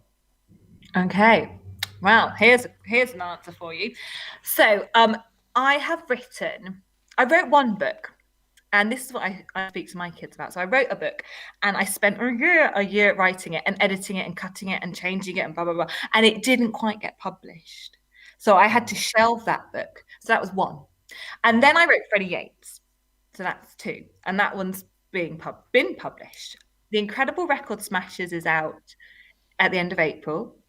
That's 3. So I've got 2 out of 3 strike rates so far. And then I've got Grandpa Frank's Great Big Bucket List, which is coming out next year. And then I have, so that's 4 books, 3 out of 4 being published. I then have got another deal with Usborne. And I don't know if I'm allowed to say this because I haven't announced, but it's definitely, you know, they've paid me the money. So I think they're going to do the books. So there is one called, I think it is The Unbelievable Lockie Monster. And then maybe one about shipwrecking, which at the moment is The Spectacular Shipwrecking of Sebastian Sunshine. But we don't know if that title will be there. So that's 6. And then I've just written another one. So 5 definitely being published. 1 is, won't see the light of day. And then I've just written a Christmas one. And I wrote it, I sent it to my agent, and he read it and was like, so I had to write the whole thing again, and I've just finished it again. So I don't know if I count that as 2 books. And I don't know if anyone's going to publish it or not yet. It's like a bit, you have to kind of take a chance. So you spend your time and hope somebody wants to make it into a book. So I would say 6, 5 being published, possibly 1 more. What a full answer. That was a really long, great answer, actually. So thank you very much. Supplementary question then. Okay. Because Matthew in Year 3 asks, how long does it take you to write Freddie Yates? So basically, how long does it take you to write any of your books? Different times. So as I said, the first one, when I was learning how to write, and I didn't really know what I was doing, to be honest, that took me like a year, and it didn't, as I said, didn't happen. Freddie Yates was like an idea that was going around in my head for a bit, and then when I actually sat down to write it, it was 6 weeks, which, as you sort of might realise, coincides with the school holiday time. So that was 6 weeks.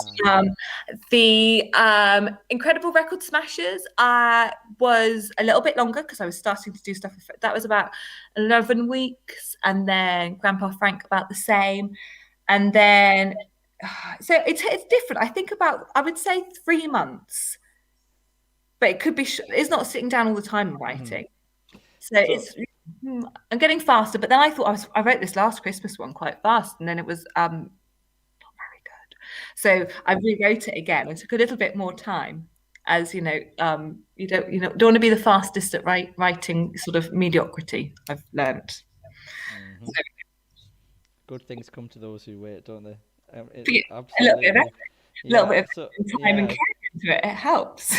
I'm in awe of you, really, because we all know how busy we can be as teachers, especially at the minute. But you find the time. Do you know what? I always worked full time, always until recently, and so I do have another pair of advantage now. So I work part time, so I've got time to write. But gosh, so much at the moment because pre-recording lessons, the workload has gone through the roof, like schoolwork wise. So the writing's had to take a bit of a back seat at the moment. But we get the kids back in soon. That's right. I know we can't wait. We can't wait. We certainly can't wait to be stuck in. So we're not stuck in front of the screen. I don't want to see a screen again, actually. After today, but Here's another question. I've got one from Kim. Well, Kim's got two questions for you, actually. So here you go. Kim's in year 3. Kim says, are the people in Freddie Yates based on people who you know in real life? And is there anything that happened in the book that has happened to you in real life? Oh gosh, yes. Well, here we go. Saddle up for another long answer. So yes, I think all the children in the book are based on kids that I've taught over the years, and I kind of take, not anyone in particular, but I kind of take bits from different kids and smoosh them together to make new characters. So when I read it to my year 6s, they were like, "Oh, Miss, that's so Alex." I was like, "No, it's not just Alex." They were convinced who they were picking out parts of themselves and deciding it was them. So it wasn't exactly one of them, but I do steal little bits of characters, like the facts bit from Freddie. My eldest boy, William, he loves a good fact, and that's where the idea came from, actually, for putting facts in there. Came from him, because he knows a lot of facts. So yeah, people from from real life, like Big Trev's a bit like my Uncle Nigel. Grams is a little bit like my Grams. Yeah, so the people are all based in. And now this is a top secret thing that I'm going to share now. In the Incredible Record Smashers, there is a mad Aunt Sheila who is quite heavily based on my mum. Because she's a bit like, there's a lot of things that Aunt Sheila does that my mum has actually done, but she hasn't worked that out yet, so don't tell her.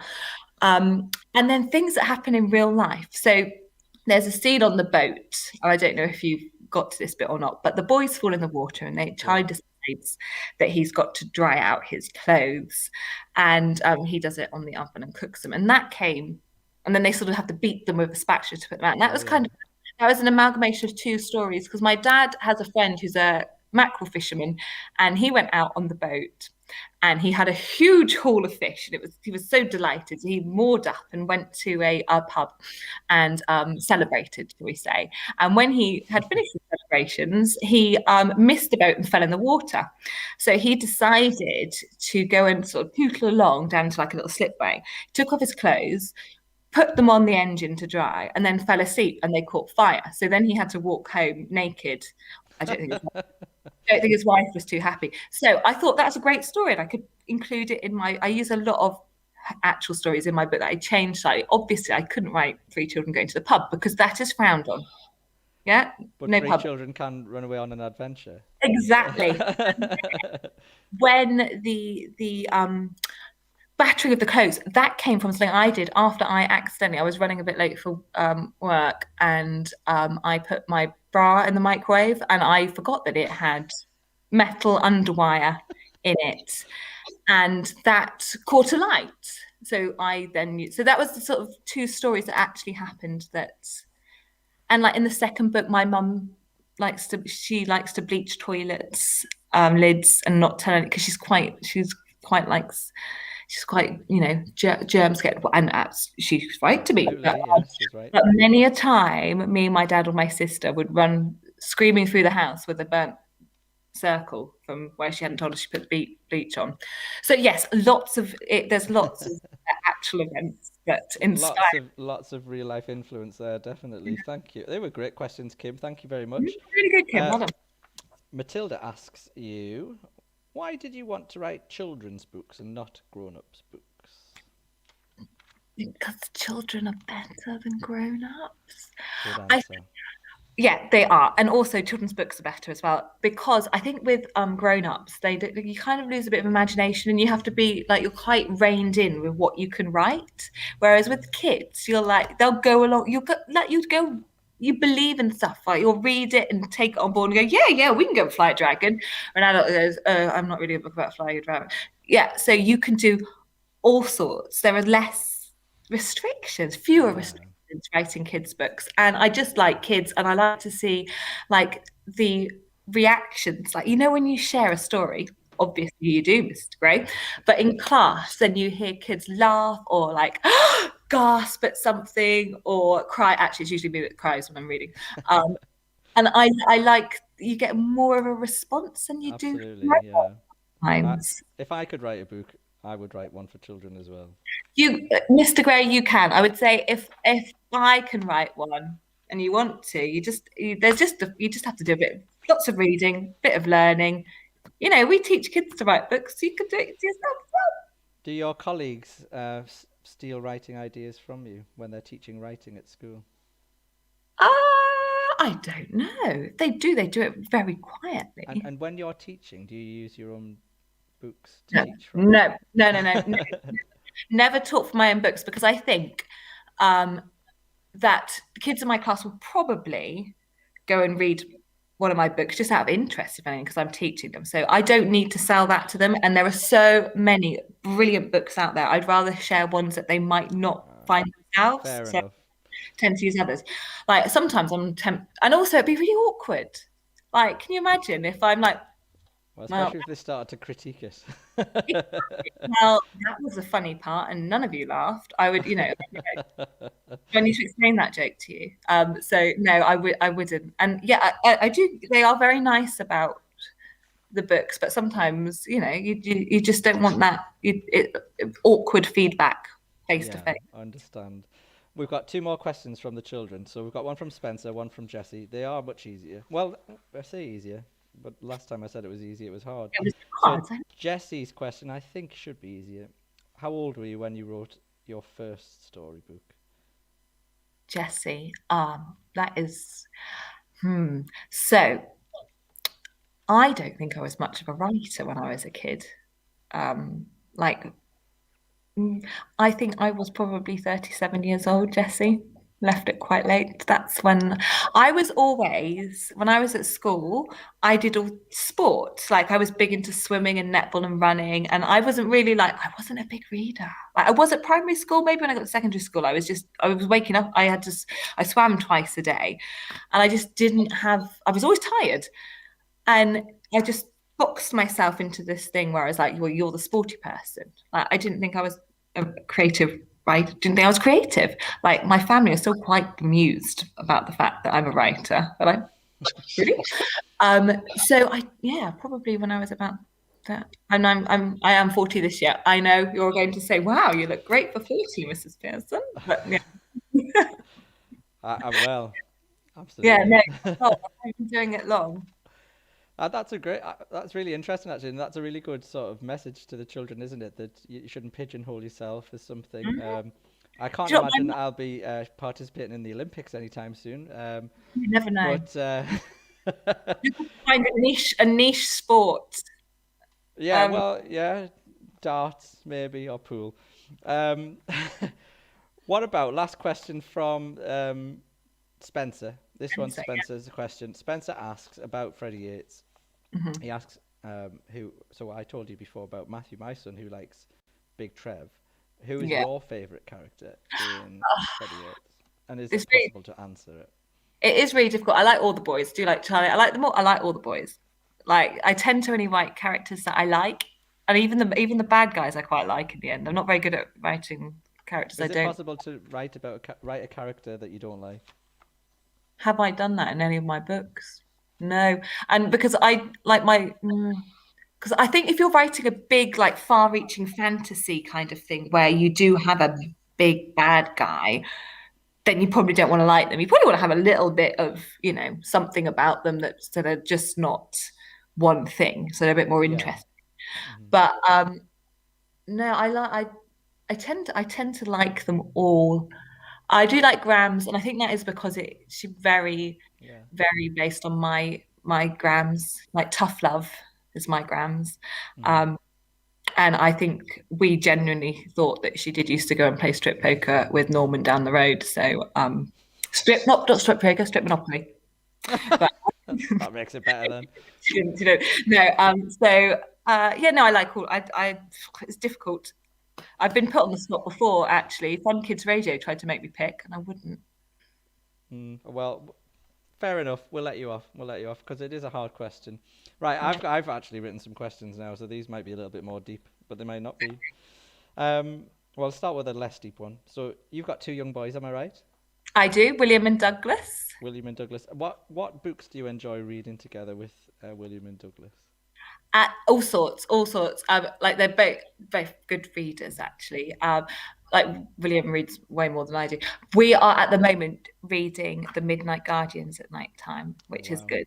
So and I like doing Mr. Noakes the Badger's voice, and it's quite like it's fantasy and history, and there's a bit of humor in there, and characters that are doing something for a good cause. So that one, the Charlie Changes in the Chicken one, brilliant, because you can do the French pigeon accent. I like a book where you can do a good old accent.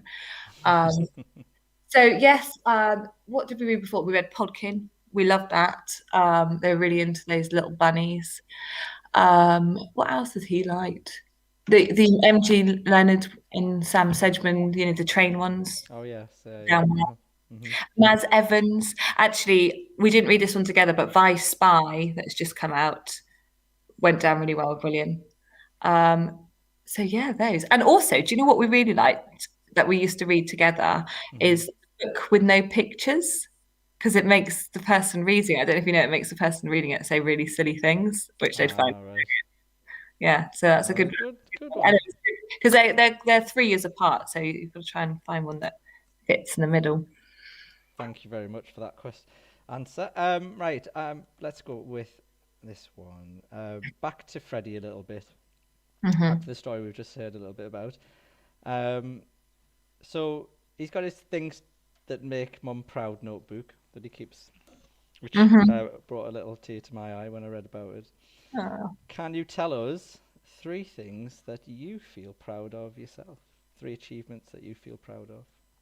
3 achievements that I feel proud. I do what having my children. They're pretty good. Yeah. What? Okay, so writing. I am also, get this, European. I'm not actually. I might have lost the title now. European 200-meter backstroke champion for the 35 to 39 age group. But I feel like I didn't do the last one, so I might have lost that title. But I was quite proud of that. That's insanely very, very, very impressive. I told you to get a niche. I wasn't expecting that at all. I was expecting the kids, but I wasn't expecting 200-meter European backstroke champion for 35 to 39-year-olds. There you go. I just the rest of the staff who were sitting near me are all shocked now. Mine are all quite sporty, I suppose, because I do love sport. I ran running a marathon. I've done 3 marathons. I was quite proud to get to the end of that. Very impressed. What else am I proud of? Your books, surely. I once ate in my books. Yes, I once ate 48 bonbon biscuits in one sitting. That's a good answer. I think I could beat that, but I think that's a good answer. I might have to try that one time. I could be quite a good competitive eater. That's good. That's 3. I'll let you off for that. Brilliant. Next question. Do you believe in miracles? Do you know what? This is going to sound like, once you've had kids, you can't not. Like, when you look at them every day and the stuff that they do, and even when you just see stuff in kids, like, you have little miracles every day in the classroom, don't you? Because you think, oh, yeah, I don't know if it was me not teaching that very well or that, but they're never going to get. And then they get it, and you're like, wow, we've managed to make a miracle together. So yeah, I do. That's good. I do as well. I think the fact that I'm sitting here 9 hours after we started is a miracle in itself. You would go. You should write that in your Proud of Myself book, Mr. Gray. I'll write it in my Proud of Myself book tonight. Right, we've got time for a couple more questions. Writing tips. We've got loads of aspiring writers in school. I'm sure you have as well. What are your sort of top tips for aspiring writers? Just sometimes just to throw words at the page, because I think sometimes you can be like, oh, because they don't have to stay. Like, you got to give yourself permission to write quite a terrible first draft. Like, you just got to get started. I think sometimes it's like, oh, you feel like you've got to get everything perfect. Just chuck it down, get the ideas going. That's one. Second one, always read loads, read, because even if it's not your same style, you get ideas and you get this sort of feel for a shape of a story. If you don't know where to start at any scene. The end, the middle, write something, work your way around. keep an eye on what's happening out like in the news for ideas, or just funny things, or different things that happen in your life, or something your gran does, or something, something your teacher does that you think, oh, that's quite funny. And the great thing about being a writer, I think, is like something funny can happen in real life, or something can happen in real life, and you think, oh yeah, that was. And then when you tell the story again, you might exaggerate. Like it's the size of the big fish thing. Who is this big? When you come to write, you have permission to really just tell a whole pack of lies. You can write it however you want. We didn't catch a fish, caught a prehistoric crocodile or something. You can just really just go to town with the imagination. So yeah, really exaggerate and embellish and edit. Oh look, just I could be a good writer. Actually, I'm very good at embellishing the truth. Well, it's like if you're telling a story to your mates sat round, you just think of it like that rather than just don't think about it too much. Write it down and then make it better and better and better. It's Great all answer. in the end. Thank you. Listen, we've got just about time. What we've done, Jenny, is prior to you coming on, we set a competition to win one of your lovely signed books, which I'm holding up to the camera now. Okay. And I asked our children and everyone who was watching to send in 3 fantastic facts, because we know that you love facts and your characters love facts, and the incredible record smashers sort of inspired this quiz, this little competition. So I've got some facts that have been sent in. There may have been a few more since I was last on. We might have to come back to those later in the evening. So I've got some here, and I would I know this is very difficult for you, but could you pick your favourite fact from these facts? Okay. Right. No names. Anonymous. Okay. I won't give any names. All right. Nothing. First fact. An earthworm poops its body weight every day. Okay. Wow. Fact 2. Earthworm. An angry llama can spit 3 different types of smelly spit at their enemy. So we've got earthworm poop and we've got an angry llama. Fact 3. Cheddar cheese is a popular ice cream flavour in the Philippines. We think. Apologies if that's incorrect. I like cheese. Is it those 3? Is there more? There's more. Okay, right. So this next one is wombats poo squares or cubes up to 100 cubes a day. There's a lot of poop involved in our facts. I'm also feeling slightly sorry for wombats now, because that's... I know, poor wombats, eh? Next one. The longest French fry in the world was 34 inches. It was a big potato. That was a big... I'm just going to ask quickly, have we got any more facts? Yeah. We've got a bolt of lightning contains enough energy to toast 100,100 slices of bread. I can't speak. A bolt of lightning has enough energy to toast over 100,000 slices of bread. When you in the background, then I thought you said woodpeckers. Nothing to do with woodpeckers. She thought it said woodpeckers. And we're not toasting woodpeckers. Why would you It's not got to that. Yeah, okay. So a bolt of lightning can toast 100,000 slices of toast, and then your left lung is actually slightly narrower than your right lung. Last one, your left lung is slightly narrower than your right lung. Is that right? So one lung's fatter than the other. Okay. So we've got, just to recap, we've got the earthworm poops its body weight every day. An angry llama can spit 3 different types of smelly spit. Cheddar cheese is a popular ice cream flavour in the Philippines. Wombats poo squares. Longest French fry was 34 inches. Lightning bolt that can make 100,000 slices of toast. And the last one, which was the left lung is narrower than your right one. What is your favourite fact? And I mean, drum roll, because we've got prize on the line here. Oh gosh, they were all great facts. I might actually steal them and put them into my school talk. So thanks, guys. That wombat one, love that. Oh, the other. You know what I'm going for? Go for it. The llama, and I'll tell you why. Because I actually think I've seen a llama being after it'd been shaved, and it really reminded me of myself. I feel like it might be my spirit animal. So it's a similar sort of knock-knee thing going on. So I'm going to go for the llama fact. Well, I'm pleased to announce to Seth, who's in our year 2 class. Seth sent in that fact. So well done, Seth. The llama spit 3 different types of smelly spit at their enemy is the winner. That's quite impressive. 3 different types of spit going on, isn't it? I know. Like out of each one out of each corner and one out the middle, I think. I don't know. We are primitive compared to llamas, thinking about it, with just our one regular spit. You'd never think that, would you? Well, You'd never think that a llama was advanced. Maybe that can make it into one of your future books, Jenny. A spitting llama. A spitting llama. Yeah, okay. That's a good idea. Write it down. Get it written down. Yeah, those are Thank great. you, Seth. Listen, Jenny, thank you so much. It's 5:30 and we are bang on what we said, so that is brilliant. You've been an absolute legend. Thank you so much. Me.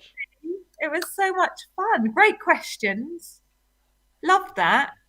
Really good. Good Thank idea. you so much. And if we ever do this again, and we're foolish enough to do it again, we'll have you straight back because your answers were so honest and so funny, and we really enjoyed them. So thank you so much.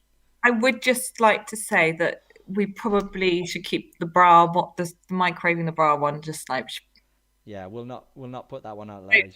Out too much. Yeah, I don't think I come across brilliantly in that anecdote thinking about it. So yeah, that one will make the edit. We'll make sure that between one's out. St. Mark's and St. Matt's, we'll just keep that quiet. Lovely. Thank you so much, Jenny. Well done, Mr. Gray. What a great thing you guys have done. Thank you very much. It's been a great achievement. We're nearly there. We're nearly there, boys and girls. Am I just hanging tonight? Tune in tonight. You've got to watch on YouTube at 7:30. Jenny, the fabulous staff from St. Matthew's have put together 2 amazing stories that will make you giggle. So that's all I'm going to say. So watch us on YouTube at 7:30 tonight. I could put that as my kid's bedtime story. Perfect. Yes, perfect. Yeah. All right. Okay. Yes. Hang up, and we will see you again. Thank you so much.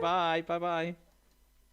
Thank you very much to Jenny Pearson there. That was brilliant, wasn't it? I hope there's lots of you still listening in. I know that it's been a long day, and I know that lots of you have still got YouTube just on in the background in your homes, which is lovely. Right, we are going into the next part of the day, which is coming up very shortly. We've got some prizes to give. So Mrs. Saunders is going to be in the hot seat in a minute to go through the prize giving ceremony of our invisible poems. And Mrs. Hathley is in fact going to be in first. She's done a stint in the quarantine hotel and she's going to be back on the beach delivering some good news and some stories to you all just a moment. So I'm just going to pop us back to here and we'll be here with you in just a moment.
Party rocking in the house tonight. Everybody's gonna have a good time. Okay, it's me. I'm back. Can you see? I've been in the sun too long today. I've got very, very, very rosy cheeks. So the last thing I'm going to do tonight is I am going to put some prizes out. Okay, so drum roll. Come on. Drum roll. Hands in your pockets. Get onto that St. Matthew's PTA funding page. Come on, we need to get some new books. We need to get a new canopy. You can help Mrs. Hatherley stay safe when it's raining. Okay, so come on then. Are we ready for the last haul? We're nearly there, everybody. It's been a very long day. I've had a rest in the beach today and I feel a little bit better. So I am going to go and give some prizes. Are you ready? Now, the prize I'm going to give is this afternoon, if you remember, we had soup potato, didn't we? So hold on and I'll grab the book. So we had some soup potato stuff going on this afternoon. Now, because of a glitch in our system, we didn't manage to get all the pictures. So now that we've got them, I'm just going to show you a few of them, okay? So, are you ready? So we had, this is from Matilda and Harriet, and this is Punching Pineapple and Powerful Peach. Can you see? So Punching Pineapple and Powerful Peach. Pretty fantastic. Then we had, oh, I'm not sure about this one. This is from Lucy and it's a workout warrior. Can you see? Whew. Looks as though he's very, very busy. And then we had a destructor carrot. He looks quite busy there, doesn't he? Then we had, Seth had some super strawberries and his sidekick. And that looks like a pretty evil pea, if you ask me. Now, when we talk about peas, don't forget to watch tonight. Don't forget, we have got the sequel. It's the sequel to The Day the Crayons Quit. Make sure you tune in for it. It's amazing. Then, Super Archie. Can you see Archie? It's a super banana and a super orange. Fantastic work, Archie. Fantastic. Now, this one, it tickled me a little bit because I'm pretty sure tonight there will be no gin and tonic because there's no lemon left for the gin and tonic. He's turned into a superhero today. Can you see? So Matthew, fantastic. Superhero, super lemon. We'll be scooting his way into the gin and tonics tonight, I'm sure. And then Emily, I hope it's not baked potato for tea tonight because your baked potato has got a purple jacket and some red trousers. Absolutely fantastic. Well done, Emily. What a fantastic super potato. Now, this one had Mrs. Hatherley a bit troubled, and hopefully somebody will be able to tell me. This is Roger, the rambunctious, can't say it, the rambunctious,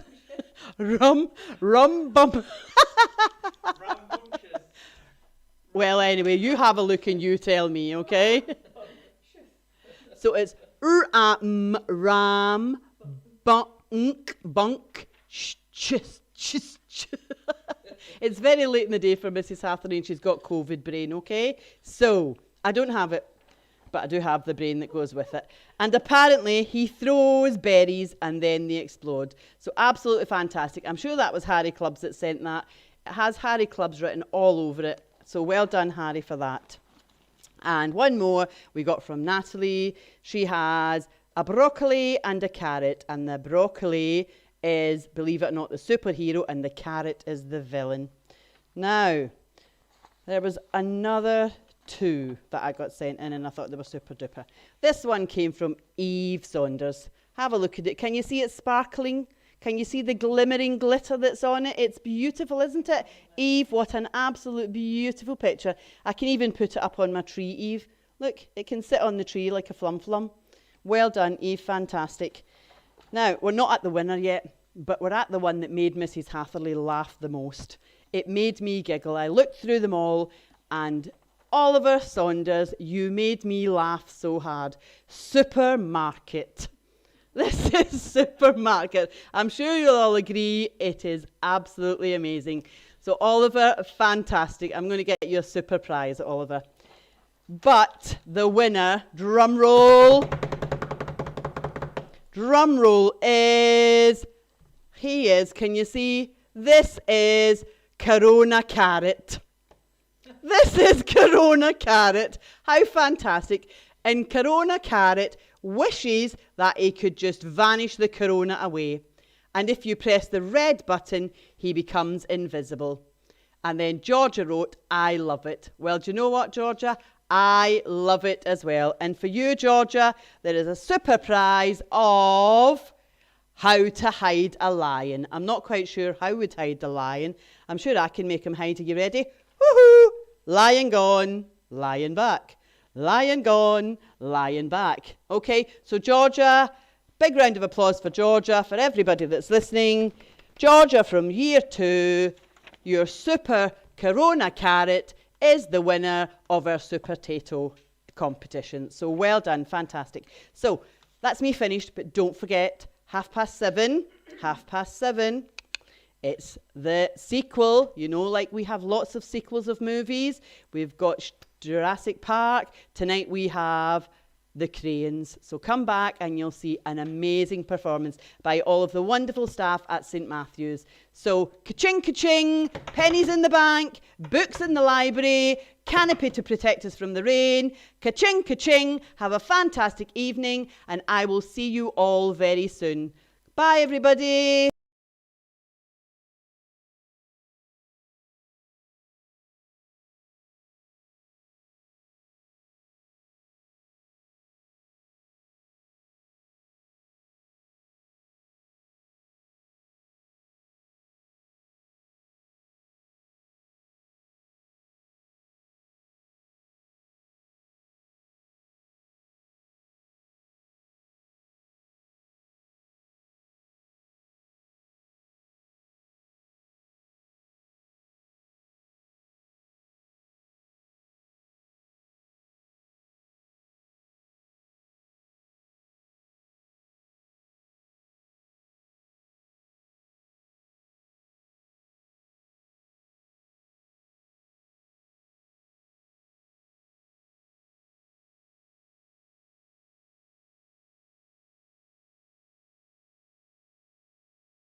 Hello, everybody. Okay, I thought we needed a bit of calm after Mrs. Hatherley's rather raucous trip to the tropics.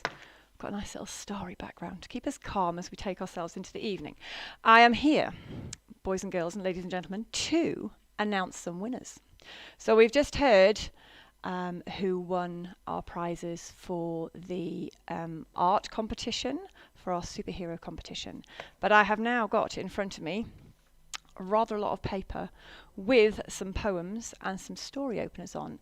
Now I've been sat quite a lot today, just a few metres away from Mr. Gray and from Mrs. Hatley and from all the other teachers, and I've been on the computer. Hopefully a lot of you will have had emails from me responding to all your entries. We have been completely blown away, overwhelmed by the quality of the things that you've been sending in today. And so many of you have entered every single competition, which is fantastic. So thank you very much for doing that. Really enjoyed reading all the things, from your funny facts to some rather amusing poems, to some quite serious poems, to some rather interesting story starters. And there's definitely some budding authors amongst you. So I am going to start off with our competition that we started a long time ago this morning, which I think we announced probably before about 9 o'clock this morning, I think it was, our Ross Welford competition. So you could win one of these books. So we have The Dog Who Saved the World, or What Not to Do If You Turn Invisible. And if you remember, Mr. Gray set you the challenge of writing an acrostic poem, remember, about being invisible. So we've had loads of entries today. I'm going to go through just a few of them before I announce who the winners are, because we've got time and it's really nice to share some of these amazing poems. So one of the first ones that I received this morning, which amused me somewhat because it was from one of our children in year 2, is from Seth. And he wrote a poem about being quite naughty when he was invisible. There's quite a lot of you that seem to think that maybe being invisible gives you the chance to do things that you wouldn't normally be allowed to do. So this one goes, I think being invisible is great.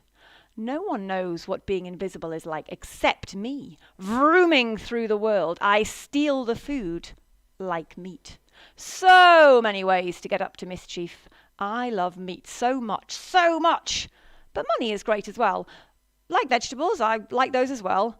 Eating and stealing is great for very naughty, invisible people. So when I wrote back to Seth, I said, fantastic poem, but I'm not sure I'd like to live in the house that Seth lives in, especially if he went invisible, because I'd be worried about where all the things in my house might disappear to. But well done, Seth, for writing a super poem. Then we have, let me see, another one. Right, so Seth's brother, who will obviously also live in the same house, is in year 5, and this is Isaac. He's not quite so naughty as Seth. I wonder if being invisible is good. No chance I would steal, not like his brother. Very good ability it would be. Super strength is weak against invisibility. I could sneak up on people. Bees would never sting me again. Life would be great, especially playing hide and seek. And there's quite a few that realise that you'd have a significant advantage being invisible when playing hide and seek. So thank you very much for that, Isaac. Right, let me have a look. Here's another one. Matthew Paisley, year 3. I would love to be invisible. Not forever, just for a day. Very exciting it would be. I would play tricks on people and spy on them. I would also help people and treat them with boxes of chocolates and bunches of flowers left on their doorsteps. That's nice. Everyone would wonder, but nobody would know where I had been and what I had done. I like that, Matthew Paisley. Well done. That is fantastic. Thank you very much. Let me have a look at some of the other ones. Oh, yes. This is one that I think is a sort of a highly commended, this one. This is from Warwick in year 6. If I were invisible, nobody would know. Virtually unseen, I'd put on a show. Sneaking about, I'd make others cower. Because when I'm invisible, lurking is my power. Eventually, making me the man of the hour. That's a great poem. And that's quite difficult because it's quite difficult to get a good poem written in a short period of time where you actually do rhyming. Lots of people think that you need to rhyme a poem. It's actually very hard to make a poem rhyme and scan quite correctly. So well done, Warwick. That's not bad. This is another one by Eve in year 4. Invisible isn't all bad. No one would know who stole their chips. Venomous snakes wouldn't see you coming, so then you could see them close up. If you like villain tales, you could sneak into your siblings' room and take their glasses. Seems like you have found yourself the invisible power. I suppose it would be great fun, but wouldn't you become tired of having no one to play with, longing for someone to play with? Eve, my name is, and I wish I wasn't invisible. There's a few things in those sentences in there, Eve Saunders, that I recognise from things that happen in our house at home. Glasses disappearing, for one. Right. How about this poem by Oliver in year 6? I have turned invisible. Not forever, but for a long time. Violin practice is no more. In the cupboard is where the instruments are stored. So goodbye chores, I won't do them again. But eventually, Mum will realise living without me, even that is a punishment. We shall see. Well done. Right. Okay, there are lots and lots more, and I think what we might do, I might talk to Mr. Gray to see if maybe we can publish some of these on a Padlet somewhere so that other people can see them. And then if anybody has any other ones, then we can add them to it. So we've got a nice collection from today. But before I announce the winners, I've got one more poem. Now, this poem is from one of our Year 6 pupils. It's not an acrostic poem, so from that point of view, it failed the competition. However, I really, really like this poem, so I'm going to read it out to you. This is by Gabrielle. If I were invisible, I'd have a great time. I'd wear unfashionable coloured clothes like chocolate brown or lime. I'd sit around doing no particular stuff at all, other than beating my bounce record with a basketball. I would gladly make trouble. I'd make things double the trouble that they were before. I'd go to every stall and take it all, and then the owners would feel very small. But seriously, I should be reasonable, I should. I promise if you made me invisible, I'd be good. I would. I'd help whenever I could. I'd do a lot more than rob. I'd do a good job. But now that I think of it, it wouldn't be that fun. See, there are no deeds to be done. No one would see me, so no one would talk. I'd do nothing but walk around. I think I'll stay visible, thank you. I really like that poem, Gabrielle. So although, yes, it wasn't an acrostic poem, but it's a fantastic poem, so well done. Right, so after all of those fantastic poems, and again, thank you very much for all of you who sent them in. Oh, we have got one more, actually, that I need to mention, and that is because most of our poems today have been sent in by boys and girls that go to St Matthew's, but it was really nice later on this evening when I sat at the computer to receive a poem from somebody who's not from St Matthew's, and this is from Miranda, who's at St Paul's in Alnwick in Year 4 there, and she's written a very beautiful poem. I'm just going to hold it up so you can see how beautifully it's been illustrated with all the letters down there, and that's fantastic. So I'm just going to read this one out, and Miranda, there'll be a bookmark on the way to you in the next couple of weeks. If you're invisible, it's great, but I can't play with my best mate. No one can see my lace, so I can trip and fall on my face.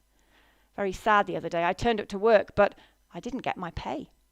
I was working hard, but no one saw me within a yard.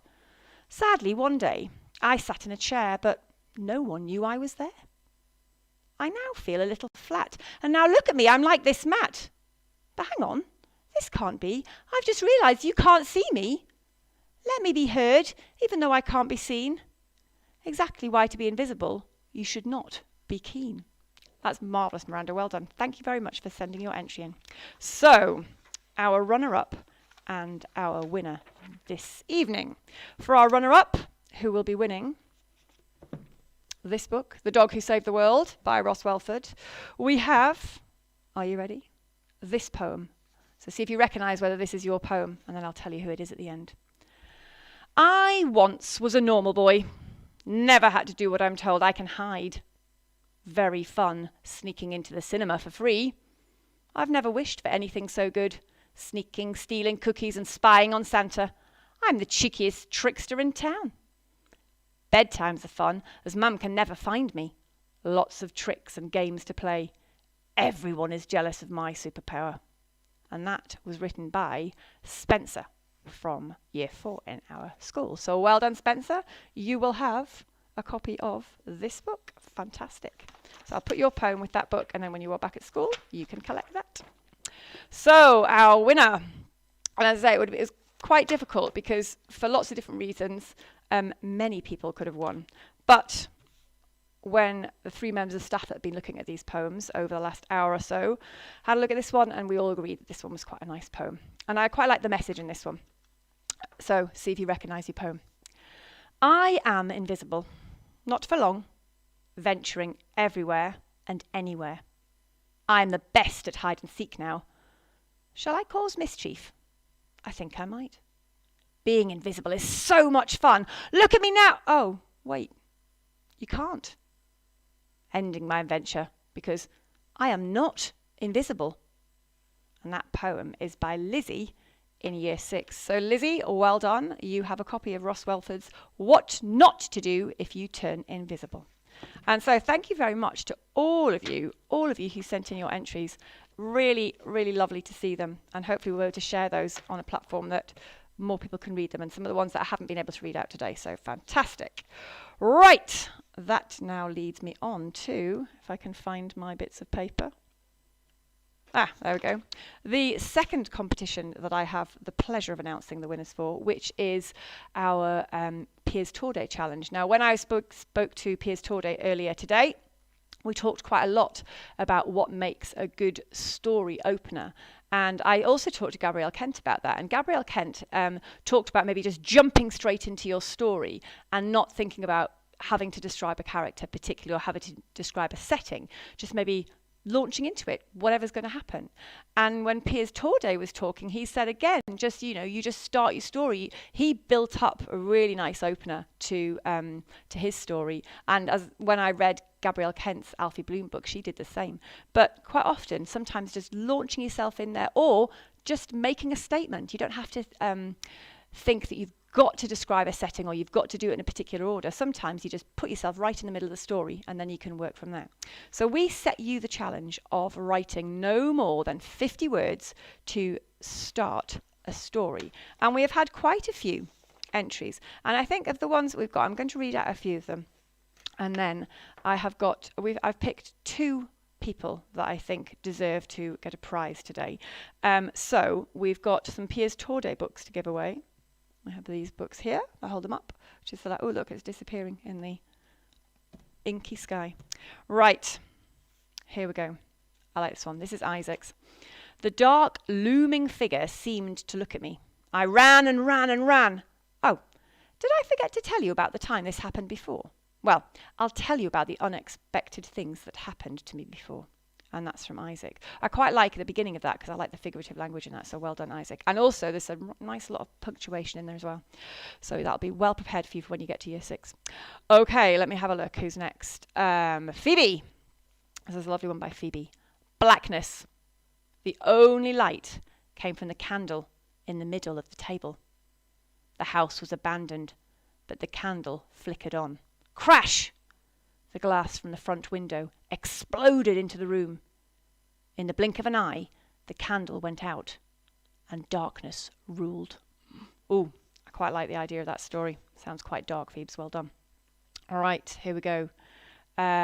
We've got another person, not from our school. We've got Ruby, whose brother is at our school, but Ruby is in, I don't know what year Ruby's in.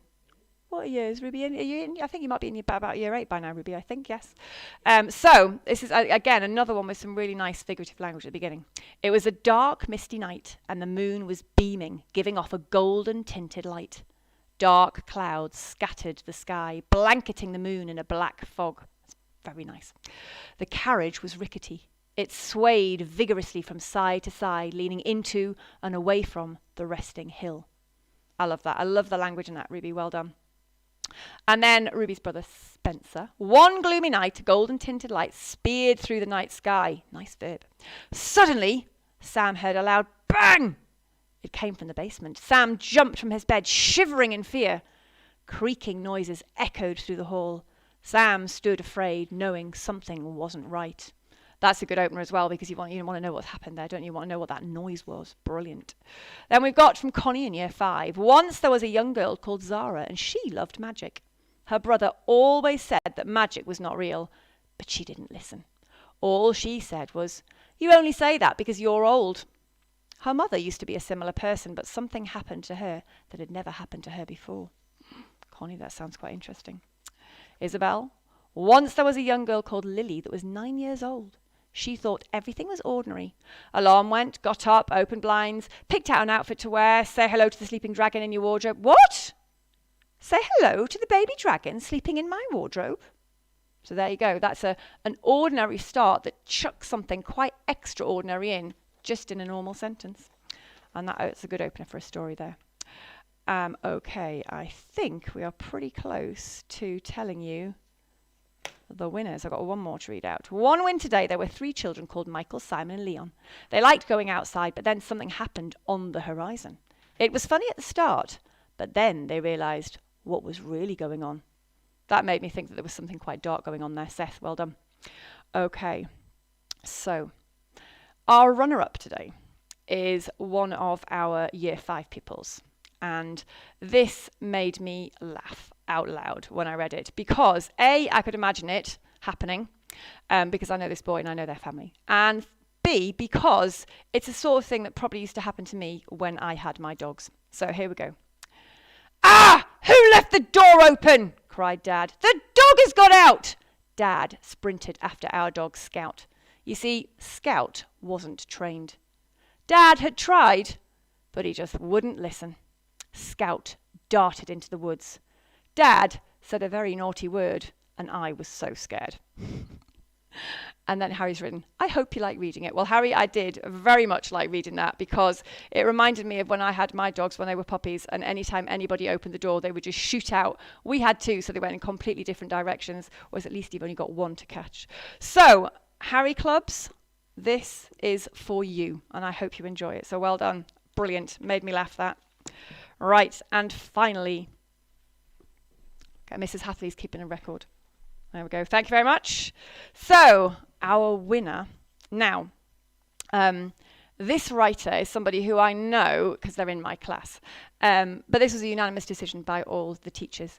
And this person absolutely loves writing, and he spends quite a lot of time at home writing. And I've seen a lot of the things that he does write at home. So it's really lovely to see that he's entered this competition today. It's quite a dark Gothic novel style opener, but I just felt that it needed to win because the language in it, I can almost picture this story happening. So, and there's a really nice series of sentences in here with some good punctuation. So, let's go. Death. It draws one to sleep of dejection until they come to the realization of their loss. Death became a veil over the happiness of a certain brother Maurice, French friar, Notre Dame's organist, and a man with no tears left to cry, and no family or friends left to lose. Gabrielle Robson, you have won yourself 2 of Piers Torday's books. So well done. That was a fantastic opener. I love your language. I do like the style that you write in, Gabrielle. It's very unique to you, and it's I can imagine you going, when you go on to secondary school next year, and I can imagine you being a fantastic writer. So, all that is left for me to say in terms of these competitions is thank you very much. Anybody that has sent anything in later, we will still look at them and I will still reply because I'm going to go back on the computer now. If you have any weird and wonderful facts that you want to share, then please do. What I'm going to do now is I'm going to put us on hold for a second while we get set up because we have a whole load more stories to share. So we've got a couple of poems, we've got some more friends and family from parents and friends, and we've got a story from Australia queuing up, I do believe. So for the next, I think probably about half hour, I think, we should have some stories, and then I think we'll have a little bit of time, and then we're going to also make sure that we have some time to listen to our children's stories again from this afternoon, just in case you missed them. So I will see you again shortly, and I hope that you enjoy all the stories that are to follow.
everybody.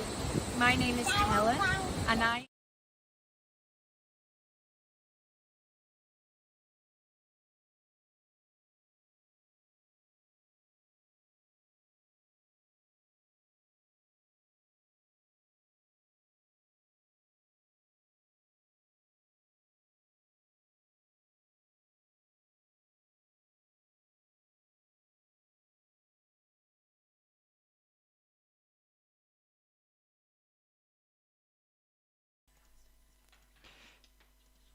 Hello again. I'm back. We are just after 6 o'clock. It's 6 minutes past 6. That means we are 10 hours and 6 minutes into Tucked Up Thursday. That's 606 minutes. We're not doing too bad, are we? I've aged a few years, but I had a long way to age, so that's all right.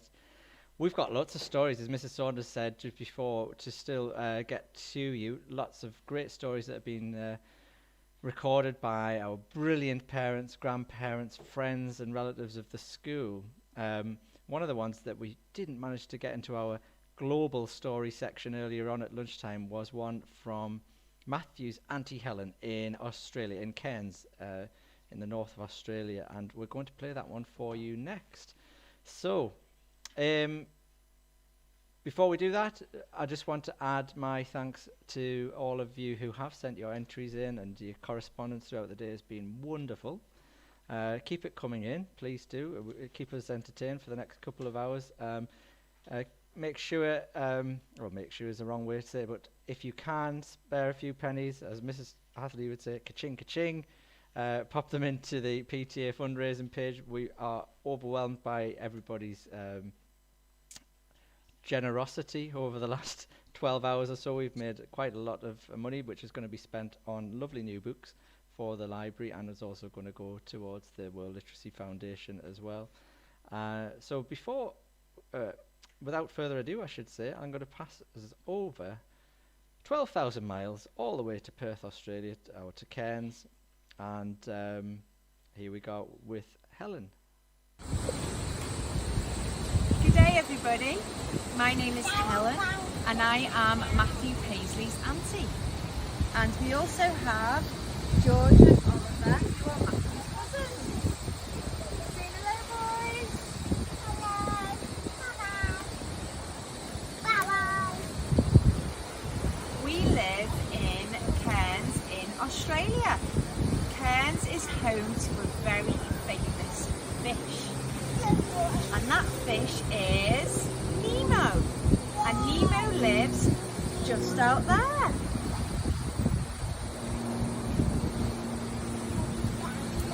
Now Nemo travelled all the way from Cairns down the east coast of Australia to Sydney. Sydney is home to a famous zoo called Taronga Zoo. And there they have some native Australian animals. Do we know what these animals are? We have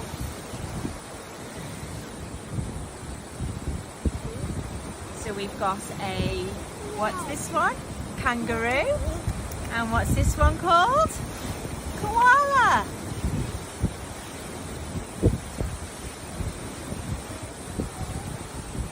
Today I'm going to read to you a book about Sydney Harbour. It's The Polar Bear in Sydney Harbour by Beth and Robin Viner.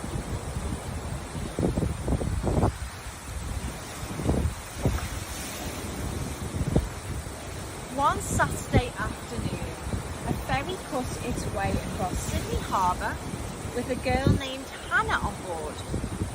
She was on her way home from the zoo. As she looked across the shimmering water, Hannah saw something that would change everything.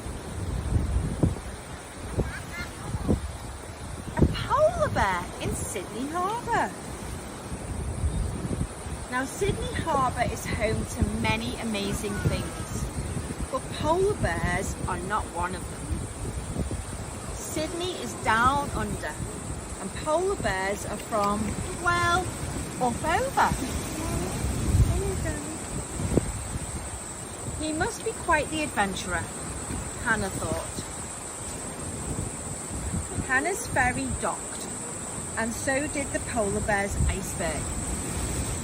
Running over as fast as she could, she wasn't prepared for quite how enormous polar bears are. "What's your name?" Hannah asked. But the polar bear just gazed at her. "If it's up to me, I think I'll call you Rodney." Hannah and Rodney were an unlikely pair, but she's always wanted a pet. After his long journey, Rodney's tummy was rumbling. Hannah knew just the thing. And when a seagull ate one of Rodney's chips, Rodney ate the seagull. Hannah was worried her parents wouldn't let her take Rodney home. But oddly, they didn't seem to notice him at all. At home, Hannah could see that Rodney was feeling hot. His coat was far too heavy for a Sydney summer. So she grabbed her dad's beard trimmer and gave Rodney a haircut, which took a couple of goes to get it right. Hannah looked closely at Rodney's hair. She was amazed by how shiny and reflective it was. Rodney was still too hot, so Hannah took him down the road for a cold drink. And that's when it struck her. Rodney hadn't come to Sydney for an adventure, he'd come by accident. As much as she wanted to keep him, Hannah knew she needed to put things right.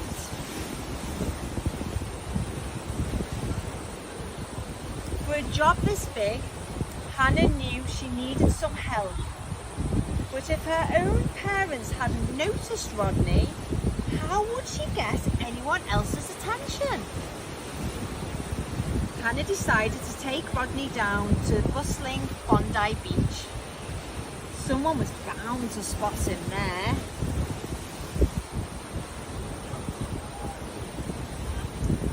But down on the sand, everyone was too busy relaxing to notice the girl with the polar bear. Yes. Next, they caught a train into town. But in the crowded carriage, not a single person glanced at Rodney. They didn't even look up from their phones. Hannah was sure Rodney would get the attention of Sydney's Christmas shoppers, but the crowds were too enthralled by the festive scenes in the shop windows to see the real-life polar bear beside them. At the sunset on the day, Hannah and Rodney returned home, feeling defeated. It was there, with the glow of the lighthouse shining through the window, that Hannah had an idea. She told Rodney her plan. And later that night, he ventured out to put her plan into action.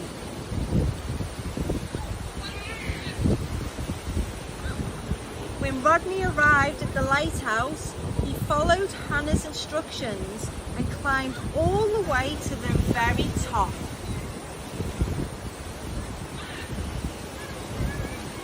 As the revolving light turned towards him, it lit up Rodney's unique reflective fur. And suddenly, Rodney beamed more brightly than anything you've ever seen. The brightness of Rodney's coat woke up Sydney-siders far and wide, and no one could ignore him a second longer. The next day, Hannah and Rodney were back at the harbour. Thanks to one girl's bright idea, the Sydney had arranged a ferry to take Rodney home. It was time for the friends to say their farewells. They hugged and Hannah gave Rodney a goodbye gift. He seemed to like it very much.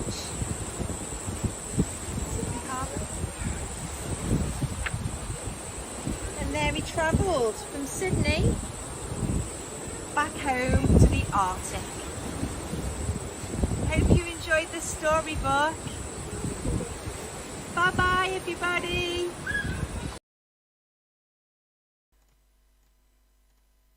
Well, that video has made me feel like I need to spend a little bit of time on Mrs. Hathley's tropical island. So I've decamped here now for the next little while.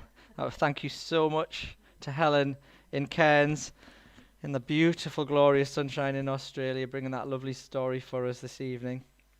Certainly gives our Tucked Up Thursday a whole new twist, doesn't it? That was very enjoyable indeed. We've got lots and lots more stories coming up. I'm going to get adorned now. I've been adorned. I've been waited on. I'm not as good at doing that as you, am I? No. It's not COVID secure to share.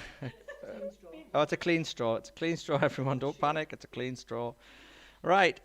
So I'm going to share the next story now. And the next story is being shared by its author, which is rather exciting. We've had lots of authors sharing their own work today. And we've got another one now. This one is one that we know and love, and loves to join in Tucked Up Thursday every week. And it's Mr. Saunders' dad. It's Oliver, Eve and Matthew's granddad, Joe, and he's going to read, and Phoebe and Matilda and Harriet. How could I forget? He's a grandfather to the multitudes. We're going to listen to his lovely story now, The Rabbit Who Needed a Friend. So I'm going to pass you over to Joe. Hello. This is the story of two friends. I wrote it for my grandchildren, and they seem to like it, so I hope you do too. It's called The Rabbit Who Needed a Friend. Once upon a time, there was a rabbit who lived in a very comfortable house underneath a big old tree in a wood. At the bottom of the tree, almost hidden among the roots, there was a small, round, brown door, on which there was the number 2. And beside the door, there was a small wooden seat. There you are. Behind the small door, there was a long tunnel, and on the walls of the tunnel there were pictures and shelves, and from time to time small lights shone, which let everyone walking or running along the tunnel see where they were going. At the end of the tunnel, there was a large room. The room was very comfortable because in it there was a large fireplace where a lovely warm fire was burning. The floor was covered with a big carpet, which was made of lots of different coloured pieces of soft wool. And in the middle of the room, there was a small table, which had a blue tablecloth on it, and was all set for a meal with cups and plates on it, and knives and forks, and all the things that you might need for a nice meal.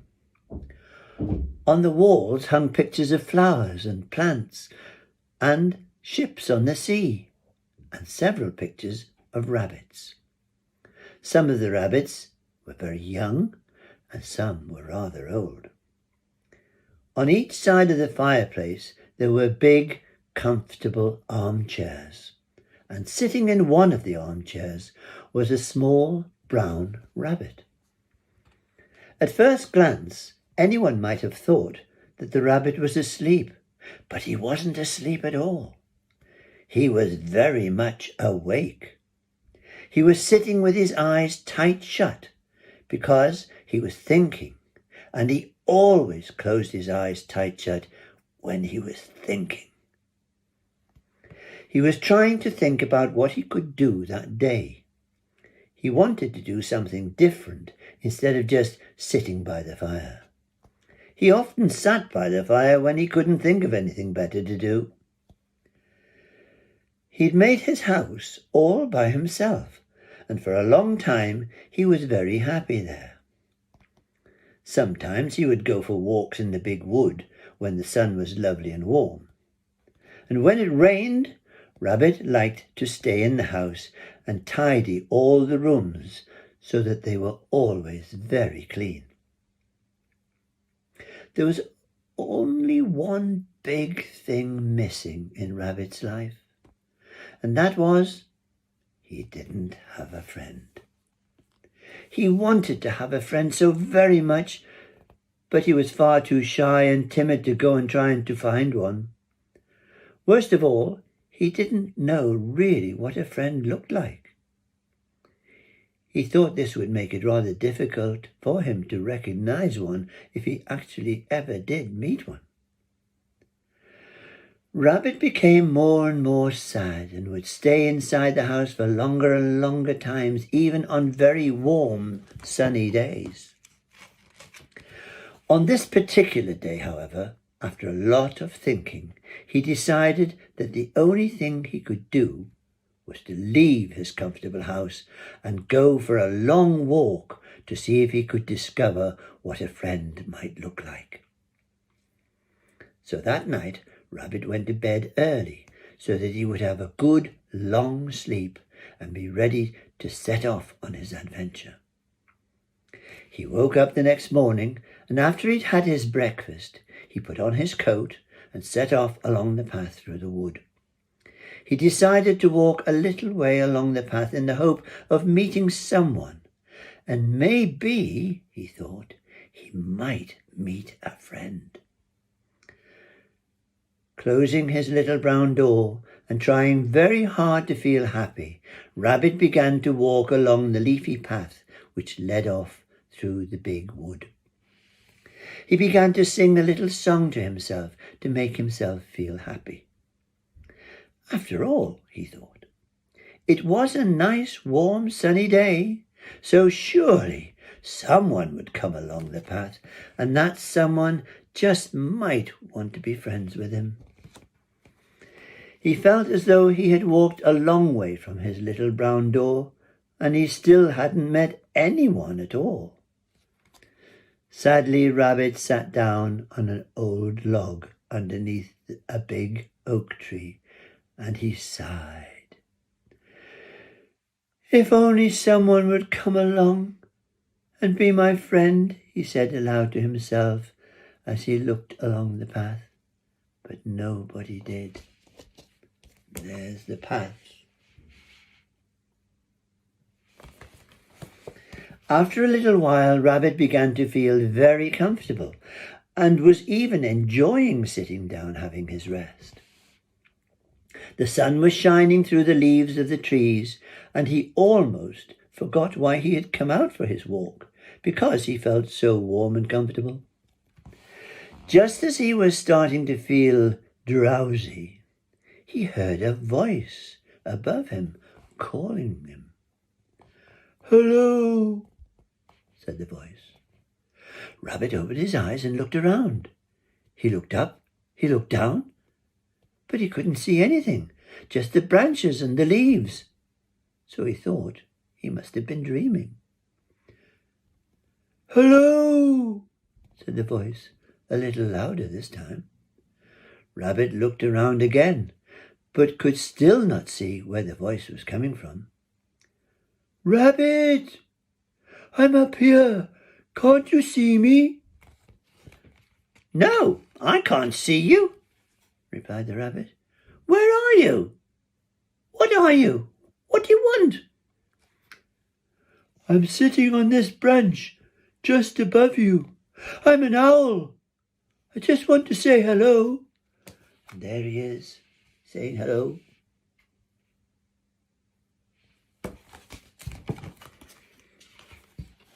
Now then, Rabbit looked up, and very carefully he stared into the tree and saw what looked like a small brown ball. "Oh, now I can see you, I think," said the rabbit. "Oh, good," said the owl. Do you want to come up and play? Owl asked. Don't be silly, answered the rabbit. I can't get up there. I'm a rabbit. Rabbits can't fly, you know. Oh, then I'll come down and carry you up myself if you want, said Owl. Now the rabbit wasn't too sure about this, because he'd heard from his mummy when he was little that owls were dangerous because they liked to catch baby rabbits. Don't think so, said Rabbit. You might want to catch me for your dinner. Oh, I promise I wouldn't do anything like that, said the little owl. I just want to come and play. It's a lovely day, and I thought you might like to play too. Rabbit sat thinking for a few minutes, and then looking up at the little owl, he said, That would be good, but maybe would be easier if you came down here. Oh, all right, said the little owl. And Rabbit watched as Owl spread his brown feathered wings and silently glided down from the branch and landed beside him. Hello, my name's Oliver. What's your name? Robbie, said the little rabbit cautiously. Good to meet you, said Oliver. Yes, nice to meet you too, said Robbie. Why were you sitting under my tree? Asked Oliver. Oh, I was just having a rest, Robbie replied. I was having a walk, you see, to see what I could see, and sat down because the sun was nice and warm. What were you doing? Oh, I was just sitting too, said Oliver, because there was nothing else to do. Well, if you want something to do, said Robbie, you could come along to my house and we could have a nice cup of tea or something. Only if you want to. Oh, that sounds like a great idea, said Oliver. So Robbie and Oliver walked slowly together along the pathway, and they chatted about all the kind of things that they would like to do. In no time at all, they arrived at the big old oak tree where Robbie lived. I'm not sure if you'd like to come inside my house, because it's at the end of a long tunnel, but you're very welcome if you want to, said Robbie. Oh, I'd like very much to come and see your house, said Oliver. Oh, good, said Robbie. Just follow me then, and along the tunnel. With that he set off through the little brown door at the bottom of the oak tree, and Oliver followed rather cautiously. Oliver was quite surprised to find that he was able to get along the tunnel quite easily, as it was much wider than he'd expected. He found that he could easily see where he was walking because of the lovely little lamps which were on the walls of the tunnel. Well, here we are, said Robbie, as they both came out of the tunnel into the lovely big room. Oh, hooted Oliver. Oh, this is a lovely room, and you've made it so comfortable. Well, thank you, said Robbie. Please make yourself comfortable, and I'll get us some drinks after our long walk. Robbie left Oliver sitting in the large, soft armchair beside the fire as he went off to get 2 drinks. And when he returned, they both sat and enjoyed their drinks together. When they'd finished, they chatted and they chatted until both had said almost everything they could possibly think of saying to each other. They both began to feel rather tired, and as they began to close their eyes for a little nap, Robbie said, Do you know something, Oliver? Said Oliver in a slow, soft voice. Well, said Robbie, as he stared into the warm flames of the fire, do you remember when we first met this morning? Yes, said Oliver, rather slowly and sleepily. I remember. Well, said Robbie, do you remember asking me why I was sitting under your tree? Sighed Oliver. Well, I said I was just sitting there, just to sit, said the little rabbit. Well, he went on slowly, what I meant to say was, I set out this morning to try and find a friend, although I wasn't sure what a friend really looked like. Oliver did not reply this time. Instead, Robbie heard a soft, deep snore coming from where Owl was sitting, and he turned to see the owl's big, round eyes were slowly closing.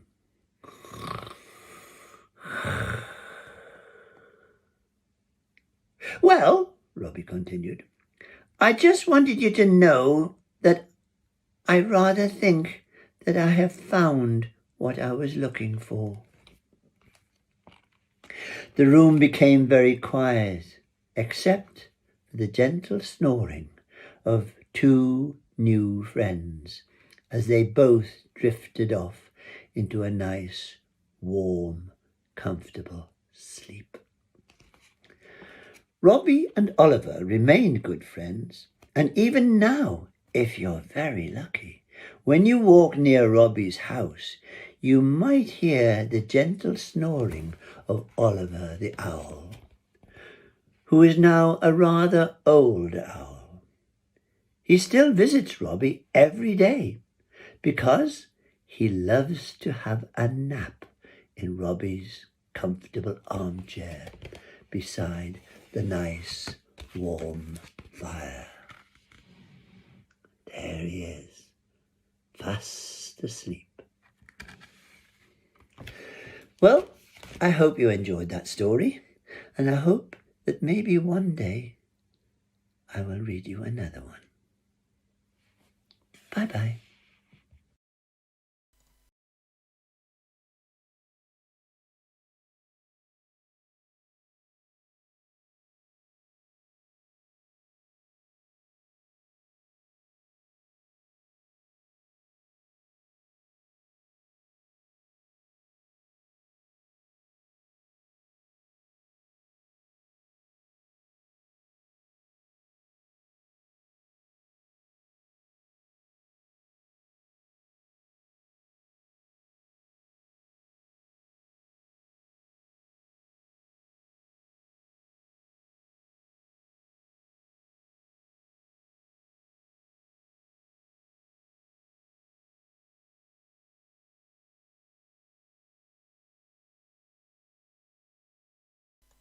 I haven't had any sound on.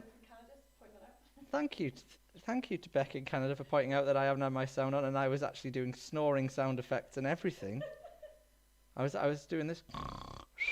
I was saying what a lovely story that was from Joe, and it was such a relaxing bedtime story that I was worried that I wasn't going to make it through to the end of this 12-hour session. Joe, thank you so much for sharing your own lovely story with us there. That was an absolute treat for us. We've got another story coming up now from another parent, from Helen, who is mum to Martha and Ted, and she is going to share a story, well, part of a story, not the whole story. She's going to share a little extract from Fish Boy by Chloe Dakin, and here is Helen now.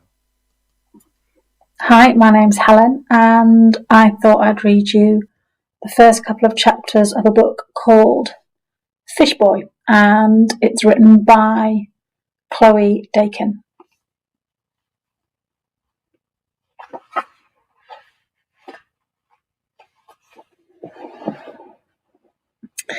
In the Zone. Since 1914, over 1,000 people have disappeared in a 500,000 square mile zone into nothingness. Nowhere. Off the radar. Off the earth. The zone got called the Bermuda Triangle, and the name stuck. I think we call it that because we feel better for calling it something.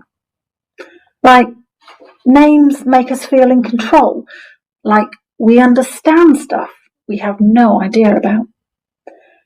It could have been called the Goopatron or the Shidozzle Pyramid. It could be a black hole, a portal to another galaxy, an alien force field.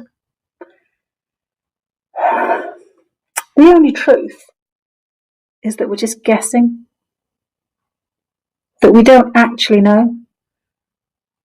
We don't know anything at all. This is what I wrote in my Unexplained Mysteries of the World report in Black Beryl Fineliner in Miss Aria's Humanities class at 2:25 p.m. And this is what I'm thinking right now in the sea when a thing swims up to my face, blows bubbles into my Vista-Clear mask goggles and says, Kes Dodik, Kes Dodik, Kes Dodik.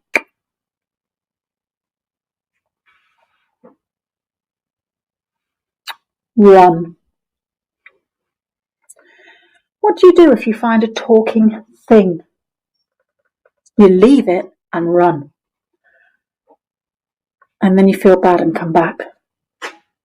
But then it's gone. And you don't know if it was real at all or if you maybe imagined it. And now you're standing on the beach and there's no one else around. The sun's going down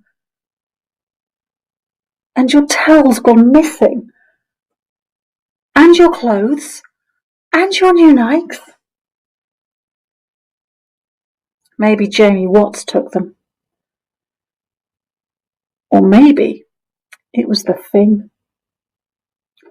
All these questions make your head hurt.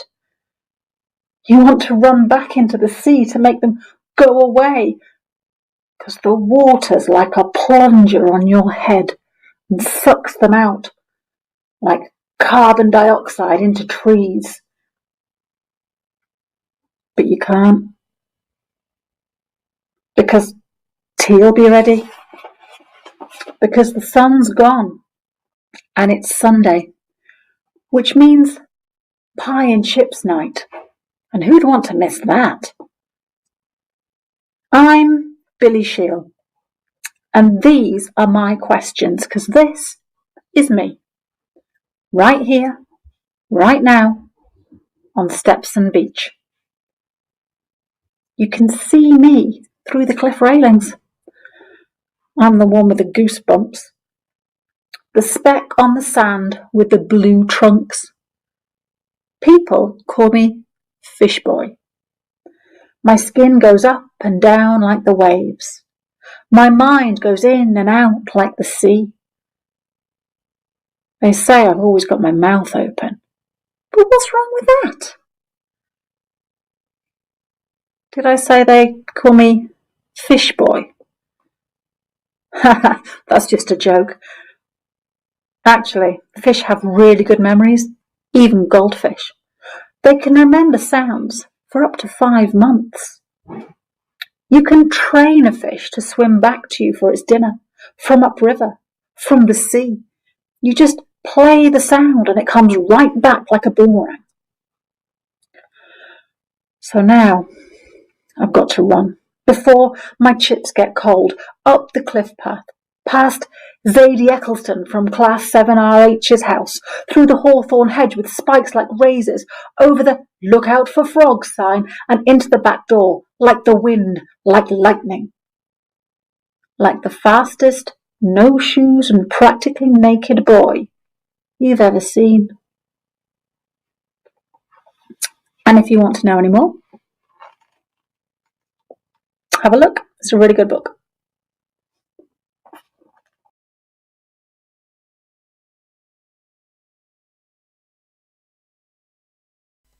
My microphone is on this time. I have made sure. I am in space now. I'm just travelling around the background now. I'm having a little bit of fun. What are we now? 10 hours and 40 minutes into Tucked Up Thursday. I can do with I can do whatever background I like now.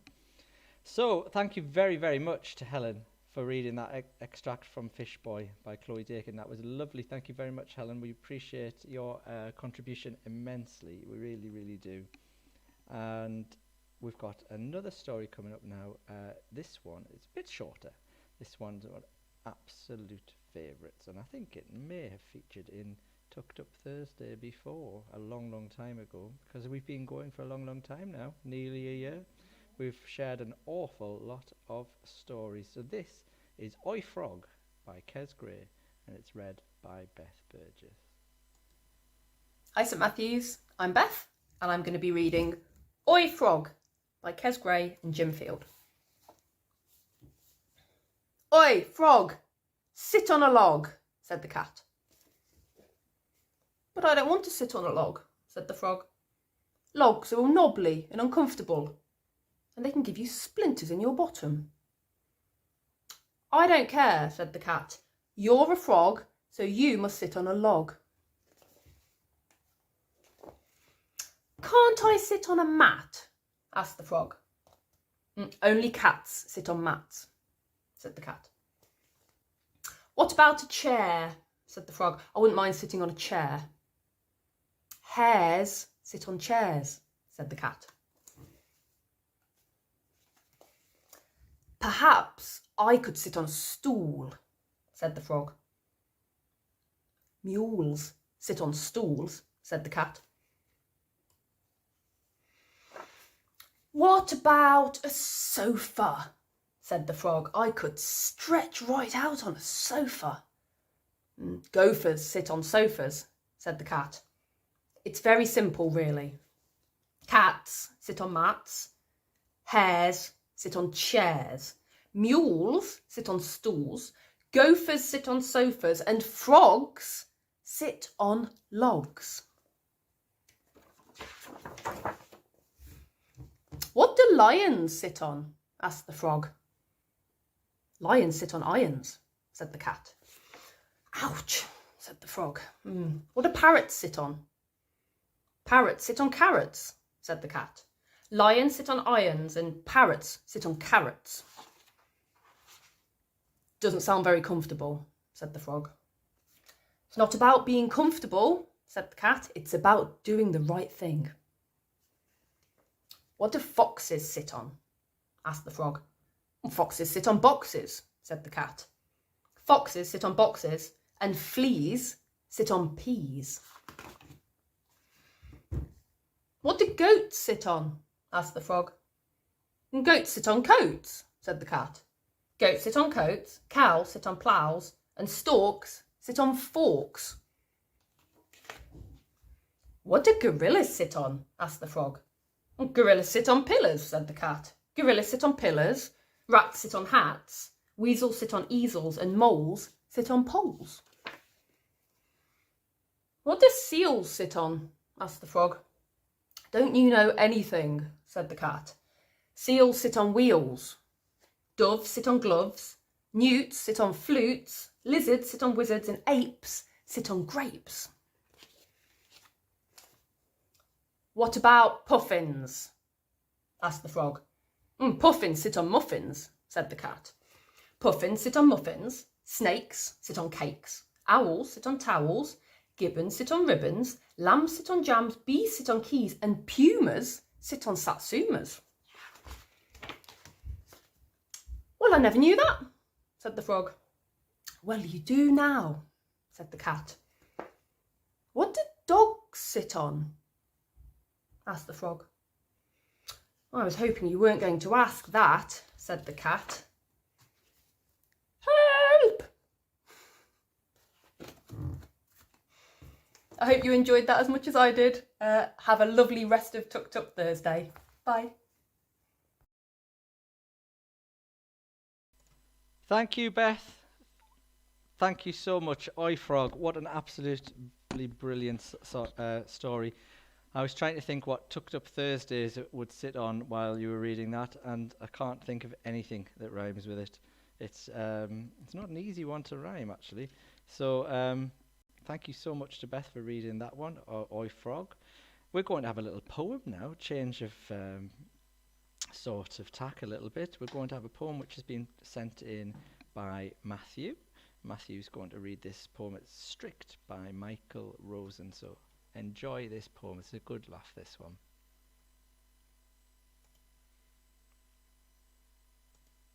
Hopefully it's going to work. It's not working at the minute. I'm going to make it work though.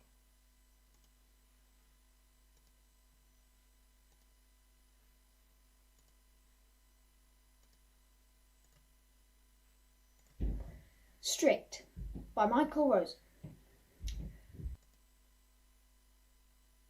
So strict, she wouldn't let you breathe in her lessons. She used to stand there at the front going, "No breathing!" You had the whole morning to get through. The weak ones just used to keel over and die. You could hear them going down behind you. Kaboom, kaboom, kaboom. Then there was always this whiny kid going, "Miss, can I go out and do some breathing?" "No, you got all playtime to do it." "Oh, go on, miss, I'll go on." You know, at the beginning of the week, there were 48 kids in my class. At the end of the week, there were 5 of them left. Yeah. You know, at the end of the day, you'd be stepping over bodies just to get out of the classroom. Oh, there's Melanie.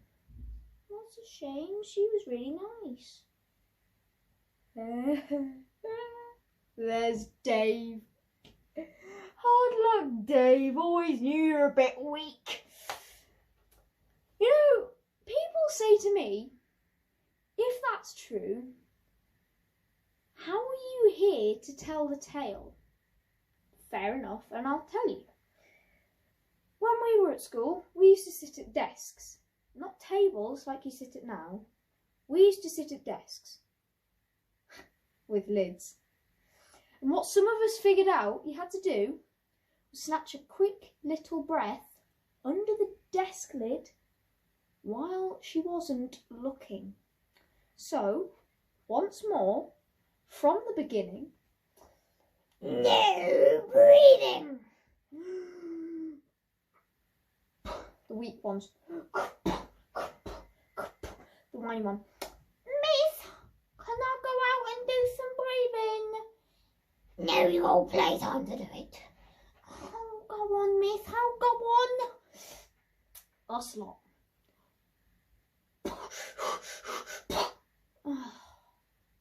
There was the mistake. If you made a noise with the desk lid, it was out. School prison. There's a school prison under the assembly hall where they used to string you up by your hands. Miss, I've been down here for 3 weeks and there's rats and they're nibbling my toenails, miss. So, what I figured out you had to do was put your thumb round the edge of the desk lid, so when you put it down, it made no noise at all. So, once more, from the beginning, no breathing. The weak ones, the whiny ones. Miss, can I go out and do some breathing? No, we got all playtime to do it. Oh, go on, miss, oh, go on. These are the kids. Out! School prison! Miss, I've been down here for 3 weeks and there's rats and they're nibbling my toenails, miss. Me?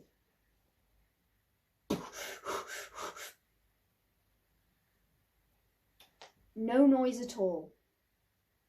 Survival. Oh my word, Matthew, what an absolute star. I thoroughly enjoyed that poem. If Michael Rosen's not watching Tucked Up Thursday tonight, can somebody get him on Twitter and make sure he finds the St. Matthew's YouTube page and watches that back, because that was an absolute masterclass from Matthew. So well done to you, young man. That was brilliant. It was one of the highlights of the day. So thank you very, very much. I was very impressed by your accents. Oh, miss, stop breathing. Right, okay, I am going to bring us on to our next story, which is has been sent in by one of our nursery mums, Sam, who sent Frankie's mum, who sent in this lovely version of Giraffes Can't Dance. Hello, St. Matthew's. I hope you're having a wonderful day, and I hope you're enjoying all of the fabulous stories. Myself and Frankie have chosen her favourite book today, which is Giraffes Can't Dance. I hope you enjoy it as much as me and Frankie do.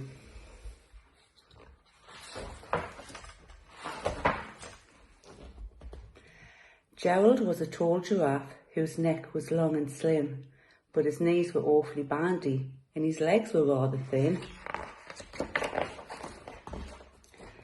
He was very good at standing still and munching shoots of trees, but when he tried to run around, he buckled on his knees. You see him falling over? Now, every year in Africa, they hold the jungle dance where every single animal turns up to skip and prance. And this year, when the day arrived, poor Gerald felt so sad, because when it came to dancing, he was really very bad. A bit like myself. The warhogs started waltzing and the rhinos rock and rolled. The lions danced a tango, which was elegant and bold. The chimps all did a cha-cha with a very Latin feel, and 8 baboons then teamed up for a splendid Scottish reel. Gerald swallowed bravely and he walked towards the floor, but the lions saw him coming and they soon began to roar. Hey, look at clumsy Gerald, the animals all laughed. Giraffes can't dance, you silly fool. Oh, Gerald, don't be daft. Gerald simply froze up. He was rooted to the spot. You're right, he thought, I'm useless. Oh, I feel like such a clot. So he crept off on the dance floor. He started walking home. He'd never felt so sad before, so sad and so alone. Then he found a little clearing and he looked up at the sky. The moon was so beautiful, he whispered with a sigh. Excuse me, coughed a cricket who'd seen Gerald earlier on, but sometimes when you're different, you just need a different song. Listen to the swaying grass and listen to the trees. To me, the sweetest music is those branches in the breeze. So imagine that the lovely moon is playing just for you. Everything makes music if you really wanted to. With that, the cricket smiled and picked up his violin. Then Gerald felt his body do the most amazing thing. His hooves had started shuffling, making circles on the ground. His neck was gently swaying and his tail was swishing round. He threw his arms out sideways, he swung them everywhere. Then he did a backward somersault and leapt up in the air. Gerald felt so wonderful, his mouth was open wide. I'm dancing, yes, I'm dancing, Gerald cried. Then one by one each animal who'd been there at the dance arrived while Gerald boogied and watched him quite entranced. They shouted, it's a miracle, we must be in a dream. Gerald's the best dancer that we've ever seen. How is it that you can dance like that? Please, Gerald, tell us how. But Gerald simply twizzled round and finished with a bow. Then he raised his head and looked up at the moon and stars above. We all can dance, he said, when we find music that we love. Thank you, I hope you enjoyed that. Thank you so much, Sam. Thank you, Frankie. I hope you're proud of your mum. She did an absolutely brilliant job with sharing that. I have a bit of an affinity with poor Gerald when it comes to the dancing, which hopefully nobody will ever find out about.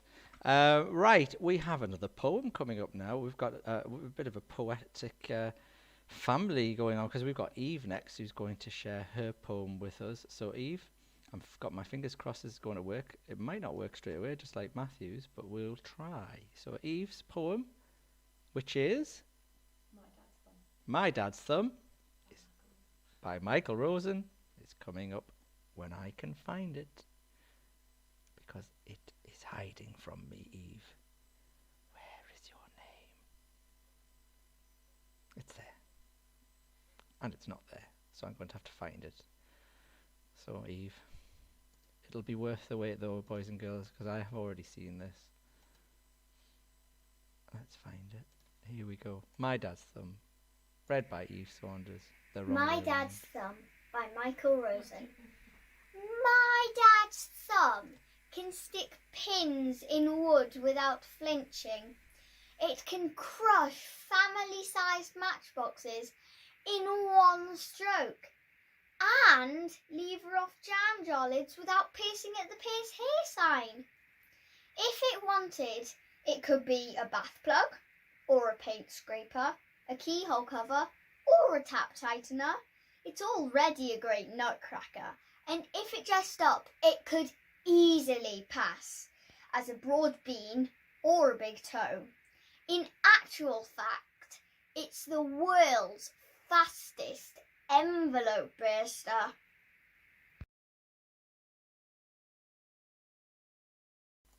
Bravo, Eve. Bravo indeed. That was absolutely fantastic. I've got to be honest, Eve, by the time I'd sorted everything out and all the different switches and buttons and things that I have in front of me, I only caught the end. But I had already watched it, and that was absolutely brilliant. So well done to you, and thank you for your contribution to Tucked Up Thursday. Thank you to everyone for their contributions to Tucked Up Thursday.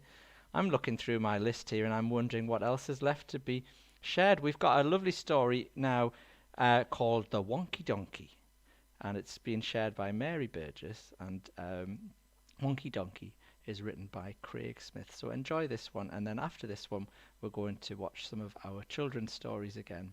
So I give you Mary Burgess reading The Wonky Donkey by Craig Smith. Hi, I've been asked to read you a story, and the one I've chosen is The Wonky Donkey.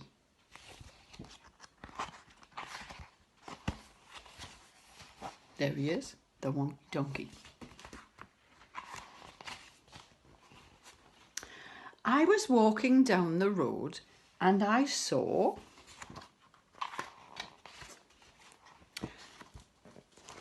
a donkey. Hee-haw. And he only had 3 legs. He was a wonky donkey.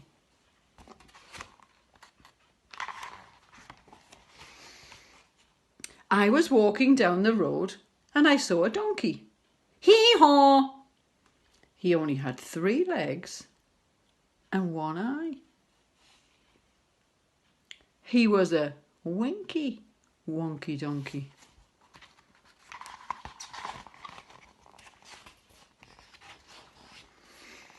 I was walking down the road and I saw a donkey.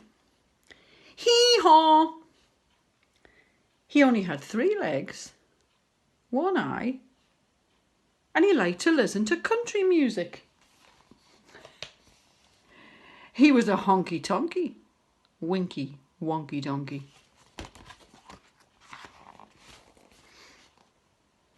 I was walking down the road and I saw a donkey.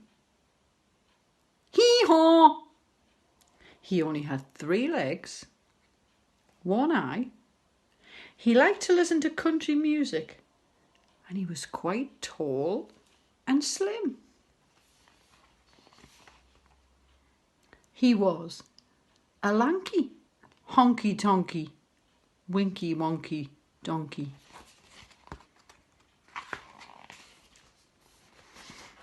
I was walking down the road and and I saw a donkey. Hee-haw! He had only 3 legs, 1 eye. He liked to listen to country music. He was quite tall and slim, and he smelled really, really bad.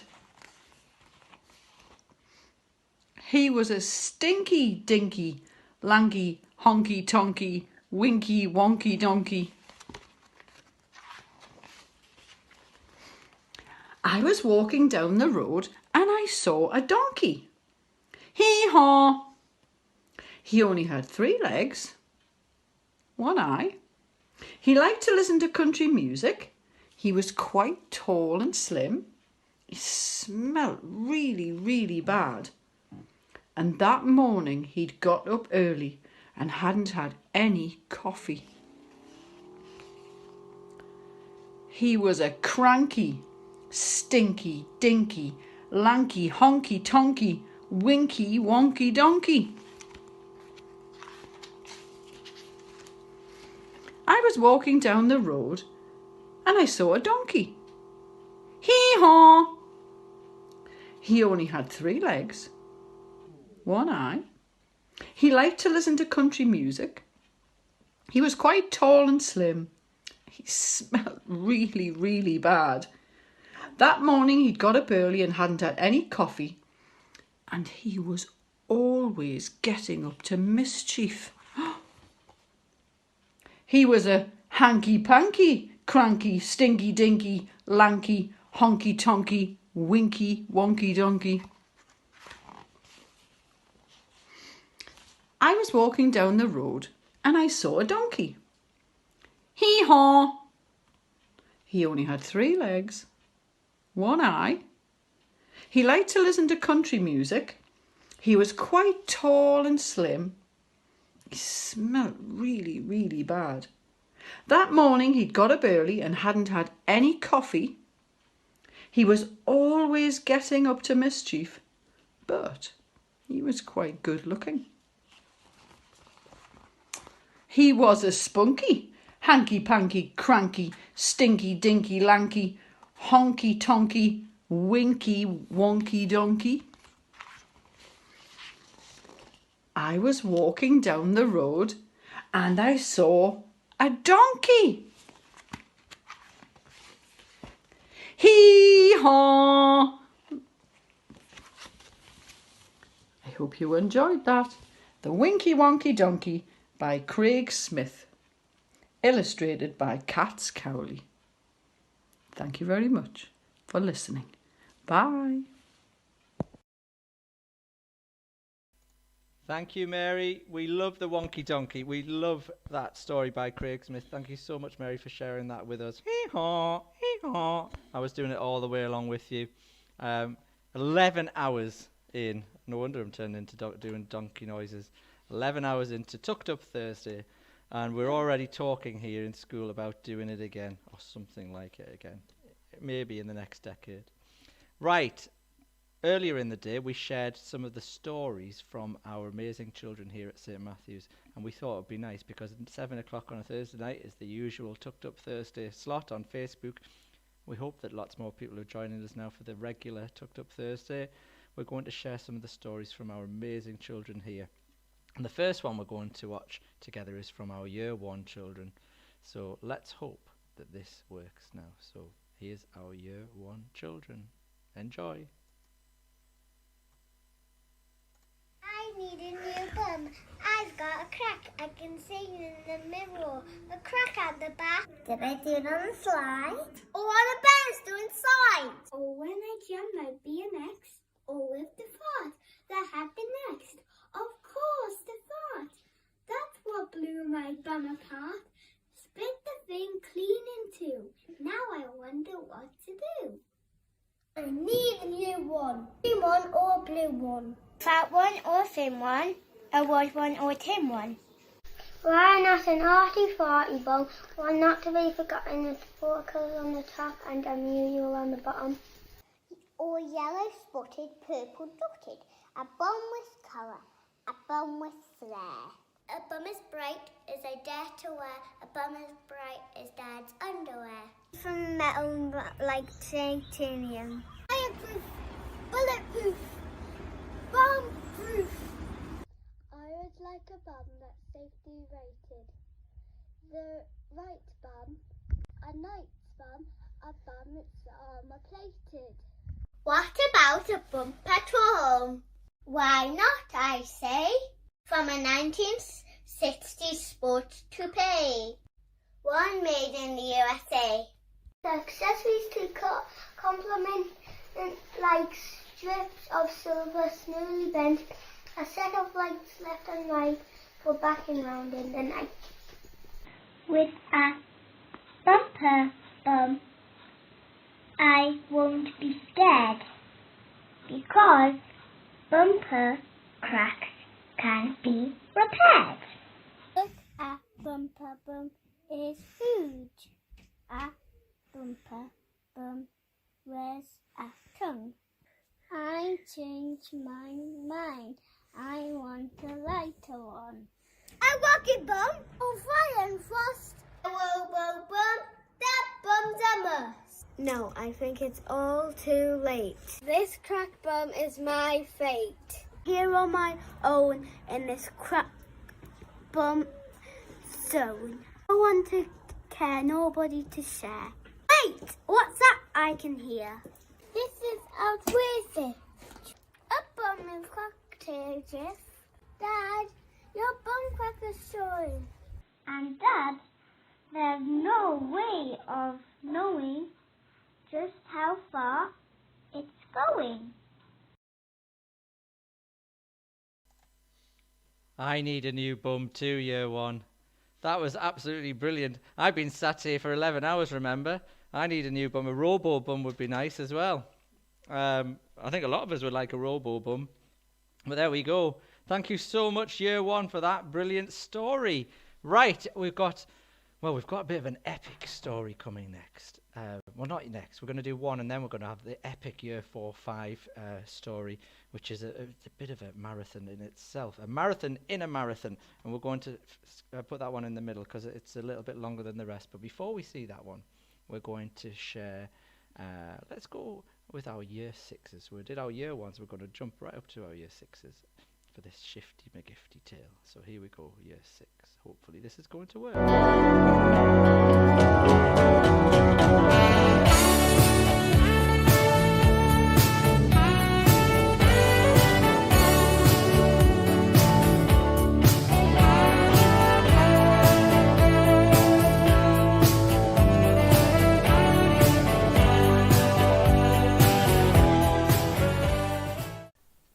Once, Shifty and Sam used to sneak out and rob. But robbing, they learned, was a terrible job. So Shifty and Sam chucked their swag bags away. And now they are bakers, I'm happy to say. They bake for posh parties and grand houses too, where only the jammiest doughnuts will do. Oh wow, whispered Shifty, as Woofington Hall was decked out in sparkles for Lady Kate's ball. She swept down the staircase, and there on her head, her birthday tiara, real diamonds, Sam said. Come on, Shifty nudged him. Sam, let's go and bake. She can't have a birthday without any cake. So down in the kitchen they rolled and they sliced, they whisked and they whirled, they patted and iced. But Lady Kate's nephew just wanted to play, and Barnaby simply would not go away. He booted his ball. Quick, Sam, catch it, he cried. But Sam gave a squeak. Mind the cake, he replied. They took up the food to tremendous applause. Oh, yummy! beamed Scotty Dog, rubbing his paws. He tucked in his napkin, his plate at the ready. So, one bun for me and, one for my teddy. Hold on there, cried River. Not yet, giggled Rose. I think Lady Kate's gone to powder her nose. They all waited, all hoping she wouldn't be long, but when she came back, they saw something was wrong. A thief, she exclaimed. At my party, she sobbed. My diamond tiara has gone. I've been robbed. The whole room fell silent. Don't worry, Sam said. We've caught thieves before. Shifty nodded his head. You You have? Lady Kate brushed away a big tear. Then follow me quickly. Thank goodness you're here. She hurried them out to the scene of the crime and said, I was fluffing my hair at the time. My diamond tiara was not on my head. I popped it on one of these statues instead. But then I turned around, and quite out of the blue, the statue had gone. The tiara had too. Aha, nodded Shifty. He narrowed his eyes. That statue, I bet, was our thief in disguise. So what did it look like? The statue, Sam cried. Just black, white, and statuey, Lady Kate sighed. A black and white thief, muttered Shifty. No way, I've seen black and white things around here all day. Our robbers? A penguin? Then who should we spy? That's him, that's the robber, Sam said with a cry. The penguin raced off with a zip and a zoom, then tailcoat flapping, dashed into a room. Bad move, whispered Shifty. Now we've got him trapped. Tee-hee, giggled Sam. What a bird brain, he clapped. They followed him in. There was no need to run. But suddenly Sam gave a squeak. Oh, which one? Each penguin he saw looked exactly the same. So how would they find out which one was to blame? He's tricked us, scowled Shifty. That robber is trouble. Right, penguins, said Sam. Flippers up, on the double. He knew the tiara was not far away. We'll find it, said Sam, if it takes us all day. They searched every waiter, but then the last one quite suddenly winked and broke into a run. My name's Sidney Scarper, the thief cried with glee, and no one, but no one's as speedy as me. Back out the hallway, the chase now began. Past presents and bunting, they ran and they ran. The robber then saw the front door was in sight.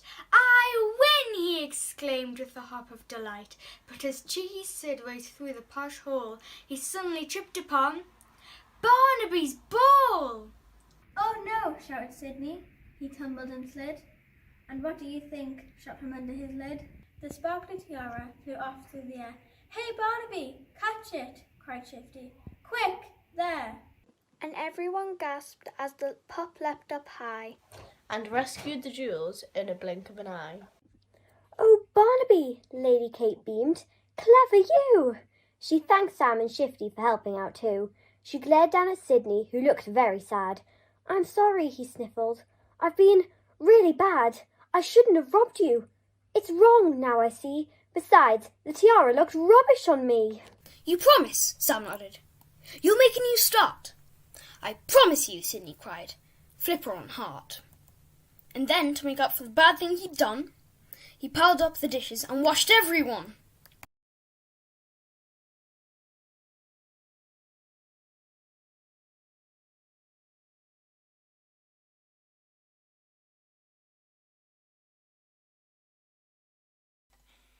Year 6. That was absolutely brilliant. I listened to it properly that time. I didn't have time earlier, and that was absolutely wonderful. Do you know, boys and girls, lots of people are worried at the moment that because of the last year, we've lost, all our children have lost their confidence and things like that. But I just watched that, and I just saw your confidence shining through, and it was such a treat to watch and to listen to you express those words in such a confident manner. I was absolutely blown away by that.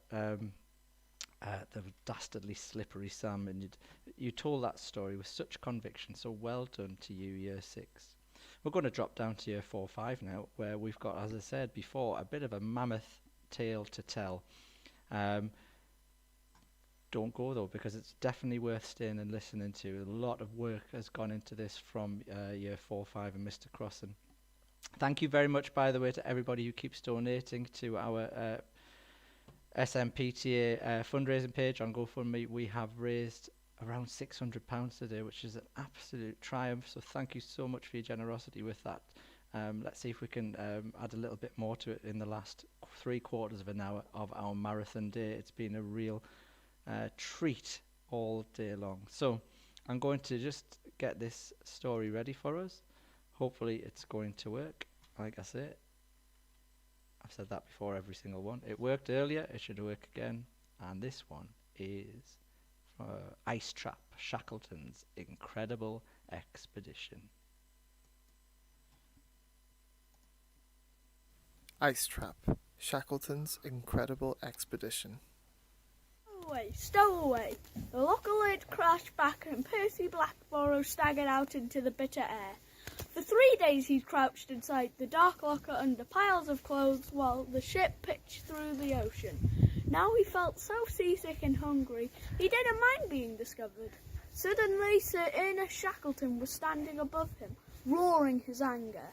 Do you know, fellow Shackleton, that on these expeditions we get very hungry, and if there's a stowaway available, he is the first to be eaten. Percy looked up. Shackleton was a heavy, powerfully built man. They'd get a lot more meat off of you, sir, he said.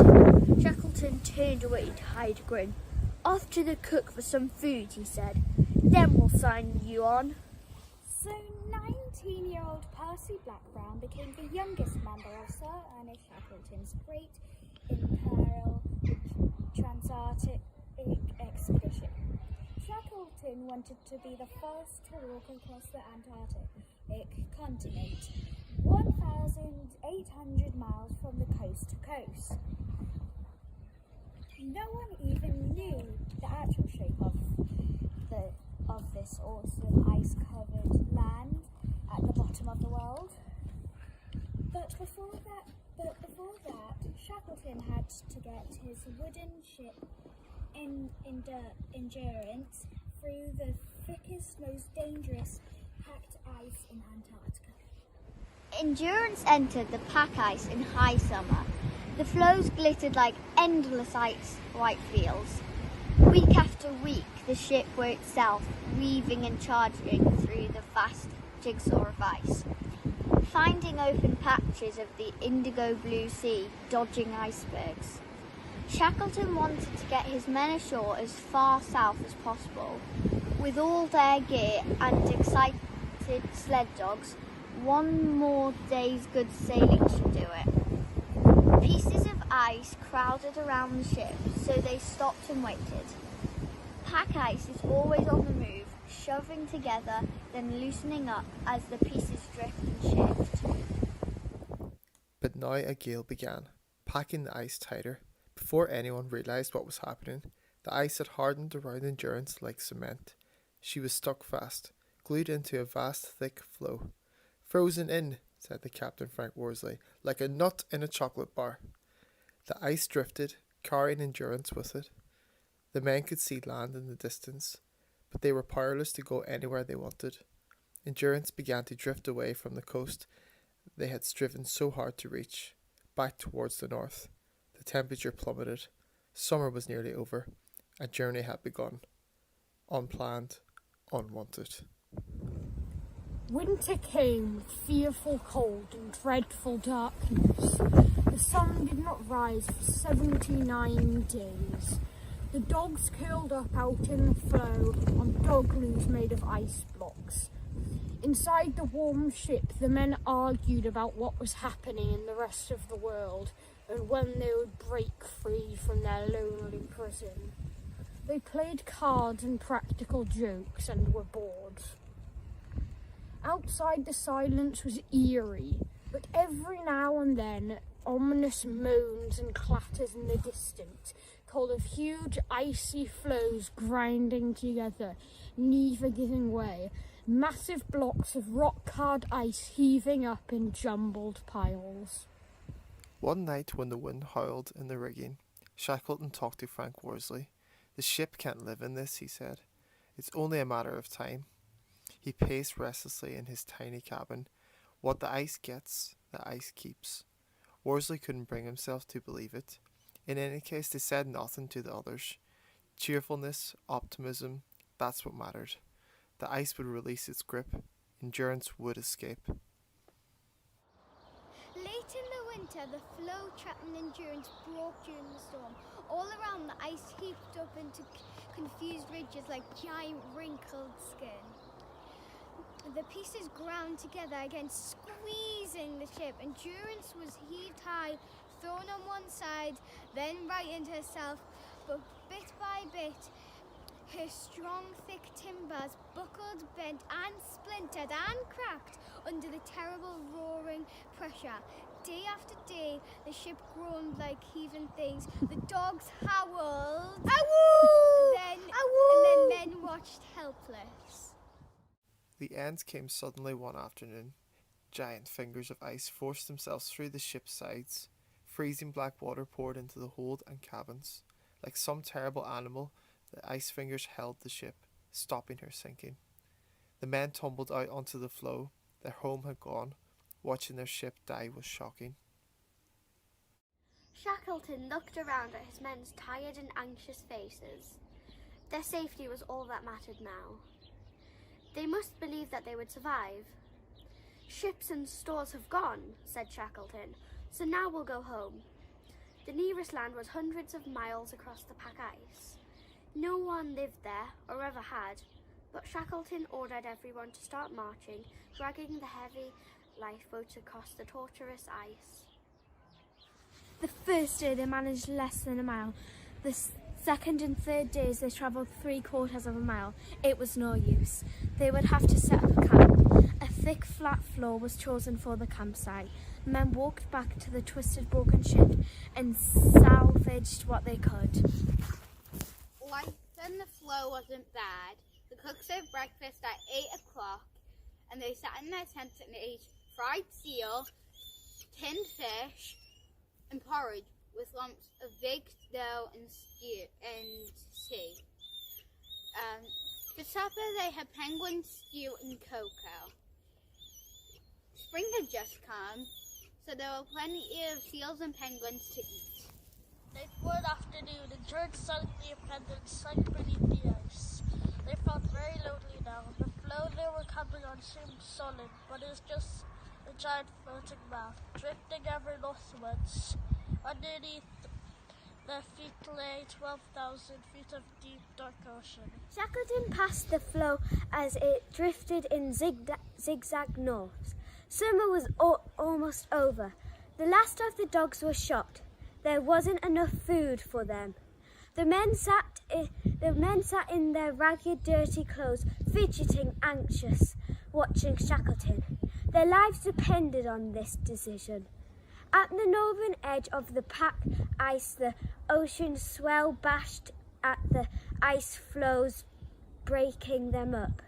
Their floe was drifting ever closer to the treacherous border between ice and open sea.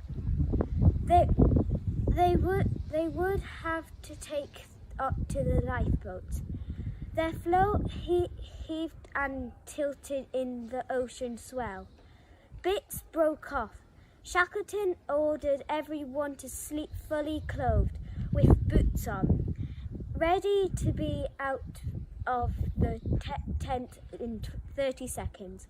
Only absolute necessary could be taken in the boats, but each man still kept hidden his own carefully horned treasures, a photograph, a Bible, or a tube of toothpaste. The floe split through the camp. It split again. All around them the ice crashed and lurched. Shackleton watched, waiting for a lead, a gap of clear water. Suddenly it came. The boats were launched. The men scrambled in and bent to the oars. They had been trapped in the ice prison for 15 months, but the ocean was a much more dangerous, frightening enemy.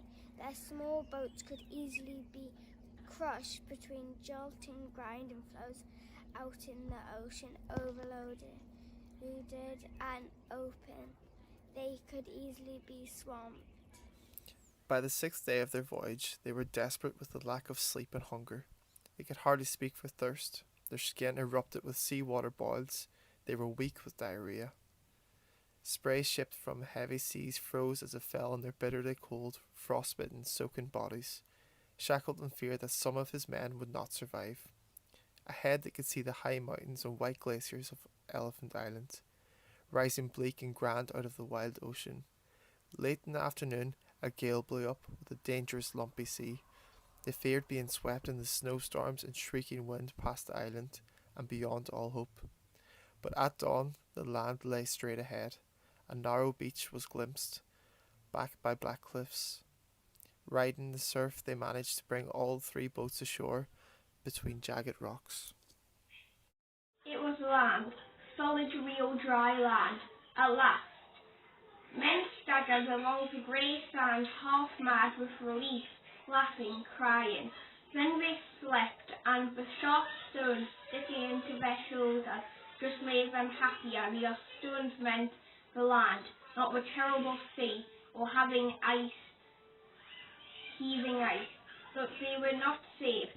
The beach was a death trap. High tides could sweep to the base of the cliffs, and the cliffs were too steep to climb. Shackleton forced the men back into the boat. No one wanted to face the ocean again, but along the coast a safer place to camp had been found. It was only a loose bit of sand and boulders with a glacier at one end and mesh. From nesting penguins, they pitched their worn-out tents in the night. A roaring gale ripped a tent, and snow covered the sleeping bags. They were too wary to care. Elephant Island was uninhabited. Harsh mountains loomed through the swirling cloud. Thick glaciers tumbled to the coast.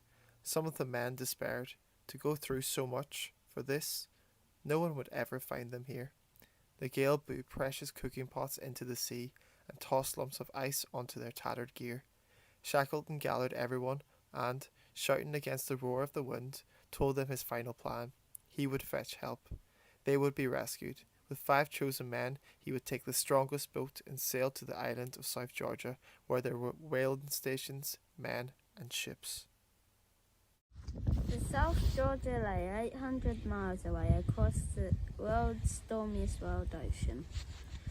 The winter was beginning. The James Caird was only 23 feet long and open a wooden lifeboat. The risk was terrible, unbelievable.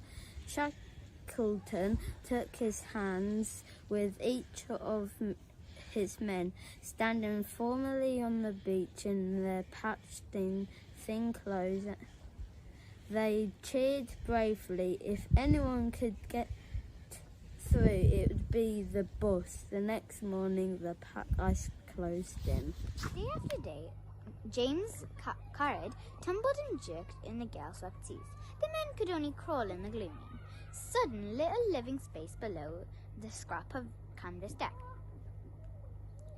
Their sleeping bags and clothes were soaked. Once an enormous freak wave came from nowhere and swamped the boat.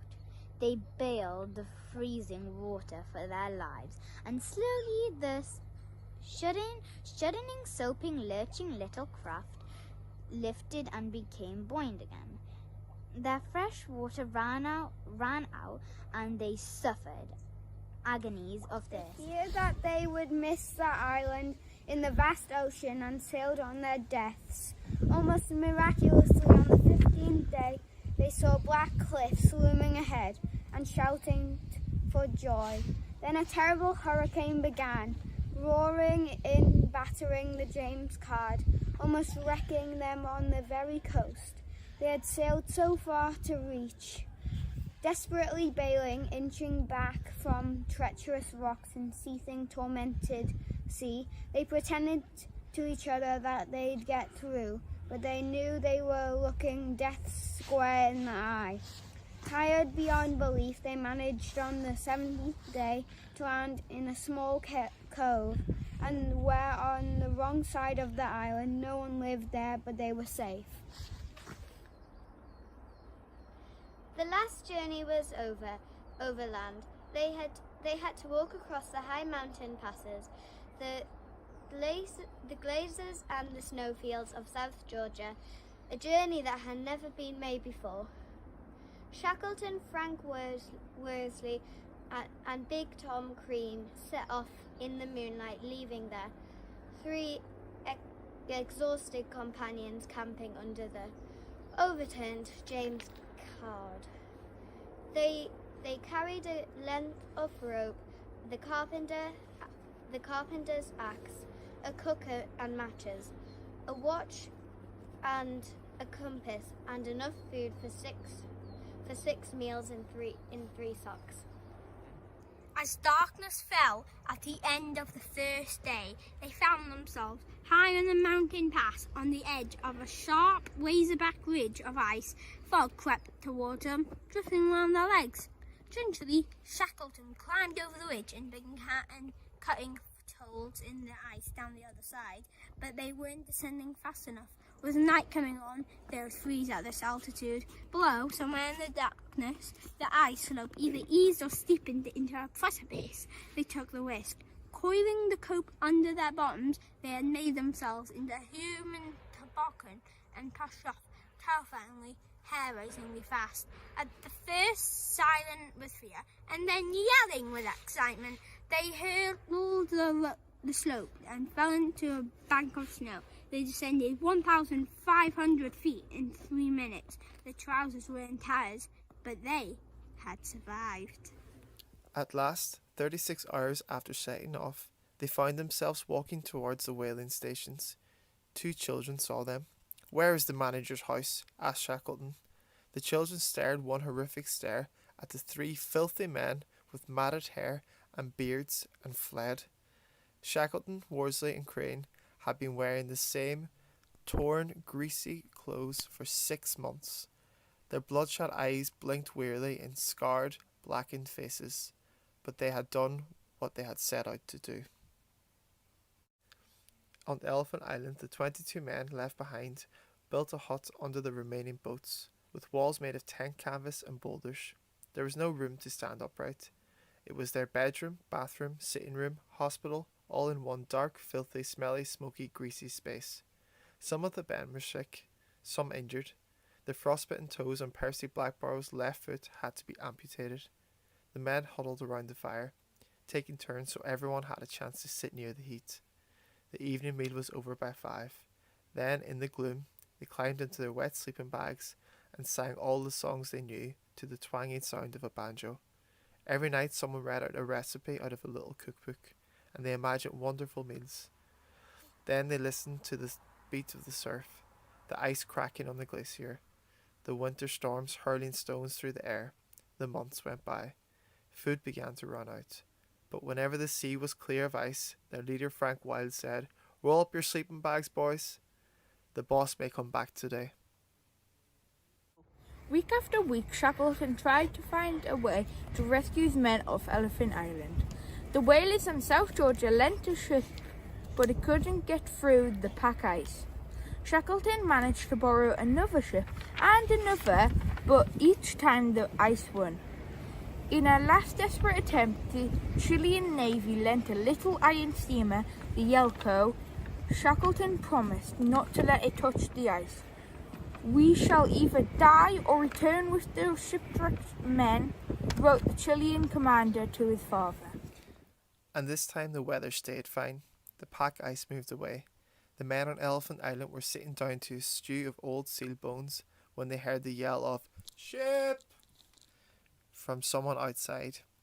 The precious soup was kicked over. They tumbled out of the hut and rushed into the rescue boat. Shackleton allowed no delay.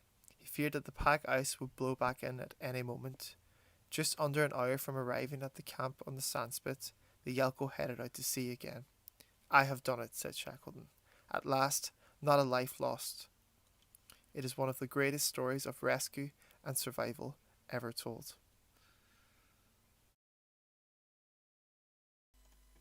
What a triumphant ending to that story. I was gripped all the way through year 4-5. It was so authentic with the snow that we've had as well. It was such a great story. Well done. I hope everybody else enjoyed that just as much as me. You were brilliant. And Matthew is a little dog as well. Absolute superb cameo in there as well. Well done to Charlotte's little brother Matthew. Right, we've got one more class story to share before we get on to, potentially for the staff anyway, as the highlight of the day. We've been waiting for it for 11 and a half hours. But before we get to that, we've got our year 3-4 class who are going to share their story. My monster smells gross. Here we go.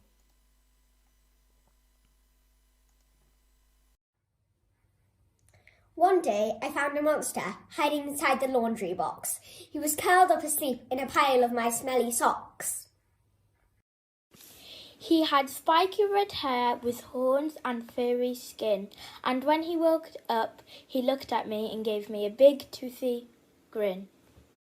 I asked him what his name was, but he just laughed and said with glee, I'm the grossest monster you'll ever meet. Come and play with me. We spent the day together getting muddy, sticky and smelly. Me and my monster even made homemade pickworm jelly. My monster likes revolting stuff like furry moths and slugs. He also loves to suck the goo from different sorts of bugs. But the grimy, gross, disgusting dish my monster likes the most is the sickeningly, squiggly, wriggly maggots spread on mouldy toast. My monster likes to look his best everywhere he goes. He bathes in slimy swamps and trims the green claws on his toes. He smooths his hair with fish oil and cleans his teeth with muddy goo. Under his arms he rubs old cheese, and that smells stinky too. In my treehouse, my monster plays all sorts of naughty tricks. He picks big lumps of earwax and then licks his lips and flicks. He loves to make big sloppy cakes and horrid cupcakes too. He covers them in mud and mould and sometimes soft bird poo. At my birthday party, he put a yucky outfit on. His waistcoat was made